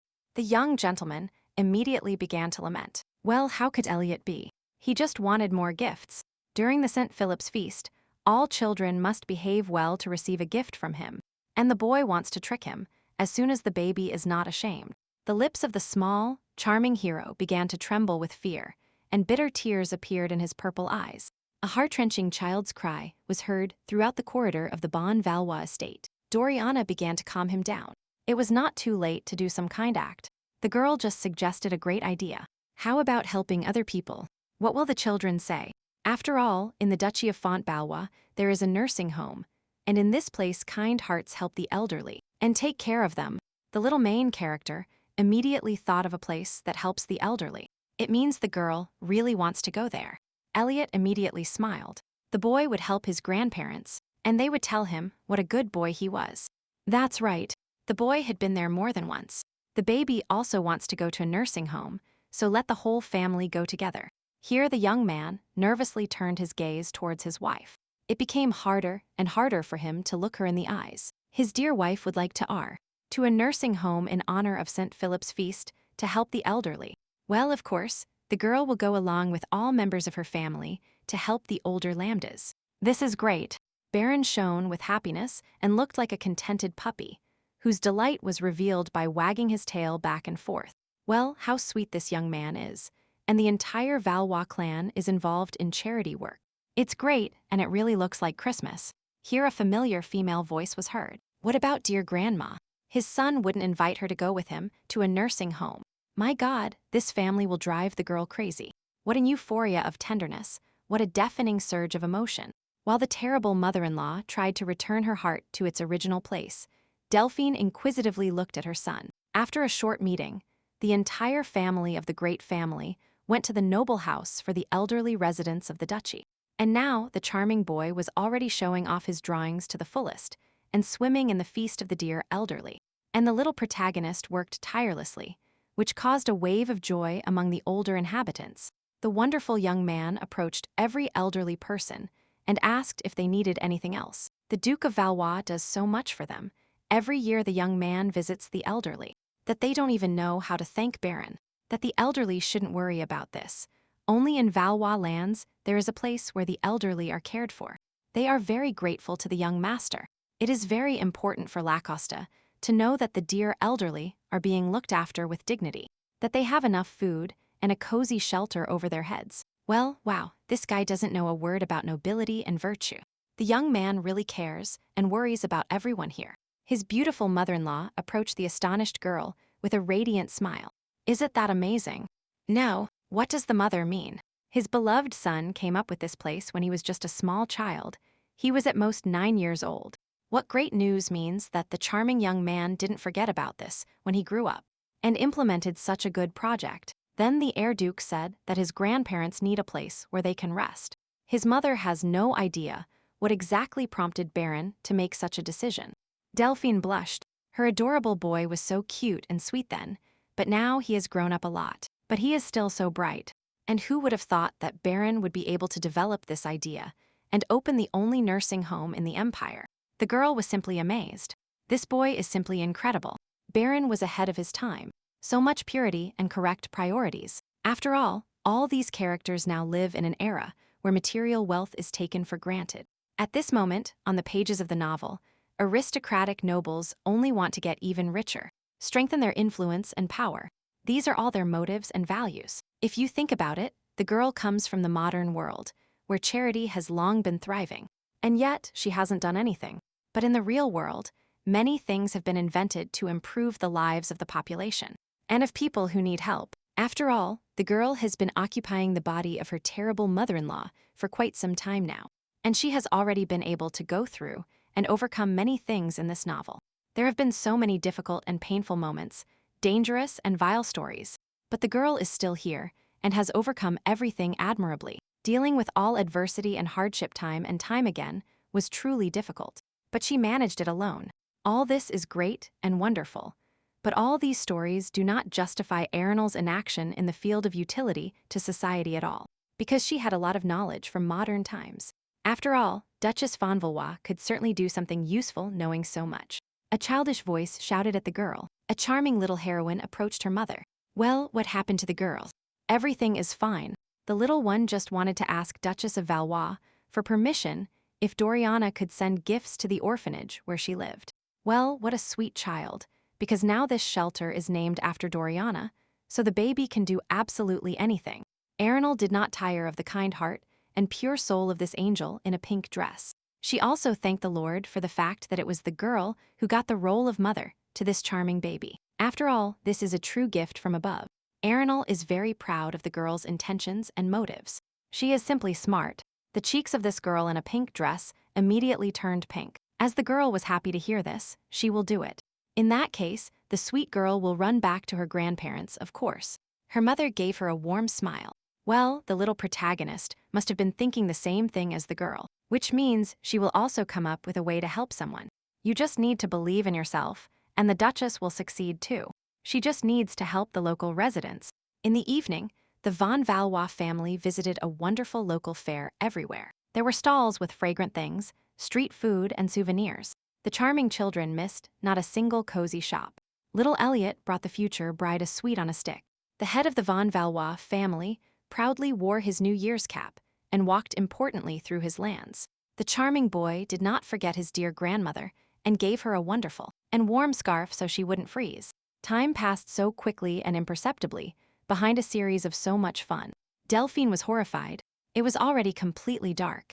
She almost forgot. The beautiful mother-in-law quickly approached her little grandchildren and took the cute children by the hands. They must arrive on time. Delphine began to lead the little protagonists into the depths of the local St. Philip's Day celebration, after which Madame Valois looked demandingly at her son and daughter-in-law, and these two froze. Today is St. Philip's Eve. The young couple looked at each other inquisitively and looked at Delphine. The lady rolled her eyes and let the couple spend the holidays together. Why is this woman doing this? You can't leave young people alone with each other. The young people didn't even blink. Why subject two adults to so much shame and embarrassment? Then Madame Valois turned to her grandson. Elliot said something. The boy said nothing, but his grandmother understood everything without words. Then the little gentleman said that he wanted a younger brother or sister as a gift. The lady clearly explained. The young couple looked at Lady Delphine Valois in shock. What was she doing? Both were about to burst with shame and embarrassment, after which the strong woman grabbed the small children and dragged them away. Everyone will see each other at the estate. The handsome young man begged his mother for a long time to come back and take back the last words. But it was too late. And then an overwhelming wave of shame fell upon these two poor ones. The faces of the young spouses heated up to the limit. The handsome young man was the first to dare to break the oppressive silence. Fireworks will be launched nearby. Maybe Arenal wants to see them. The handsome young man would be very happy if his charming wife accompanied him tonight. It's a great idea. Well, they clarified the situation a bit. Otherwise, marshmallows on a stick could already be fried between the two of them. Well, what should these two do alone now? How awkward everything is, because both spouses cannot even look each other in the eye. By the way, how long will Duchess von Valois treat her husband with respect? The girl stretched out in amazement, but how Arenal should address the dull young man, she thought it was the right thing to do. It would be wonderful if Madame Valois simply called her husband by his name, Pilate. Baron smiled contentedly at the thought. The girl slowly said out loud the name of the charming duke, and why Arenal was so embarrassed to do this. The young head of the clan is very happy to hear his name from his wife's lips. It sounds somewhat special. After which the captivating hero of all girls' dreams leaned over his wife. In which case, Baron will be able to call the girl Nella. The face of the terrible mother-in-law began to boil like a thermometer in boiling water, and the girl immediately jumped away from this magnet. She literally shouted at Arenal, "They are already setting off fireworks full blast over there. We must hurry." Colorful flashes thundered in the night sky. All the fireworks were truly fantastic. Arenal tried to dispel her heart attack and return her body temperature to normal. Baron noticed that the fireworks were truly fascinating. The girl, spellbound, raised her head to the night sky, an impressive sight that distracts her from all unnecessary thoughts. What a wonderful evening. The girl felt surprisingly calm and comfortable now, next to her husband. A completely new feeling for her.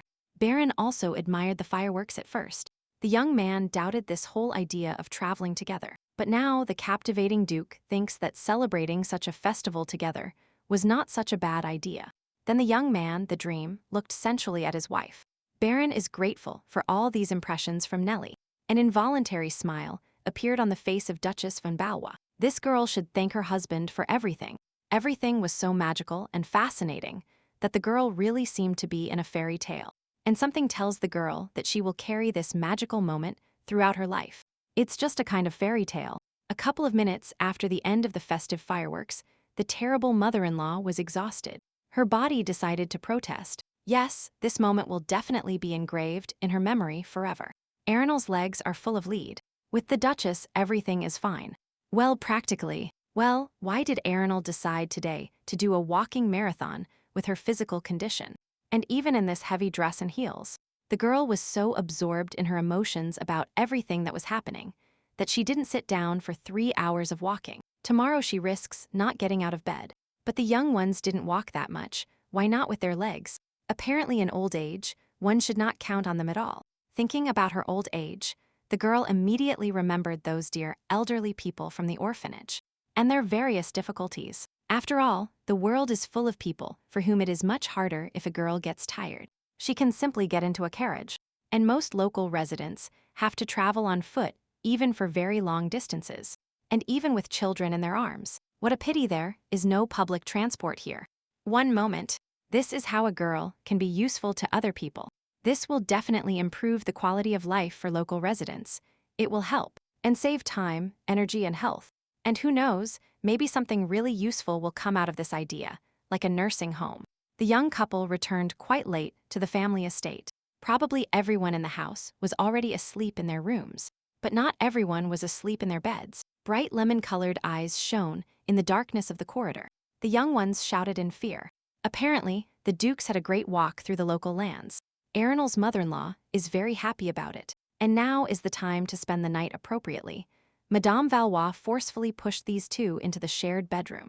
Then she poked her head into the couple's bedroom, since today is such a joyful holiday that the young ones do not forget their son's wish. What is Elliot's wish? The young ones have already completely forgotten their mother's wish, or rather the heir duke's wish. Then, in the square, Delphine clearly said that the boy wanted a brother or sister as a gift.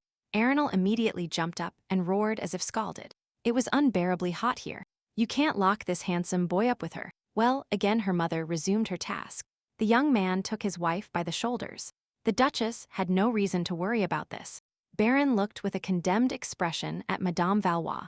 If she moved away, the head of the duchy escorted the girl to his private chambers. The girl was incredibly shy with her captivating husband. But today, a new feeling visited her that was almost obvious. Erinal kept trying to cling to it. For some reason, the girl suddenly did not want to leave the bedroom. The young man's reaction hurt her. That is, does the Duke of Valois, or rather just Baron, not want to sleep with Erinal? This question uncontrollably escaped the girl's lips. The handsome young man looked at his wife in surprise, an unexpectedly frank question from Erinal. The Duchess immediately grabbed her head. She had completely gone crazy from the wave of emotion. Or something like that, and well, she had disgraced herself. We need to run away from here immediately, of course. The handsome young man does not want to sleep with his wife. What a silly question. Erinal begs for forgiveness, and is already running out of here embarrassed. However, the captivating Duke immediately stopped the girl with a gesture, carefully grabbing Erinal by her slender wrist. Well, why is Nelia talking about him like that? Misunderstanding and amazement appeared on the girl's face at what he meant. An unimaginable melancholy appeared in Baron's sensual blue eyes. After all, the young man restrains himself and his impulses every day. For some reason, the girl has completely lost the essence of the story. What the handsome young man means by this. What is he restraining himself from? Then the girl let out a heart-wrenching shriek throughout the main estate of the Valois clan. This is happening now. The most handsome young man easily picked up his wife in his arms and carried her to his bed. Well, Nella herself is to blame for everything that follows. Since it was her fault, and the girl herself didn't even understand his intentions, Erinal started screaming heartbreakingly. What is this guy doing? How have they already moved to a horizontal position on this huge bed? How to stop all this? A manifest desire appeared in the blue eyes. Although Nella would rather say what she wanted, Baron can no longer restrain himself. Well, generally, the girl wanted to say. To be honest, her thoughts began to get completely confused. Then the girl's eyes focused on one place. Sweat began to run down Erinal's face, as the young man had just said that he could barely restrain himself. But it's not noticeable by this thing. He's about to burst his pants. May someone immediately save these two from possible madness? The girl rejected this temptation. First, they need to take a bath. As his wife pleases, Baron will wait for the girl exactly as long as she needs. The young man moved away from his wife. Well, in that case, let Nella go take a bath first. The captivating young man will wait for her. In the end, the girl had to get into even more trouble. Why did she suddenly decide to talk to the young man about the bed? She was completely driven mad by his captivity. And the bathwater is definitely cold. Why does the girl still feel like hot lava? What should she do now? And then the girl obediently sits on the bed and waits for her sleep. Maybe she should sneak away before the young man returns, because then she herself will no longer be able to restrain herself. But it was too late. The voice of a handsome husband was heard from the bathroom. Baron had already washed up. Nella waited for her husband for a long time. The young man came out of the bathroom steaming. There were drops of water on his beautiful face and majestic body. Who the hell is it? It's as if Apollo himself approached the girl. May the seven hold him. Otherwise, nothing will save the young man. Ernil was speechless at what she saw. Baron was paralyzed, looking at his spellbound wife. The girl looked like a cat in a fish shop, with drool dripping down her chin. The young man knelt before the girl. Nella is not obliged to force herself. Baron does not want this at all. The charming god of love bit his lower lip, so if Ernil does not want to continue the evening with him, then it's all right. With purple eyes, it was already difficult to discern anything other than the handsome, ancient Greek athlete created from marble. Baron believes he is pressing his wife too hard, so the girl can safely tell him no. That he has turned into a puppy again. What is this boy talking about? Doesn't he even know that no girl will say no to him? Nella grabbed her husband's hand, and she literally shouted in his face that she had never said so much nonsense in her life. Who could refuse such a love? Honestly, if we speak frankly about her sensations and feelings, then the young man generally evokes them from his wife. In fact, the girl even likes Baron very much, so she did it, poured her feelings directly into the face of this handsome man. The head of a large family froze in amazement looking at his blushing wife. How beautiful she was. Baron can really believe Nelia's words, of course. She just confessed. Apollo uniformly pulled Erinal's slender wrist towards him, gently massaging her hand with his warm fingers. After which, Apollo gently and carefully placed the girl's slender hand on his face. These words cannot fail to please her husband. To be honest, the heroine of the story also felt pleasant and light in her soul after admitting her obvious feelings. In this case, Erinal will allow the captivating young man not to restrain himself. Baron, in one move, laid his wife down on the bed. And because Duchess of Valois suddenly stopped resisting this, the brain turned off completely. So one moment, an important note, if Erinal's eyes do not deceive, then impressive dimensions are hidden under the towel. Therefore, the girl asks the young man to be gentle and careful with her, and not to hurt her. This girl drives Baron crazy. She says such things with such a languid expression on her face that Baron simply doesn't see himself from the outside. That's what drives him crazy. What do they say in these situations? That the god of love should do whatever he wants with the girl. Something like that. The gaze of this Apollo changed dramatically. His blue eyes began to radiate long-hidden desire and the excitement of imminent pleasure. Erinal was only worried about her life, although on the other hand, what a pleasant death it would be. So, what is she thinking about? And then, the young man grabbed his wife with a greedy and biting kiss. It was impossible to be gentle.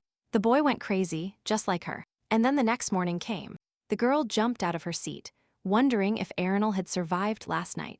The girl's whole body throbbed pleasantly and ached painfully. It was fantastic. Well, finally Nella woke up. The girl slowly and shyly turned her head. The most handsome young man lay next to her. The Duchess's cheeks immediately blushed treacherously, and the girl wished the young master good morning. The girl resumed her old habits again. The captivating dream leaned over and kissed his wife differently. This kiss was soft and measured. Erinal had completely forgot that yesterday she promised her husband to call him simply by his name. Baron smiled with his radiant smile. However, the girl can continue in the same spirit, and then Nelu will face punishment in the form of a kiss. What a thoughtful guy. She was fooled. This is not a cute puppy at all, but a real wolf. And the heroine, as always, fell in love with his cute face and big puppy eyes. Everything around her was deceit. During breakfast, the young man enthusiastically asked his mother if Elliot would now have a brother or a younger sister. Erinal spat out her tea. What is her charming son talking about, who advised the child? But the child misunderstood something from his grandmother. Of course, the young Duke understood everything correctly. His mother and father worked on this all night. The girl begged for this hell to end. Someone will stop this woman for saying such things in the presence of children at the common table. Here the head of the duchy finally intervened. Baron asked his mother-in-law to stop these conversations because his son might not understand correctly. The Duke became salvation for Arenal. So the little heir to the family must remember well that for such a thing 1 or 2 attempts are not enough.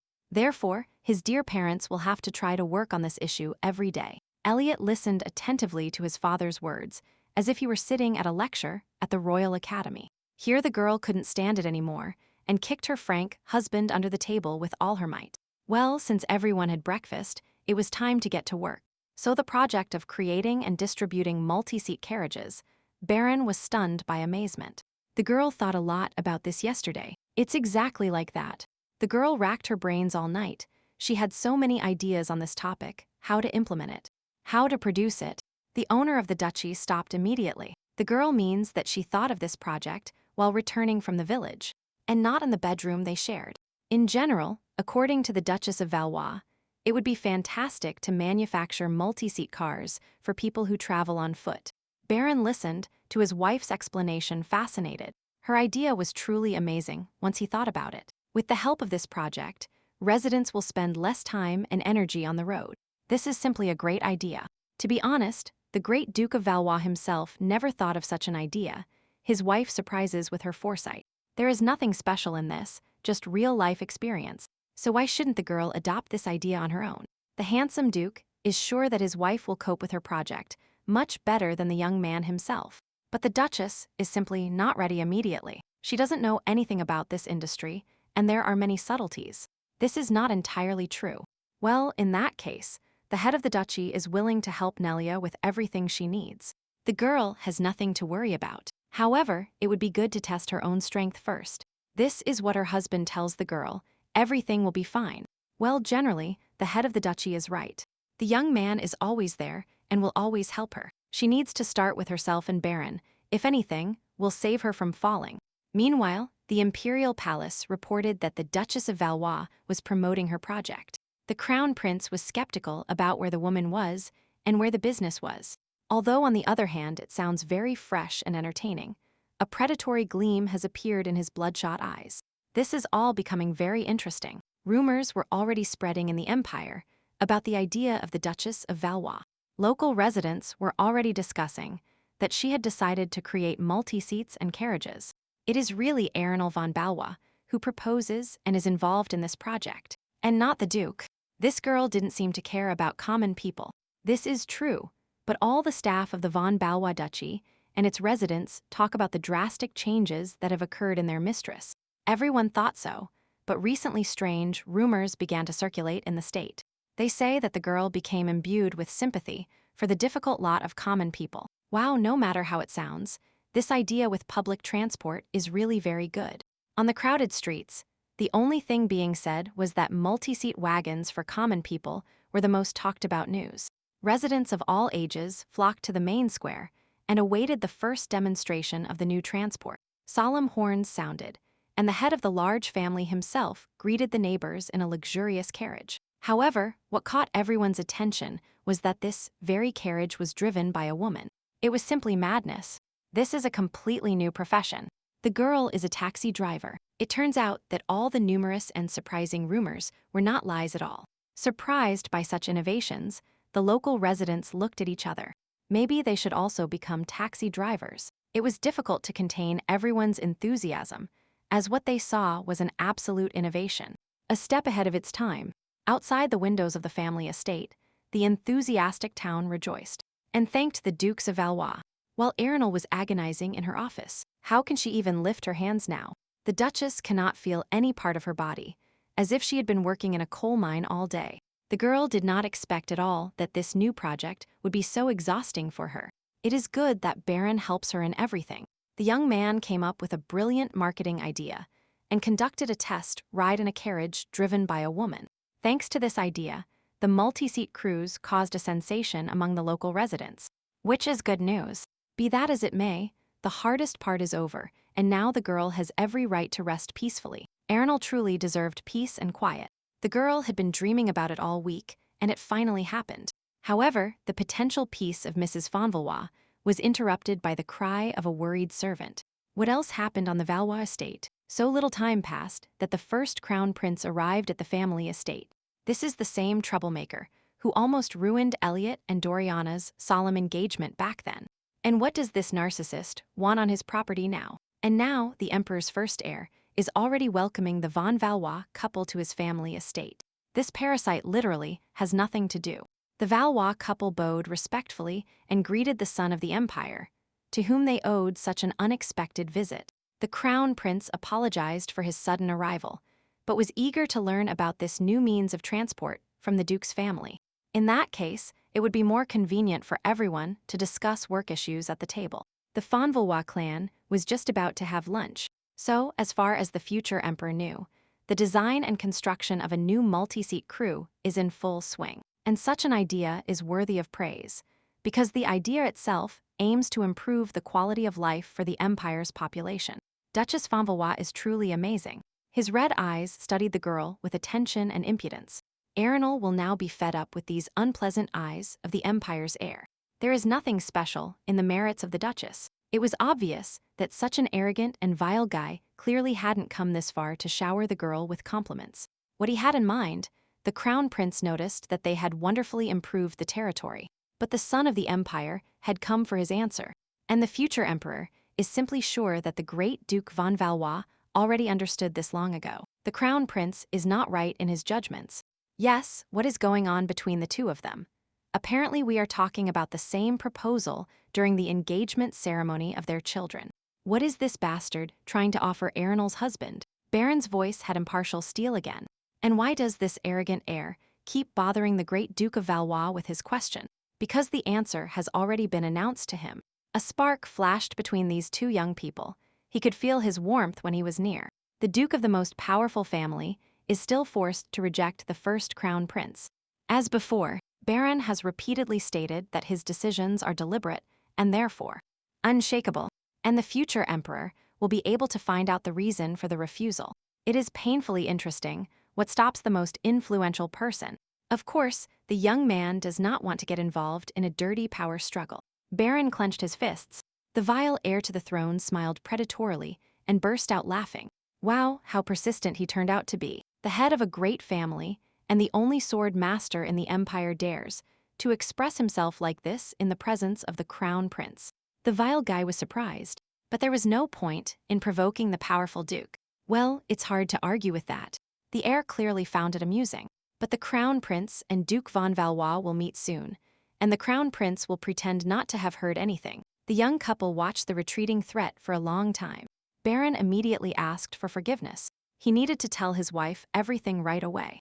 To catch up Arenal, the Duke of Valois will start with those facts that the girl probably already knows. So, in the empire there are two state factions fighting for the right to inherit the throne. The party of the first prince and the second. As Duchess von Valois knows, her duchy maintains neutrality in matters of succession to the throne. Arenal knows absolutely nothing about her family's motives for avoiding choosing a political faction. And this vile brat is trying to tilt the influence and power of the most powerful clan towards the side of the first prince's faction. Wait, why then is the handsome young man talking about all this so calmly? The first crown prince is trying to drag him into the fight for the throne. The emperor's first heir has been giving him plenty of time to think for a long time, asking him the same question over and over, asking him to think carefully. Well, now the girl can at least understand the vain heir's unhealthy discourse during their children's wedding. Today, the first contender for the throne initiated a conversation in front of the girl for the first time, believing that the young man would be more accommodating. Of course, the head of the duchy did not like this joke at all, so the Duke of Valois reacted more sharply than usual. Well, on the other hand, why is this parasite clinging to her charming husband? Because the young man had already said that he would not get involved in a power struggle. Now the first applicant deliberately ignores the answers he doesn't like and waits for the one that suits him. This parasite has a lot of gall, but there are definitely many dark corners in this brat. You must be careful. This brat decided to hit below the belt. What a strong and powerful look this heart conqueror has. But Duchess Bombaloa has nothing to worry about. The interest of this crown prince extends only to the head of the great family. Although the heir to the throne might press the rest of the family to win over the young man in his direction. The girl literally shrieked with joy. This guy doesn't stop surprising with his ideal facial and bodily features. This puppy will clearly not tolerate such insolence and will bite the head off anyone who targets his territory. What a darling he is. The butler offered to accompany the first crown prince to his chambers. It's not worth it. The son of the empire wants to walk around the territory.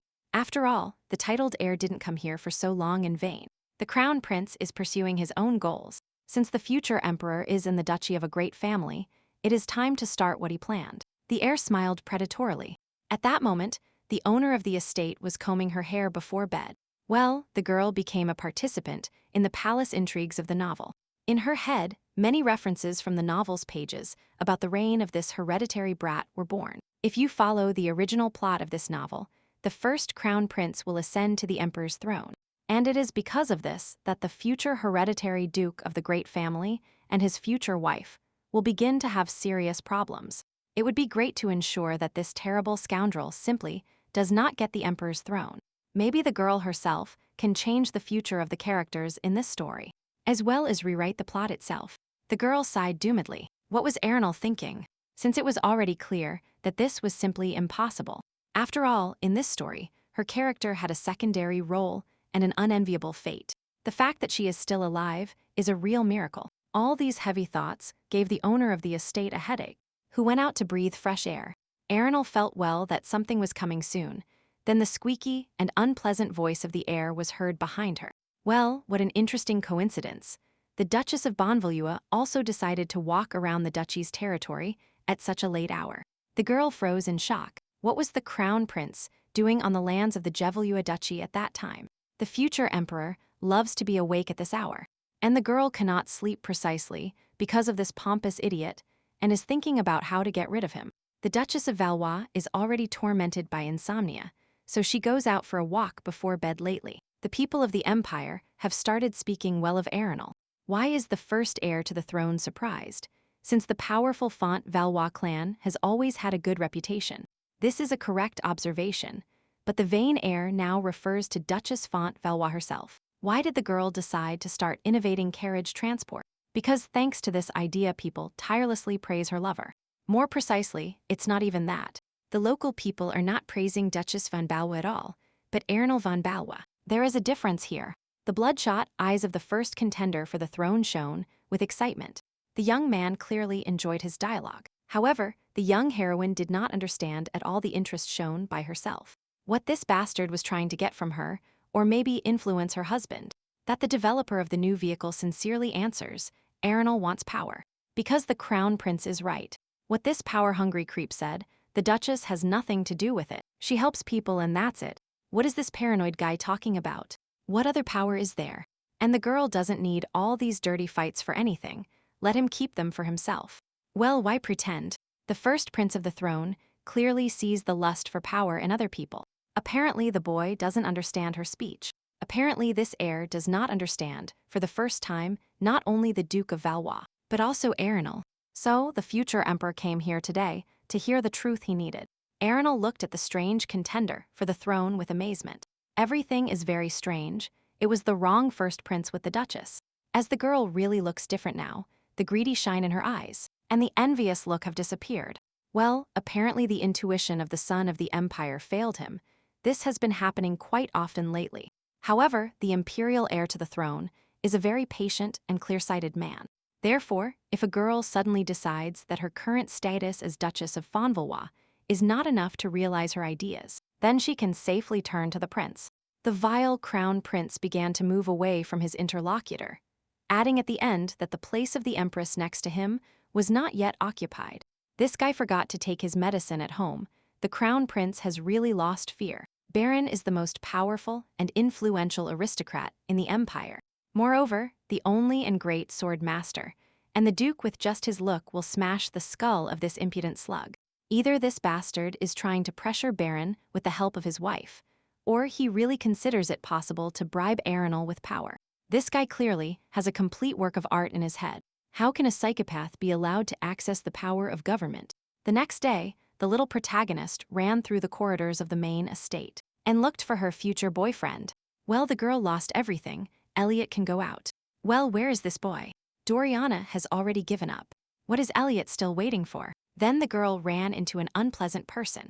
The charming girl covered her mouth with her small hands and immediately asked for forgiveness, because the crown prince himself was standing in front of her. Next to the sweet girl, the repulsive heir to the throne loomed like an imminent threat. Well, you had to be so slow. The girl lowered her head in fright. She didn't look at where she was going at all. The bloodshot eyes of the future emperor clung to the girl. The young man did not take his eyes off the future Duchess of Valois. The girl, horrified, sat down with an elegant curtsy and introduced herself to the son of the empire, which means that Dorian Everett is in front of him. After which the little main character looked expectantly at her new acquaintance. Because the prince froze and looked into her eyes, the son of the empire announced that the heiress had the same emerald eyes as her father. Well, what a striking resemblance. The girl froze in amazement, which means that the first crown prince knew the father of the future Duchess von Valois. Why is this strange and unpleasant guy silent? The girl even felt a little awkward somehow. The future heir to the throne stared silently at his little interlocutor for a long time. But there was definitely something in that look. After which the contender for the throne of the empire abruptly turned around and walked away from the girl. The crown prince did not know Doriana's father at all. However, the little one was sure that the first heir to the throne was lying for some reason, and he knew her own father. The young butler nervously asked the first crown prince if he, the heir, was really going back to the palace. Of course, let the servant immediately prepare the carriage, but you can't leave now. At least you need to have dinner with the Valois clan. Here the crown prince turned to the young servant with a cold look. The contender for the throne had heard it at that moment. The butler really dared to contradict him. Apparently the employee wanted the royal guards to tear off his tongue. The butler whispered in horror. The crew will be ready in a moment. And now the first heir to the throne had already returned to his castle. Many thoughts swirled in his head. This servant ruined his entire mood. The butler informed Mrs. von Valois that the first prince left the duchy without even saying goodbye to the Valois couple, and that he is not only crazy, but also ignorant. The crown prince arrived at the imperial palace with various feelings. The heir was immediately summoned by his mother. The first contender for power entered his mother's chambers and bowed to her. The woman had soft features and the same bloodshot eyes. So Mom understood everything correctly. Her son Reynold had just returned from a trip to the duchy of a great family. Everything was exactly like that. The heir was visiting the von Valois clan. It was not too early for the first crown prince to return from his trip, because this trip was very important. Of course, the empress knows very well that Reynold is putting a lot of effort to achieve his goal. However, the mother is constantly worried, all because of her son's insolent character, which could become a fatal mistake for both of them. An absurd mistake by the first contender for the emperor's throne grants the throne to Frederick. We must not forget this. The crown prince sighed deeply. This is all his mother wanted to tell him upon his arrival. On the other hand, nothing else was expected from her. In this case, the first heir of blood has nothing else to do in his mother Reynold's chambers. He will take care of his business. Why does the son so abruptly interrupt the conversation with his mother? Because the empress is so worried about her son. However, before leaving his mother, the contender for the throne turned around. Reynold himself will figure out how to win the throne. There is no need to interfere with him in this. A power-hungry woman cannot wait to take the reins of power from her own son's hands. The first prince is not right in his judgments. The empress's intentions are very obvious to any young man. She should not consider herself exceptional. What is the first prince saying? The woman is his mother, and she is worried about her son. This is already funny. What nonsense, Reynold says. The crown prince completely forgot to mention Frederick, and also to get rid of the brat who irritates his mother so much. Is the emperor's first heir mistaken? Of course, Reynold is doing everything his mother wants, so let her stop bothering him. After all, who, if not his greedy mother, knows that her son has such a character? Who knows what the first prince will want to do? And the contender for the throne himself does not need unnecessary trouble at such a difficult time.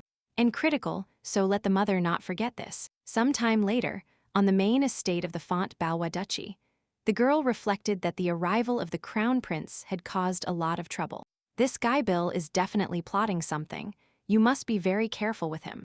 However, now the Duchess of Valois will finally be able to rest, as it happened that, after moving to this estate, a lot of pressure fell on her. At least you should try to follow Baron's advice and start taking better care of yourself. Arenal enjoys the adventure and intrigue of this novel, but sometimes she really needs a break. But Arenal's innovative carriage business took off. The girl's thoughts were interrupted by her husband's velvety presence. Well, how do freshly baked cookies taste to the Duchess of Valois? When did Baron appear here? The cookies are very rich. Let the handsome Duke try it too. The delicacy turned out to be very sweet. Baron brought his lips close to the girl's face. He would love to taste these crumbs. Then this Apollo avidly licked all the crumbs from the corners of his wife's lips. The girl was about to burst with embarrassment, after which the Duke of Valois calmly returned to his seat and stretched with a radiant smile.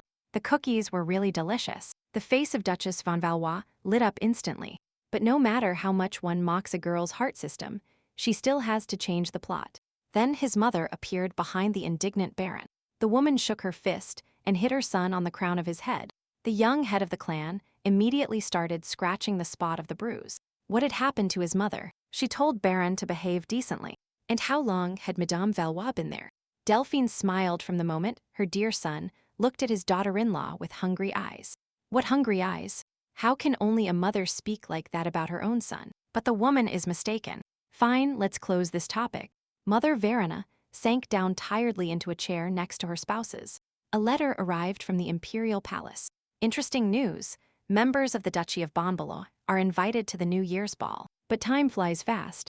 Of course, but the New Year's ball forces every aristocrat and noble lady into a series of things. That's not it. Everything is exactly like that. It's already New Year's Eve. Her bright lemon-colored eyes shone. That's why Delphine will have to steal her son's wife. What her mother just said, no one dares to steal Arenal from the Duke of Valois. They already spend little time together. The most handsome young man immediately jumped from his seat and started a ruthless battle of stares between the two titans. Arenal wanted to know if it would be easier to tell the Duke that the mother was helping her daughter-in-law choose an outfit. Apparently, the dear daughter-in-law still doesn't know Mrs. Valois' restless son, Baron, that well. He simply wouldn't give way to his wife. The young ruler would have joined the women in choosing a dress for his wife if they had told him everything as it was. But if Baron doesn't go with the ladies, that's not the point. The young man will simply annoy them, and then the mother-in-law will finally be alone with her beloved daughter-in-law. So, the head of a great family burst noisily into the room of the amazed ladies. The only thing standing in the way was his mother. Well, look, her son came to choose a dress for his wife, and Baron will do much better than she will. The young man has excellent taste. The Duke of Valois stretched with a smile. The husband himself will choose a dress for Nella. For example, this white dress is perfect for a girl. What will his beloved wife say to this? It's very nice. The maid whose job was taken away remained silent in a corner. Behind the head of the great family, his mother laughs heartily. Her son still needs to study for a long time, but her dress will perfectly highlight the sexuality and beauty of the Duchess of Valois. With this outfit, all guests will be conquered. Therefore, this is an ideal option for Nella. Purple eyes shone, wow dress. The maid approves of Madame Valois' choice. What other sexuality is there for others to bother Arenal Baron about? He looks like a grumpy old man. As long as no one looks at his wife, the young man is actually her son.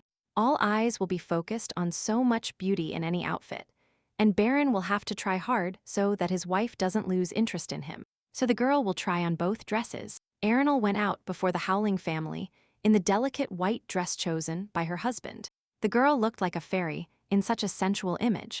Well, what will the judges say about this, if this milky outfit suits the girl well? Or not?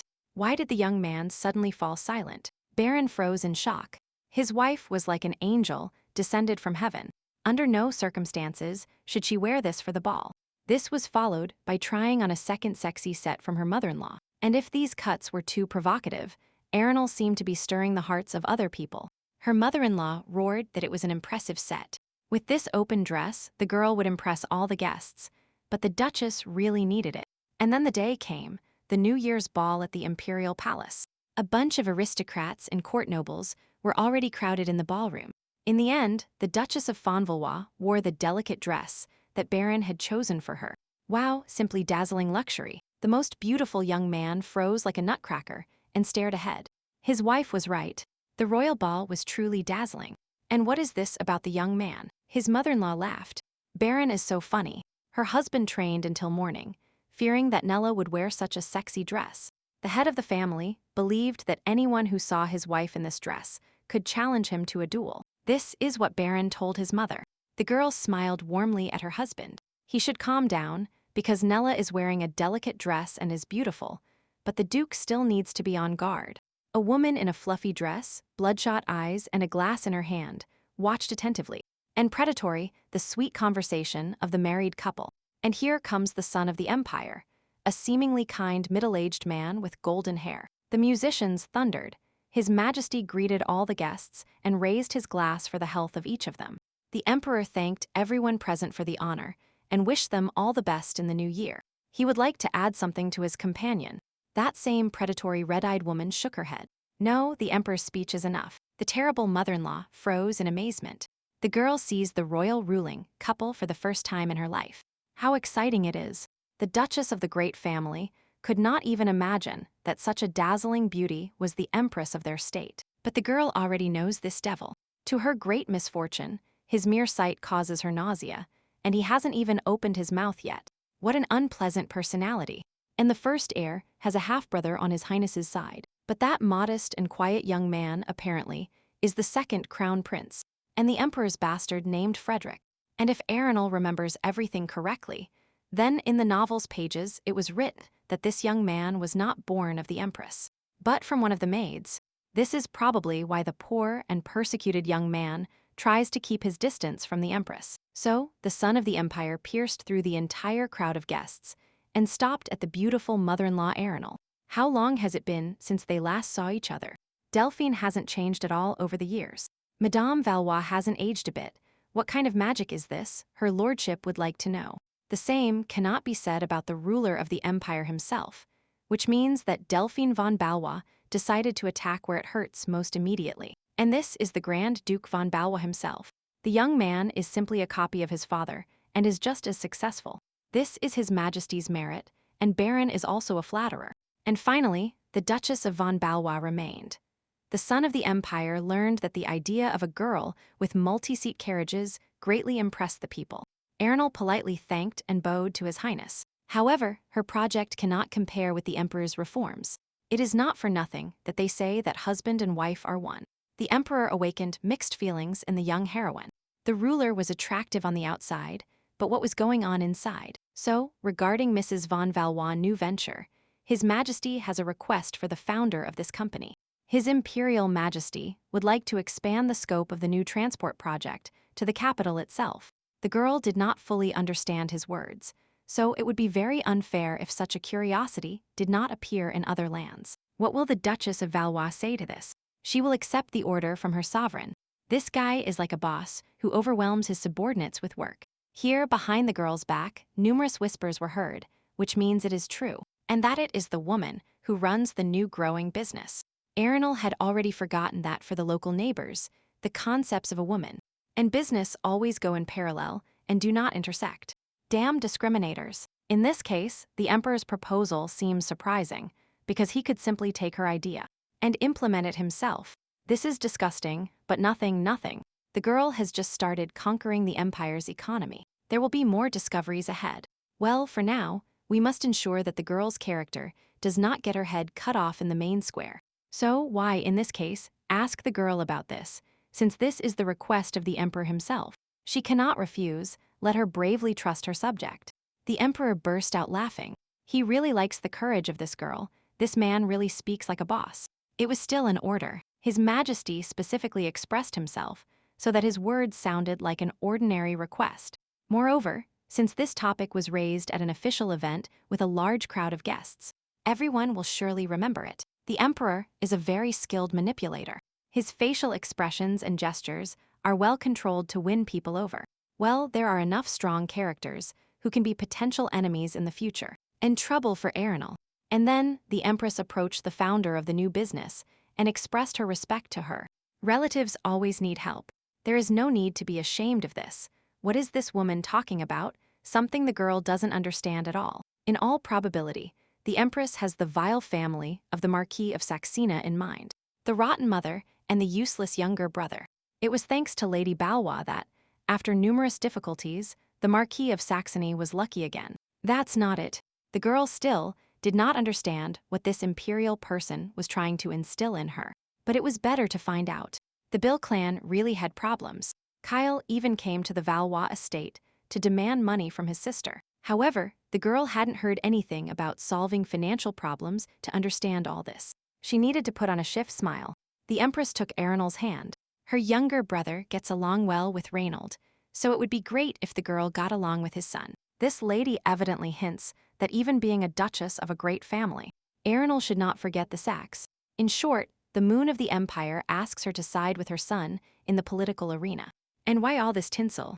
My head is already spinning from this dirty dispute over the succession to the throne. I just need to smile and avoid answering. The girl is grateful for the concern. Phew, Arenal almost died there in the crowd and took a glass of water. What would she do without the Salvador bath? Where is Mom Delphine? She is chatting with other aristocrats. She hasn't appeared in public for a long time. That's what it means. How does the head of the duchy endure all this? Because all the aristocrats present here are only vaguely discussing the throne. Duke von Valois can't even imagine how nervous his wife was during her conversation with the Empress. By the way, the moon of the empire mentioned that the vile Saxon family got out of financial difficulties. However, the girl only knew that the Marquis Saxena clan only had a bunch of exorbitant debts. Since when did they do that? Apparently, it won't be easy to find out the truth. The most handsome young man asked his wife for forgiveness. It is because of him that the girl is going through a difficult time.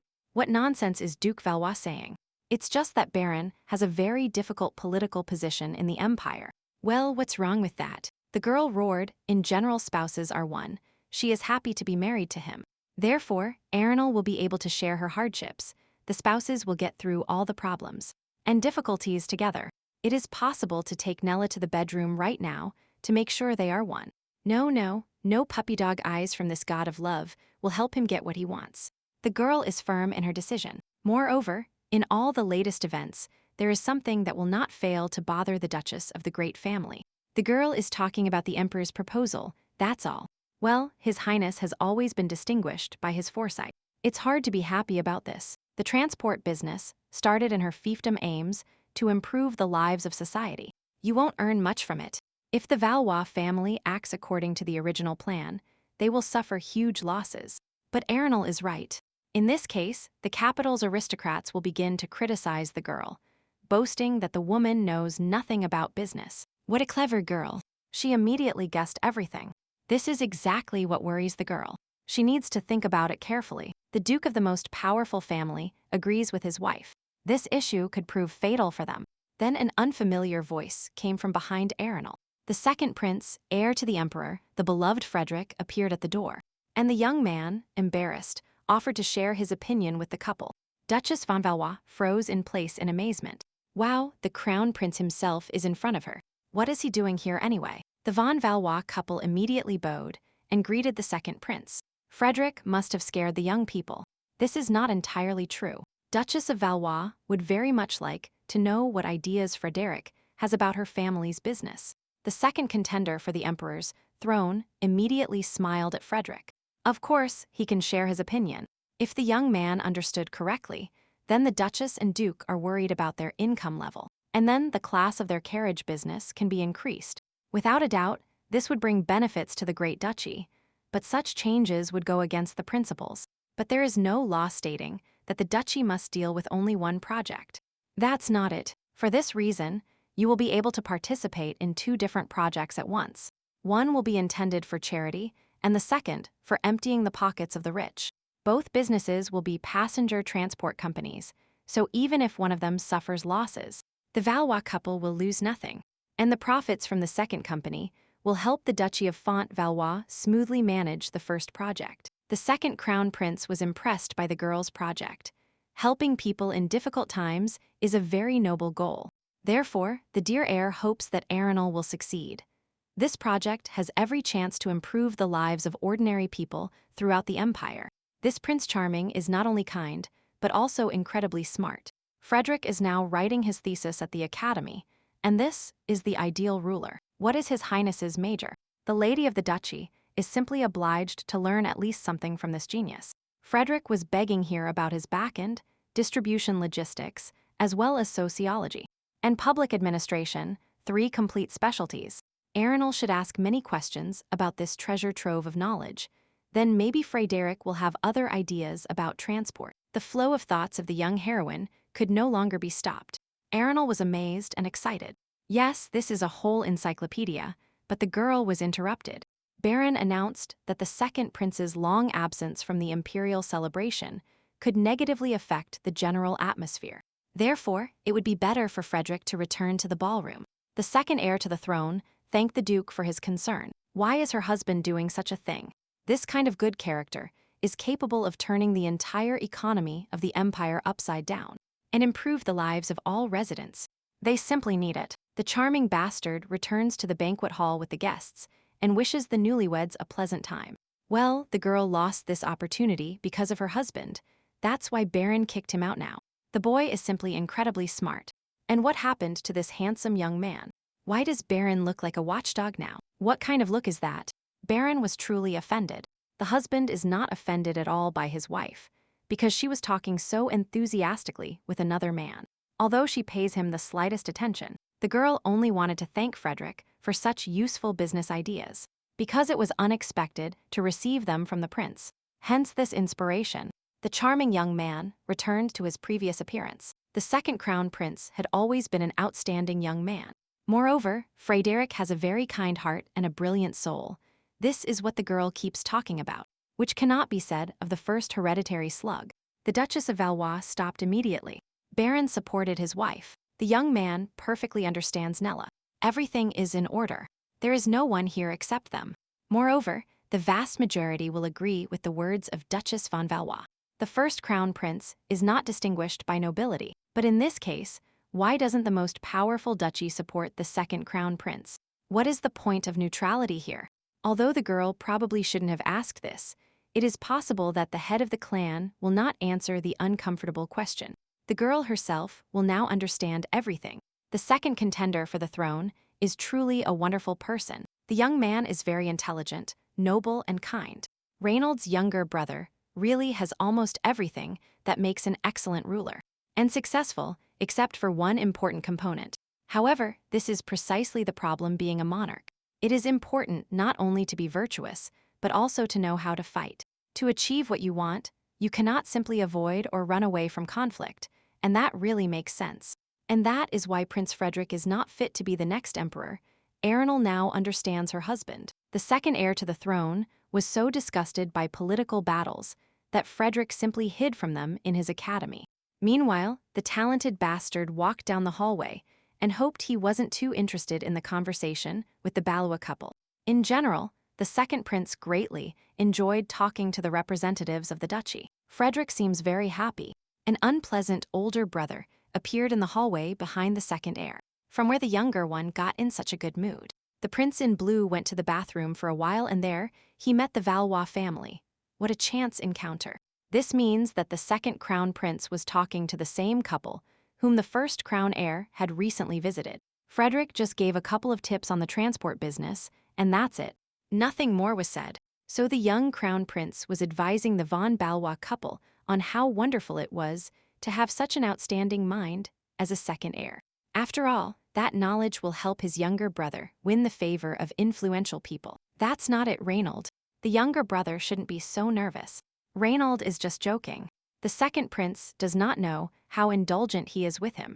After all, the dear bastard knows well what kind of people the first crown heir likes. The bloodshot eyes of the emperor's first son shone with a cruel gleam. His younger brother was very familiar with this look. Fear was immediately imprinted in the blue eyes of the young bastard. Frederick was very young and inexperienced. He was not counting on much support, so he was simply afraid to get involved with his cruel brother.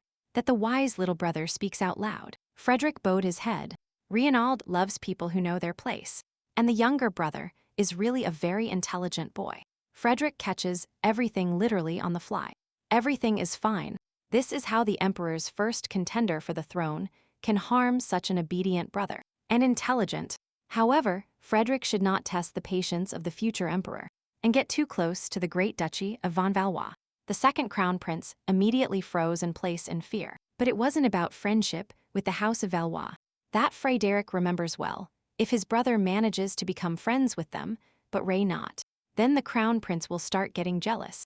After all, the second heir to the emperor has such an outstanding mind, and he perfectly understands where this conversation is leading. The youngest son of the empire swallowed nervously and pursed his lips. A nervous chill ran down Frederick's body. Well, from the frightened eyes of his younger brother, it is clear that Frederick understood everything, in which case it's time for him to leave. The kind bastard quickly turned around and left his vile older brother. Well, Frederick started wringing his hands. And these damned Valois are already starting to get on the first crown prince's nerves. Although the blog initially understands that this will not be easy. A few days later, market research was in full swing. He can try to start a multi-seat wagon business. And when it would be better to start working on luxury carriages for aristocrats, it would be much easier if he could talk to Frederick again. What a pity! Such a dazzling and outstanding heir to the throne who is simply not meant to be on it. The excellent Duke remained firm in his position and was sure that this was for the best, no matter how outstanding the young man was. What a pity it was for Arenal to neglect such a young man, because life would be much easier for them if Frederick became the next emperor.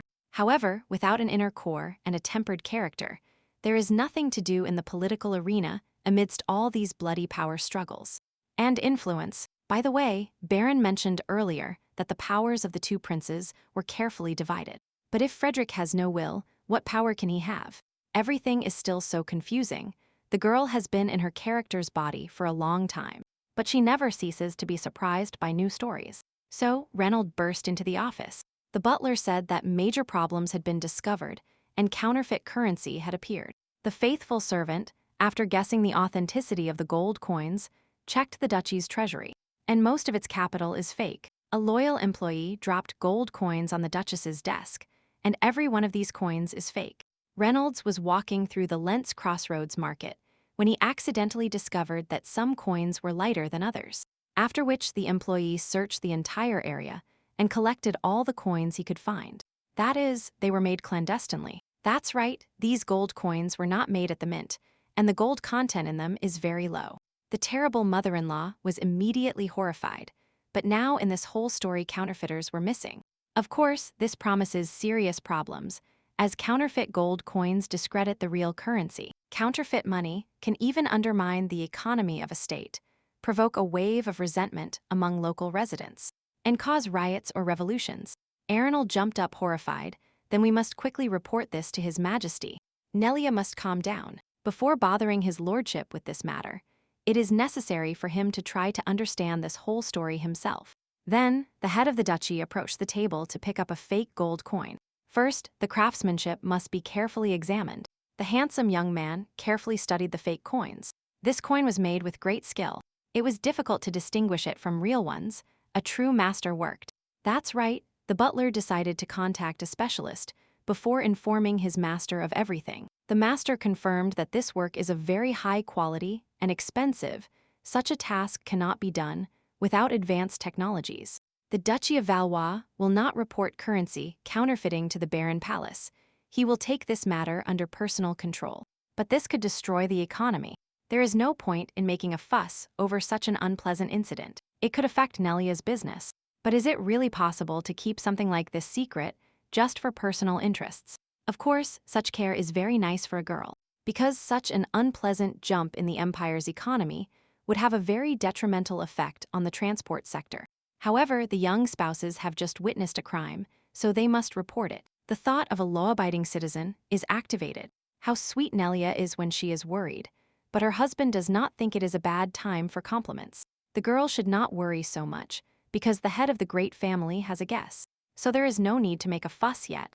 However, if a personal and secret investigation by the Duchy of Von Valois is suddenly prolonged, the Duke will immediately report everything to the Emperor. In the end, the wonderful young man tries for the sake of his wife. How fast time has flown. Very soon a meeting of the House of Lords will take place. Then Delphine von Valois excitedly rushed into the room where her beloved daughter-in-law was. The woman had been looking for her since morning. The inspired Mrs. Valois was greeted with amazement by a young couple. What was Baron's mother doing here? So the mother-in-law came to see her beloved daughter-in-law. And what is her son doing here? This is the Balua estate, and Baron is its owner. The woman cannot believe that Dementia visited her son before her. But Delphine will find a good doctor for Barona. What are we talking about anyway? Well, the beloved son is talking about obvious things, as if this were something new. Baron didn't mean that. Apparently the Duke is also deaf, since he yells at his mother like that. We urgently need to separate these two before they strangle each other with love. Which is what brought Mother Delphine here. My mother-in-law finally managed to find time to go out to the city. A new pastry shop opened, so it will be great to go there with Nella and the children. The charming young man asked offended, what about his son? Why wasn't he invited? Well, Baron is always busy. After all, the head of the Great Duchy was about to go to a meeting. Well, his mother is talking about this. The handsome young man frowned amusingly and roared offended that, in general, Baron might not attend this meeting. Under no circumstances can the noble ladies of the House of Manhwa allow the head of the duchy to neglect his duties. Let him go. After a while, the women accompanied the dissatisfied young man to a meeting, and they visited a pastry shop. How beautiful everything is here. The little protagonists were already devouring the fifth dessert with both cheeks, their big eyes shining with pleasure. Those chubby round cheeks are moving so cutely, and those little hands, in which the children hold their utensils. What little loves they are. The young Duke invited his future fiancée to eat a piece of cake and then taste that cake. Doriana added that he should not forget the cookies. By the way, the little gentleman had some questions for his mother and what the baby wanted to ask her. His dear son can calmly ask his mother what is bothering the young Duke. Arenal listens attentively. The charming little hero would like to know with his mother what sexual provocation is. The girl immediately spat out her tea. Where did the kid get all this from? Although Arenal has very justified assumptions about this. Well, what kind of woman is she? Why is all this talk not for young ears? Why would a child put such a thing in his head? And why is Mom's son asking about this? Grandma said that thanks to this, Mom didn't wear a revealing dress for the ball, and their family did not break up. And now everyone is eating sweets together here. So why put such nonsense in a child's head? Elliot, as the future Duke of Bonvalois, has the responsibility to know if his family is now safe or in danger of suffering sexual provocation. So, to answer that question, of course, it's funny to hear such adult terminology from the lips of children.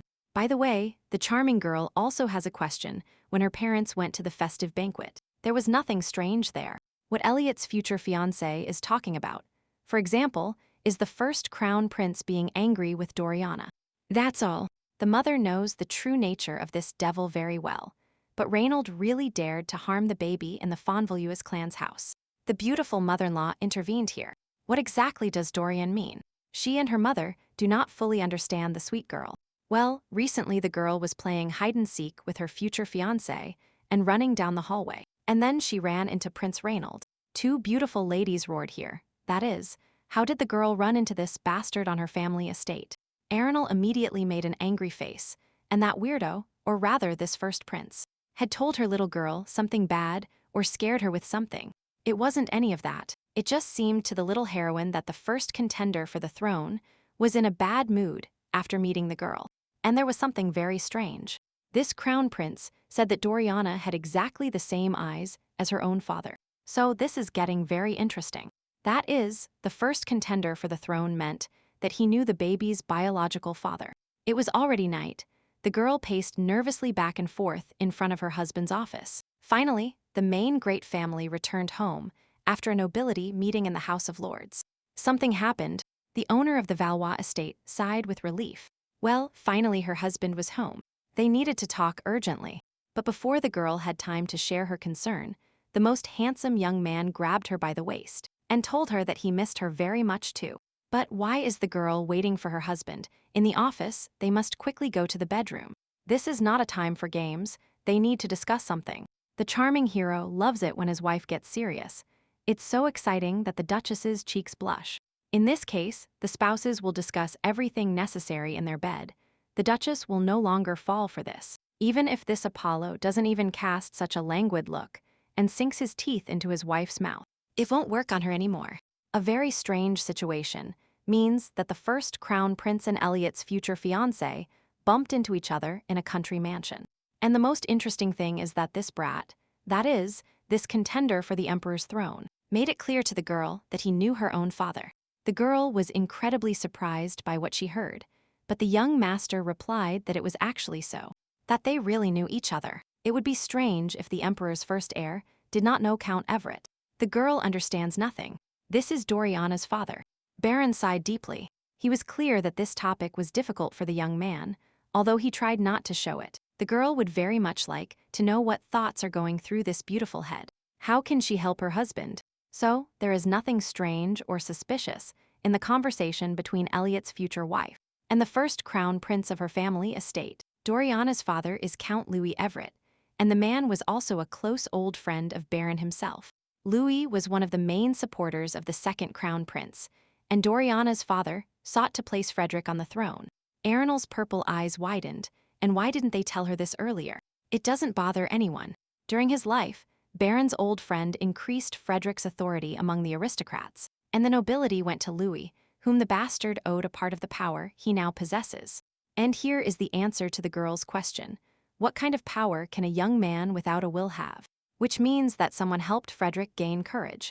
Therefore, it is quite natural that the emperor's first heir knows Doriana's father, because it was he who elevated his competitor to the throne. And most likely, the people and events associated with Count Louis will evoke very unpleasant memories for this worm. The Duchess's future daughter-in-law participated in this in the hallway. Reynold feels no sympathy for her blood family.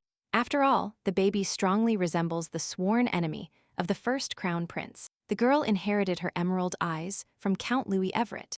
By the way, during the meeting of the House of Lords at the Imperial Palace, Baron received this today. And what is inside this elaborate golden envelope? The girl examined the correspondence all over. Inside this envelope is an invitation from the younger brother of the Duchess of von Valois, from Marquis Kyle of Saxon. This scum attended a meeting of the House of Lords and handed out invitations to a party in honor of the acquisition of a new villa. This slug did not dare to deliver the invitation personally, so he passed it through Marquis Anderson, whom apparently also dislikes the power and strength of the Valois. How ridiculous all this is. How much further can you humiliate yourself? One moment, it means that the ruined Kyle bought himself a new villa. To be honest, the Duchess of Valois was surprised by this news. The girl no longer understood what was happening in the Saxe clan. Where did he get the resources for such luxury? It means what the Empress said is true. The Marquis emerged from it, drowning in debt.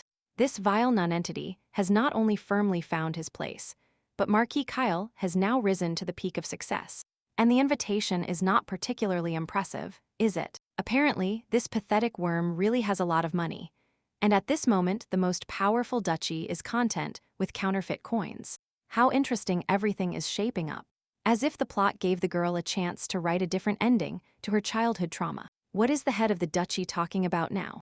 As if the lord above handed Arenal the sword of justice, and at the same time, giving the young heroine the right to judge her younger brother, who poisoned her whole life. The terrible mother-in-law froze in incomprehension.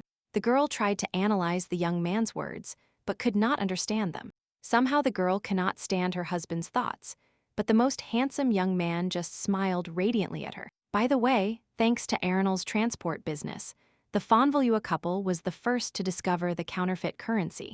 Meanwhile, the useless Kyle asserted that Reynold would not receive the support of the Valois family, and allowed him to focus his attention on more worthy potential allies. Why should the first crown prince continue wasting his precious time on these ungrateful people and postpone things? But there was no answer for the rotten slug. Nobody cared about this petty Marquis. Marquis Kyle shouted hysterically, being a capricious and spoiled child who attracts his parents' attention this way. Here the stupid young man was besieged by an overweight man on the next sofa. May the useless Marquis stop this. And if Marquis Anderson also has something to add to the pathetic Kyle's statements, the man cannot forget the face of the Duke of Bonvalois at today's meeting. There was so much contempt and disgust in his strong gaze, so Kyle repeats the same thing. Baron has already completely put up his nose and recognizes no one. Let the useless and degenerate Saxonov finally recover and no longer disgrace himself. Everyone knows that Baron only despises this slug and no one else. It is difficult for a man to imagine what this disgusting young man could do, since the Duke of Valois ignores him even at official meetings. Although, as you already know the pathetic personality of Marquis Kyle Saxena, you can be sure that there are enough reasons to feel disgust towards him. The vile worm did not give up. The very existence of the Duke only brings harm, not benefit, to the crown prince. And all this is because of his stupid sister. How long can you chase these pompous von Valois?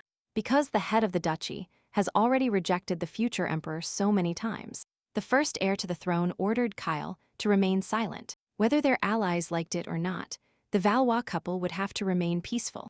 But how is it that the von Valois clan is the most powerful clan in the empire? They even have more influence and power in some matters than the emperor. The first contender for the throne knows this very well. But his faction cannot do anything more with this family. It would be great if the big clan lent Reynold a hand, but constantly waiting for this hand is simply stupidity. The emperor's heir ordered his subjects to leave him alone with his thoughts. Reynold needed to ponder things. The emperor's first son, with a bored and disappointed expression, admitted that he had failed to win over the most powerful family to his side. The vile crown prince smiled predatorily and moved the chess piece. What a good thing he just said about a helping hand. A poisonous resentment flashed in the red eyes of the future Emperor Renaud. He does not tolerate rejection and disdain in his direction. And if you think so, then the crown prince is already terribly bored with this stupid game. He is sick of it. It's time to finally release the main group from this entire playground and destroy the most powerful figure with a single move. The emperor's first contender for the throne was not wrong.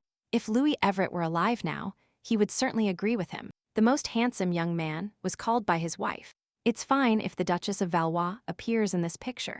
The young heroine appeared in a tight riding uniform. The girl had already gotten used to wide skirts the whole time she was here. And this was unusual for her. Of course, in the real world the girl only wore trousers. But in the novel this outfit already seems strange to her. This won't work at all, but the young man himself said to wear this outfit. But with it Arenal's legs looked too sexy. Elliot immediately roared. His mother was wearing a really sexy outfit. The little one added that her grandmother warned that this could destroy her family. Everything is fine. Her mother wasn't wearing any of that. The children immediately sighed with relief. Well, then it's fine. Well, these children are so sweet that we could capture these cute little faces as a souvenir. The girl needs a picture of them. Behind the whole family stood Delphine Bonvalois, her bright lemon-colored eyes fixed on the young dressed members. So, the beautiful mother-in-law Arenal approached the charming little one, because it will be very difficult for a woman to come to terms with the young one's trousers. However, the grandmother patted the baby's chubby cheek. How beautiful Doriana looks in this uniform. Why didn't she wear it before? By the way, this outfit suits my dear daughter-in-law very well too. Let her dress like this more often. Her legs are incredibly beautiful. Somehow, Delphine is quickly adapting. After which, the boy in the picture majestically pulled out a beautiful white stallion before the crowd of family members.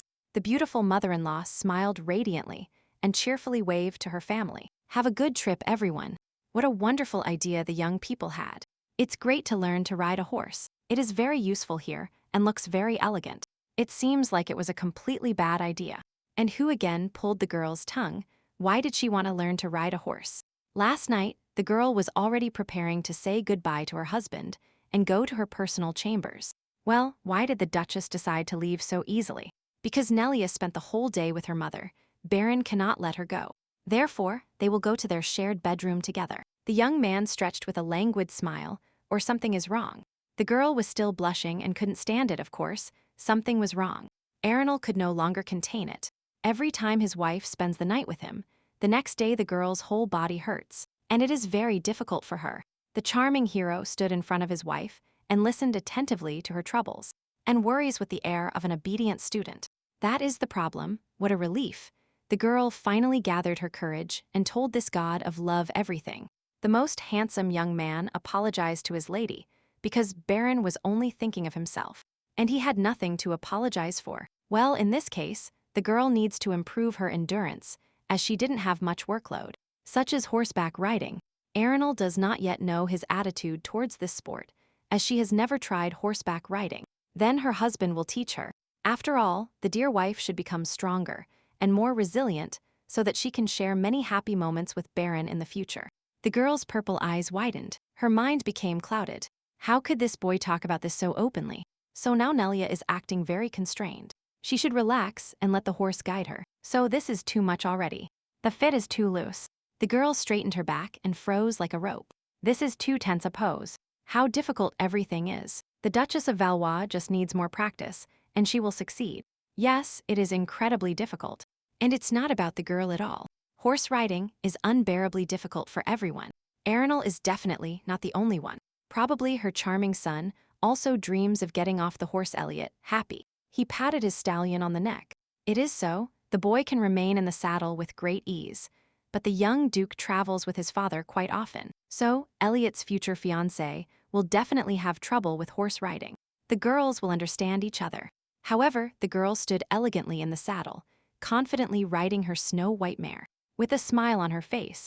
It turns out that the future duchess was taught this by her father, which means Arenal is the only one in the family who doesn't know how to ride a horse. Here, the terrible mother-in-law's thoughts were interrupted by the sonorous laughter of her handsome husband. The young man is laughing that the duchess doesn't know how to skate. Not at all, although perhaps Baron's eyes shone with unusual enthusiasm and childlike joy, which immediately softened the girl's reaction. The young man is just joking. Is it that the head of a great family is observing for the first time that his wife is doing so poorly? It's funny for Baron, yes. Here, captivating blue eyes sensually looked at Arenal, but the Duchess of Bonvalois was always perfect in everything. It's just that the girl is persistent. Absolutely, everyone will achieve their goal if they go towards it despite all circumstances and obstacles. The seductive young man instantly found himself behind his beloved wife in the saddle as soon as Baron managed it. The dazzlingly handsome young man whispered in the ear of the inept rider that Arenal looked incredibly cute when she was clumsy. After which, the head of the duchy firmly squeezed his wife in front of him with his strong hands. And reliable. How embarrassing. The crown prince does not like to show his inexperience, because it is not common for newcomers to advance without hesitation. So Louis is confused. Newcomers act with extreme caution, fearing that tactics unknown to them will be used against them, or that their ignorance will be discovered. Reynold thought carefully about his partner's words. Well, the future emperor is simply not allowed to show such emotions. Louis looked at the emperor's first contender for the throne in amazement, but that's not true at all. Reynold is wrong now. What does his training partner say? Ignorance can lead to many unpleasant and dangerous things, so the future ruler must be careful. In this case, the ruler of the empire will try to learn much more and make more informed decisions. Reynold was not satisfied with this answer, because fear is a stupid emotion. One can make thoughtful decisions without this feeling interfering. Then Louis slowly rose from his seat and loomed threateningly over the first crown prince. But his lordship was already feeling fear. No, the next contender for the emperor's throne only pretends not to be afraid of anything. But in fact, even the mere thought of fear scares Reynold. The emperor's first heir doesn't even know what causes him fear and doesn't understand if he should really be afraid. But anyway, Reynold moves forward like a blind man, while the first son, the emperor, pretends to be a wise man who has learned the whole essence of existence without understanding anything about it. The young heir, the crown prince, roared with indignation, and what does Louis know? He will become the ideal emperor. Yes, the crown prince will perfectly cope with the responsibilities of a ruler. Reynold knows better than anyone the necessary qualities of an emperor. Checkmate to his highness. Before the eyes of the first heir to the throne is the adult Louis Everett, with scarlet blood running down his face and body. Reynold was defeated. The emperor's heir woke up horrified, bathed in cold sweat, and jumped up from his seat, having another nightmare. Under the rays of the warm sun, the little protagonists scoured the surroundings on their majestic horses. Elliot asked Doriana to wait for him.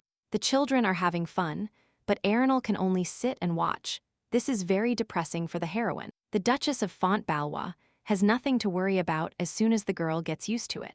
She will feel more secure on the saddle. The girl again looked at her happy children. The mother's heart simply rejoiced. Isn't this true happiness? In this case, these cozy and familiar moments will surely become part of the life of the Duchess of Valois. What Nelia means is that her children grow up every day, and the girl needs to watch them every second. It just so happens that the young heroine feels that Arenal will have to devote her entire life to raising her children. And for this reason, the Duchess of Fontbalois is simply not sure if she can do anything else. I wonder if she will regret it later. Attentive blue eyes examine the Duke's wife. Arenal now tries to express doubts about the carriage business. The girl laughed nervously. Everything is exactly like this. Arenal is strange. No, at first she was so passionate about this noble cause, but now doubts are invading her. Baron returned a warm smile. There is nothing strange about this. Of course, this is a reason for concern. Of course, it is easy for an ideal hero to talk about this. Baron always makes decisions carefully and thoughtfully, not like the girl. In the Manhwa family, there is a saying passed down from generation to generation. Whatever a person chooses, they will definitely regret it. Cold sweat rolled down the girl's face. How did that sound like a curse from the great Balwa clan?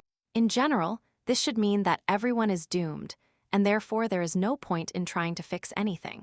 The charming young man laughed out loud at the girl's frightened reaction.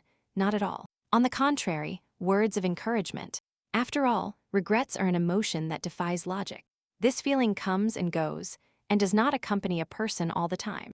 Moreover, even after making the right decision in a situation, anyone can regret it after a while. But this state is not permanent, so there is no need to be afraid of anything, or regret anything. Wow. What a good meaning the family saying has. Everything is exactly like this. The charming hero placed his reliable hand over his wife's hand. Let her do what her heart tells her. And no matter what the Duchess of Manhwa chooses, no matter what coordinated decision she makes, her husband will always be by her side and support her. Baron is sure that his lovely children think exactly the same as the young man himself. Touching tears sprang from Nelia's eyes. The wonderful hero immediately, stunned, asked why the girl suddenly started crying. Only the young man said such pleasant words. In the real world, the girl also had a family, but it was she who chained the poor man by the feet and hands. The people who should have been closest to the heart and soul kept saying that the girl owed them a debt. This has always been oppressive and instilled fear. But the current family of her character in the novel is completely different. It makes her stronger and better. Only then did the girl realize that she could be happy herself. And this is really important for her loved ones. It should be so. A real support for her was a magnificent husband, 2 small and adorable children, and a wonderful mother-in-law. The family has now become a kind of safe haven for the heroine, an island of tranquility and comfort, where the soul is always warm. And although Arenal experienced this feeling for the first time in her entire life, she easily determined that this was exactly the same. The terrible mother-in-law stroked her husband's palm and thanked Baron for all the warmth the young man provided her. It is unlimited. Some time later, a stranger arrived at the Saxe estate and threw a huge canvas bag onto the table. The vile air of the Marquis of Saxena immediately smiled. Kyle was very grateful. This should definitely be enough. The man with a cold voice ordered him not to abuse the money. Kyle must be aware of all the risks. Kyle assured that no one would detect these counterfeit coins. Well, how much more can one talk about moralizing? Marquis Saxon has done it so many times already. Finally, this miser left. When the stranger left Kyle's office, the scoundrel immediately opened his precious bag. He will have a lot of fun today. Meanwhile, at the Fonvalua family estate, the Duchess looked out the door, and her husband drew the girl's attention.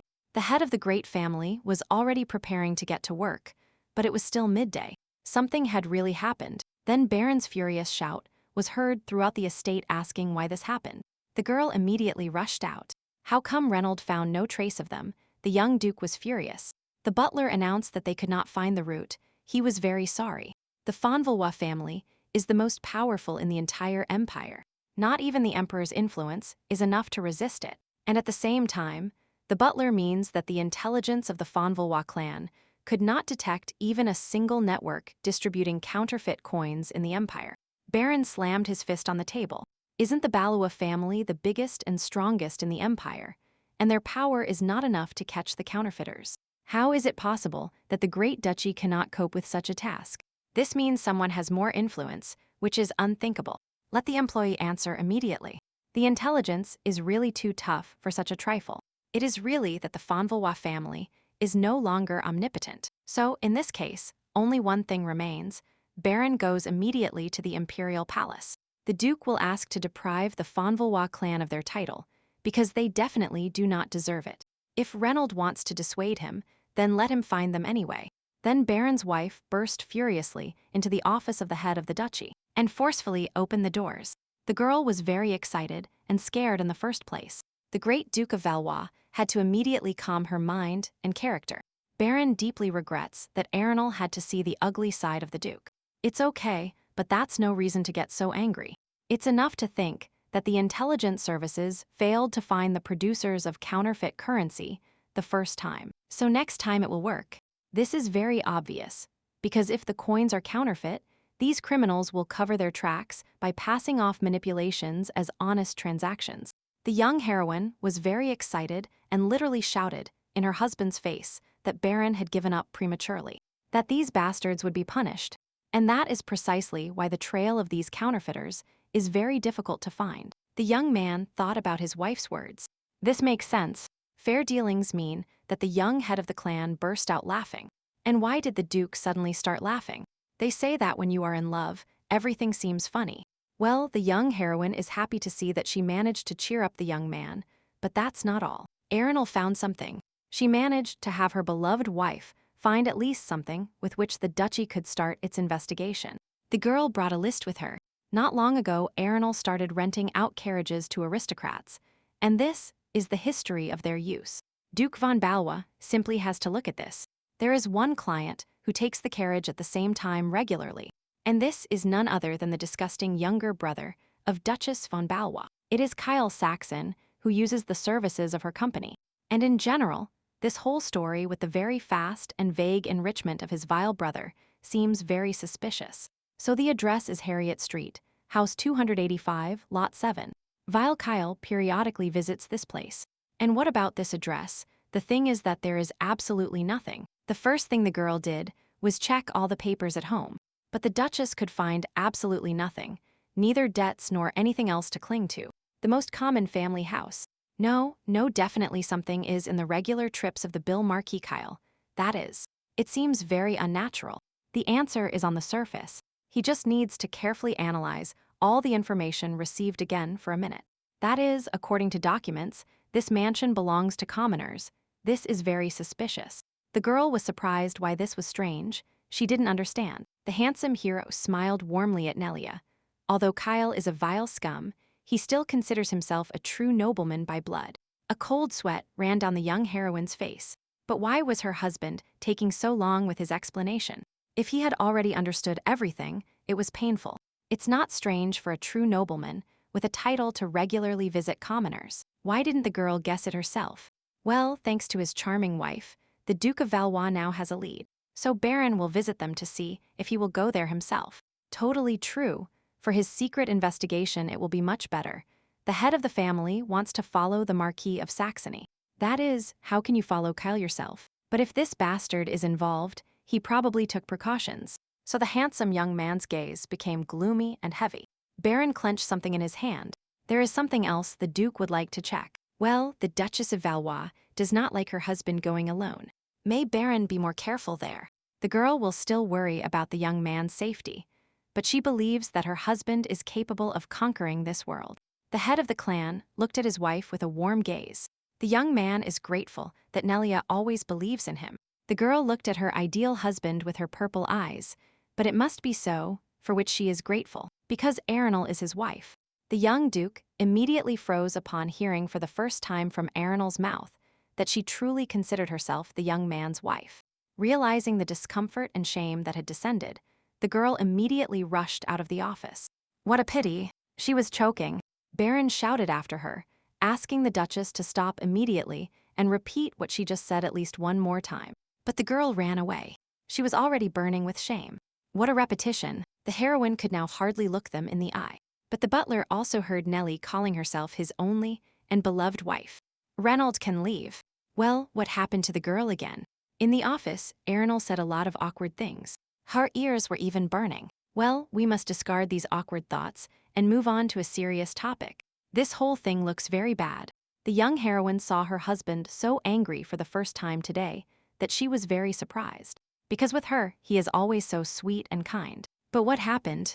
Why was the head of the duchy so enthusiastic about the idea of finding the source of the counterfeit currency? Why won't the criminals leave him alone? Surely there is something big behind all this. Baron is clearly following the criminals' trail with such fury, not for a state crime, but for a personal reason. So here is Harriet Street, house 285, lot 7, the same place where the Bill Marquis of Saxon usually looks. and today was no exception from his hiding place. The young duke could clearly see Kyle entering this building. A guard at the gate of a common family House of Commoners is clearly talking about something suspicious. His guard nodded approvingly. The choice of location also speaks of criminal intentions. This house is located on the outskirts and is hidden from prying eyes by a hedge. Well, it's time to visit these family men. The head of the great family, along with his retinue, left his hiding place and headed towards a suspicious estate. The guard immediately ran out towards the intruders with a spear. No one can enter without permission. However, the poor guard didn't even have time to finish speaking, and with one move, Baron was immediately knocked unconscious. The young guards froze in astonishment. They shouldn't anger the great sword master. Why did the guards suddenly freeze right there? The blue eyes of the handsome hero immediately narrowed with a predatory air. Today, Baron will find out what the hell is going on in this house. Bad luck here. Some gambler almost got a full house. Some damned young man hid the cards under the table. And here is the long-awaited victory. A man begged Marquis Kyle for mercy. It was all fair. Kyle won and lost. He should have brought more money with him. In any case, whether it's a business or a casino, you need solid capital. Without it, there is nothing to do here, right? So the vile scum saw the head of the most powerful family in the empire in front of him, and immediately jumped up from his seat. Kyle immediately turned pale and began to stutter. And what was the sword master and head of the Duchy of Manhwa doing here? The wonderful hero looked at his wife's younger brother with a contemptuous look and disgust. How absurd. Have them arrested immediately. The bastard started screaming heartbreakingly and asking for a minute to think. But the Duke of Manhwa remained steadfast. The guards dragged him out of the building. The young man was already sitting in his office. Illegal board gaming is so low that it's not even funny. After all, Baron was almost sure that he had already found that very key to the solution. But it was just a false trail. However, the young man was still tormented by something in this whole story. Kyle himself is a pathetic idiot. And even if this idiot was involved in the production of counterfeit coins, he would not be entrusted with the process itself, but simply the sale. So, his loyal butler burst into the young master's office. What else happened there? Reynold arrived with a report on the Marquis of Saxena. Among the property confiscated from this scoundrel were many gold coins, and all of them were fake. The head of the great duchy immediately jumped up from his seat, feeling the same thread in his unsolved question. This parasite denies his involvement in the production of counterfeit currency. The Marquis of Saxon claims that he himself knew nothing about it. However, this matter is closed. This scum was caught red-handed in a gambling house, and even with fake money, there is no way he will escape responsibility. Although it is unlikely that Kyle himself has the necessary tools that would allow for such perfect money counterfeiting. After all these counterfeit coins are very difficult to distinguish from real currency. Each of them is identical in appearance to the original. The only difference is the weight of this coin, so most likely that work can only be done at the mint. A moment later, the young duke realized something that had escaped him for so long. That Baron had not guessed before. What a fool. Where is his lordship heading? Perhaps the Duke of Valois needs to prepare a crew for the trip, or warn about his imminent visit. Baron turned around nervously. There is no time. Have a horse brought to him. He will go to the residence of Marquis Anderson. The head of the family has already arrived at the Anderson residence. The attendants must announce the visit of the Duke of Valois. However, the young duke could no longer be stopped. Baron. Literally, in a matter of seconds, he bypassed the guards and all the estate staff. And now, the angry Duke von Valois has already burst into Marquis Anderson's study. How suddenly the head of the duchy brought him here. How come Baron didn't notice this before? Apparently all because at the time of this flagrant incident, Marquis Anderson was already retired. What the hell is the Duke of Valois talking about now? Is the young man going to explain anything? The blue eyes of the head of the great family shone with steel, which means the conversation will next turn to Anderson, the former head of the mint.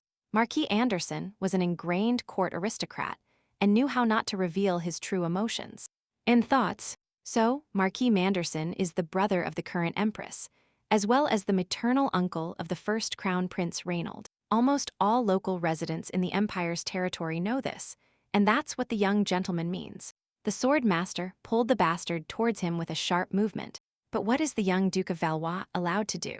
The blue eyes became merciless and glassy. because Anderson and Reynolds are behind the production of counterfeit coins. Here, the face of the beautiful hero was distorted by a grimace of unbridled rage and pain. And these creatures are also behind the murder of his old friend, Louis Everett. Meanwhile, two little heroes frolicked in the street under the rays of the friendly sun. Doriana called the young gentleman. What happened was that the future bride hung a crown of fragrant flowers on the head of her future fiancé.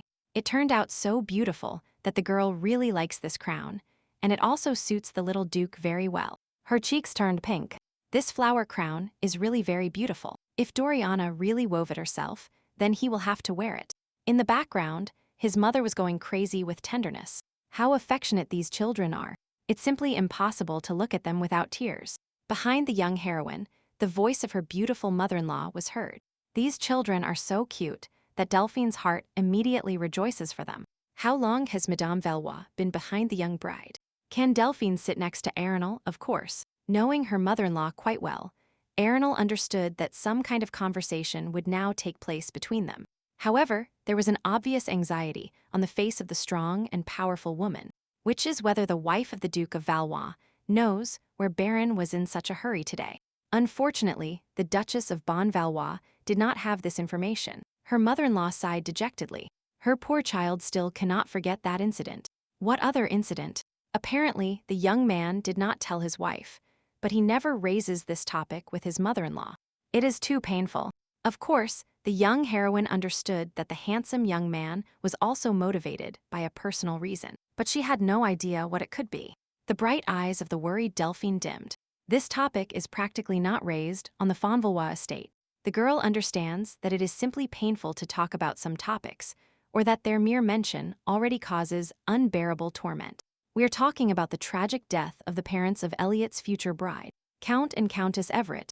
The girl's eyes opened. What did Mrs. Valois just say? Because the girl's parents died in a terrible transport accident, their death was ruled an accident. However, the young Duke never believed the conclusion about the death of his old friend, and his wife always suspected someone's involvement.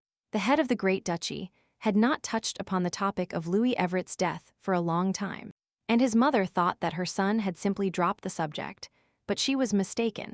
When the young gentleman left the family mansion with such zeal and haste, the mother-in-law had a strange premonition.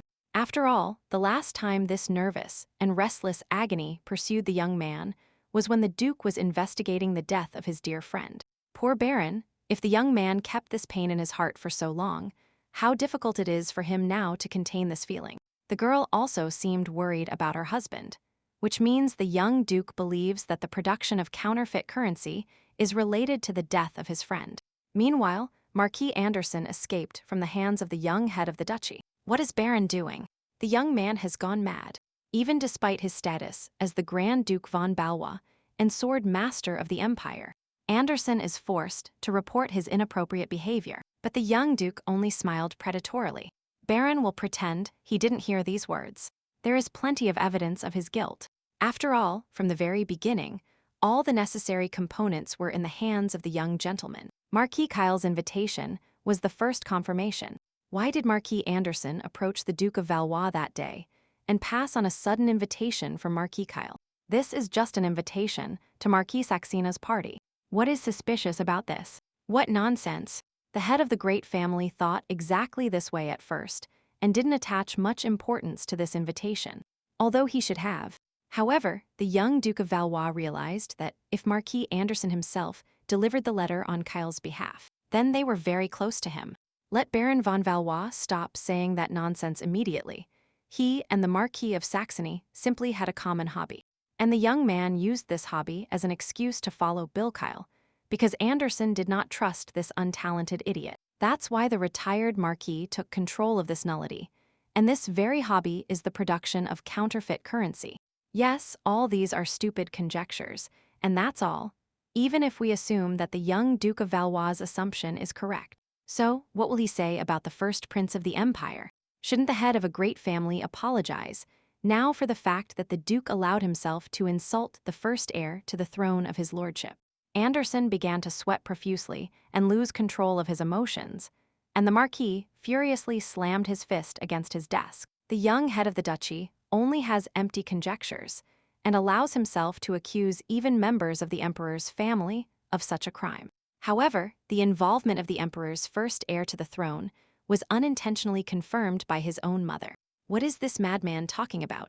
Baron von Valois has gone too far and can no longer stop. However, the Duke of the Great Family was completely calm. There was a cold confidence in his eyes. He clearly knew that they had found the culprits.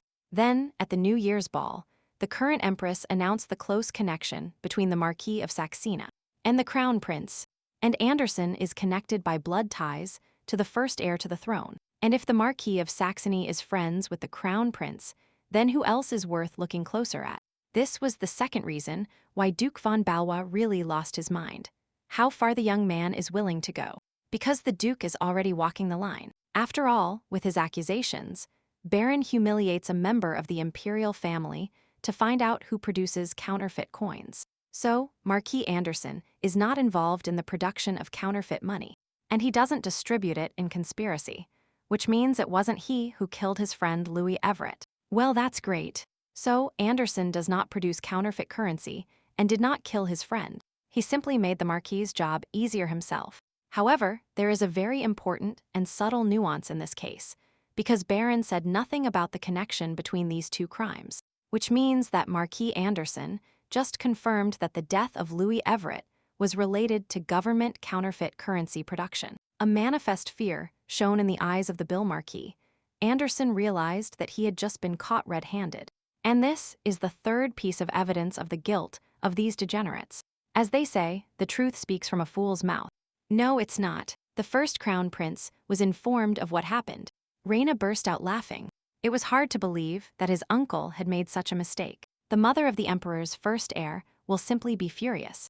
Or rather, the empress will be furious. Anderson bowed shamefacedly. His own sister would really be furious if she found out about her brother's involvement, because he was also damaging her reputation. It's all the fault of this damned, pathetic Marquis Saxena. This nullity is to blame for everything, not at all. This idiot did everything right.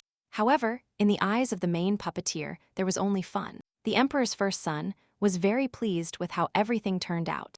On the contrary, the first crown prince believed him. This pathetic fool was forced to cause a stir, and Kyle lived up to all expectations. And now all newspaper publishers are full of headlines about Saxe and von Valois. All public attention is focused on them. And what His Excellency means now, the first crown prince means that there is nothing to worry about. Since Duke von Valois has no more evidence than his uncle's testimony, the crown prince, how can he find the evidence? Of course, the young head of the duchy will not be able to find anything, because many years have passed since the death of Louis Everett.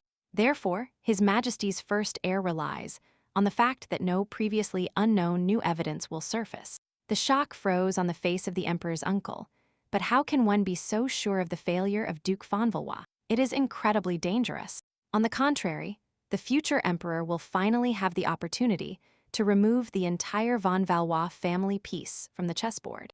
Meanwhile, in his study, the Duchess of Valois could not concentrate. Her vile little brother had done something wrong. This pathetic idiot was not only a regular at illegal gambling dens, but also used counterfeit currency. And this unforgivable act could also affect the reputation of the Duchess of von Valois herself. But above all, the girl was worried about her wonderful husband, because Arenal knows very well what the head of the clan is thinking. He needs to immerse himself in his work so that all anxious thoughts leave his mind, and he can take a fresh look at the situation. The girl looked around at another huge pile of reports, accounting records and correspondence. But work must be done. Everything must be reread first. That's why this letter is addressed to her charming girl. What else is this? Why the hell is it written here? The little main character is accused of something. In a small, inconspicuous pub, two men were discussing the arrest in the gambling den of the Marquis of Saxena. Now everyone was talking about it. Nobles have absolutely no shame or conscience. They all strive to make fools of the working commoners. But it was the great Duke von Valois who caught the scoundrel. That's right, to see in von Valois is the noblest aristocrat of all, if all nobles were the same. So, a messenger arrived at a small pub with urgent news. It concerned the family of the future wife of the young Duke von Valois. Now the attention of everyone present in the pub, as well as passers-by, was fixed on the messenger. Rumor had it in the empire that the famous Count Louis Everett, father of Miss Doriana Everett, was involved in the manufacturing of counterfeit currency.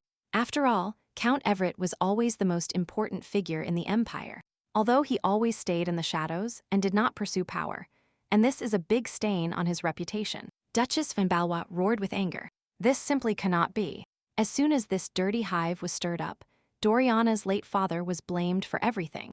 The head of a great family knows that his old good friend, of course, was not involved in the production of counterfeit currency. As well as the young master knows this better than anyone, the girl immediately apologized. Her husband is going through a very difficult time right now. It's okay, it's all the head of the duchy's fault indeed. Baron acted impulsively and forgot to be careful. What is this young man talking about? The Duchess did not pay attention to the fact that now all events are developing too quickly. As soon as Duke von Valois caught the Saxon bastard red-handed, the Marquis was immediately accused. It was as if the real puppeteers were waiting for the name of the great family to become a hot topic of discussion. That is, the young master suspects that the capture of his stupid little brother was part of the attacker's original plan. But this is simply unthinkable. It means that this whole process was planned for a long time because it required preparation. Of course, the production of counterfeit currency alone took quite some time, not to mention other frauds. It is exactly like this. The head of the great family is sure of it. As soon as the stupid artist fell into the trap, his trap snapped shut for von Valois. But why would these attackers sacrifice their pawn if the accusations were brought against the Everett clan, but not against the von Valois? Because not long ago the great family announced to the entire empire the connection of von Valois with the only heiress of Louis Everett. Thus, now every blow struck at little Doriana will be a blow to the von Valois family. Doriana is the only member of the von Valois family who is vulnerable. That's why all this was arranged. The fear of realization flashed through the purple eyes, but the young man was right. The girl would always be under attack because she belonged to the duchy. At first, when the maids led by Meg were poisoning the girl, Baron said that Dorian was the only weak spot in their family. The marriage already spoke then, and now the Duchess of Valois understands exactly what her husband meant. Arenal immediately realized the stupidity of her actions. Baron knew from the beginning that this would happen, and his wife thought she was doing it for the best. The wonderful hero immediately grabbed his wife by the shoulders, not letting Nellie even think of blaming herself for everything that happened. The girl acted from the heart and with good intentions, so all her decisions were correct. And because of the fact that now the most powerful clan is trapped and has influence, Baron only blames himself, since the head of the clan did not imagine that at least someone would dare to do such meanness as to use a dead person for their purposes. However, Duchess von Valois would not call it a trap, just because everything is happening too fast.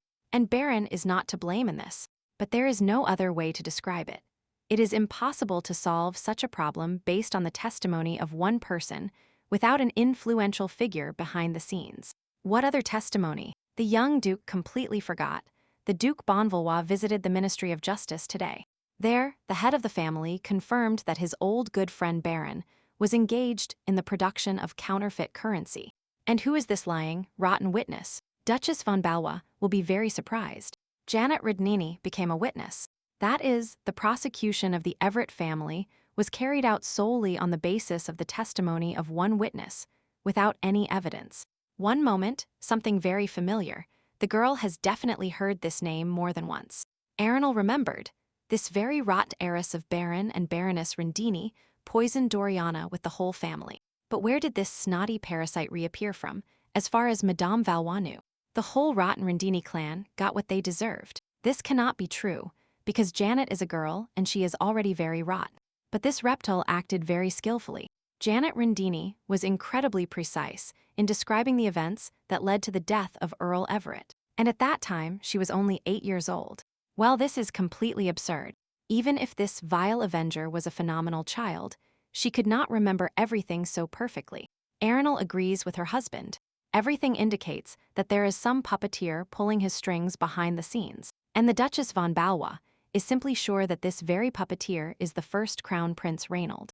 The girl is very familiar with the plot of this novel. She knows very well what kind of soulless person, and without principle he will be.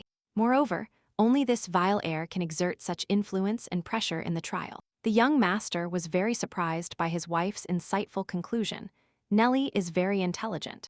After all, Baron hasn't even had time to explain anything yet, but his wife already understood everything.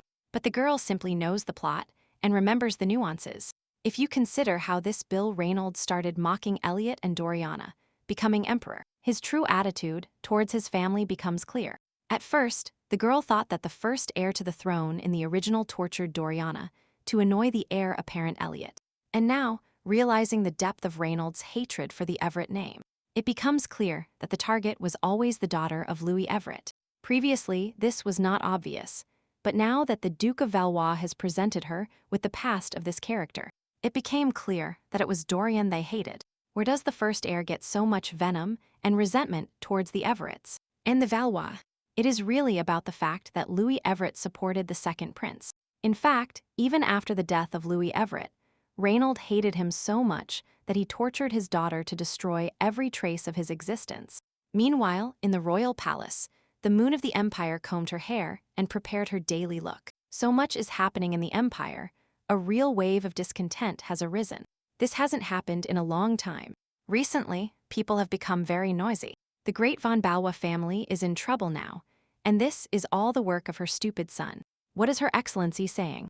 It is possible that the girl will not answer anything. These are just the Empress's thoughts out loud. The Empress thought with a blank look about her vulnerable son. Many years had passed, and her son had not grown up.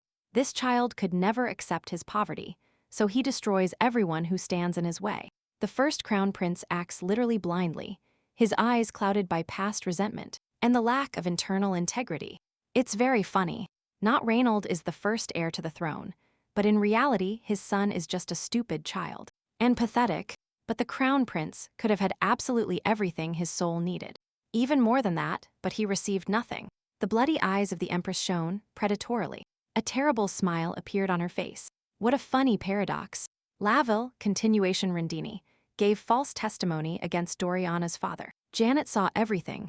Duke Everett made fake money. Laville, the liar, gave her testimony in the courtroom. The judge asked her how she knew this. She heard it from her mother. In the courtroom, the head of the great family immediately rose from the jury box. Baron protested. Baroness Rendini and Count Everett didn't even know each other. However, the judge called the jury to order during the trial and asked the Duke of Valois not to interrupt the witness. What is happening here is not a trial, but a carefully staged performance. Did the wonderful hero sit back in his seat dissatisfied? Is the judge really going to continue listening to this nonsense? This is an obvious conspiracy. Well, the puppeteer did a good job. This vile brat plays his role perfectly in front of the judge and jury, and no one will look for bad intentions in the child. Here the scoundrel decided to add to his testimony that the head of the most powerful family is a close friend of Louis Everett. Therefore, Count Louis Everett always acted alongside his loyal friend Duke von Valois. They are accomplices. The judge froze in astonishment. He clearly did not expect such a blatant and open accusation against the most influential family in the empire. Immediately, there was a nervous murmur among the jury. Duke von Valois and Count Louis Everett were friends for a long time. The reason why Baron Valois was so angry. The von Valois couple froze in amazement at what this rotten girl had just said. Neither of them expected such a turn. Janet Rendini bowed kindly to the first crown prince. It was a great honor for the young lady to stand next to the son of the empire. The emperor's first heir praised the girl. She shouldn't worry so much. Jenny did well today. Then Raina smiled predatorily. Well, how is it to give false testimony in the first trial? Jenny immediately roared. The vile liar only wants Doriana to know her place and lose everything she currently has. This is the main goal of the little parasite, and everything else does not concern her at all. Well, this is a great answer. The first heir to the throne was inspired by childish hatred. How much rage and venom was in this girl? It was simply an amazing incident. Janet carefully raised her gaze to the first crown prince. She hates Dorian, and why the crown prince wants to get rid of Everett and Valois. His Majesty has a reason for this. Just like Miss Rendini herself, the girl would be interested to know his motives. It turns out very interesting that the heiress of Baron Rendini, for some reason, imagined that she now had the right to something. Feeling useful to the future emperor, the insolent girl cheered up and decided that she was an important person. Raina immediately jumped up from her seat. The scoundrel forgot his place. There was the emptiness of a murderer in her eyes. Who gave this pathetic brat the right to ask the future emperor such questions? Janet. She immediately apologized for her rudeness. The heir to the throne immediately burst into nervous laughter. This time, Reynold will forgive Janet's ignorance, because she is essentially still a child. After which the first prince loomed threateningly over the girl. Janet must remember well. She does what she is told, and without questions. The future emperor clearly explained the format of their subsequent communication. Of course, in this case, the false witness goes free. Janet rushed out of the first crown prince's office horrified. It seems the girl just escaped something very bad. The emperor's words, who gave her the right, echoed in the head of the vile Janet. So this is what it feels like to hear those words. The bastard immediately frowned. He was on the right path and would not back down from his goal. He had lost everything from the damn Everett. This Doriana is a peasant hen who was lucky enough to become a member of the largest family in the empire. And Janet will get revenge on her. This naughty little girl is too nosy. It shouldn't be a problem if the crown prince has a reason, of course.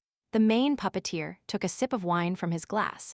Today was a good day. He set the mechanisms of his trap in motion. And now this Duke van Valois, who is in the way, will never get out. Finally, Baron is doomed to defeat. Then, in the past, Louis Severet, who was still alive, became very angry with the first crown prince, because he had said many times that human life is priceless. Louis was the only person whom Reynold feared and admired at the same time. Now the count doubts the prince even has the right to be ruler. What nonsense is Louis saying now?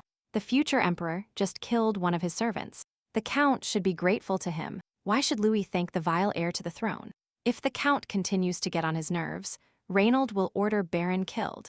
After all, Louis definitely won't doubt that the next monarch is capable of murder, and he will do it without any remorse. The face of the wise and strong Louis immediately changed, showing fear at what the first crown prince had just said. Reynold saved the life of this vile guy, who always gets into trouble only because Baron is dear to Louis. Therefore, if suddenly Count Louis Everett continues in the same spirit, let the young man be sure that the crown prince will kill this brat. How is it possible that the wisest young man in the empire didn't realize this sooner? It is so obvious, and it doesn't work properly. This means Louis bowed his head. All this time he was so stupid and blind. Well, he finally realized. Reynold is expecting an apology. However, steel shone in Louis's emerald eyes. The count was stupid when he decided to serve Reynold as his monarch. What does his comrade and mentor mean now? No one could stand this strong gaze. Louis had the strongest spirit and will. Like him there is none and never will be. A person like Reynold has no right to be emperor if he lacks virtue, and does not value human life. Therefore, the first heir has no right to lead the empire, and Earl Everett will not allow him to ascend the throne. This cowardly and weak prince will never be strong enough to take responsibility for his kingdom. The contender for the throne was stunned. The count generally understands what he is talking about now. Let Louis think carefully again. And as for Duke van Valois, whom the unworthy heir threatened to kill, Louis will make him so powerful that the prince won't lay a finger on him. After which the most influential man in the empire announced that Reynold should seek no more meetings with him. The prince asked him to return. However, Louis Everett's decision was always unwavering.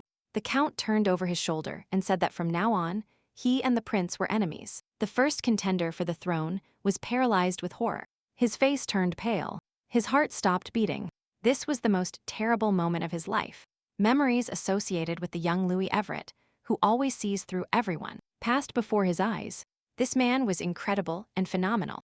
Only Louis could influence someone and create anything in this world.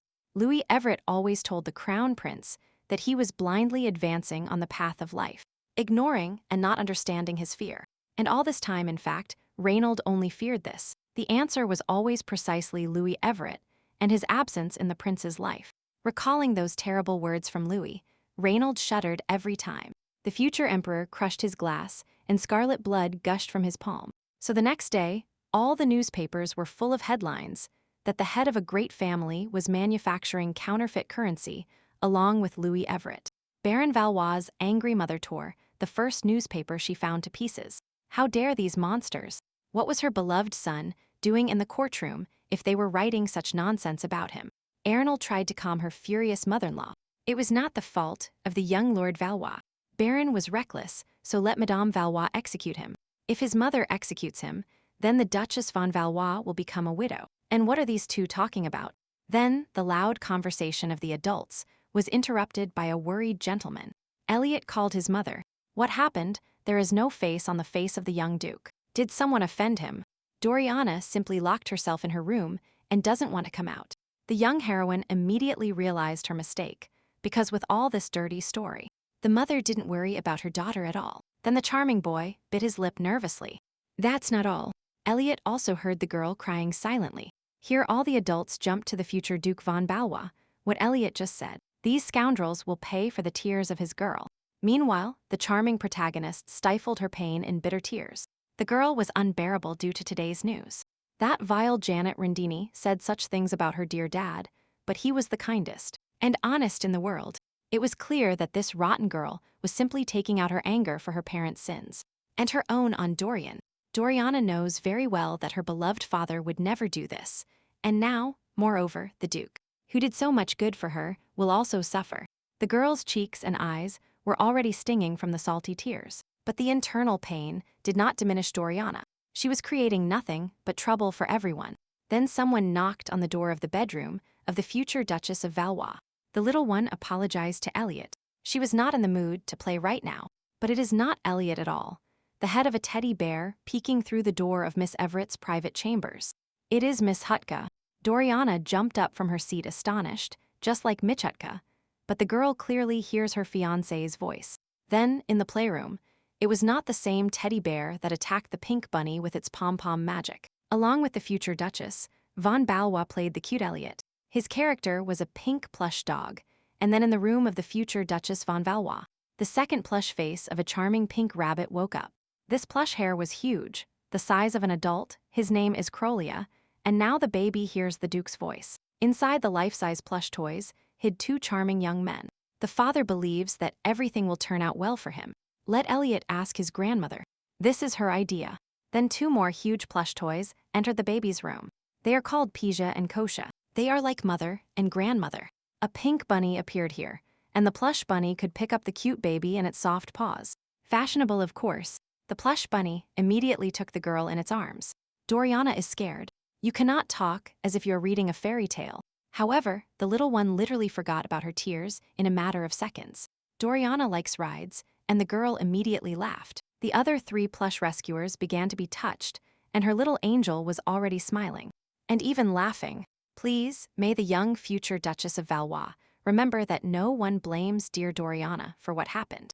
Then the plush dog intercepted the baby and continued.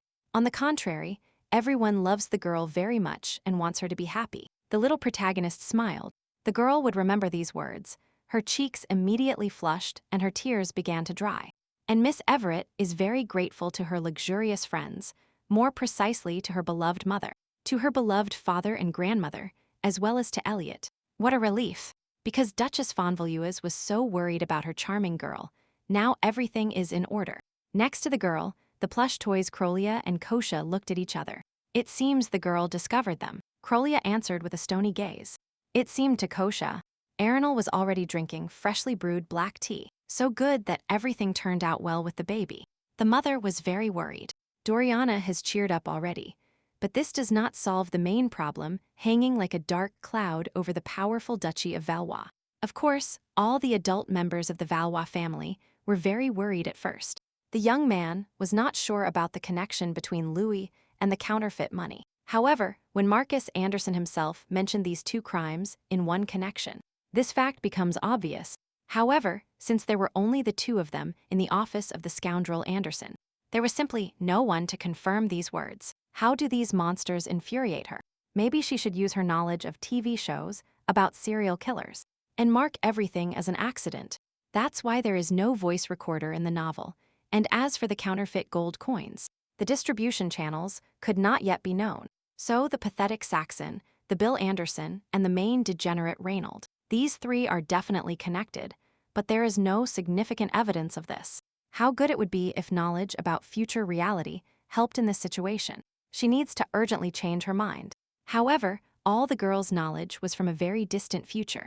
But what kind of disgusting thing is this? Arenal still has to think about it. This whole story should have happened only when her beloved chicks were already adults. And not now. Arenal grabbed her cute babies by the head. She will destroy any character in this novel. She will not forgive anyone. But everything has changed so much from the original branch of the novel. Duchess Arenal von Valois had already died at the beginning, and Reginald had already taken the emperor's throne. And there was no mention at all about the second crown prince named Frederick, some kind of new personality, and mysterious in the novel. One moment, what does this mean?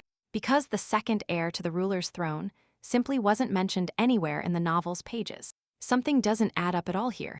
Why did this character suddenly appear now? Maybe for a reason. Or maybe the girl herself ruined something or forgot, because she has been very nervous lately. However, how is it possible that a character of such a high rank in a novel cannot be mentioned anywhere? Here you definitely have to think about it. This definitely has its own hidden reason or meaning for the story. This means there must have been some serious reason for such a collapse.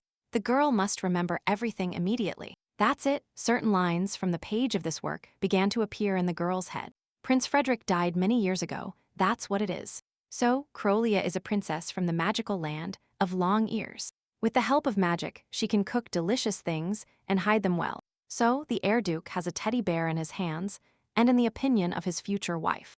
Who is this bear? And Miss Hutka is a real sorceress, of course. With the help of her charms and magic spells, she makes flowers bloom. So Miss Hutka is very gentle. You must speak in a very subtle voice on her behalf. She is a court fairy. That's why she knows etiquette. There are many details, and when young Doriana managed to even invent all these stories about Miss Hutka. And Kroll, or these plush toys, were already like this at their first meeting. In all probability, the girl came up with all this about sorceresses when she was still a small child.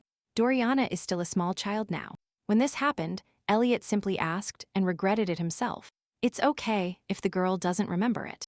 No, the little protagonist begins to remember everything as if it happened yesterday. When Doriana was a baby, she played with her dad and mom. There were many toys, but they always chose Kralia and Miss Hutka.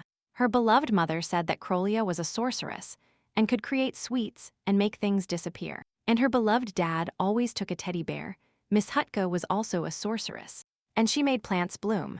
The plush friends always worked together. The pink Krolia hid things and Miss Hutka grew beautiful flowers in its place. Doriana was even younger then and did not attach due importance to children's play. But her beloved parents repeated it all the time. Then her dad asked his daughter to remember that her plush friends were hiding something very important. Therefore, the baby must never forget who her plush friends are and what secrets mom keeps. And dad loved their little one very much. The little protagonist immediately jumped up from her seat. Her mind was on fire. How could Doriana forget all this? After all, her beloved father asked her not to do this, but now the girl remembered everything. Her emerald eyes shone. Meanwhile, the heroine was still trying to figure out why the second crown prince died in the original story. Her wonderful husband came to mind, who claimed that Frederick simply could not become ruler due to his fear. The second heir does not like to fight and prefers to avoid military action, so there is no reason for his death, unless the young heir to the emperor's throne had the strength to stand up to his vile older brother. But why would a wise, passive, peace-loving young man suddenly change his position for no reason? Definitely, the answer was hidden in the past, which could change the plot in the present. And in the future, Arenal's purple eyes shone here. A certain realization appeared in them and perhaps, after all, there was a reason for this. The next day, Duchess von Valois announced that the girl urgently needed to meet with the second Prince Frederick. Why is Arenal doing this? Because his wife already knows that the younger heir to the throne does not like to fight with Reynald. So he is unlikely to help her. A radiant smile appeared on the face of the estate owner. It is exactly like this. But perhaps it is time to trust the handsome young man. What is his wife talking about now? Baron understands nothing. The girl smiled. She herself did not immediately understand. Arenal believes that Baron must trust, as in the old days, his old and wisest friend Louis Everett. The head of a great family seemed to be struck by lightning, in which case, the young man immediately headed to the royal palace. And by the way, Duke von Valois approached his beloved wife and kissed her on the crown. He is grateful that his wife always supports him. The young heroine's cheeks blushed immediately, but this is actually nothing. Arenal did none of that. The blue eyes looked at the heroine with warmth. The girl always says this, but what would Baron do without her? Under the rays of the pleasant sun, the Duchess of von Valois walked lost in thought through the fragrant garden. It is simply dishonest to say such pleasant and kind words with such an unbearably beautiful face. It is simply a crime. This is how it was possible to create such an ideal and impeccable character. It's just a kind of torture. And inside this beautiful character live two personalities, a ruthless wolf and a sweet puppy. Baron is also charming and brilliant. He understands everything perfectly and doesn't realize that the poor girl's heart falls at his feet every time. Then the thoughts of Duchess von Valois were interrupted by the childish voice of her beloved Doriana. Something happened. Not at all. The baby would really like to go to her Everett family estate. Can they go there? Of course, mother will take the baby home, everything on the family property. It remains in its place as before. Doriana smiled when she heard the words. How wonderful he was, and why Doriana suddenly decided to go there. And why she was so happy. The girl remembered that her parents introduced her to Kralia and Miss Hutka, and asked her not to forget their magical abilities. The little protagonist shouted that she was simply sure that these two sorceresses were not as important as their abilities. They needed to check it. So, some time later, the von Valois couple had already arrived at the little heroine's family estate, which means something must be here. So let's start in order.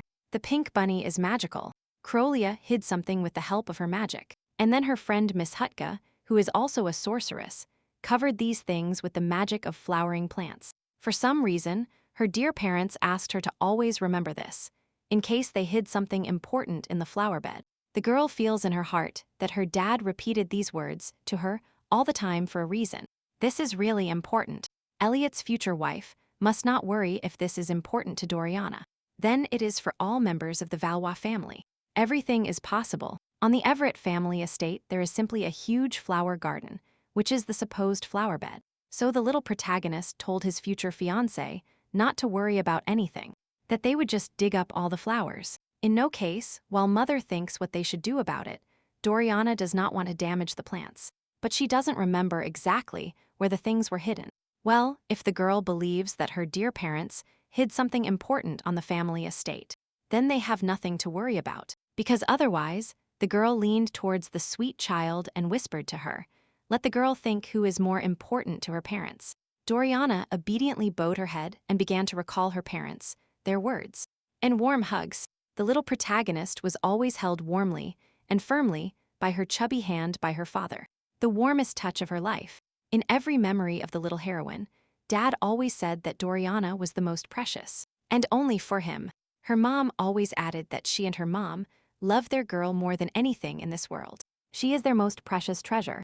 Therefore, if these things are so important, they are definitely hidden under those colors that are consistent with the name of her beloved baby. The mother hugged the baby tightly, who was very moved. Everything is fine. Her parents madly love their sweet girl, and Arenal too. The name of the Everett heiress is derived from the name Liliana, which means delicate flower. That is, things buried under lilies. Meanwhile, the head of the great family had already arrived at the royal castle for a personal meeting with the second crown prince. However, Frederick expressed his refusal to the Duke of Fontvalois, who arrived uninvited. It was better for Baron to leave. Frederick agreed to a personal meeting with Valois, but has no intention of listening further. The second prince will not interfere in the conflict between Rendini and the duchy. Baron von Valois understands that the second contender for the throne knows, of course, who is really behind Rendini. And it is precisely for this reason that the youngest heir to the emperor does not want and will not interfere in this bloody dispute. The emperor's second son, by his birth, will always be involved and will be one of the main participants in the political carnage. Frederick simply has no other choice, as the youngest contender for the throne will always be an obstacle. He must take the blow. The emperor's bastard perfectly maintained neutrality in matters of power, and he did not interfere with the future monarch. He was safe. Take a deep breath. This is simply ridiculous. The young Duke von Valois looked into Frederick's eyes. Louis Everett really meant nothing to the heir. What is Duke of Valois talking about now, Boraine? He showed his teeth. The young man simply cannot believe that his good friend died supporting such a coward.